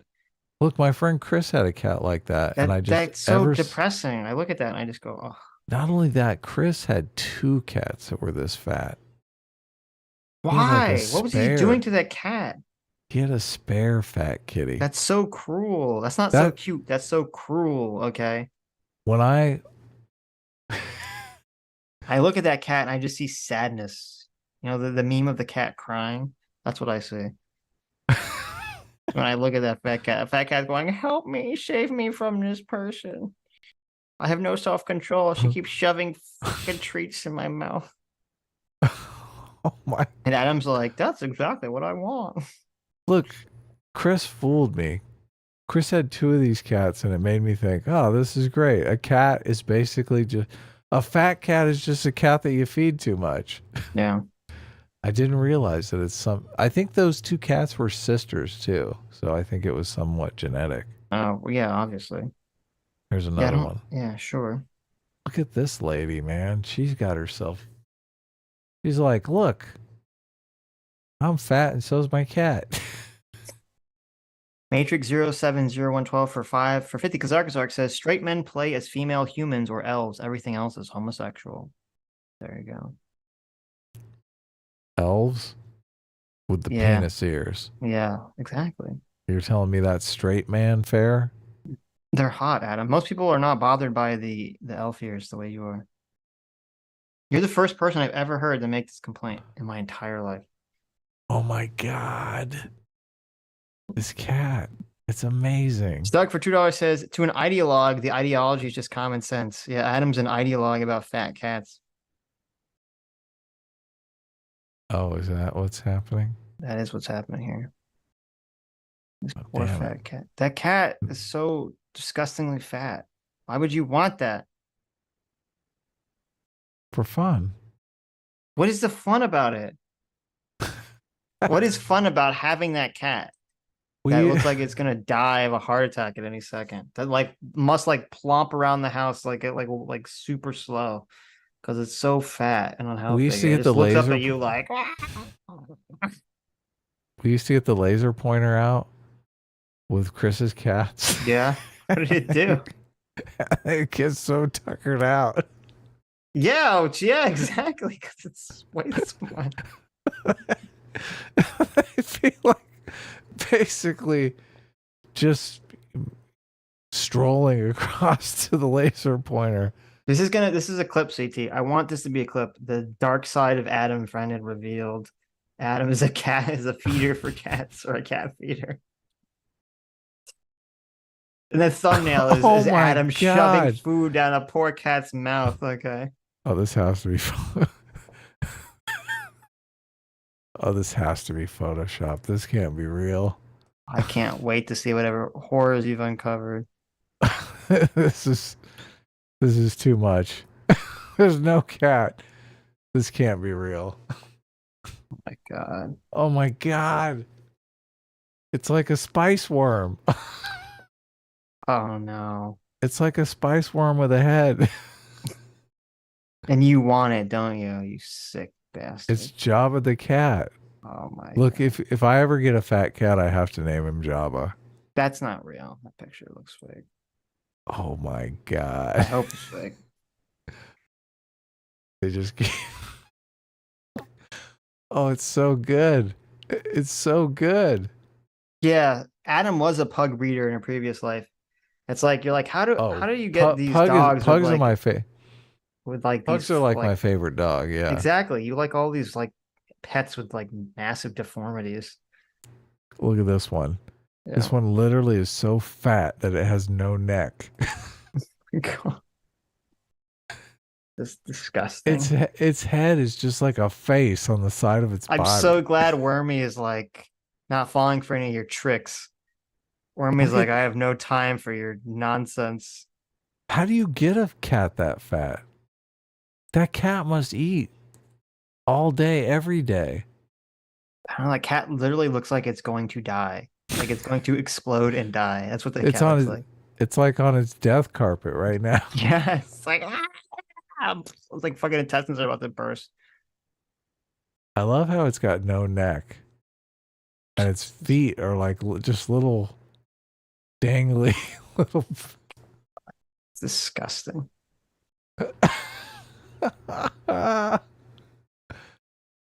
Oh man. What I would give for one of these cats. I want you to cut this. This got to be clip, CT. We have to make sure everyone knows about Adam's degeneracy. Why? Look. I can't believe see you don't. CT in the chat. Good. Send her a message. Good. Don't clip this, CT. You have to This clip. This is our secret, CT. You have to clip Adam disgustingly talking about how he's a feeder for cats. We're gonna learn this is Adam's true crime arc. Oh my god, this one's huge. Like, this is what's gonna happen, guys. Like 20 years from now, there's gonna be like a Dateline report. And they're gonna be like, this is the friended household. And they're gonna like find like Adam and his wife. They're gonna be like old and like, look at our children. And they have like 50 these like obese cats like everywhere. The They house can't is just walk. like a mess because there's just cat crap everywhere and just food Oh, everywhere. They're let's just, not like, let's not be unrealistic here. We're Yeah. gonna clean up after yeah, sure you our will. cats. You're like, well, I just love having these fat cats everywhere. It's like a work of art. Oh my god, you sound like a supervillain. You're like, you have like the deformed person. You're like, my my artistic work here. Look at my piece of art I've cultivated. You're like the Joker. Oh no, CT's arrived. Damn it. Remember in Batman when in the first Batman movie, he's got like the women and he's like has like their faces all like carved up and Jokerfied, and he's like, Oh yeah. look at my living art piece. This is Adam with his fat cats. He's like, look, my masterpiece, my 50 obese cats. Oh shit. CT for Toucan says, "Oh, I am here and I'm judging." Yeah, as you should be. As you should be. I don't look.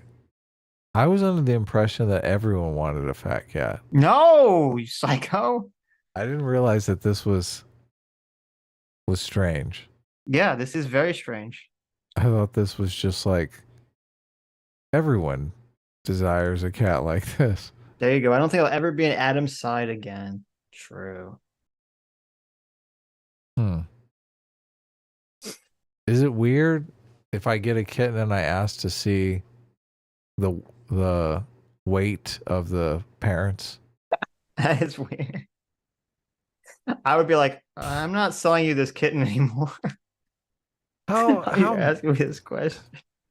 Like, how large is the mother? Oh my god! I'd be like, why? What kind of question is that?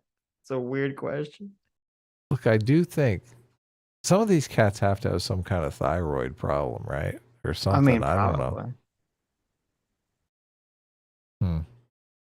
Mason Jordan for Jar says this is Adam's pyrocynical moment. True.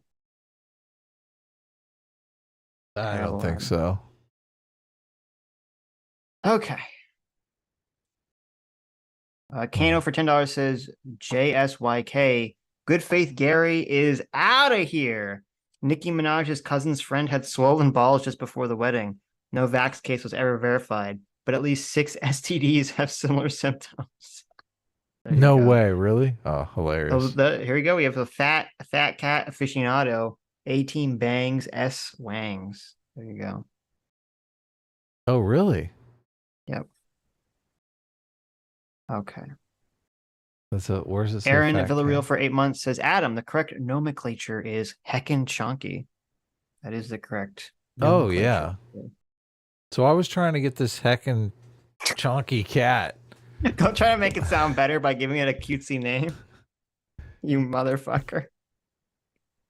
I can't believe Sitch would not want a disgustingly overweight, unhealthy big fat cat. Yeah. Joe the Mig for $5 says, howdy, fellas. Why do all these body positivity defenders look like the mere sight of a single free weight would snap every bone in their body? True, just like the fat cats.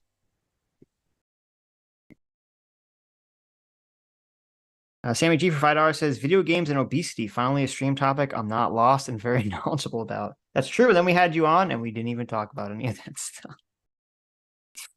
As it is, as it goes. I have to get one of these for my fat cat once I finally acquire one. What? Have you seen these backpacks with a little picture window in the back of them that you take your cat for a stroll? You're going to carry around your like 50-pound cat on your back, like your exercise routine? Yeah, I mean, if he'll fit in it. I don't know. I might have to get like an extra large That's a big or something. Fucking bag. Yeah, but I want a cat that's big.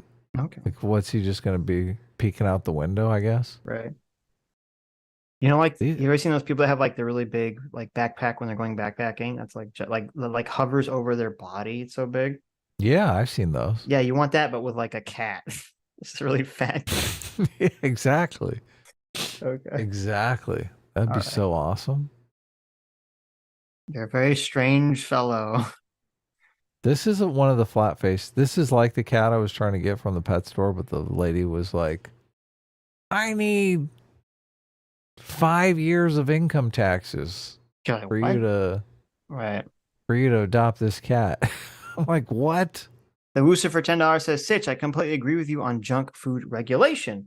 I think the same argument can be made for student loans. They should be illegal because students are preying on low income students. True. Loan companies. She says for I loan agree. companies are preying on loan consumers. Yes. Lives in 1000% Dev's Wall specifically for agree. $2 says game rules. Sip every time Sitch says weight class. I say weight class a lot on Sunday. You say literally a lot. Everyone I know, always I complains do. about it in the comments. I know. Literally. Well, they're literally going to have to deal with it. They literally complain. I know they do. Every time we do a stream. I've It's been trying literally to like not say it as much. Yeah. 50% of the comments are literally about you saying literally. Well, they only get mad because you're literally saying it when you don't literally mean that 50% of the comments are that. Oh, is that what it is? Yes. Oh, that sucks. Oh, thank goodness. CT didn't stamp the cat thing. Timestamp the cat thing. Well, she's That's going good. to now. No, well, actually, it's you don't too need late. to timestamp it. It's going to be clipped. It's going to get its own clip. Is it really? Yes. This is getting a clip. There was something not- else that we talked about that was pretty funny that she gets its own clip. I'm not worried about it. I don't remember what it was, though. I think you guys are overselling it. I think everyone's going to be on my side. Okay. Stephen Preston. Everybody. Oh, I read that one. Mark Twain's Revenge, hey, for $10. Says, all right, the more I hear Noah talk, the more I get convinced of my Noah chasing leftist online women hypothesis. True. Stock for $5 says, we need a heroin acceptance movement. Just because you don't use heroin doesn't mean you're healthy. We call it ham. That's funny.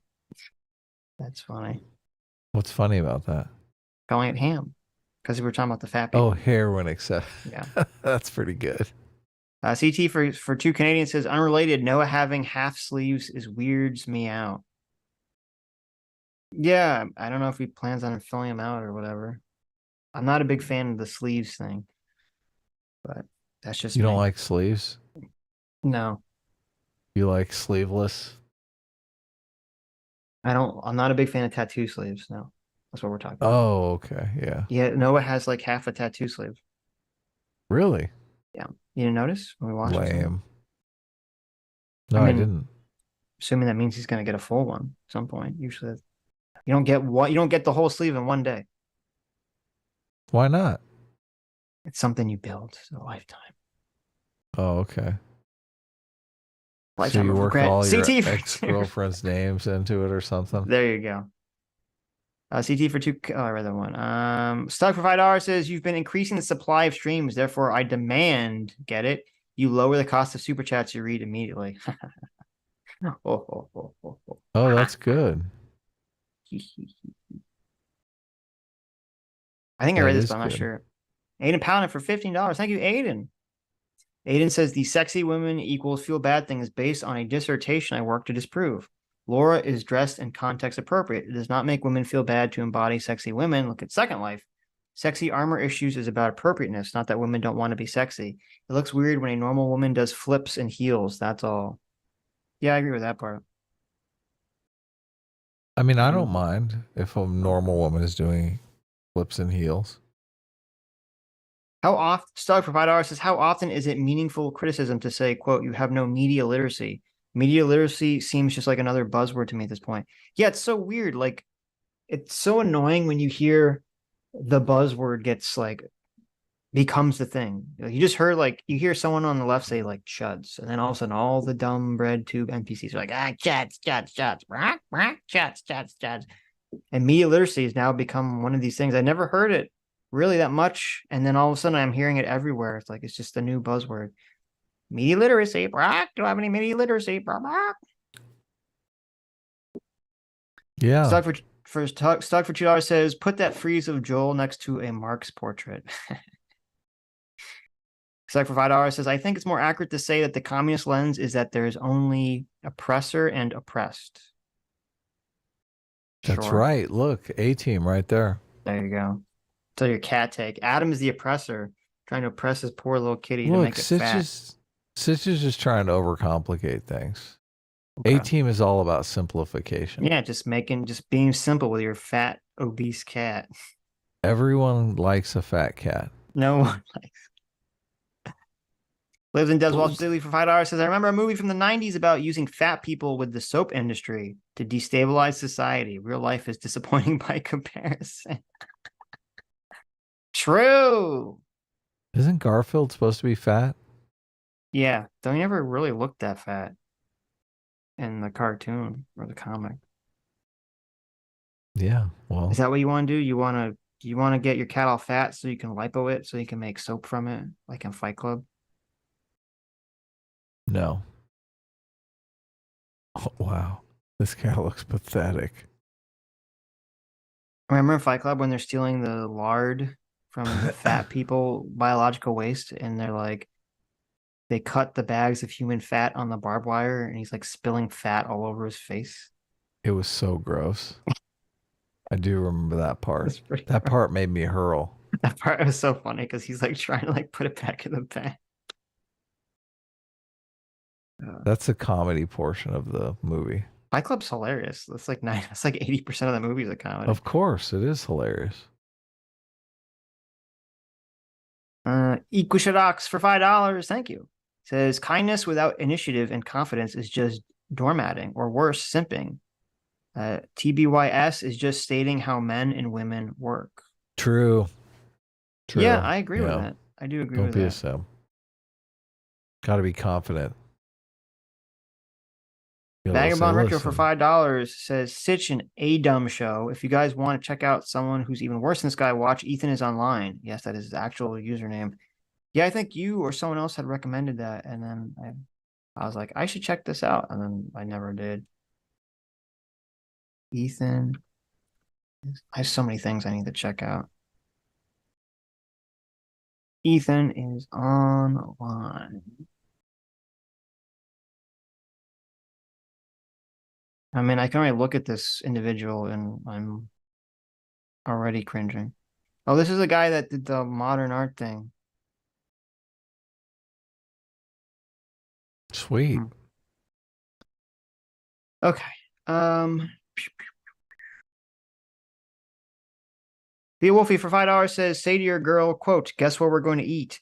And what that guess is where you're going to eat. Big play of moves. There you go. Twitter Sucks for $5 says, Adam and his equator bias saying that 50% of the time the sky is different. True. Oh, yeah. We're close to the equator here. Moondoggy for $5 says, Gamergate, smoke cigarette. It never ends. Also true. Bringing back Anita. SGTD4C for $5 says, Regressives co-opt Bayonetta as an LGBT figure, so she's different. I don't know when or how or why the shift happened, but I saw some people claiming so last year. I'll tell you, I think this is what happened. People at first were complaining about Bayonetta. Like in the Anita Sarkeesian days, they were all complaining about Bayonetta. Oh, so complaining. But then all the feminist shit got put on the back burner for like LGBT and race issues. And here's the thing. Queers love to fucking objectify women. I don't know if you've ever noticed this. The gays love objectifying women. They go gaga for that shit. I don't know why. Sweet. And so they're like, no, Bayonetta's not, she's not objectifying women. She's an icon. And you're like, oh, okay. Whatever. Does this go back to your theory? It's just whatever women want. Yeah, there's an addendum, okay? It's whatever straight white males want is bad. Whatever women and gay men want is good. Okay. There's a big addendum there. There's a big asterisk there, and it is true. It is true. That does seem closer to truth now that I think about it. Yep. Stuck for $5 says, I need an example of a plot that doesn't rely on a character being ugly or plain, simultaneously being ruined by sexiness. What? Example of a plot that doesn't rely on a character being ugly or plain, simultaneously being ruined by sexiness. Are you saying like an example of a story where the character is supposed to be ugly or plain, but the actor or actress is obviously not sexy? I mean, it's obviously sexy, and so it doesn't work. Is that what you're asking? They always do that.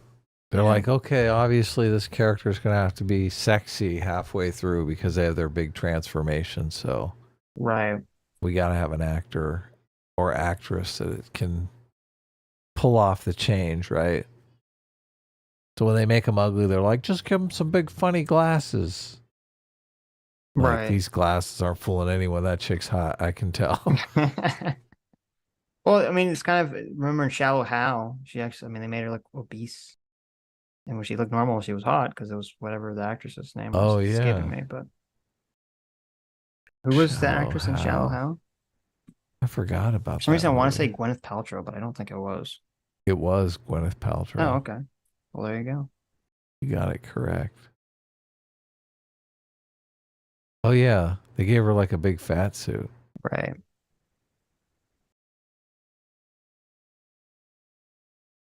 Huh. Yeah, I meant that she was designed. I know that a man created the concept, but okay.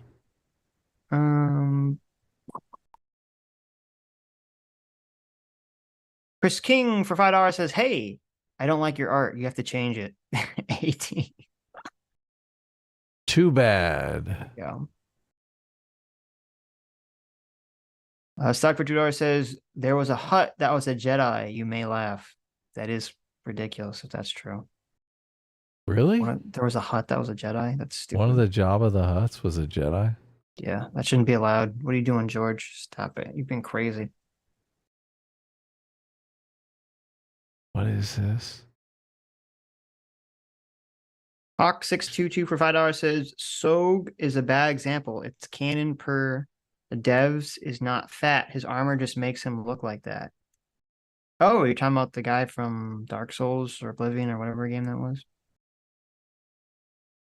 I guess he was, because Mason Jordan for $5 says, "Noah did the same amount of research into Dark Souls as he does for his videos, lol. Smoke isn't fat. He's a giant in armor. S-Class is best class." Wow, how embarrassing. He couldn't even get his joke right. Terrible. What a dummy. What a dummy. Twitter Stocks for $5 says, I'll say this again. The reason there's no, quote, left radical pipeline is because everything on the left is radical. That's funny. I mean, there is a massive left-wing radical pipeline. It's just allowed. And we're just supposed to accept it because they're a bunch of commies. So. Fondue for $5 says, "But now your race controls how your druid form looks. Torns are still the coolest." I don't agree with that. You're crazy. That is not true. Troll druids look way better than Tauren druid forms. You get to be like a pterodactyl, don't you? If you're a troll druid. Tauren druids just look like normal druids from back in the day. Gwyneth Paltrow's body double in Shallow Hal. They tried to cancel her for promoting obesity. Really? Shallow Hal led to dark times for a woman who played Gwyneth Paltrow's body double. Imagine that. Wow. You're the bitch that promoted fat people. I mean, okay. Yeah. All right, Adam, here's your choice. Oh, good. I like choices. You're going to be a druid. Okay. A druid? Yeah, a druid. Okay. That means that you shapeshift into animals. Okay. Okay. What animal am I going to shapeshift into? Well, no. Here are your options. I want to be a phoenix. That's not an option. Too bad. Okay. Do you want to be either like a giant bird, like that looks like a big bird, or do you want to be a pterodactyl with like big tusks? Is the bird on fire? No, it's just a normal bird. You cannot be a phoenix, Adam. Damn it. In World of Warcraft, I had a flaming phoenix mount, but you cannot transform into a flaming phoenix.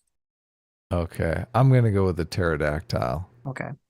Your options are you can either be like a panther or you can be a dinosaur that's kind of shaped like a panther. Interesting. I'm going to go with the panther. Okay, you're actually going to go with the panther on that one. Original model. Okay. Here, actually, I'm going to send you these pictures. Uh-huh. And you can bring them up. You can decide. Everyone can figure it out for themselves. How do they feel? Okay. How do they feel? Who they want to be? Who you want to be? Does this say something about you? Is this It does. This says something very important about who you are. Okay, good. That's what I want to. Are you cool or are you lame? Let's all play this game together. Yes. Do we start on the bottom or? Is there more than this? Look, there's the 2 pictures I sent you. Oh, okay. I only brought up one. Damn it. We got to compare them.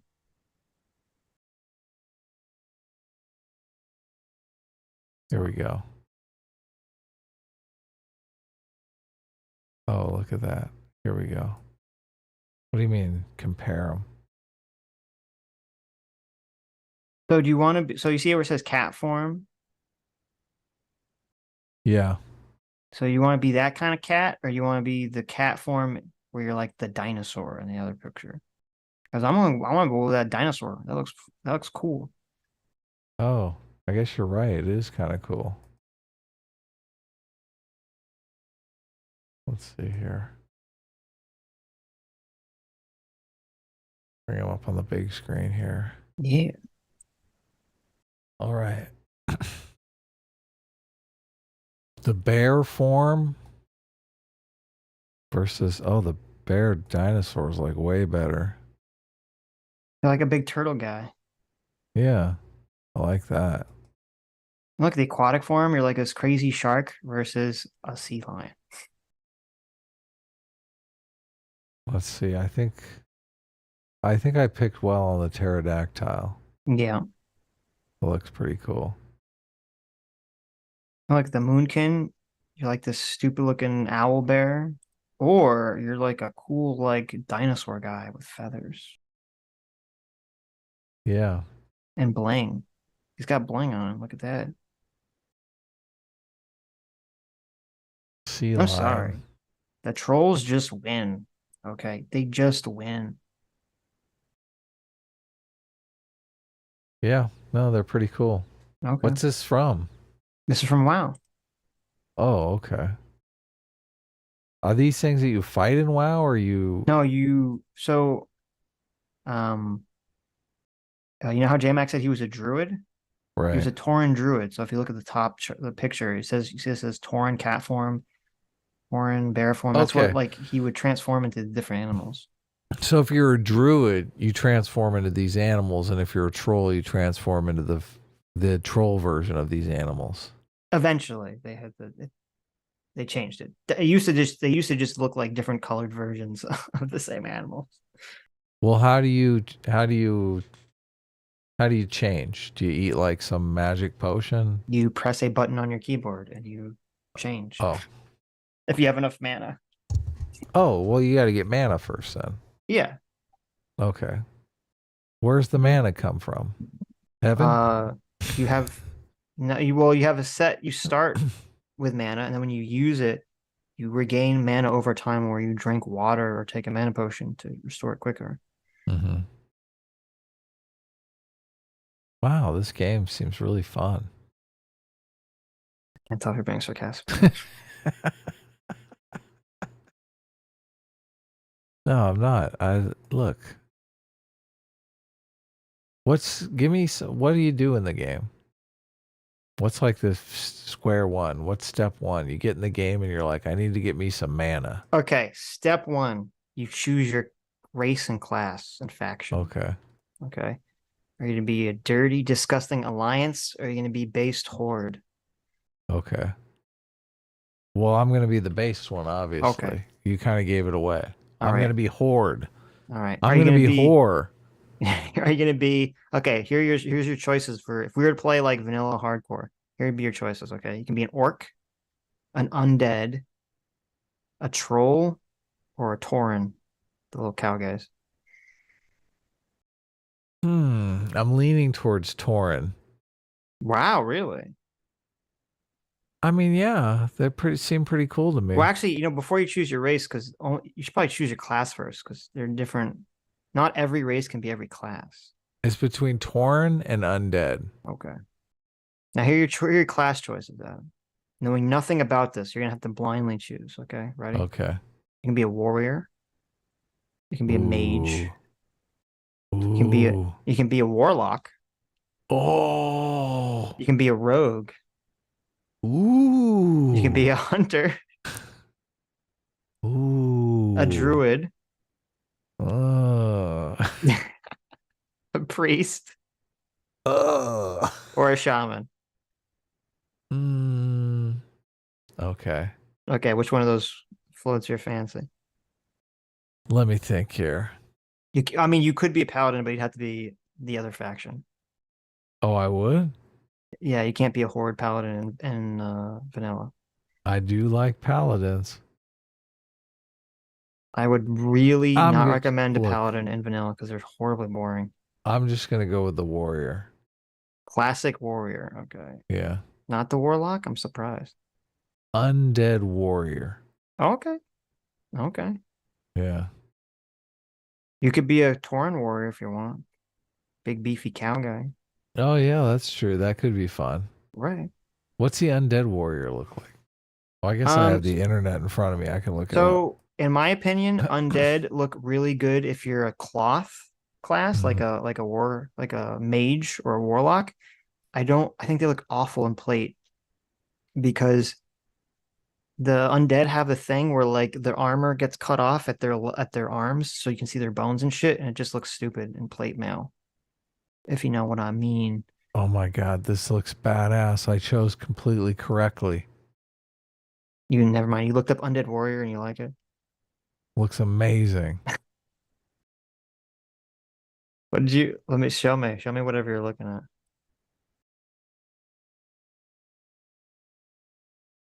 All right. It's so good. Mm-hmm. It's probably not from WoW. It's probably from some artist. But it looks I'll give you a picture of like what you could expect. The game can't look this cool. Oh yeah, I see. Oh, okay. Look, this is pretty cool. Okay, what did you send me? Or you didn't send me anything. No, I just put it up on the screen. Oh. Here, I'll spin this one. Well, that's an orc. That's not undead. Said it's from WoW. Yeah, it is from WoW. Actually, it looks like a human. That doesn't even look like... I don't know what the fuck that is. That looks like a human, but he's got the demon hunter blindfold on, so I don't know what the fuck that's a picture of.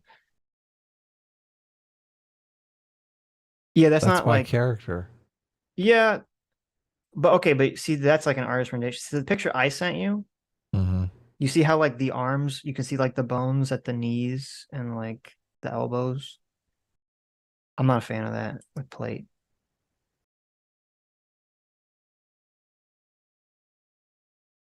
That being said, being undead's pretty cool, especially in classic. So that's a good choice. Okay, so there you go. When we play it, you'll be an undead warrior. It's actually a great choice. Help me remember. I'll remember. Undead have a very useful ability called Cannibalize, where every 2 minutes you can eat the corpse of a humanoid slain foe to gain health back. Nice. So yeah, I'm a cannibal. Very good for Perfect. leveling. Yes. Just what I needed. Right. Eat the souls of my enemies. Undead warrior, baby. Gonna be ripping it up in PvP. Log in and make my character now real quick so I have it ready. Everything look, CT always makes my characters for me. You can transmog plate in the cloth now? Wow, back when I used to play, you had to transmog plate to plate. You couldn't just do anything to anything. That's interesting.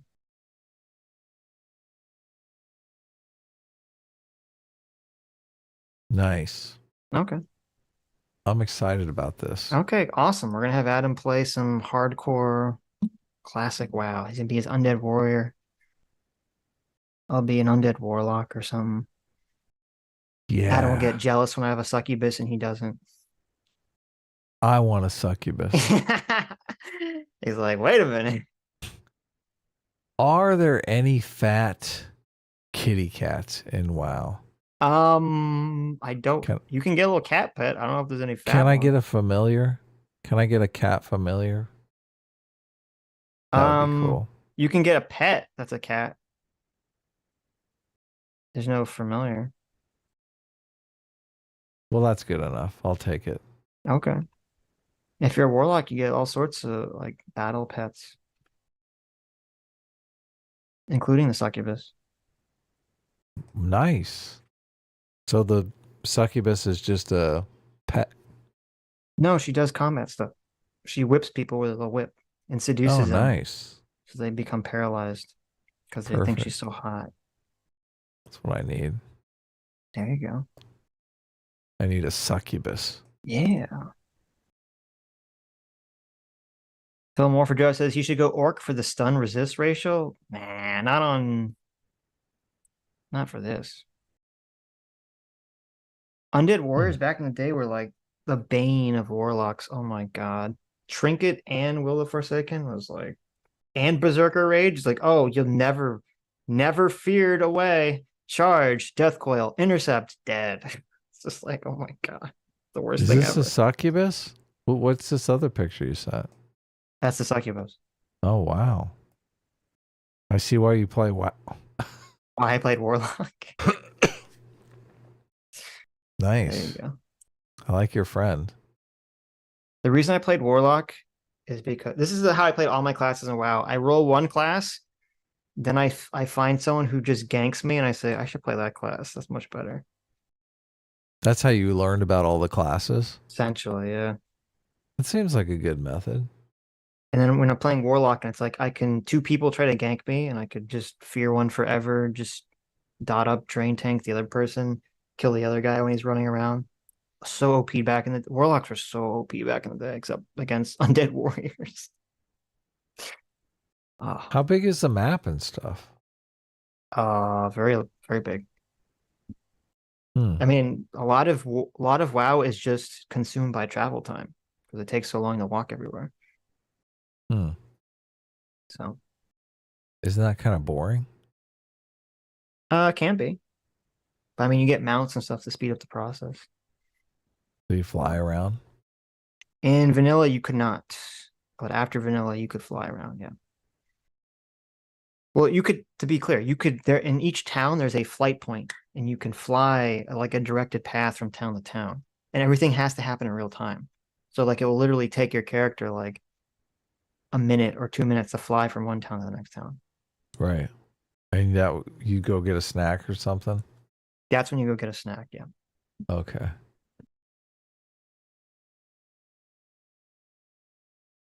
Cool. Okay. And everyone is playing other characters in WoW, so you don't encounter any computer characters? Well, no, there are NPCs all over the place. Oh, okay. But they're not playing the classes that like humans play the classes, and then there'll be a bunch of like computer random enemies out there in the world doing shit. Right. Like most of WoW, especially if you're playing hardcore where it's not on a PvP server, would be, you get quests and it's like, you need to go kill 20 gnolls off in that gnoll woods over there. And then you go and kill the gnolls. And then you level up. And none of the gnolls are real people? No. What if I encountered another real person? Could I just kill them for fun? Well, if you were in a PvP server, you could. Well, It depends. So, in a PvP server, there are specific zones that are tagged to each faction. So there's like an alliance zone and there's a horde zone. And if you're in your own faction zone, you are not flagged for PvP unless you choose to be. But if you're in an opposite of faction zone, you're automatically flagged. Wow. And then there's contested zones where everyone's flagged the second you walk into them. I'm trying to imagine Adam playing PvP WoW. He's like level 20. He's like in, I don't know, what's the fucking place? The Westlands or Westvale or whatever the fuck that place is called. I can't think of it. And some like level 80 guy flies down and just like one shots Adam lies in the middle of a quest. And he's like, what the fuck? So she starts screaming at me, Sitch, get on your high level character, come kill this guy. Ouch. You just want to see me die by one shot from a bow and arrow. That's what you really want. I'm just saying that's what will happen. Some level. You don't know. Adam's gonna be out in I like could the have a Barrens. shield or something. Yeah, okay. Adam's gonna be out in the Barrens, So mean. on his little warrior, and then some like level 170 billion mage gnome is gonna like slow fall down from the sky and like fire shock you to death. Is there voice chat? Can I talk to people about like generations theory and stuff? I don't know. I don't know if they ever put in like standard voice chat in WoW. I think they did. Really? Eventually. You can type to people. Typing? You can. I think they did, but you have to be partied up with people. Like it's just not like you can't just like walk up to someone and start talking to them. They're not going to hear you. Lame. I think you have to invite them to a party. You can't talk to people of the other faction at all. It comes out as just like gibberish. Because you speak different languages. Anyways, you'll find out when you play. Oh, I can't wait. Ask me for what if 6. What if I'm like a natural? What if I'm just amazing at this game? It's like I'm actually. Yeah. It's like I'm actually in the game. Just like I'm like Neo from the Matrix. I cannot wait for how fucking awful Adam is going to be. What if I'm like a natural in this game? Oh, it's going to be so amazing. You're literally going to make your character level 1 and then die at level 1. Why is it that hard? It's not that it's hard. It's just that if you've never played this type of game, it's going to be very weird to you. It's a very it's not playing WoW is not hard. It's just weird if you've never played a game like it. You're gonna be like, what the fuck is this? I mean, this just doesn't sound fun to me. It's gonna be fun for everyone watching as you get frustrated and die at level 1. Didn't this happen? I feel like this happened already in Minecraft. Yeah, when we were playing Minecraft, that was what made it fun. Yeah. And you're gonna be running to me like, Sitch, help me. I'm like, I'm sorry, I'm busy. And you're like, help me. I'm gonna see Adam, his little undead warrior, running. He's got like 5 mobs chasing after him, and I just like kind of watch him run around like a Benny Hill chase. I like the Borderlands when you got all the stuff for me. That was fun. I'm just gonna watch Adam running like, well, there he goes. He's in like, WoW. Look, in WoW, can you give me stuff? Do you have a character in WoW now that you could just load me up with all the goodies? Well, not if we played hardcore mode now. I need a fat cat. If we played on whatever the normal server is. I mean, I'm not. It's been a while, so I'm not max level. I don't even know what the fuck max level is, but I do have characters that have like a lot of shit on the normal servers. But no, we're gonna play hardcore WoW, and you're gonna die, and it's gonna be funny. We're all gonna laugh and have a good time. Okay. As me for 6 MYR says, hey Sitch, get Shady on. Tell him where to DM you. Oh, that was from Sunday. And we did. Shady was great. Yeah, he's gonna come on again too. Yes. I just gotta throw some dates at him. Fondue for $2 says, base JMac, my druid kindred. There you go. Thoth Apprentice for $2 says, WoW is based on Warhammer Fantasy. Get into it. Is that true? WoW is based on Warhammer? Wow.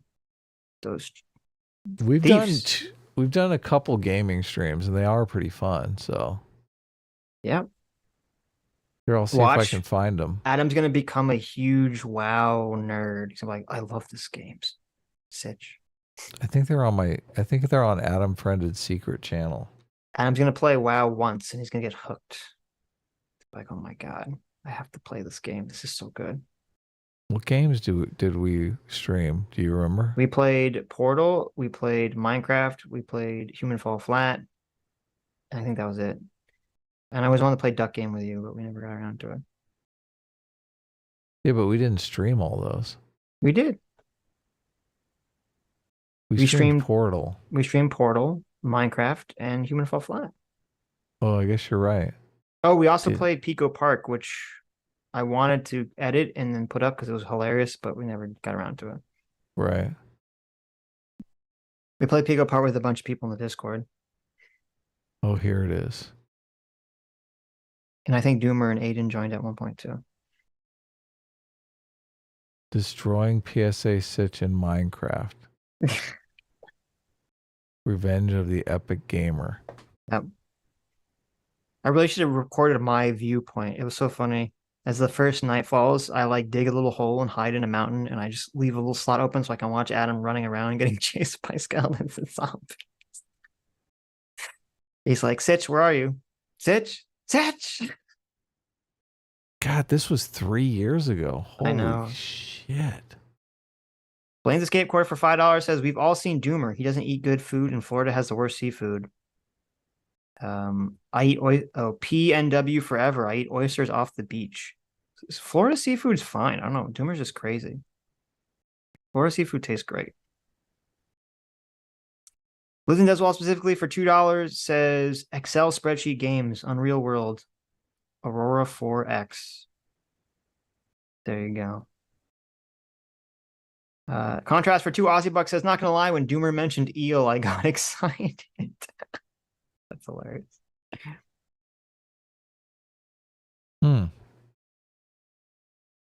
Did Doomer eat some eel?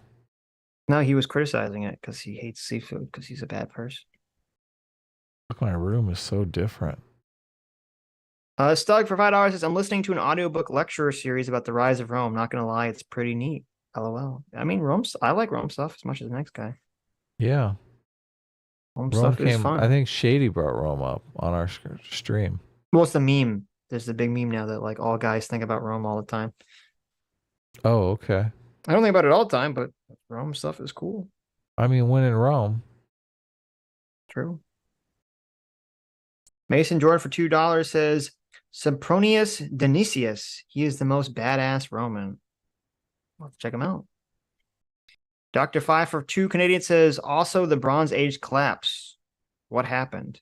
I actually saw a video about that from, I think it was History Civilius. And he had a pretty good video on the Bronze Age collapse, if I recall correctly. So, I thought, didn't they think there was like massive drought or something? And it was like all the bronze. I'm trying to remember. It was something like, didn't all the bronze, not all of it, but didn't most of the bronze come from like one place in the world at the time? And there was all this like drought and all these other problems, and everything just kind of like the supply chain just kind of like crapped itself. I don't remember. Blaine's Escape Quarter for $2 says, you're so wrong, Sammy. Onsen and Sento are the peak. Well, I don't know what that's in relation to, but there you go.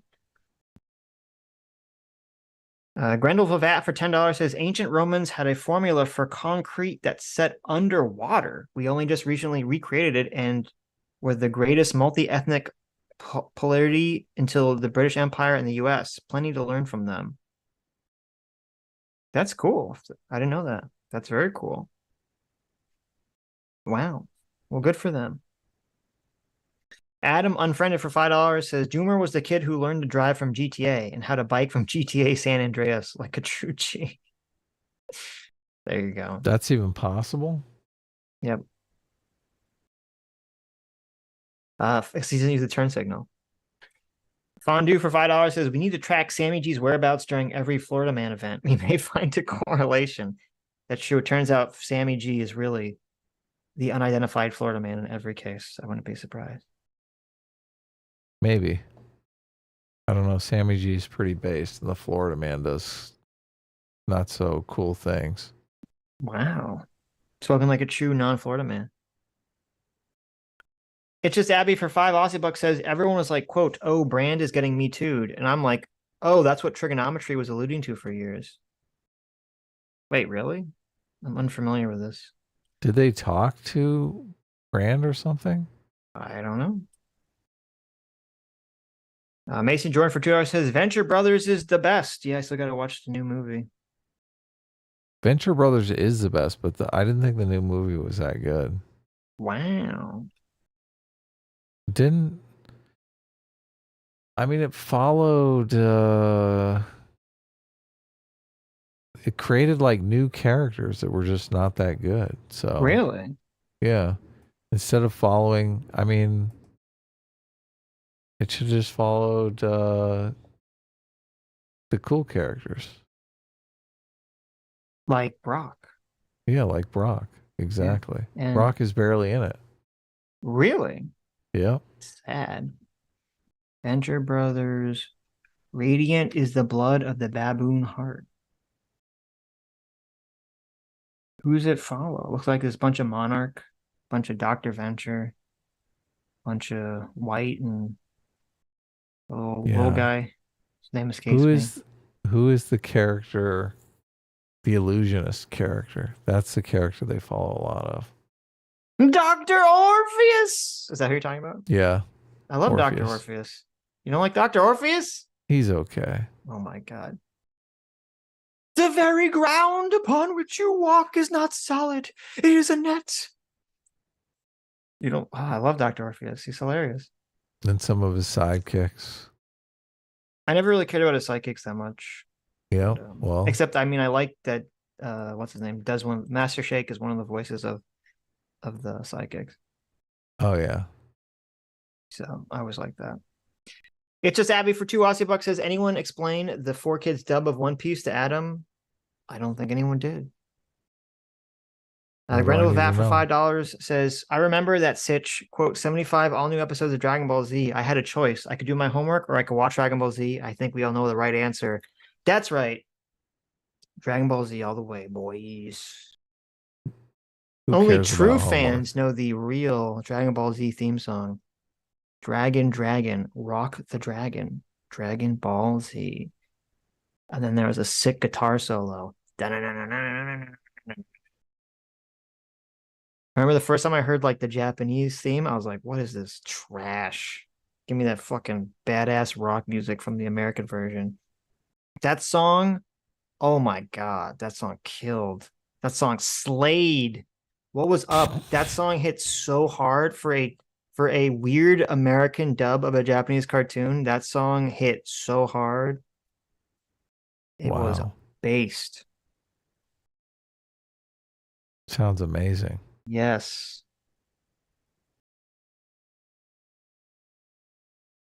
Suck for $5 says, turns out the Kai had 167 episodes. Z had like 291. So that's like 55% of DBZ was filler. That is not untrue. That is not untrue. That's horrible. It was horrible, yeah. Filler is boring. That's why I would never recommend anyone watch Dragon Ball Z, even though I grew up on it. Dragon Ball Abridged, on the other hand, I would highly recommend because it's hilarious. Bondu for $10 says, I would wake up at 5 a.m. in the morning to watch Samurai Pizza Cats, then Sailor Moon, then Dragon Ball Z, then watch regular cartoons till 10 a.m. to switch to the Sci-Fi channel and then watch Saturday anime. Yeah, I feel like this is everyone's experience. When they're a kid, they have to like wake up at like 7 to go to school, and they're like, oh, so tired. But then Saturday, they wake up at 5 in the morning to watch cartoons, and they're like, yeah, like 99% energy level at 5 o'clock in the morning just to watch cartoons. Mason Jordan for $5 says, I used to buy burnt Dragon Ball Z VHSs with my chore money in 1999 when I was 8 from a shady guy online. I didn't even know what episode I would get. Oh man, that's so close to my experience. I only did it once, but that's pretty based, Mason. Chaotic Intention for $2 says Barbie movie successful because of thirsty moms. That's not untrue. Milkman Dan for 5 Aussie says, best of luck getting your burrito / hot dog Sitch sorted CT. I don't even know what that means. Here's some money for your legal battle ahead. A decent lawyer is rare but invaluable.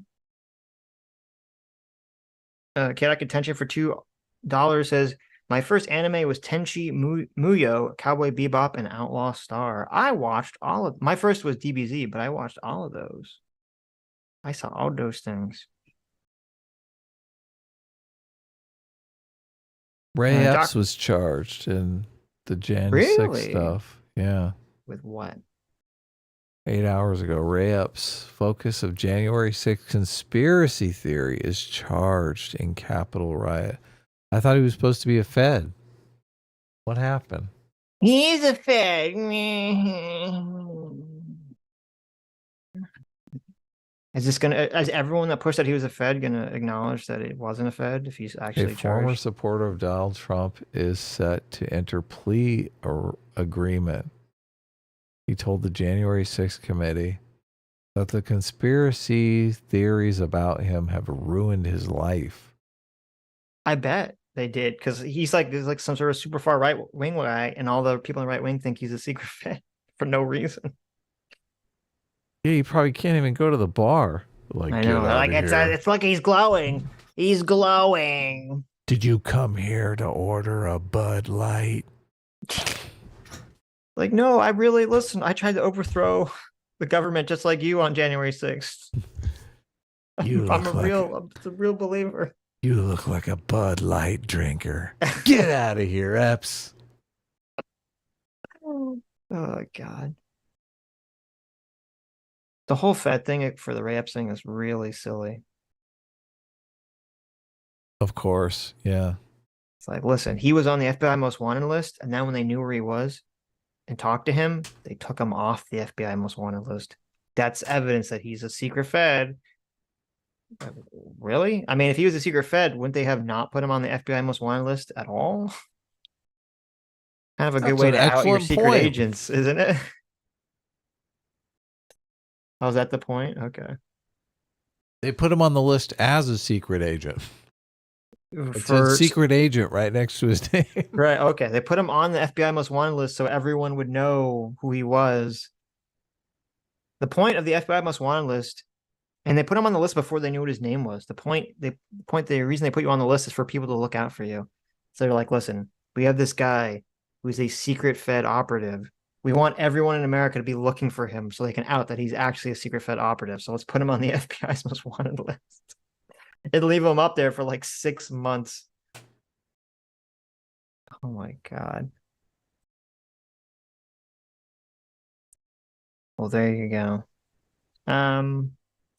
Dr. Fire for 5 Canadian says, anime movies with wires, was it any chance Armitage 3 dual matrix or polymatrix? That's a good question. That darn Kideth for 35 Zardos says, thank you, Kideth. Says, hi, Sitch. Hi, Adam. Hi. Hi. You can't just steal I'm Rags' mad at you hi. still.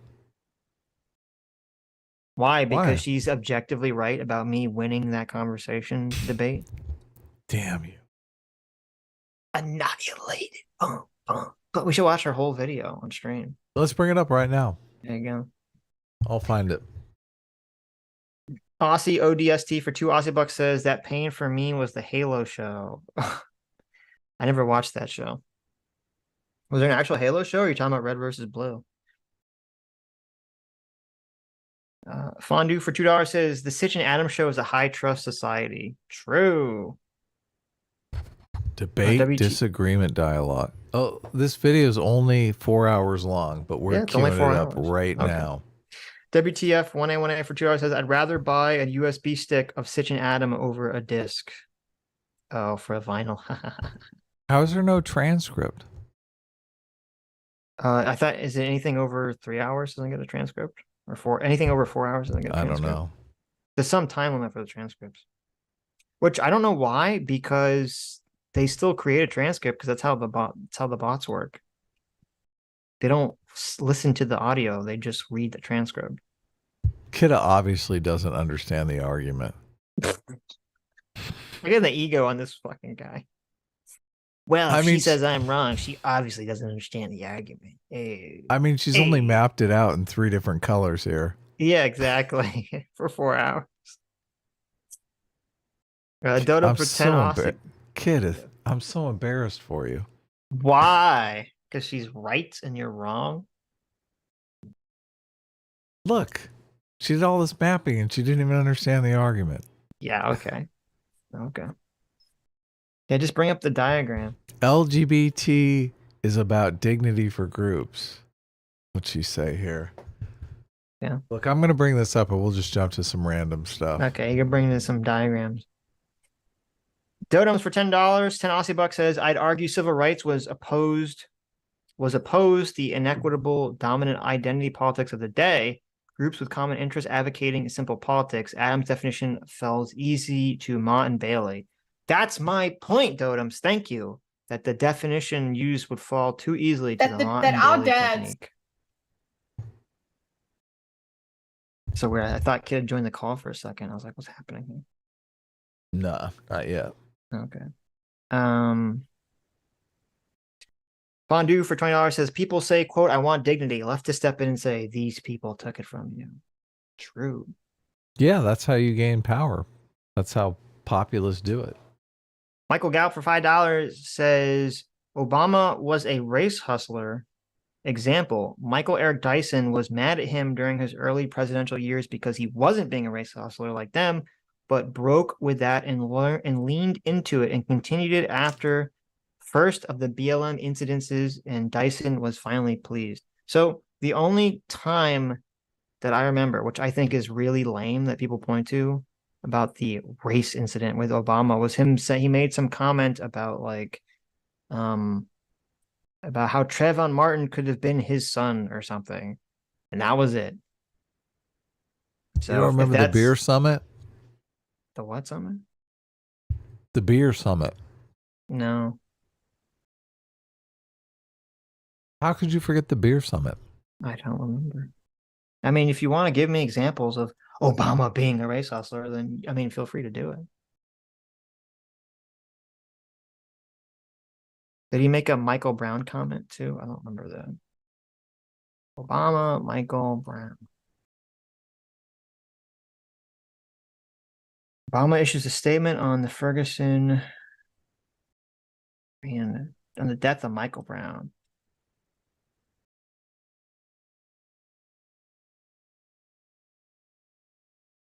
Henry Louis Gates Jr. on what really happened at Obama's beer summit.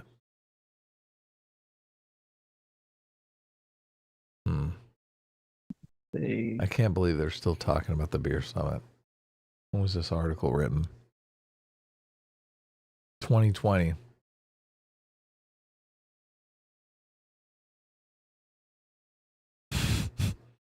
Oh, look. Yep. I'm looking at his Michael Brown remarks, and they're incredibly tame. They're like asking for peace and civility and just saying, we're going to investigate things. Like, I think if Obama, now I'll be real here, I do think this is a product of the time. I think if Obama was president in like 2019 or something, that maybe he would have been super woke just because that's what people expected. But I'm looking at his comments in 2014. They don't really seem that bad. I got the Michael Brown stuff. He's not rushing to judgment, saying the police are all racist or anything like that. At least the comments I'm seeing here. What is this super chat? Respond to passive aggressive behavior with passive aggressive behavior. Based. Michael. And you actually say what you are doing is doing this and this and this to me. You take away the person's plausible deniability when you do that. So that is something that I do consider with passive aggression, is just you actually say what the person is, the quiet part out loud, because the person is not saying it. You're not playing by their rules when you change that. Who was doing that in the conversation? You were being totally passive aggressive. How was I being passive aggressive in that conversation? Look, I was being aggressive aggressive. She could be talking about me for all I know. I don't know. Yeah, I don't know. Let me read these super chats. Michael Vestival for 100 Kazark says S-Class farts silently in the movie theater while A-Team is talking all over the movie loudly. Well, there you go. There you go. Which is worse? I mean, that's pretty bad either way. Well, listen, the silent fart, like you get it once and you're like, oh, it's awful, but then it dissipates after, a couple seconds. But you're just talking the whole movie, okay? Blaine Escape Quarter for $2 says, as an evil landlord, I thank Ethan for his defense. Well, there you go. Oh, wait. Okay, I think we did all the Sundays. Supers. Yeah, let's do Tuesday and Wednesday.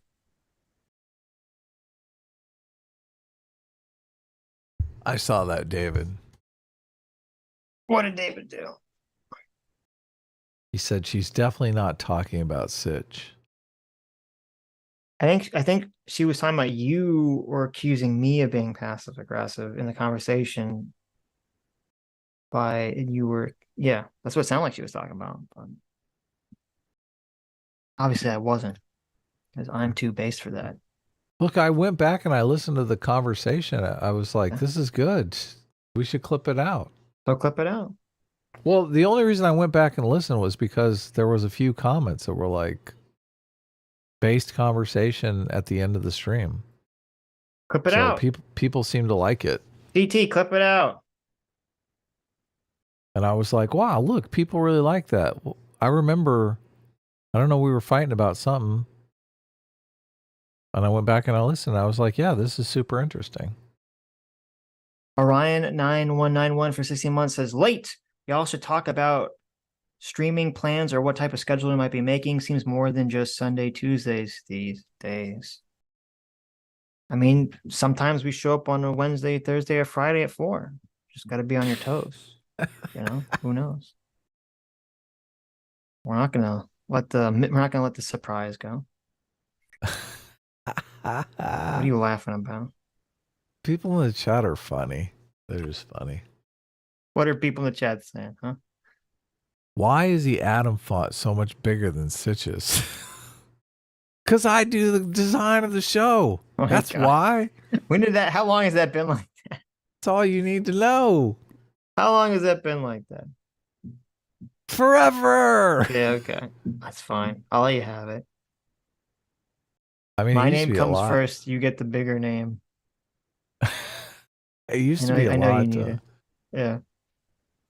I mean, it used to be a lot bigger because I had the immune system for society part. Yeah, I know. You had this gigantic thing. I know. Look, I actually did some real graphic design on the show, so I was like, hey, I should probably fix this. So it's like you got your name in the background above you too. Yeah, right here. Oh, wrong arm. Right here. Wrong arm. Okay. Fondue for $5 says, I refuse to believe this isn't just an extended Tuesday stream. It's not over till the harmonica plays. Well, I guess that's fair enough. There was no harmonica on that stream. Oh, there wasn't? On a Wednesday, you refused. Cat Branchman for 14 months says, if I were optimistic, would be an opportunity for the GOP and Biden to work together to unite Americans around a transparent administration. I mean, that'd be amazing, but I am not optimistic. That'd be so I guess we're talking about the impeachment inquiry. PC for $5 says, an impeachment inquiry is like a pre-engagement ring. When you want to tell her you're serious, but not too serious. That's funny. That's a good idea. Guys should give those out. Actually, I think they do. It's like a promise ring, right? Right. But I guess it really just comes off as a maybe, doesn't it? Well, I mean, why are you buying an engagement ring? Isn't a promise ring like I promise to ask you to get married one day? Wasn't it like an engagement ring, but you're like, I don't have enough money to buy you a good engagement ring? Wasn't that maybe. What a promise ring is? Maybe. I promise to get my shit together? Promise So to I can save buy up you a decent money. ring? Yeah. Hmm. Gorosero for 17 months says, did you guys hear about the short alien that was found in Mexico? It turns out she was pregnant and got stopped on the way to the U.S. There you go. Can't have any of them alien anchor babies. Fascinating.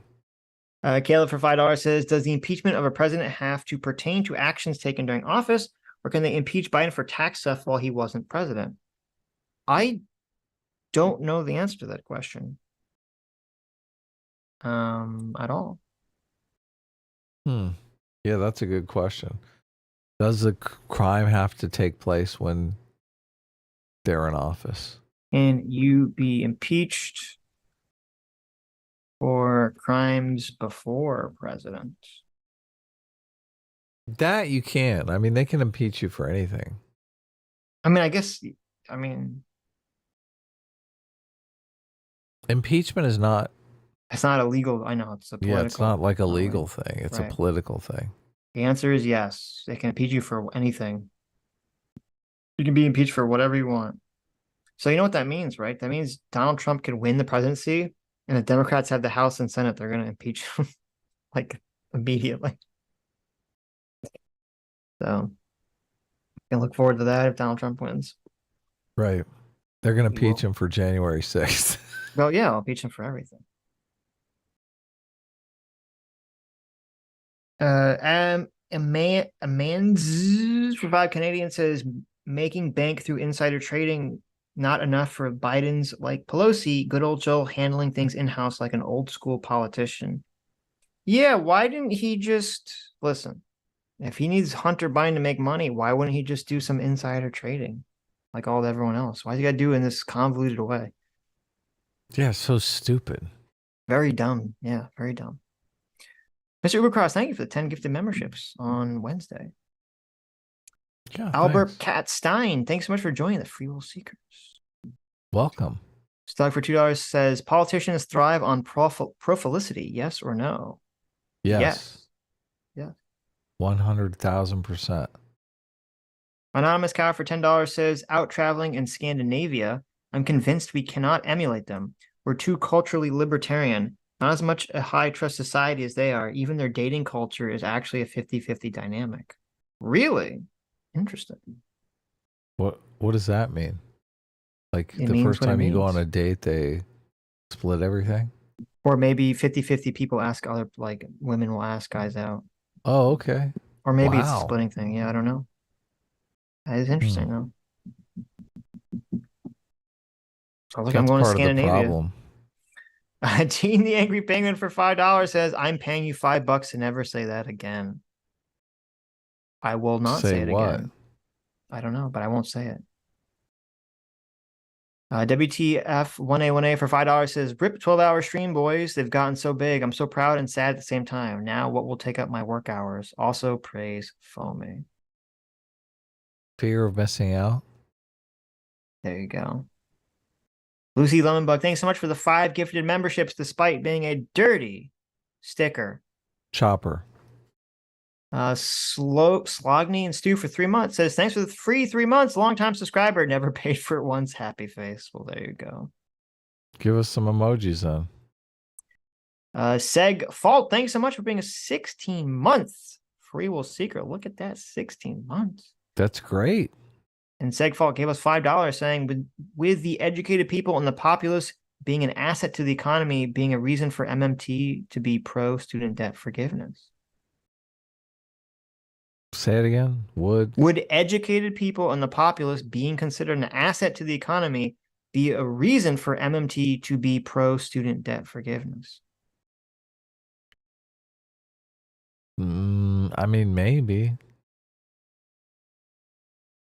I don't know if they are an asset though. I mean, it would depend on, I don't know if you could say as a population they're an asset, right? Wouldn't it depend on what their degree is? Yeah, and I just I don't know if you're producing too many college graduates and they can't find jobs.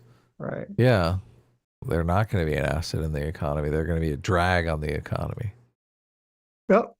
I mean, I can't complain. I have a worthless degree too. But Sodos for $5 says, Adam, eventually you'll come to terms with the fact that you're the only MMT advocate who actually believes there should be limits on government power. There you go. Yeah. Yeah. Everyone else is a bunch of commies. Was there a big debate about federal power between the founding fathers? I feel like there was. That was kind of the central debate between the founding fathers. Right. There was the Federalists, and then there was the Anti-Federalists. Right. I do remember that. Yeah. Who eventually became the Republicans. Where are progressives at on that? They were the Federalists. Okay. That makes sense. Yeah. The centrist chat for $2 says, keep updating the podcast. I have no data at work. Sad face. I updated it. Nice. When I saw that super chat, I updated it. I think it's pretty up to date right now. Awesome. PC, thanks so much for the 5 gifted memberships.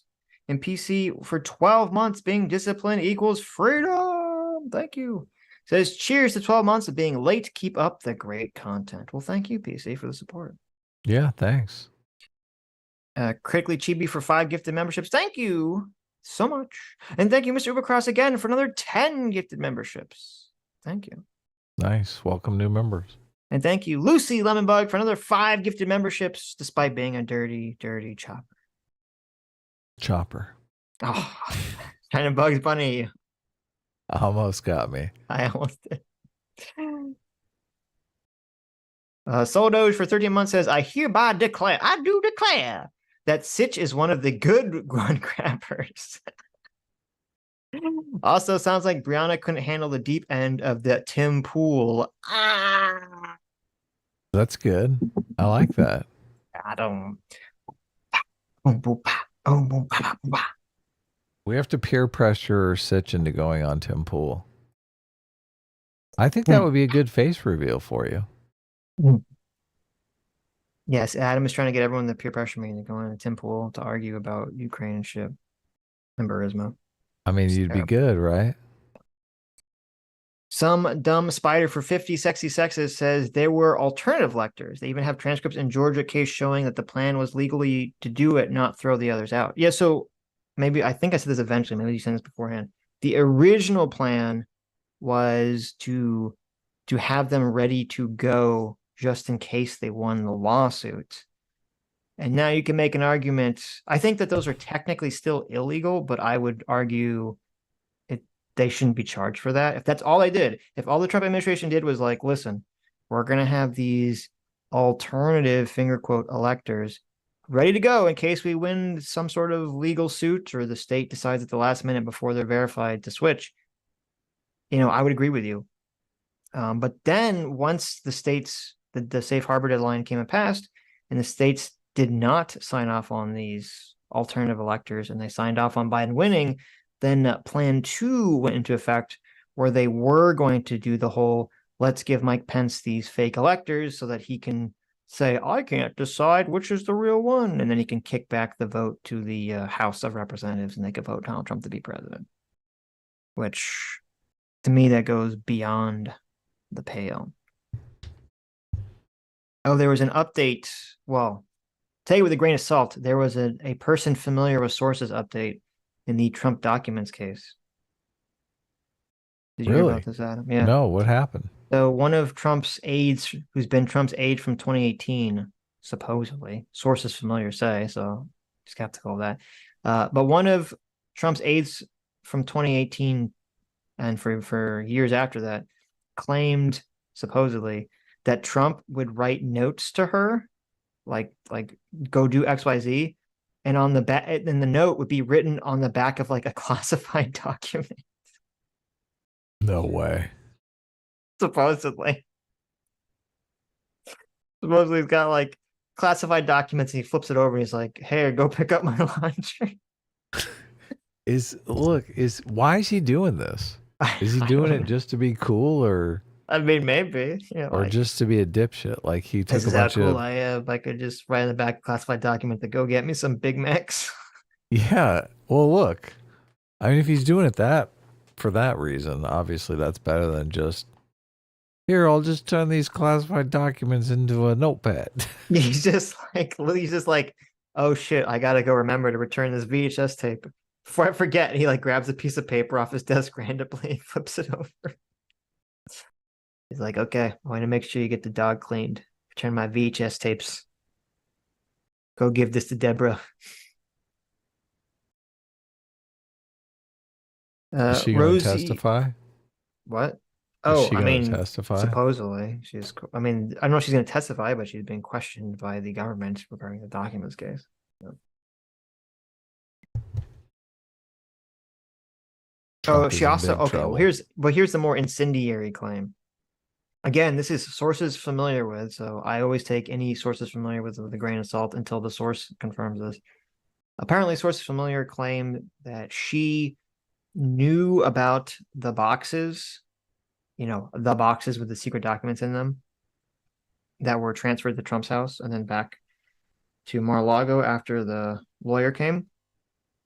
And supposedly she made some comment that like Trump told her directly, you don't know anything about the boxes, in regards to the government asking her to testify about the boxes. Right.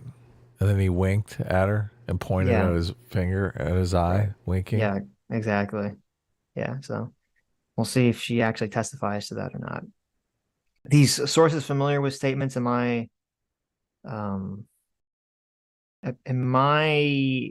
appreciation of history, a lot of these sources familiar with claims end up to be like half true, but removed from context to make look much worse. So not that I think Trump needs to look worse in the documents case, because there's a phone call of him or a recording of him saying what he said. But anyways. Rosie McRose for $5 says, who'd be your quote dream Gamergate internet personality to have a conversation with?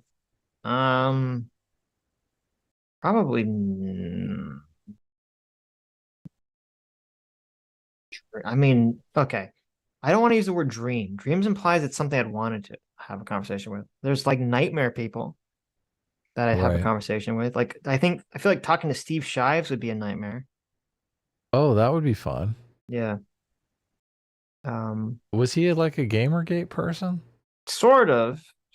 Actually, you know what? My dream would be to talk to Anita. That would be probably the dream. To talk to Anita. Right? Of course. Anita's like that would the be figurehead, right? Yeah. Well, I mean, she wasn't really the figurehead of Gamergate. She was like the sort of pre-lead up to Gamergate. But yeah, that'd be the dream to talk to Anita. I just want to see like how actually insane she is or not. Like to get to the bottom, is she like a radical socialist, or is she just some like dumb liberal that's sucked down on feminism too much? I think she is far more radical than she's ever let on in her video. I think it's liberal. No, just a liberal with an axe to grind. I don't. I think she's far more radical than she let on. Dark Soul Stuff for 8 months says, Wednesday and Friday streams, we are blessed. You're welcome. Derek Moriarty for 7 months says, I have a business relationship with Sitch and Adam. It is known. True. Sweet. Yeah. I guess that super chat is evidence of it. Brian Alleman for $5 says he went against national security and foreign policy. Who sets those policies? Is it the president? If not, then who? Well, I guess I don't know if you're talking about Biden or I mean Obama or Trump. I'm assuming you're talking about Trump. So the president. Okay, so if Congress says, "Hey, you have to give X dollars of foreign aid to a country," my understanding is that the president, there are certain things the president can say, hey, if I think this money is going to be used for terrorism, then they can hold the money back. And I think Trump actually did that with Pakistan, and nobody cared because it was totally fine and everyone probably agreed. But except for those like exceptions like terrorism, and there might be something else, the president is not allowed to withhold money that is being appropriated by Congress, that Congress has voted to send. The president is not allowed to do that. Because remember, the president is supposed to be the executive office. It's supposed to be executing what the legislative branch does. That's why it's called the executive. So that's number one. Number two, I mean, I don't know why we would ever allow or want the president of the United States of America to be able to leverage their political power to try to get their primary political opponent in trouble. That's horribly corrupt and abusive. If Trump's doing that, he should be impeached. If Biden's doing that, he should be impeached. I think it's pretty straightforward. So great. Micro Omega for 17 months says, "Behold my awesome milestone. Behold." Well, thank you. 17 months, Micro. Thank you. That's great. Chaotic Intention for $5 says, "Is it me or is Briana Trump's move to accuse others?" Yes. This must be when we were doing the Briana stream. We were doing the Tim Pool stream. Yeah. Okay. Are we going to have Briana back on again? Sure, if she wants to talk about something. Okay, sure. Well, I mean, we could have her on to talk about that centrist tweet. Kind of what over the talking hell? about the centrist stuff, but if you want to, sure. Look, this is how you get on the subreddit. You talk about centrist stuff. Right. That's true. Let's see. Dodoms for $2 says, "Your oil plan sounds great until the current oil well dries up and nobody will invest in new wells in the USA. Then you will just have shortages." Yeah. Look. Doubtful. Okay. Doubtful. Like, the U.S. is a big market. Look, you hear the climate change people complain about it all the time. Americans burn too much oil. Look, only so much is produced, and America uses 50% of all the world's oil. Yeah, but people complain about that all the time. Sure, but if oil prices in America dropped from $100 a barrel to $30 a barrel, obviously that would massively cut into profits and companies' incentives to drill for oil in America. Right, but obviously some equilibrium would be reached. I mean, one hopes. Right, yeah. Dodoms for $2, I assume talking about the fat cat, says, "Adam, you're giving me serious Munchenhauser by proxy vibes." True. No, come on. Terrible. Terrible. I agree with that. Wormy would never eat too much. Okay. He's going to try to make him eat too much. He's not a big food eater. CT for 2 Canadian says, "Oh, I like tattoo sleeves, just not Noah's." There you go. Zero Fox said, "Did you guys see the VidCon flyer I sent earlier?" I don't think so. What was the VidCon flyer you sent? On Twitter, I assume you mean? Zero Fox. I saw you sent a Pinky in the Brain picture. Oh. Here's possible content for the future. Oh, we talked about, I don't think we publicly talked about this. Yeah, this at VidCon, there's going to be a panel with Destiny, Emma Vigland, Briana Wu, and Vosh. Are all going to be on a panel together. Which sounds like it'd be fun, but the topic is like really lame. And it's just going to be a bunch of backslapping. It's not going to be anything. I don't know. Destiny's interesting. pretty, well, I don't know. He's been pretty hard on Emma, I believe. So we'll see what happens. Yeah, And I guess Destiny and you're Vosh right. I hate mean, each other, so who knows? yeah. It's only going to maybe be an they're- hour though, so I don't know how that's even possible. A conversation bridge from that. That'll be interesting. But we'll see. Maybe it'll be something insane will come up. Who knows? I'm doubtful. I'm doubtful as well. I think it's probably going to be But just a one bust. hopes, right? Oh yeah, of course. Always good to be hopeful. Never be pessimistic. Yeah, I don't know if it will be recorded. Do they normally record VidCon things? You'd think they would. It's fucking VidCon, but I don't know if they do. Yeah, that's the thing. I don't think they do. That's just kind of ironic. Yeah. Sometimes clips come out because someone in the audience records something. The one time I went to VidCon, I should have, because I was at one of these panels, and this guy, the YouTube guy, was talking about how the algorithm works, and it was hilarious because someone asked a question. I said, "If my video gets demonetized, does it get deprioritized by the algorithm?" And the guy basically said yes, but in like a more technical way. And as he said that, the person that worked for YouTube next to him looked at him and said, "I'm surprised that you would say this out loud." Like, he was shocked that he would admit this to this crowd of people. Like, and it was funny because it was a signal to, like, very clearly he was uncomfortable, like saying, "Don't say this. Don't tell anyone this." Maybe that's why they don't record them. Yeah, maybe. Because if you remember, like, for years, and I think still technically, YouTube says they do not deprioritize things that get demonetized.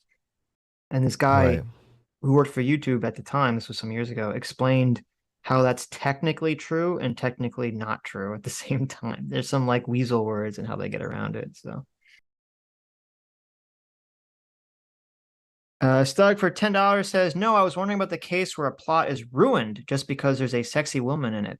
Basically, gratuitous things like She-Hulk twerking or GOT sex position seems to be the line." Oh, has there been a story where something's been ruined just because they're sexy?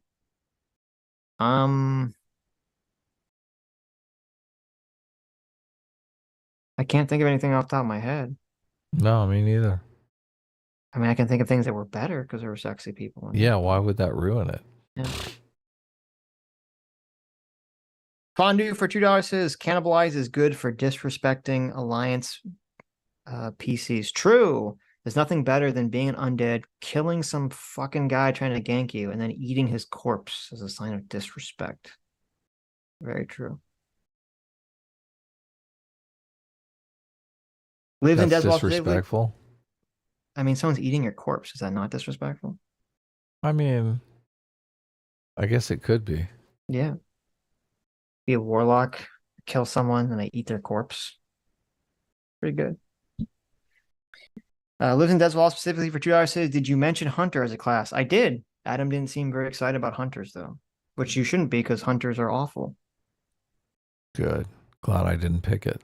Good.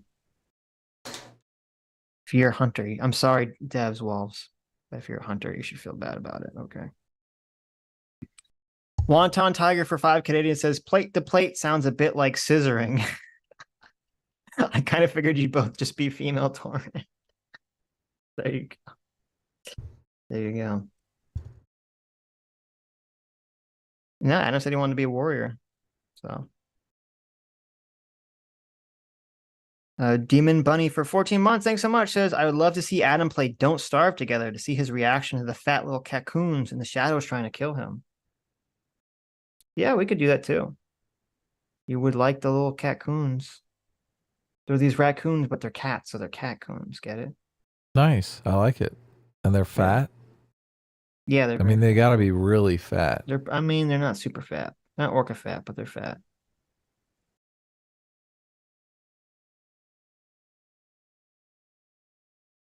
CT says, "I have an example. There's a manga that was cool, but the last third became a rape hentai out of nowhere because the main teacher was sexy." Oh, okay. I don't know if that's because, yeah, but the problem isn't the character is sexy. The problem is it becomes a rape story. That sounds pretty sketchy, but okay. Yeah, I guess the character would bring you out of the story or something, hypothetically, but... What's the name of that manga, just for research purposes? Angry Bellsprout for $5 says, "Tim Pool thinks Anchor Baby is a racial slur. SC him, super chat him when Timcast first started, and he threw a fit because I used the phrase and I questioned him."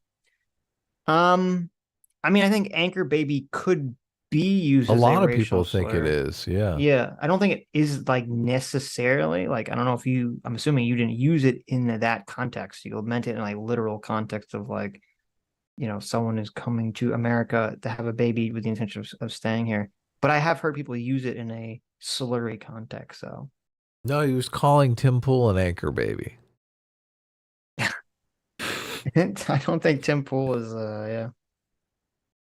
So I'm assuming Tim Pool's family is not. I don't think Tim Pool's a first generation or second generation.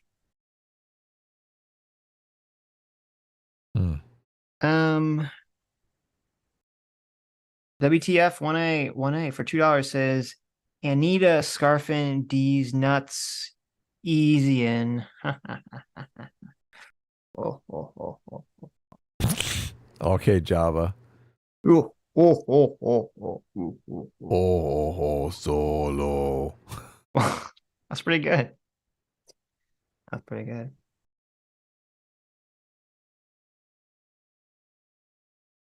That's it. Oh, right. Look at that. I'm exhausted. Me too. I don't think I slept good last night. Oh, I'm sorry to hear that.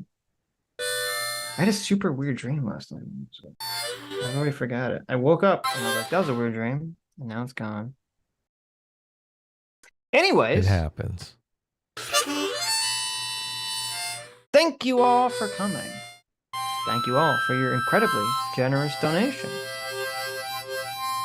Thank you, Mr. Ubercros and Mark Twain for coming on. It was good talking to both of you. You who have made it to the end of the stream, you are the true heroes. You are the true enlightened centrists. You are the true free will seekers.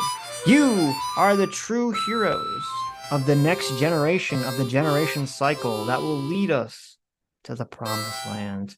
A promised land which all your children will then ruin because they will become weak by the good times that you've created for them. And we'll see you all, I don't know, maybe sometime during this week, or maybe not. We'll see. Who knows? Bye-bye.